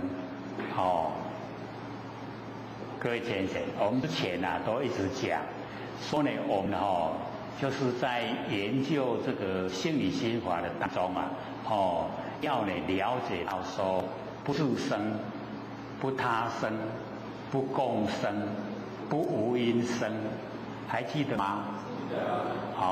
因为我们了解到说讲到佛性的话，它不自生，也不他生，也不共生，也不无因生，那怎么生？这个老记得蛮这个煎熬就是无生所以我们能够进入无生。那既然无生就无昧没有生灭。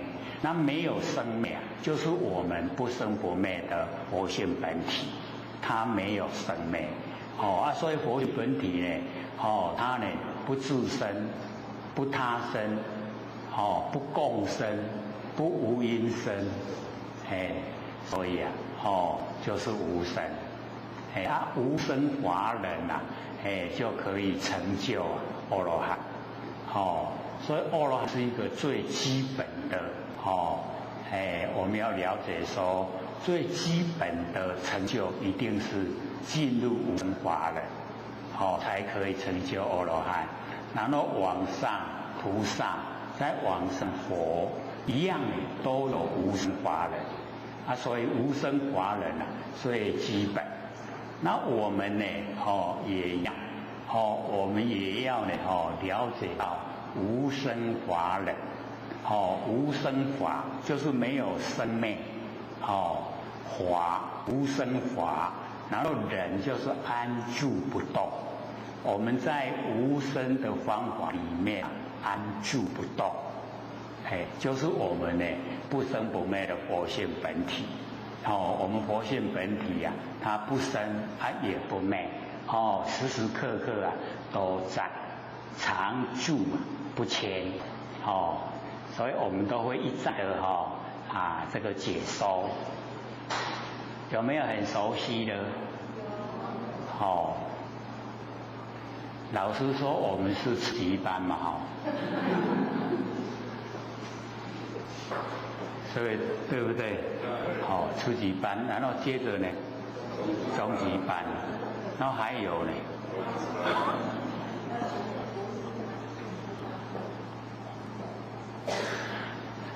那假如说以这样算的话，你看初级班就3年，然后中级班再3年，高级班再3年，哇，命唔知有较长啊无？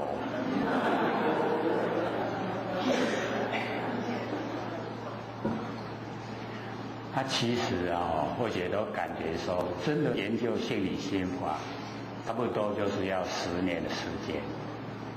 因为或许从13岁就开始参禅打坐啦，囡仔迄骨头较软，迄个贴相盘，坐啊真窄真窄，然后一直到43岁。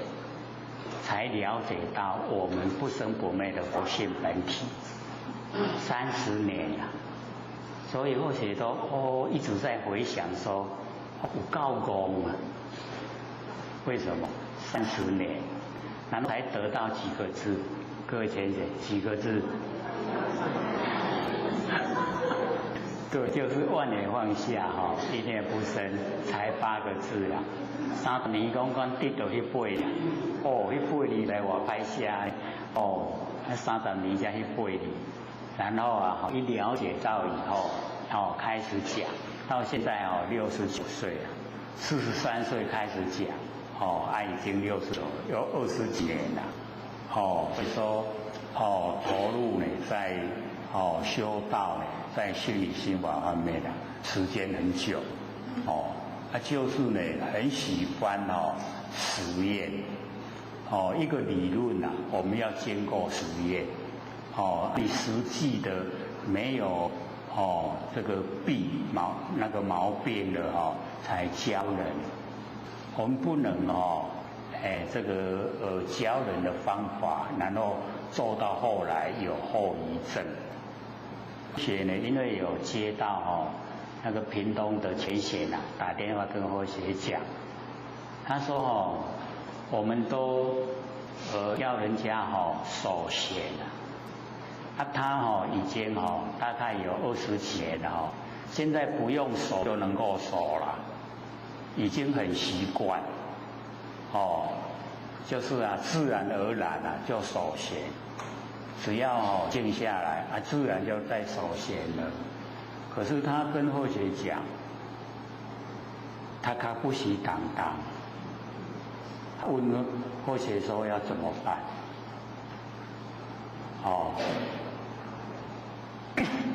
所以以前呢，或者在那个《金刚经》里面或是在讲解所有经典，会有讲。我说我们求道的时候，守闲很需要，那个妄想杂念一守闲就去掉了，这个很需要你守闲。可是我们已经没有妄想杂念了，我们就要让我们的血液回归正常运转。这个时候，假如说我们一直又把所有的血液集中在脑部。微血管都积血，这个时候最好突如其来很大的声响，我们微血管会断，那微血管断了就叫中风了。那小的话就是这个这个颜面神经有问题的，或是一手一脚已经呢不那么自然了。那严重会死掉了。所以那个守闲守住玄妙的关键。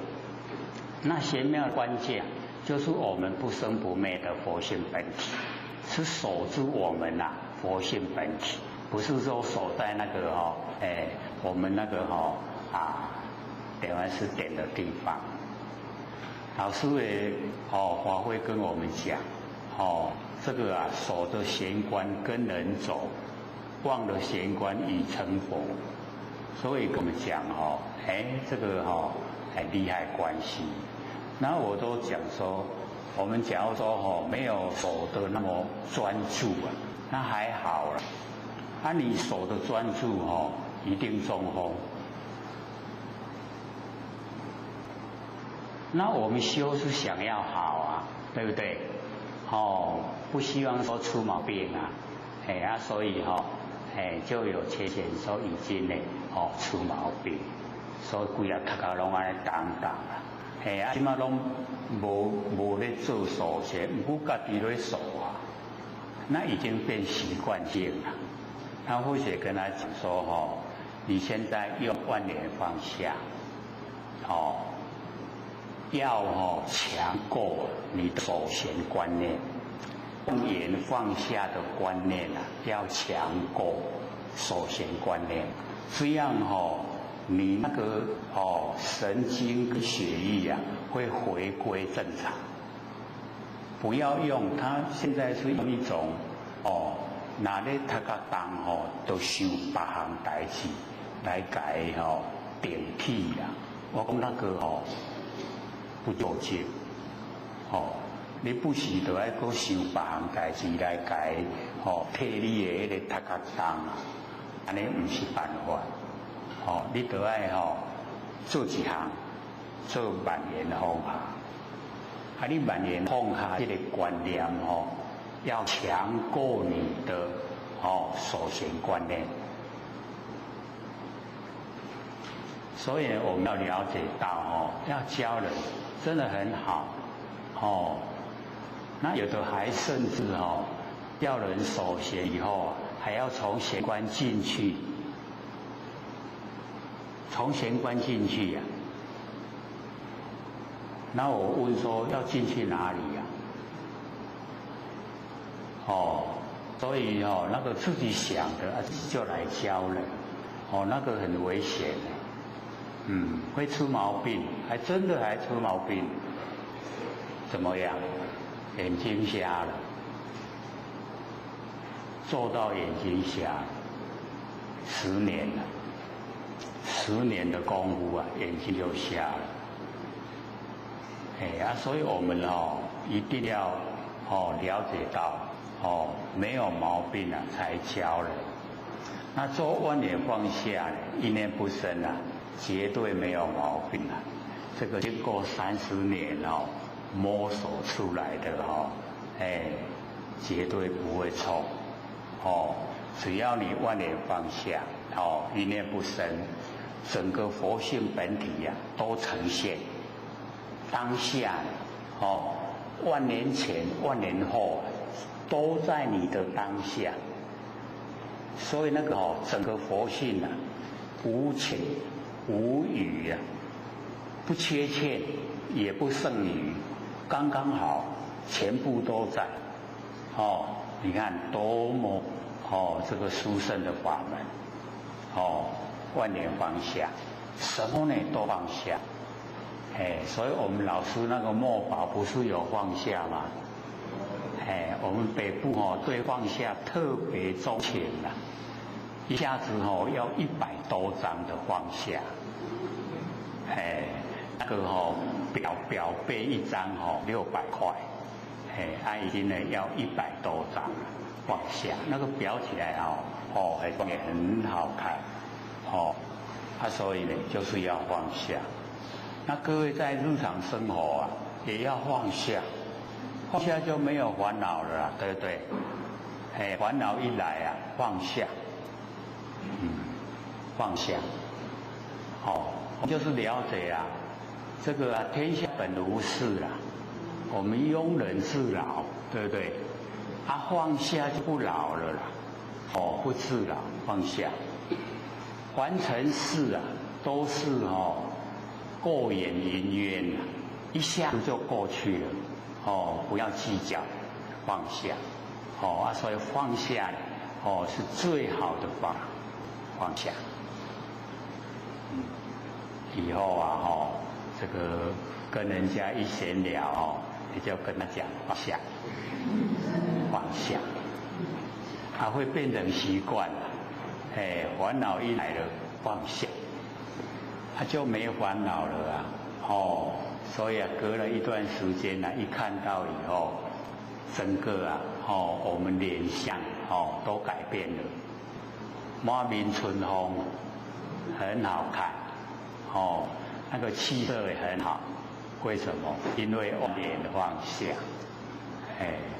所以我们就是了解到，这个无生法忍，就是不生不灭的真心佛性本体。那我们呢时时刻刻安住不动，那个守闲就是守住玄妙的关键，不生不灭的佛性本体。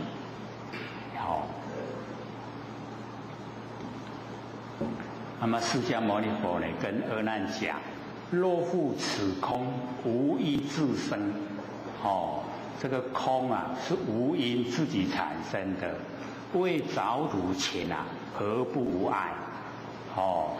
这个还没有着土啊，那个土跟空合在一起就有障碍，土把它着出来，空呢就呈现，所以我们就是了解到，在现象之中啊，它不能够呢，非常的圆融，我们呢要融进入佛性。我们开始的时候啊，是不是先破相，不住相，对不对？可是呢，到我们研究到后来，相因性生，形象啊都因为佛性产生，对不对？像我们的这个身体呀，我们有身体，谁有宏图？也是因为我们有佛性呢，才会有身体，对不对？我们是佛性不在了，那身体呢，还给天地的啦，就还给天地的所有宏图。所以我们了解说，这个有性啊必现象，就会出现现象，所以现象都是佛性这个呢，我们就是之前时常会有听到说，见山是山见水是水，有没有？然后开始努力修道见山不是山呢，见水不是水。然后修了一段时间以后见山还是山，见水是水，对不对？所以在还没有修道之前，那个山水我们就想观光了，所以就花钱到处去观光，那个很劳累。那我们修道以后原来整个形象都是假的。所以见山就不是山了，见水不是水。可是呢，修到一段时间以后，原来有性必现象，有佛性了就会呈现现象。所以凡尘的万象都是佛性呈现，凡尘的万象都是我们佛性呈现。所以看到万象，就是看到自己佛性。这个要一段时间培养，对不对？不然我们分别心很强，你是你，我是我，就这样分别，这么分别的话，就成就不了。我们了解说，佛之所以成就就是全部的分别心去掉，没有分别心，一没有分别了，就成道了，就成佛了。我们分别很强，所以要先把那个分别能够让它都没有分别，进入平等，平等法性众生都平等，众生跟万象都平等，这样就可以成道了。所以呢，我就讲说你那个空假如是无因自生的话，那么还没有着土之前呢，何不无碍？为什么都有障碍，被土障碍？那么唯见大地迥无通达，就看到呢大地障碍这个空，这个是无因自生的。那么若因突出这个佛就讲，假如说呢这空是因为突出来它才生出空来，则诸土属应见空入那个土出来的时候应该看到呢那个空进入可以看到空进入吗？可不可以？自然的空对不很自然的它没有进去出来。若土先出无空入者，因何虚空呢？因土而出。所以佛都讲不是这样土呢先出来没有空进去那为什么虚空呢？是因为土出来以后才有。那么若无出入假如说土跟空没有出入则应呢空土原无异因应该呢空跟土它本来就没有不一样的原因。那么无异则同没有不一样呢就相同了。则土出时空何不出？土出来的时候空为什么不出来？所以我们了解佛呢一个一个讲让我们知道呢说在现象之中都呢这个呈现不跟真理相合。那么若因凿出假如说因为凿出，则凿出空呢应会出土这个凿呢我们从来没有听过呢这个凿可以出空凿一定你骨头一定出头的不会讲出空。不因凿出凿住呢吃土，那么云何见空凿井呢就出土，那为什么看到呢这个空？那么汝更呢审地释迦牟尼佛要阿难呢这个审观察地实的知道地审地观，凿从人手随方呢运转这个凿井人的手呢在凿随方的运转那个土随方运转，土因呢地移那个土因为这个一凿以后把它土移动已经不是原来的地方。如是虚空呢因何所出这样的虚空为什么原因出来凿空呢虚实那个凿就是实，空呢就是虚，不相为用虚实不相为用所以凿井是实实在在的那个空是虚是没有，什么都没有，它呢两个不相为用。灰合就是不是和这边呢就是讲不是这个因缘所产生。那么不应虚空呢无从住都这个呢就是不是自然有，不是因缘所生，不是自然有。各位浅显是什么？我无猜拄则在交代你讲本如来藏妙真如性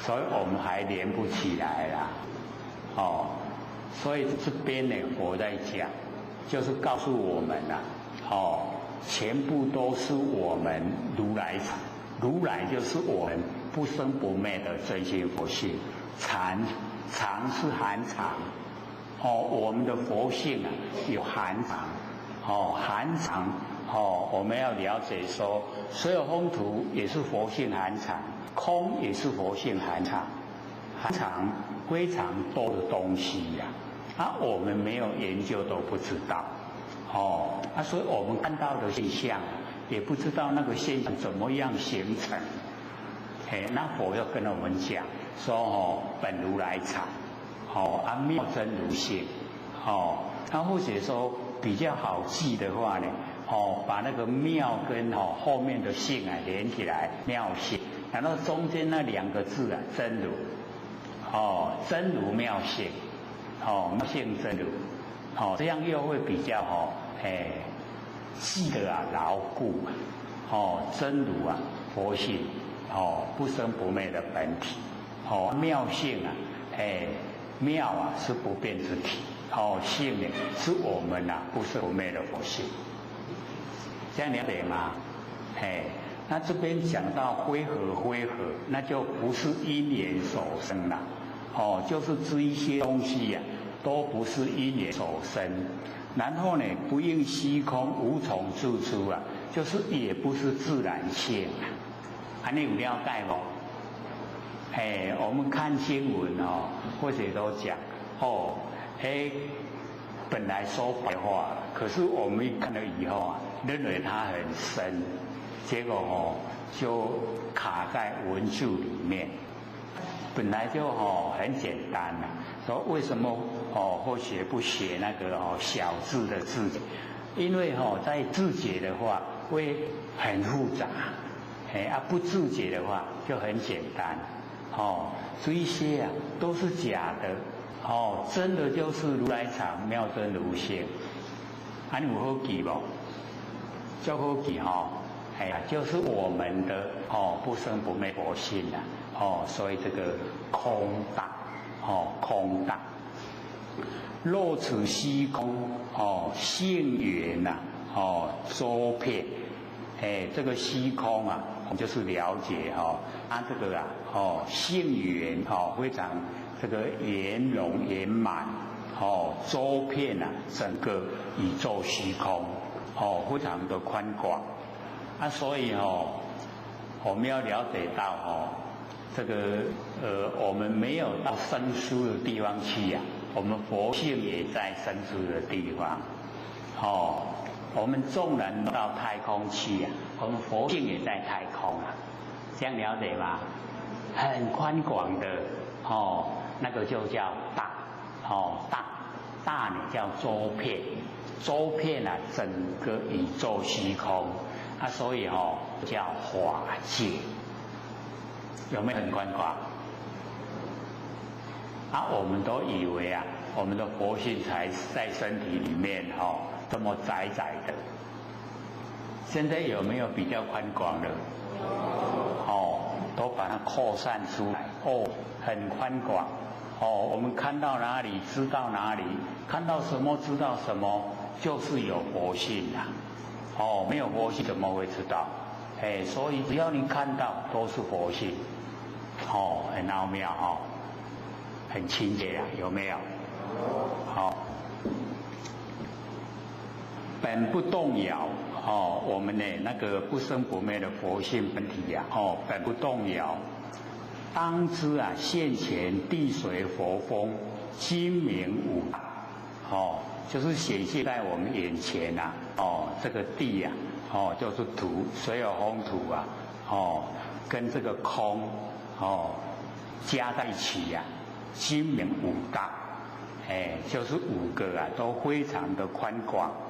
那么性真圆融这个5个呢全部都是性真圆融，皆如来藏全部呢都是我们不生不灭的佛性本体所含藏，本无生灭，本来就没有生灭所以我们要知道说我们有生有灭的身体这个很短暂，佛性没有了，没有生灭佛性是永远都在，所以我们永远都在的佛性要非常重视。那我们身体去办理不重视要紧家拥护健康会当照戒修真借假修真就好了不然在养生你再怎么养它都会死掉了再多活个100岁200岁一样会死掉那我们不生不灭佛性不会，哦，因为它无生，然后也无灭，不生也不死，不会死的啦，哦，所以或者都讲，我们在平常的时候啊，那一年哦，会当体会说我们佛性哦。唔惊寒，佮唔惊热，啊，佮袂枵，啊，佮袂痛，很奥妙，哦。像刚才啊，哦，这个或许中暑了，然后再刮痧痛不痛？痛。那个痛哦，是我们知觉性啊，全部在身体啊。假如说哦，我们把那个知觉性哦，那个佛性啊，给延伸为空间处理哦，那个痛都无去啦。嘿，后日来试看卖，人讲过我骗你啊。上次啊，大家拢去哦脚底按摩，讲拢我骗。我说我没有骗人啊，是你没有体会出来啊，哦。真正的我们身体健康，脚底按摩都不会痛的。那假如说我们身体有毛病那个脚底按摩很痛，那个痛的会呱呱叫，很痛。可是我们就开始的时候啊，就训练把我们所有的注意力啊，都集中在不生不灭的佛性本体。你该集中的时阵身躯拢卖惯你啊，好像那个关圣帝君啊，在刻骨的时候以中毒箭的时候有没有？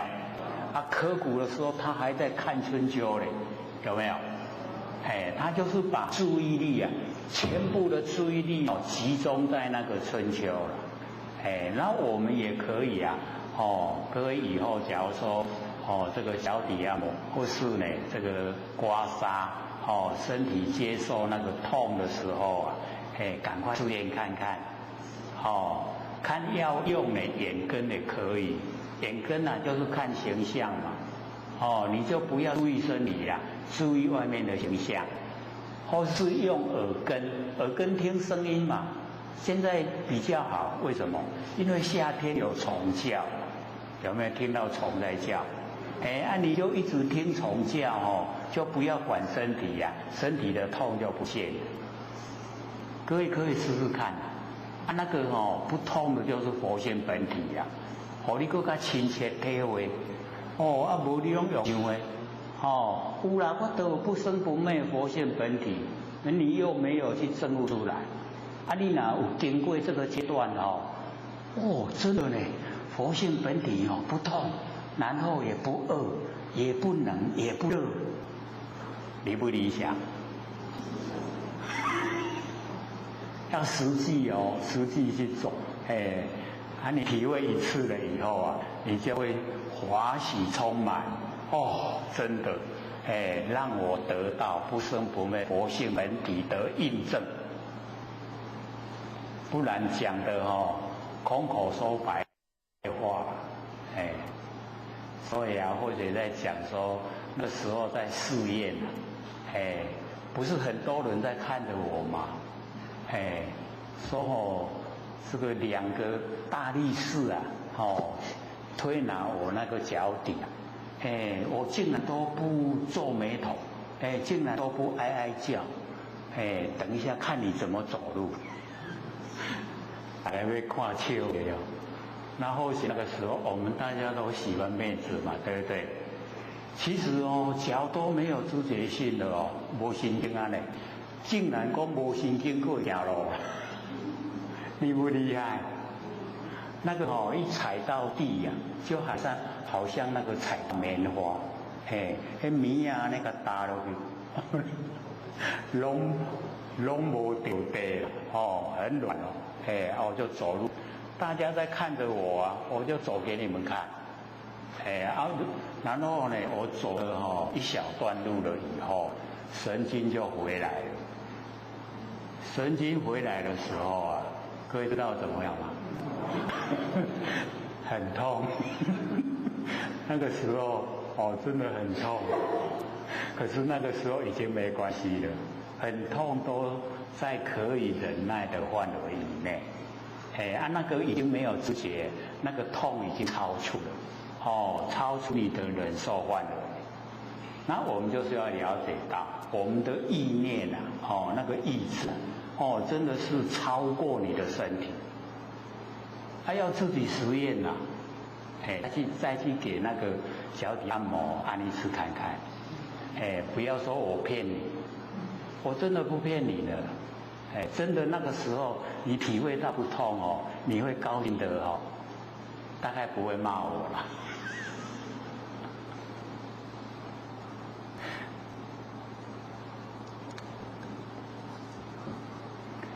所以呢，我们那个性真圆融皆如来藏，本无生灭性真，凡尘一切都假了，唯有我们呢不生不灭的佛性才是真。所以对真的一定要重视。佛为什么说我们颠倒？因为我们那个不生不灭佛性都忽略，不看重它。这个身体的生灭看得很重了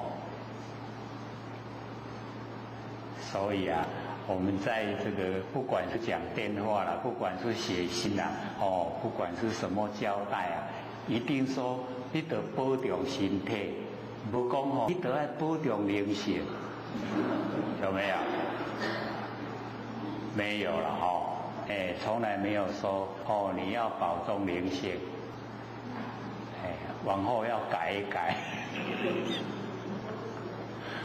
才不颠倒该注重的我们很注重看清了我们一样看清，所以呢，我们了解说我们的那个不生不灭的如来含藏的天地山河大地真的万象，那么本无生灭，本来就没有生灭所以我们身体的生灭我们就可以看清所以或者就讲说，我们假如说能够在日常生活弃生灭守真刹那么到达后来我们功夫已经够的时候就说那个我们那个沙拉油不管什么油了，你把它烧个200度你的手可以下去去那里游泳。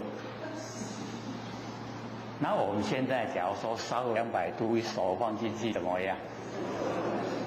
烂了，哀叫了所以我们就是我们是气真常，守生灭。相反我们跟那个正的相反。所以我们要反过来，反过来呢，我们就怎么样这个背尘和解，有没有？或者时常说说我们2只手一合起来就背尘，把凡尘放到背后，把觉性都全部掏出来，对不对？有没有这样的人在做坏事？没有了，因为那个良知良能都出所以我们呢日常生活之中就要这样，把凡尘事放到背后，凡尘事不值得计较了，那个转眼空，都是空的，都是假的啦，骗人的。所以呢，这个释迦牟尼佛跟阿难讲，汝心呢昏迷不悟事言如那个四大就是水火风土。那这边呢在讲就是我们身体我们身体也是风土，众缘际会借我们用我们都全部要给天地，要不要还？没有一个可以不还的啦，你赖皮不还也不行啦，一定要还，还给天地。那我们还没有还给天地之前要赶快修正，把不生不灭的佛性证悟出来，那刚才或许讲的很好的一个方法，就是利用身体的痛来正验我们不生不灭的佛性的不痛，很奥妙的。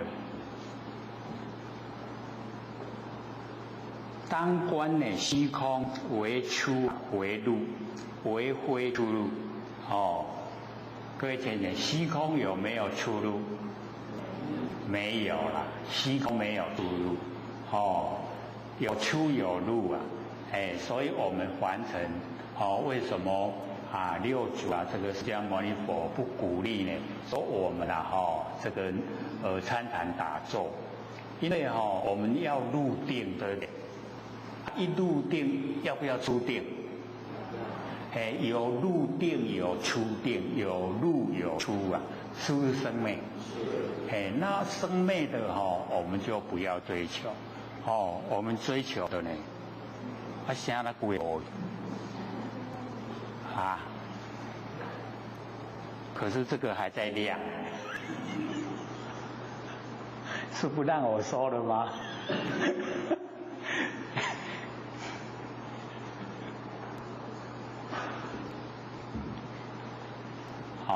我们呢凡尘努力这个参禅打坐都有为法，那我们呢了解到呢这个一切有为法如梦幻泡影，如露亦如电，应作如是观，所以有为的我们不追求，我们追求无为。那无为就是不生不灭的真心佛性。那我们呢直接就契入我们佛性，这样修的话呢就会很快乐，而且又直达根源，所以佛就讲说汝前不知如来藏中性觉真空，性空呢真觉，所以我们如来我们不生不灭的佛性含藏之中，性觉，我们这个性具备了那个真觉，性觉，真空，所以我们就是了解到呢，我们一进入到呢整个虚空都是佛性的时候那个整个都叫真空。真空呢生花妙有，妙有都从真空生发，所以我们就是了解到我们的佛性可以生万象，所以万象从哪里来？从佛性来，所以这边呢就跟我们讲性觉真空，然后呢性空真觉，我们那个佛性它是属于真空，它具备了这个真空，然后是真觉，我们那个知觉性是呢真觉，清净本来它本来就清净，不是我们经过洗涤它才清净，本来就清净，所以我们认知认识我们佛性本体的状态，就可以回归到佛性本体，所以这个认知就很重要，那我们说修道那个修则改也，那改什么？改我们的那个习气我们这个六道轮回所养成的那个习惯性那一些习气脾气毛病这一些要掉，这一些呢佛性里面没有而我们生活之中都具备都有所以是改这一些那我们那个佛性本体修不得，没修你怎样都好，你知道了你就回归本位了。可是呢被这个习性脾气毛病所造的业拉住了，去扭掉了所以就没有办法逍遥自在。所以我们了解说，我们在凡尘修道，就是修我们佛性本来没有东西，把它去掉，这样叫修道。周遍法界，我们那个佛性周遍整个法界，就整个空间全部呢，都周遍圆满。随着众生心应所知量，这个呢就是我们的大用，佛性的大用。我们呢这个随着小心我们应用的量就很小；随着大心应用的量就很大。所以随着我们的众生心应我们所知道的量，所以假如说我们已经呢可以回归到呢佛性本体了，那个时候那个攀离不是可以移山倒海我们也都可以都可以做到那个样子。整个呢这个天地就掌握在手中了。阿难如一境空空生境，十方虚空呢亦复如是。所以呢释迦牟尼佛跟阿难讲说呢，好像一境的空，空这个早境已经生出一境的空，十方虚空呢，亦复如是，也是这个样子，圆满十方，灵有方手，它圆满这个十方。东西南北，东南西南，东北西北，上下十方，圆满十方，灵有方手，没有固定的地方所在，全部空间都有，这样了解吧？像我们说这个大地跟空这个会有妨碍，其实我们就是了解这个地它也不是这个长存，永远都在，会不会变化？我们了解说呢，一个缘会到达这个后面的最后面的那个辛亥，一个没讲好了，不说了。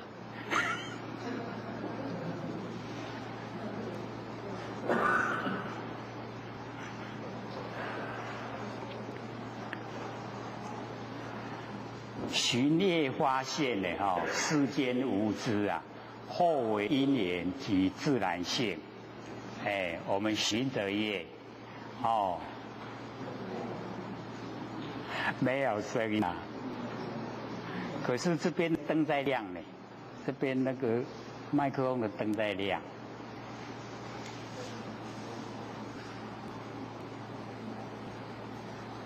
这个比较原始状态讲的我们以往都没有在阐释所以这个老师可能讲说麦克风要轻。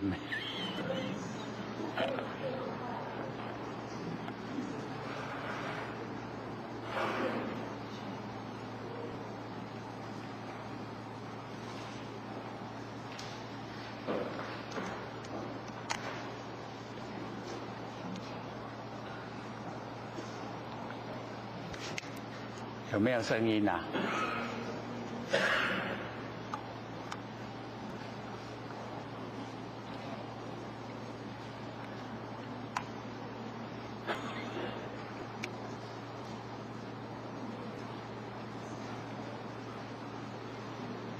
可以的吧？哇，还蛮大声的。这个寻业发现我们了解说，在凡尘我们循着染业感染凡尘的尘垢染业寻业发现染业的话呢，就是呢进入六道轮回。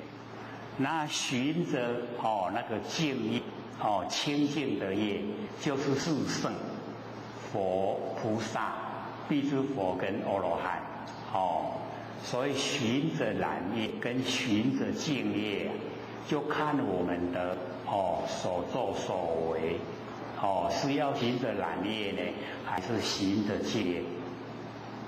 各位姐姐，我们眼前是循着染业还是循着净业？我这样敢讲，假如说对凡尘呢，很这个贪念，很喜欢凡尘，那个就叫染业啦，凡尘的事情很喜欢，很投入，想去追求研究，那个呢，全部都是染业，循着染业。那假如说我们是为了这个宣扬真理、度化众生，那个就循着净业，所以呢，这个出发点就已经呢不同，那我们呢看看自己的主宰，是循着染业呢，还是循着净业？没有声音了。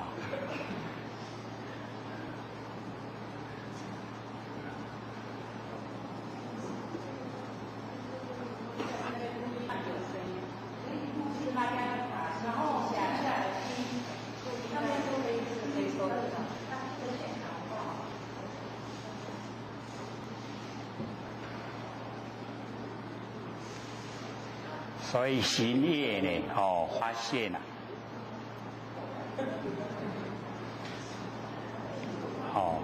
各位了解了吗？行业发现，循着染业还是循着净业？我们呢一般对凡尘事都非常投入啦，那个就叫染业，感染凡尘成垢，所以我们要了解到，我们凡尘再怎么追求一口气不来，全部呢都拱手让人，都假的都不真，所以呢，我们呢要放弃，追求凡尘的名跟凡尘的利，把它放弃，然后呢，我们就追求心灵上的充足。这样的话呢，我们过的生活就会很快乐，然后以后的成就也会很大，假如没有这个成道，没有成佛，那也可以当这个气天神仙，也比一般的人来得高，所以我们了解说循业发现，世间呢，无知后为因缘及展现，皆是呢世心分别嫉妒，但有言说都无实意，所以我们世间各位就是要了解那个事就是过去、现在、未来，过去是、现在是、未来是。那间呢，就是呢空间，东西南北、东南西、东北西北、上下空间，世间，无知，就是没有认识真理，无知啊。各位先生，真知了没有？真正知道了，还是无知？要真知道。我们呢，这个研究心理心法，就是要进入真知，佛知、佛见、佛的知见，就是不生不灭呢，佛性本体的知见。那么惑就是迷惑，迷惑我们所遭遇的为因缘，以及自然性。那么这一些呢，都是我们世心。就是认识的心，也是生灭的心，分别嫉妒，我们呢心里面自己在分别，然后在想象，但有言说都无实意啦。我们现在凡人的生活，很多呢都是但有言说，全部都没有实质的意义。很多我们出去外面听人家呢在这个谈话中呢都是没有实质的意义，那个浪费时间浪费精神，都没有用的，我们呢这个空空大，就讲到这个地方。那么接着呢就是见，见大。一般的经典都没有后面这个空见识三个，那么唯有《楞严经》里面有，因为这个见我们就了解到它有一门的修持法门，25门里面它具备了一门，那这边呢也把它呢的讲说那个见也一样。充塞整个宇宙虚空，见大。阿难，见觉无知，因色空有。这个各位姐姐，那个见觉一个见就是眼根，那个觉我们就是了解到它已经包含里面是蛮多的。那个内容它呢是见闻嗅禅觉知，就是我们的六根性。见就是眼根，闻就是耳根，嗅呢就是鼻根，禅舌根，然后觉就是身，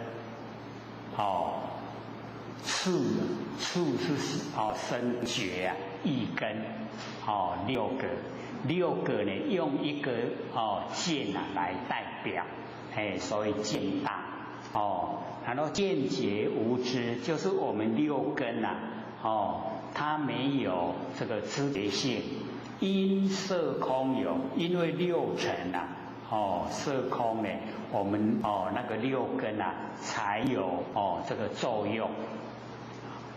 如今则好像你现在在起头林朝明夕分这个呢早上光明，然后黄昏的时候太阳又西下，那么色居中宵白夜则光，黑夜变暗。假如说呢我们在这个中宵，就是晚上呢12点左右那个中宵，然后白夜就是月亮有月亮的时候则光像接近15那个时候就光，然后黑夜呢是月底初一那个时候没有月亮那个叫黑夜变暗，则明暗等依见分析这个光明跟黑暗因为我们有眼根因为见能够分析光明跟黑暗。那么此见为护释迦牟尼佛问这个阿难说这个眼根这个见为护以明暗相跟光明黑暗的形象，并呢太虚空为同一体为归一体。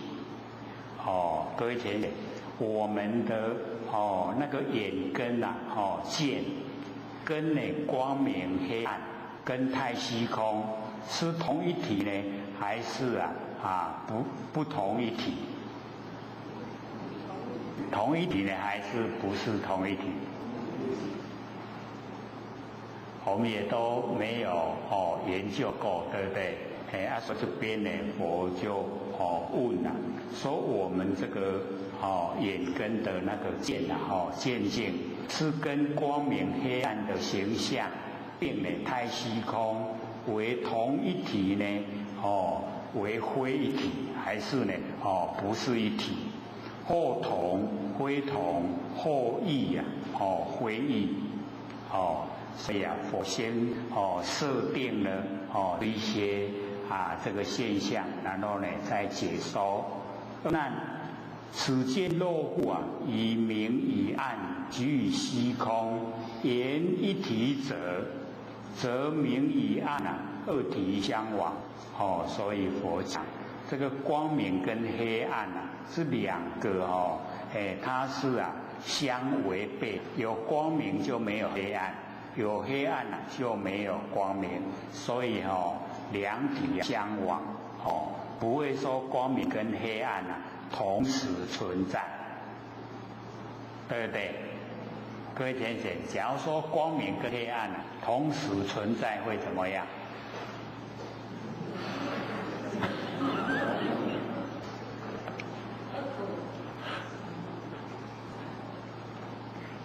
就变卡通影片了。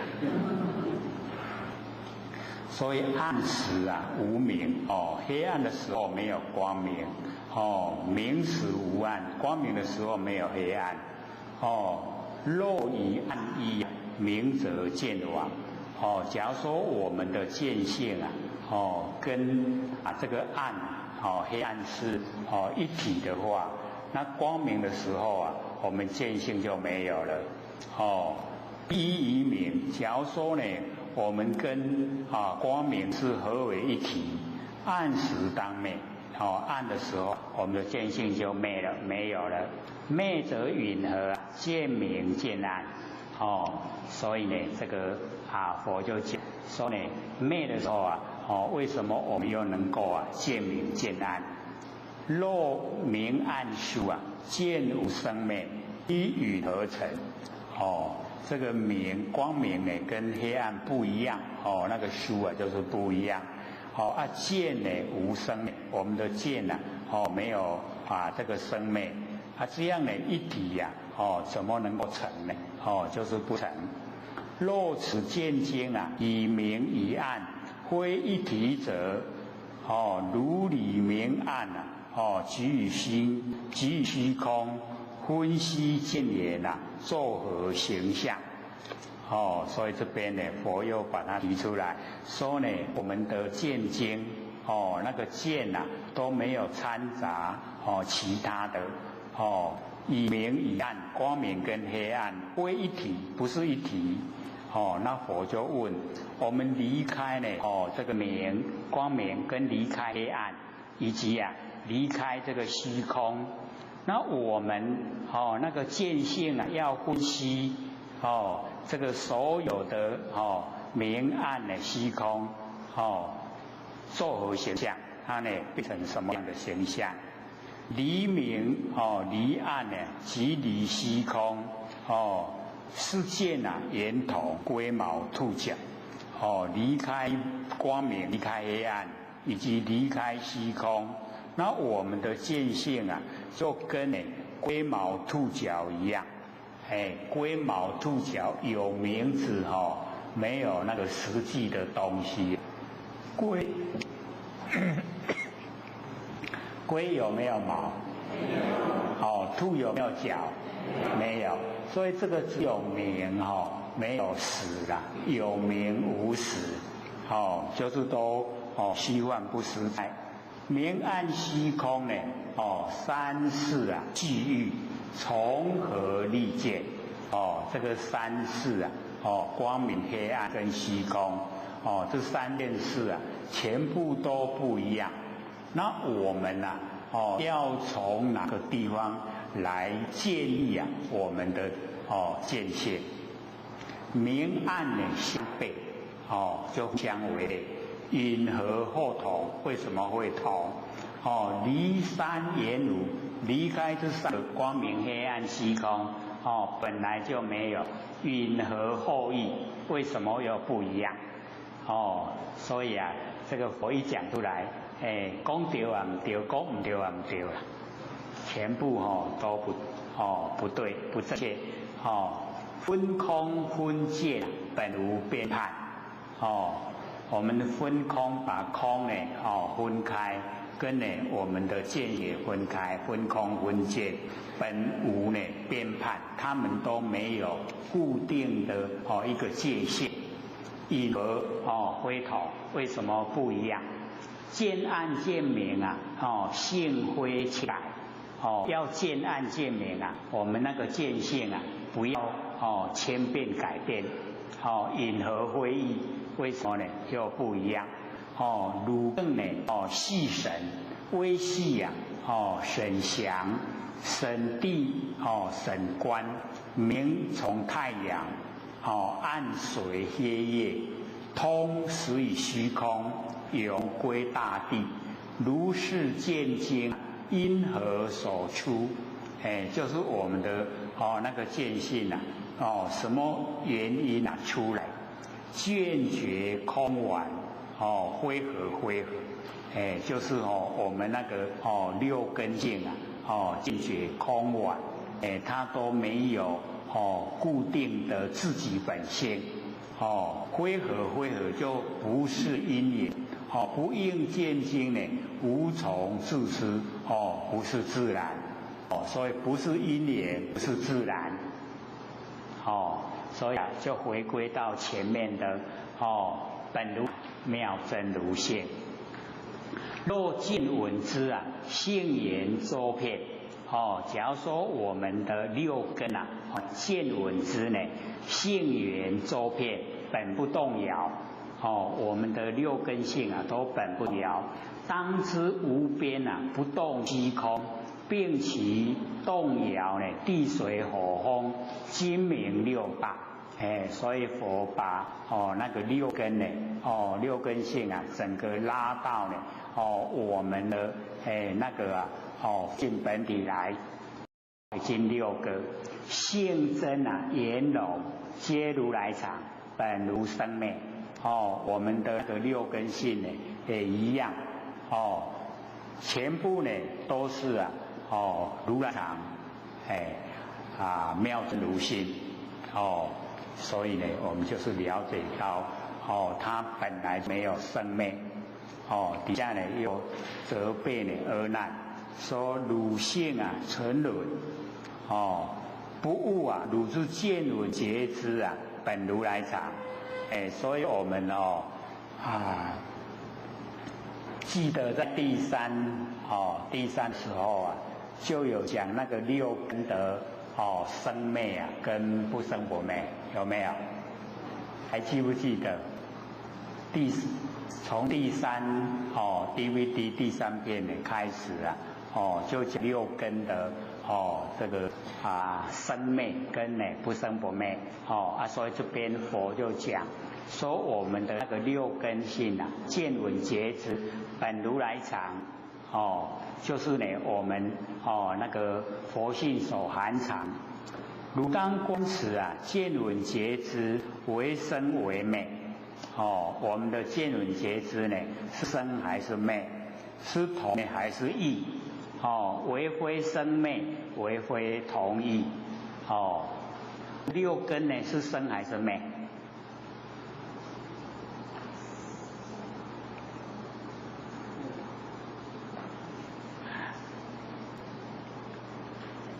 所以我们开始的时候我们都一直讲说我们绝对不要听我们六根的命令去做事，对不对？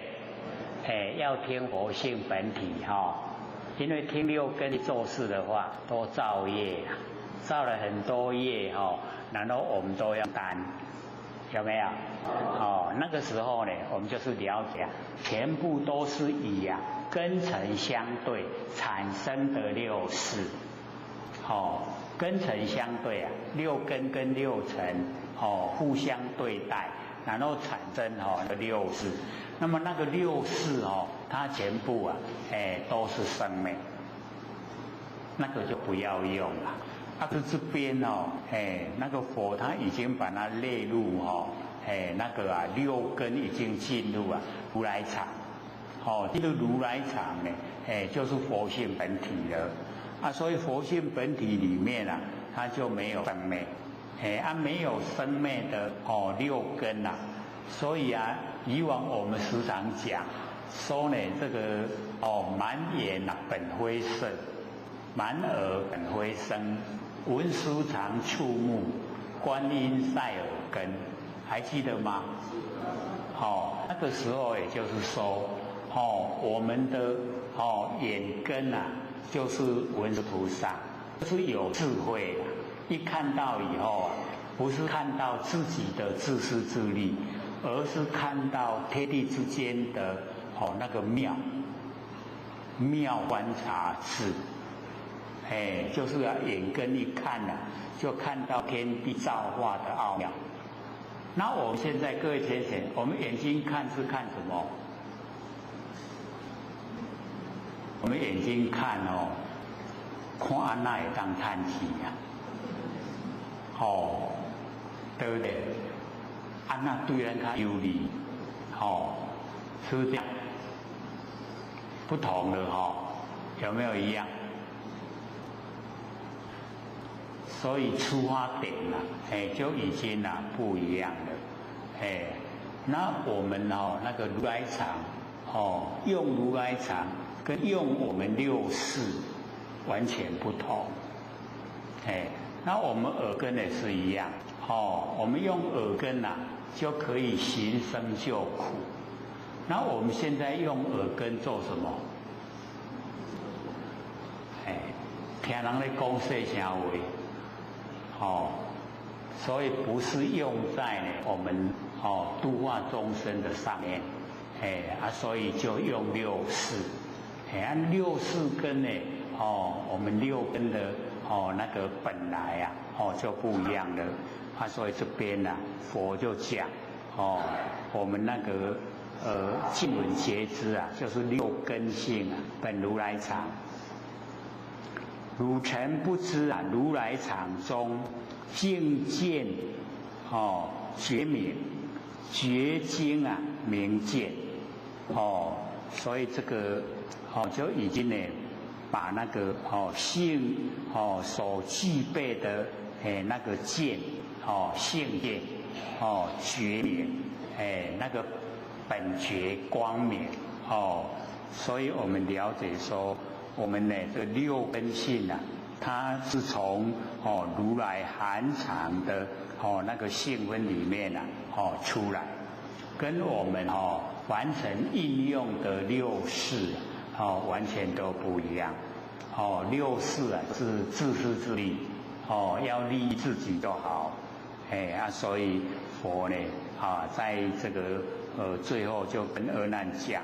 说我们如来含藏之中有性见觉明觉经明见那个本觉它具备了光明的那个见根，精进本然周遍法界我们的六根性一样清净本然周遍法界，随着众生心应所知量，应着我们所知道的量，如一见根见周法界，我们那个见根可以整个虚空法界都能够见到，那个听嗅禅次觉知就是六根的那个剩下的妙德盈朗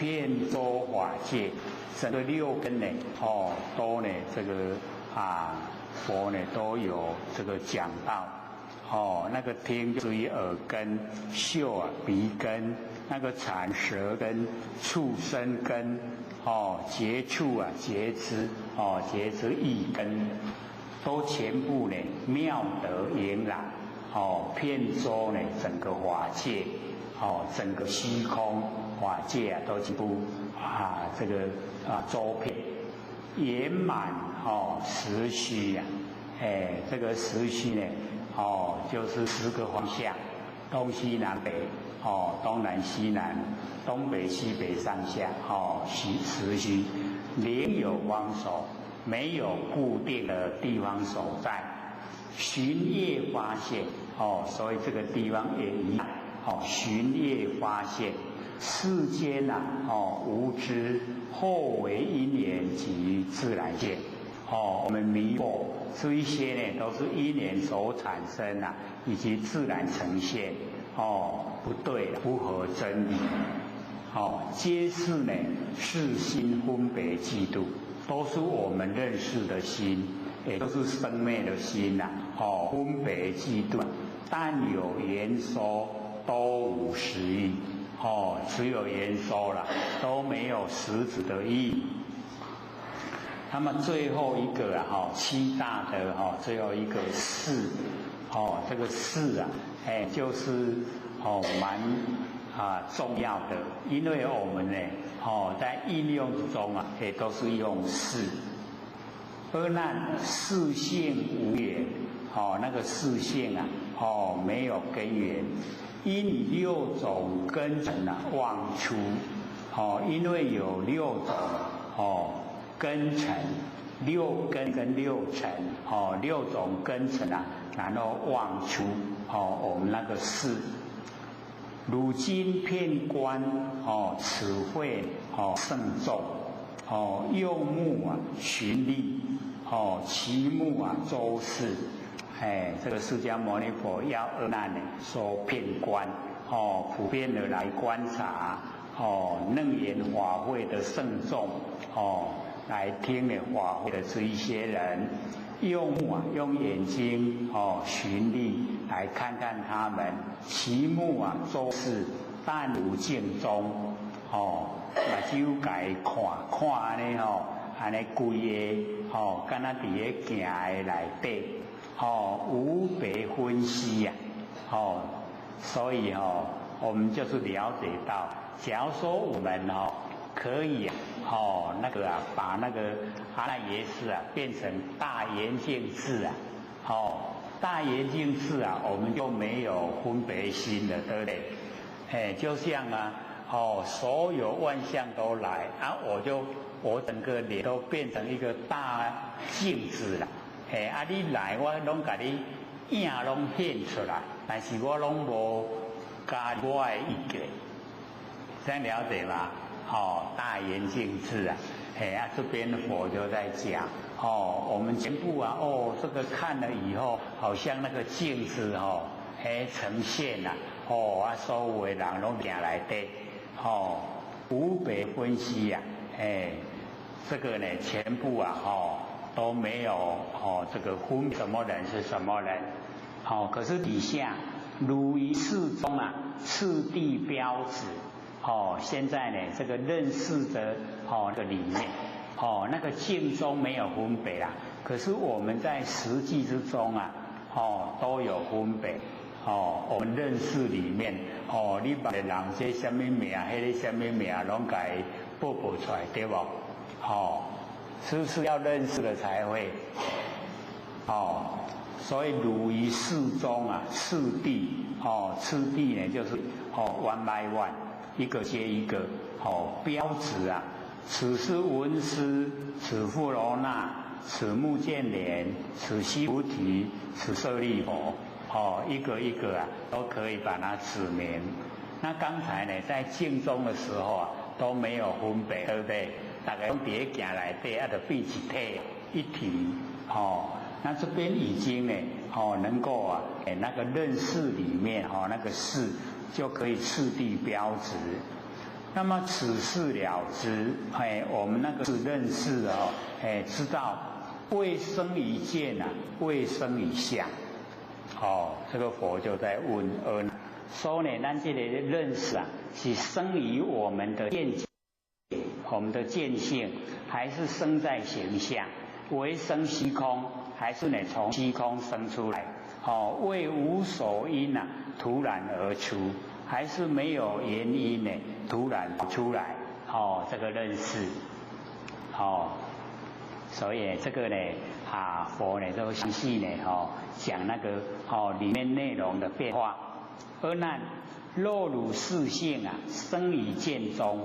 假如说我们那个认识的那个性是生在我们的见眼根见中，如无明暗，假如说没有光明黑暗，即以色空形象的跟空间四种必无，言无汝见这个四种没有光明，没有黑暗，没有色空，四种拢无，然后啊，言无汝见，本来就没有你的那个见性，你都无看，眼根拢看不到，见性尚无啊，见性拢无，从何发事？那个认识的事啊，为何发出来？从哪里发出我们的认识？若汝事性呢，生于相中。假如说我们那个认识的那个性呢，是生在形象之中，不从见生啊，不是从见性产生，既不见明，亦不见暗，明暗不足，即无色空，彼相尚无啊，是从何发？这个形象拢无，然后我们那个认识从哪里呀？发挥出来？若生于空，说我们那个事啊，是生于空，非相啊，非见，非见啊，无，这个非相没有形象，非见啊，就是呢不是见性，然后呢没有看到，非见就无辨，没有办法分辨，知不能知啊，明暗色空，自然呢，不能够知道明暗色空，非相啊，昧眼。假如说没有形象的话，那所有的这个眼啊都灭掉了，就没有那个事啊可以呈现。见闻觉知啊，无次安立，那个见闻觉知，我们的那个事啊，见闻觉知没有地方可以安立。那么次此二非，次在这两种境况两不对的那个物体之中，空非啊同无，有非同物。这个空呢，不是呢跟无一样，有啊不是跟物一样。众花如是啊，欲何分别？纵然发挥你的那个事性，那要怎么样去分别？若无所因啊，突然而出，没有原因，然后突然跑出来，我们那个事，何不入中呢？别是明月，蝶太阳出来的中间啊，我们看到呢月亮，而很光明。汝更呢，续想微细呀，这个想。神，就是要这个阿难，释迦牟尼佛要阿难呢，仔细的来，审查观察，见托汝睛啊，那个见性呢，寄托在你的眼睛，相推前进，形象呢，就推呢，显现眼前的景象，成状可状成有，不相成无。有形有相啊，就有；不相就无。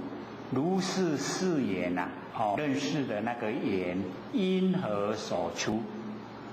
怎么样呢？出来，事动呢，渐成。我们那个认识的事啊，在动。我们的见性呢，澄清，非合非合，不是因缘合而有。闻听觉知啊，亦复如是，也不是呢，这个因缘所产生，不应事也啊，无从自出，也不是呢自然呈现。若此事心啊，本无所从，当知了别啊，见闻觉知圆满湛然，性非呢，从熟坚破呢，虚空。地水火风呢，精明气大，所以这个事啊，我们就是了解到，把它融入这个大，就是摩诃，就是整个虚空，这个事心呐，本无所从，它没有一个固定的地方所在，所以我们了解说这个来无来处啊，去无去处。就本无所从，所以佛就把它呢这个讲说当知了别，我们够分明了别，见闻觉知它圆满湛然圆满性呢归从手，它是呢这个从能从手没有能手，然后呢兼破虚空也不是呢自心从虚空来地水火风呢精明七大，就是整个水火风土空见识第7个七大性真圆融皆如来藏，本无生灭那个性那个是性就是真。所以呢，我们了解说呢，在那个事里面我们一般呢都不用舍事用根。可是呢，成道了以后有一个阿摩罗氏，那个也是事，可是呢是已经果位的名称所以那个事这边呢就进入如来藏如来所含藏，它本无生灭没有生灭。阿难汝心呢出乎这个呢都在讲阿难的心真粗真朴无定不悟见闻就是不领悟我们那个六根花明了知没有这个花明了知本如来藏就是没有深入研究。如应观持六尺四心为头为意就是我们六根所发挥的那个六处那个四心认识的心，为同呢为意，为空呢为有，为非同意为非空有所以我们那个六所发挥出来的那个心都呢这个如来藏。如言不知呢，如来藏中性是明知觉明真实，湛然妙觉湛然，遍周法界，含土实虚名有方手所以我们那个六根性一样的就是如来藏所以只有楞严经里面有啦，所有的经典里面呢都没有把我们六根性列入这个呢大没有列入摩诃只有楞严有。寻业发现一样都是要寻业发现。世间无知后为念及自然性，皆是呢私心分别嫉妒但有言说都失意都是不了解他的那个真理所在。那么底下这个就很第一段就很棒了这个开始这个讲句来赞佛这一段呢就告诉我们进入状况，然后还有小字的解说。可是呢这个时间剩不到呢20分钟，我们留给各位呢提问。可以有要问的吗？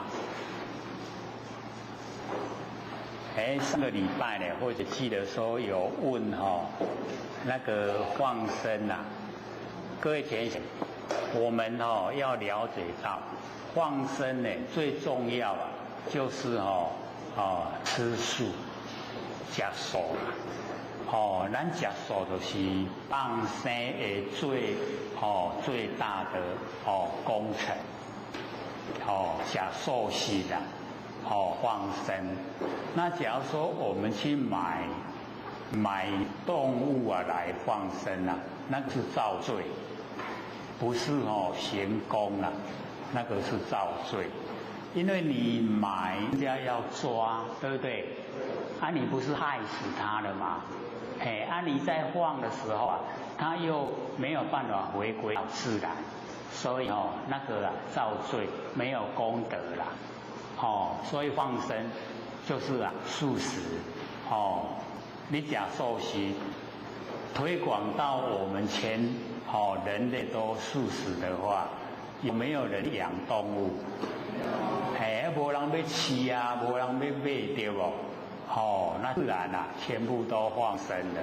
哦，所以我们就是了解到要记得它最重要的地方所在。有问题要问吗？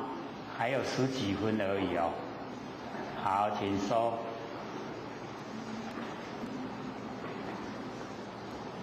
各位朋友，今天都谢谢我们晚上好。好。然后请问一下，就是说我们那个像祈祷的目的啊，他去祝福，就是不如意的人，那他能够说我们可以从他的一好的意念思想去，比如说最近发生的车祸啊，一个那个夫妻嘛，然后他妻子生育嘛，然后就发生车祸，那个人啊就说要大家去祈祷，为他妻子祈福，那这样的话，这样子可以改变他的日子吗？这个呢，我们就是了解到一些社会现象，这个理论反映的话，对我们众生都有帮助了。就是认识一些该为不该为。现在都是在强调说，喝酒就不开车了，开车就不喝酒。因为你喝了酒朦胧，撞到人都不知道。而且被撞死的人啊，你看都连累到他先生伤心也死掉了，那个都害死人了，当然是会落入因果啊，然后我们就是尽量就是推广，喝酒不开车，开车呢不喝酒，这样呢整个社会都有共识，所以现在喝酒开车好像定的罪越来越严重，那一个好像判7年，赔款的话要1亿，然后他父亲不帮他出钱，叫他去关7年7亿了，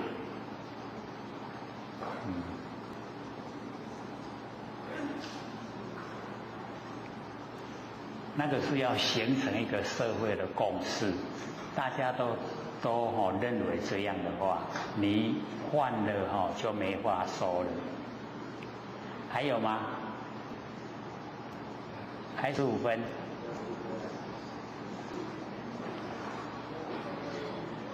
好，请说。老师好，那个我想请问一下，那个巡业发现的那个感业跟纪念那里。好，请说。这个巡业发现就是我们凡人在凡尘所有的这个言行动作，那我们呢就是要了解到，我们心中都有一个主宰，然后看我们呢是要循着凡尘的那一些事情，那循着凡尘的事情那个就是染业感染凡尘的尘垢。那我们一定呢是追求名追求利，那追求名利都对自己有关系呢，对众生帮助不大，所以那个是感染业。然后假如说我们是为了这个宣扬真理度化众生，那个是循着敬业，因为不为自己，为公众好，为大家好，那一种呢最起码都有7天神仙呢，可以享受了，那我们当然不是贪图享受啦，就是在日常生活之中会过得很有意义。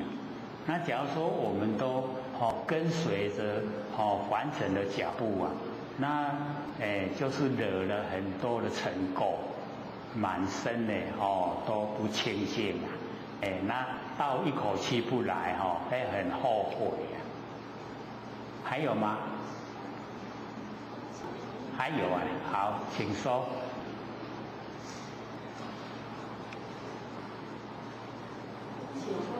或许刚刚的问题说，我们用好的意念去祝福、招纳的人，这样他会改变他的因果吗？因为我们要了解到，是有一点效果了，可是不大。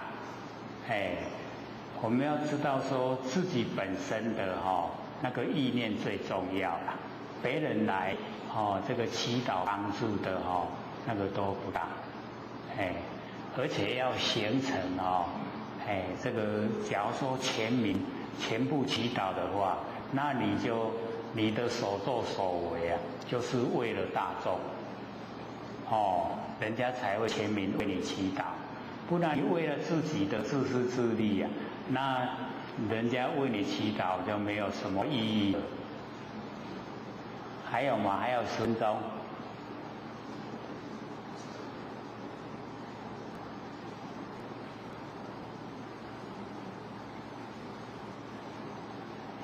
修道问题很多，要这个努力才会破除自己的障碍。会学之前都时常讲，而且有人问有问题了找不到人问，那个时候就发心说好，以后呢我都要给人问，结果都没人问，两极化，有没有？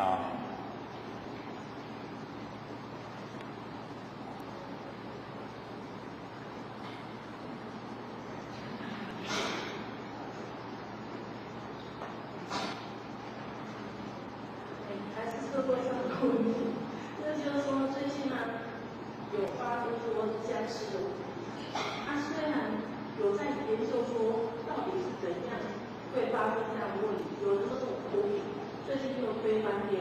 那或许在想说，如果是这样的话，我们这个社会已经看到不盲解，这样很可怕。但是我们修道人要怎样去面对这样这件事情？这件事情实在是很正常。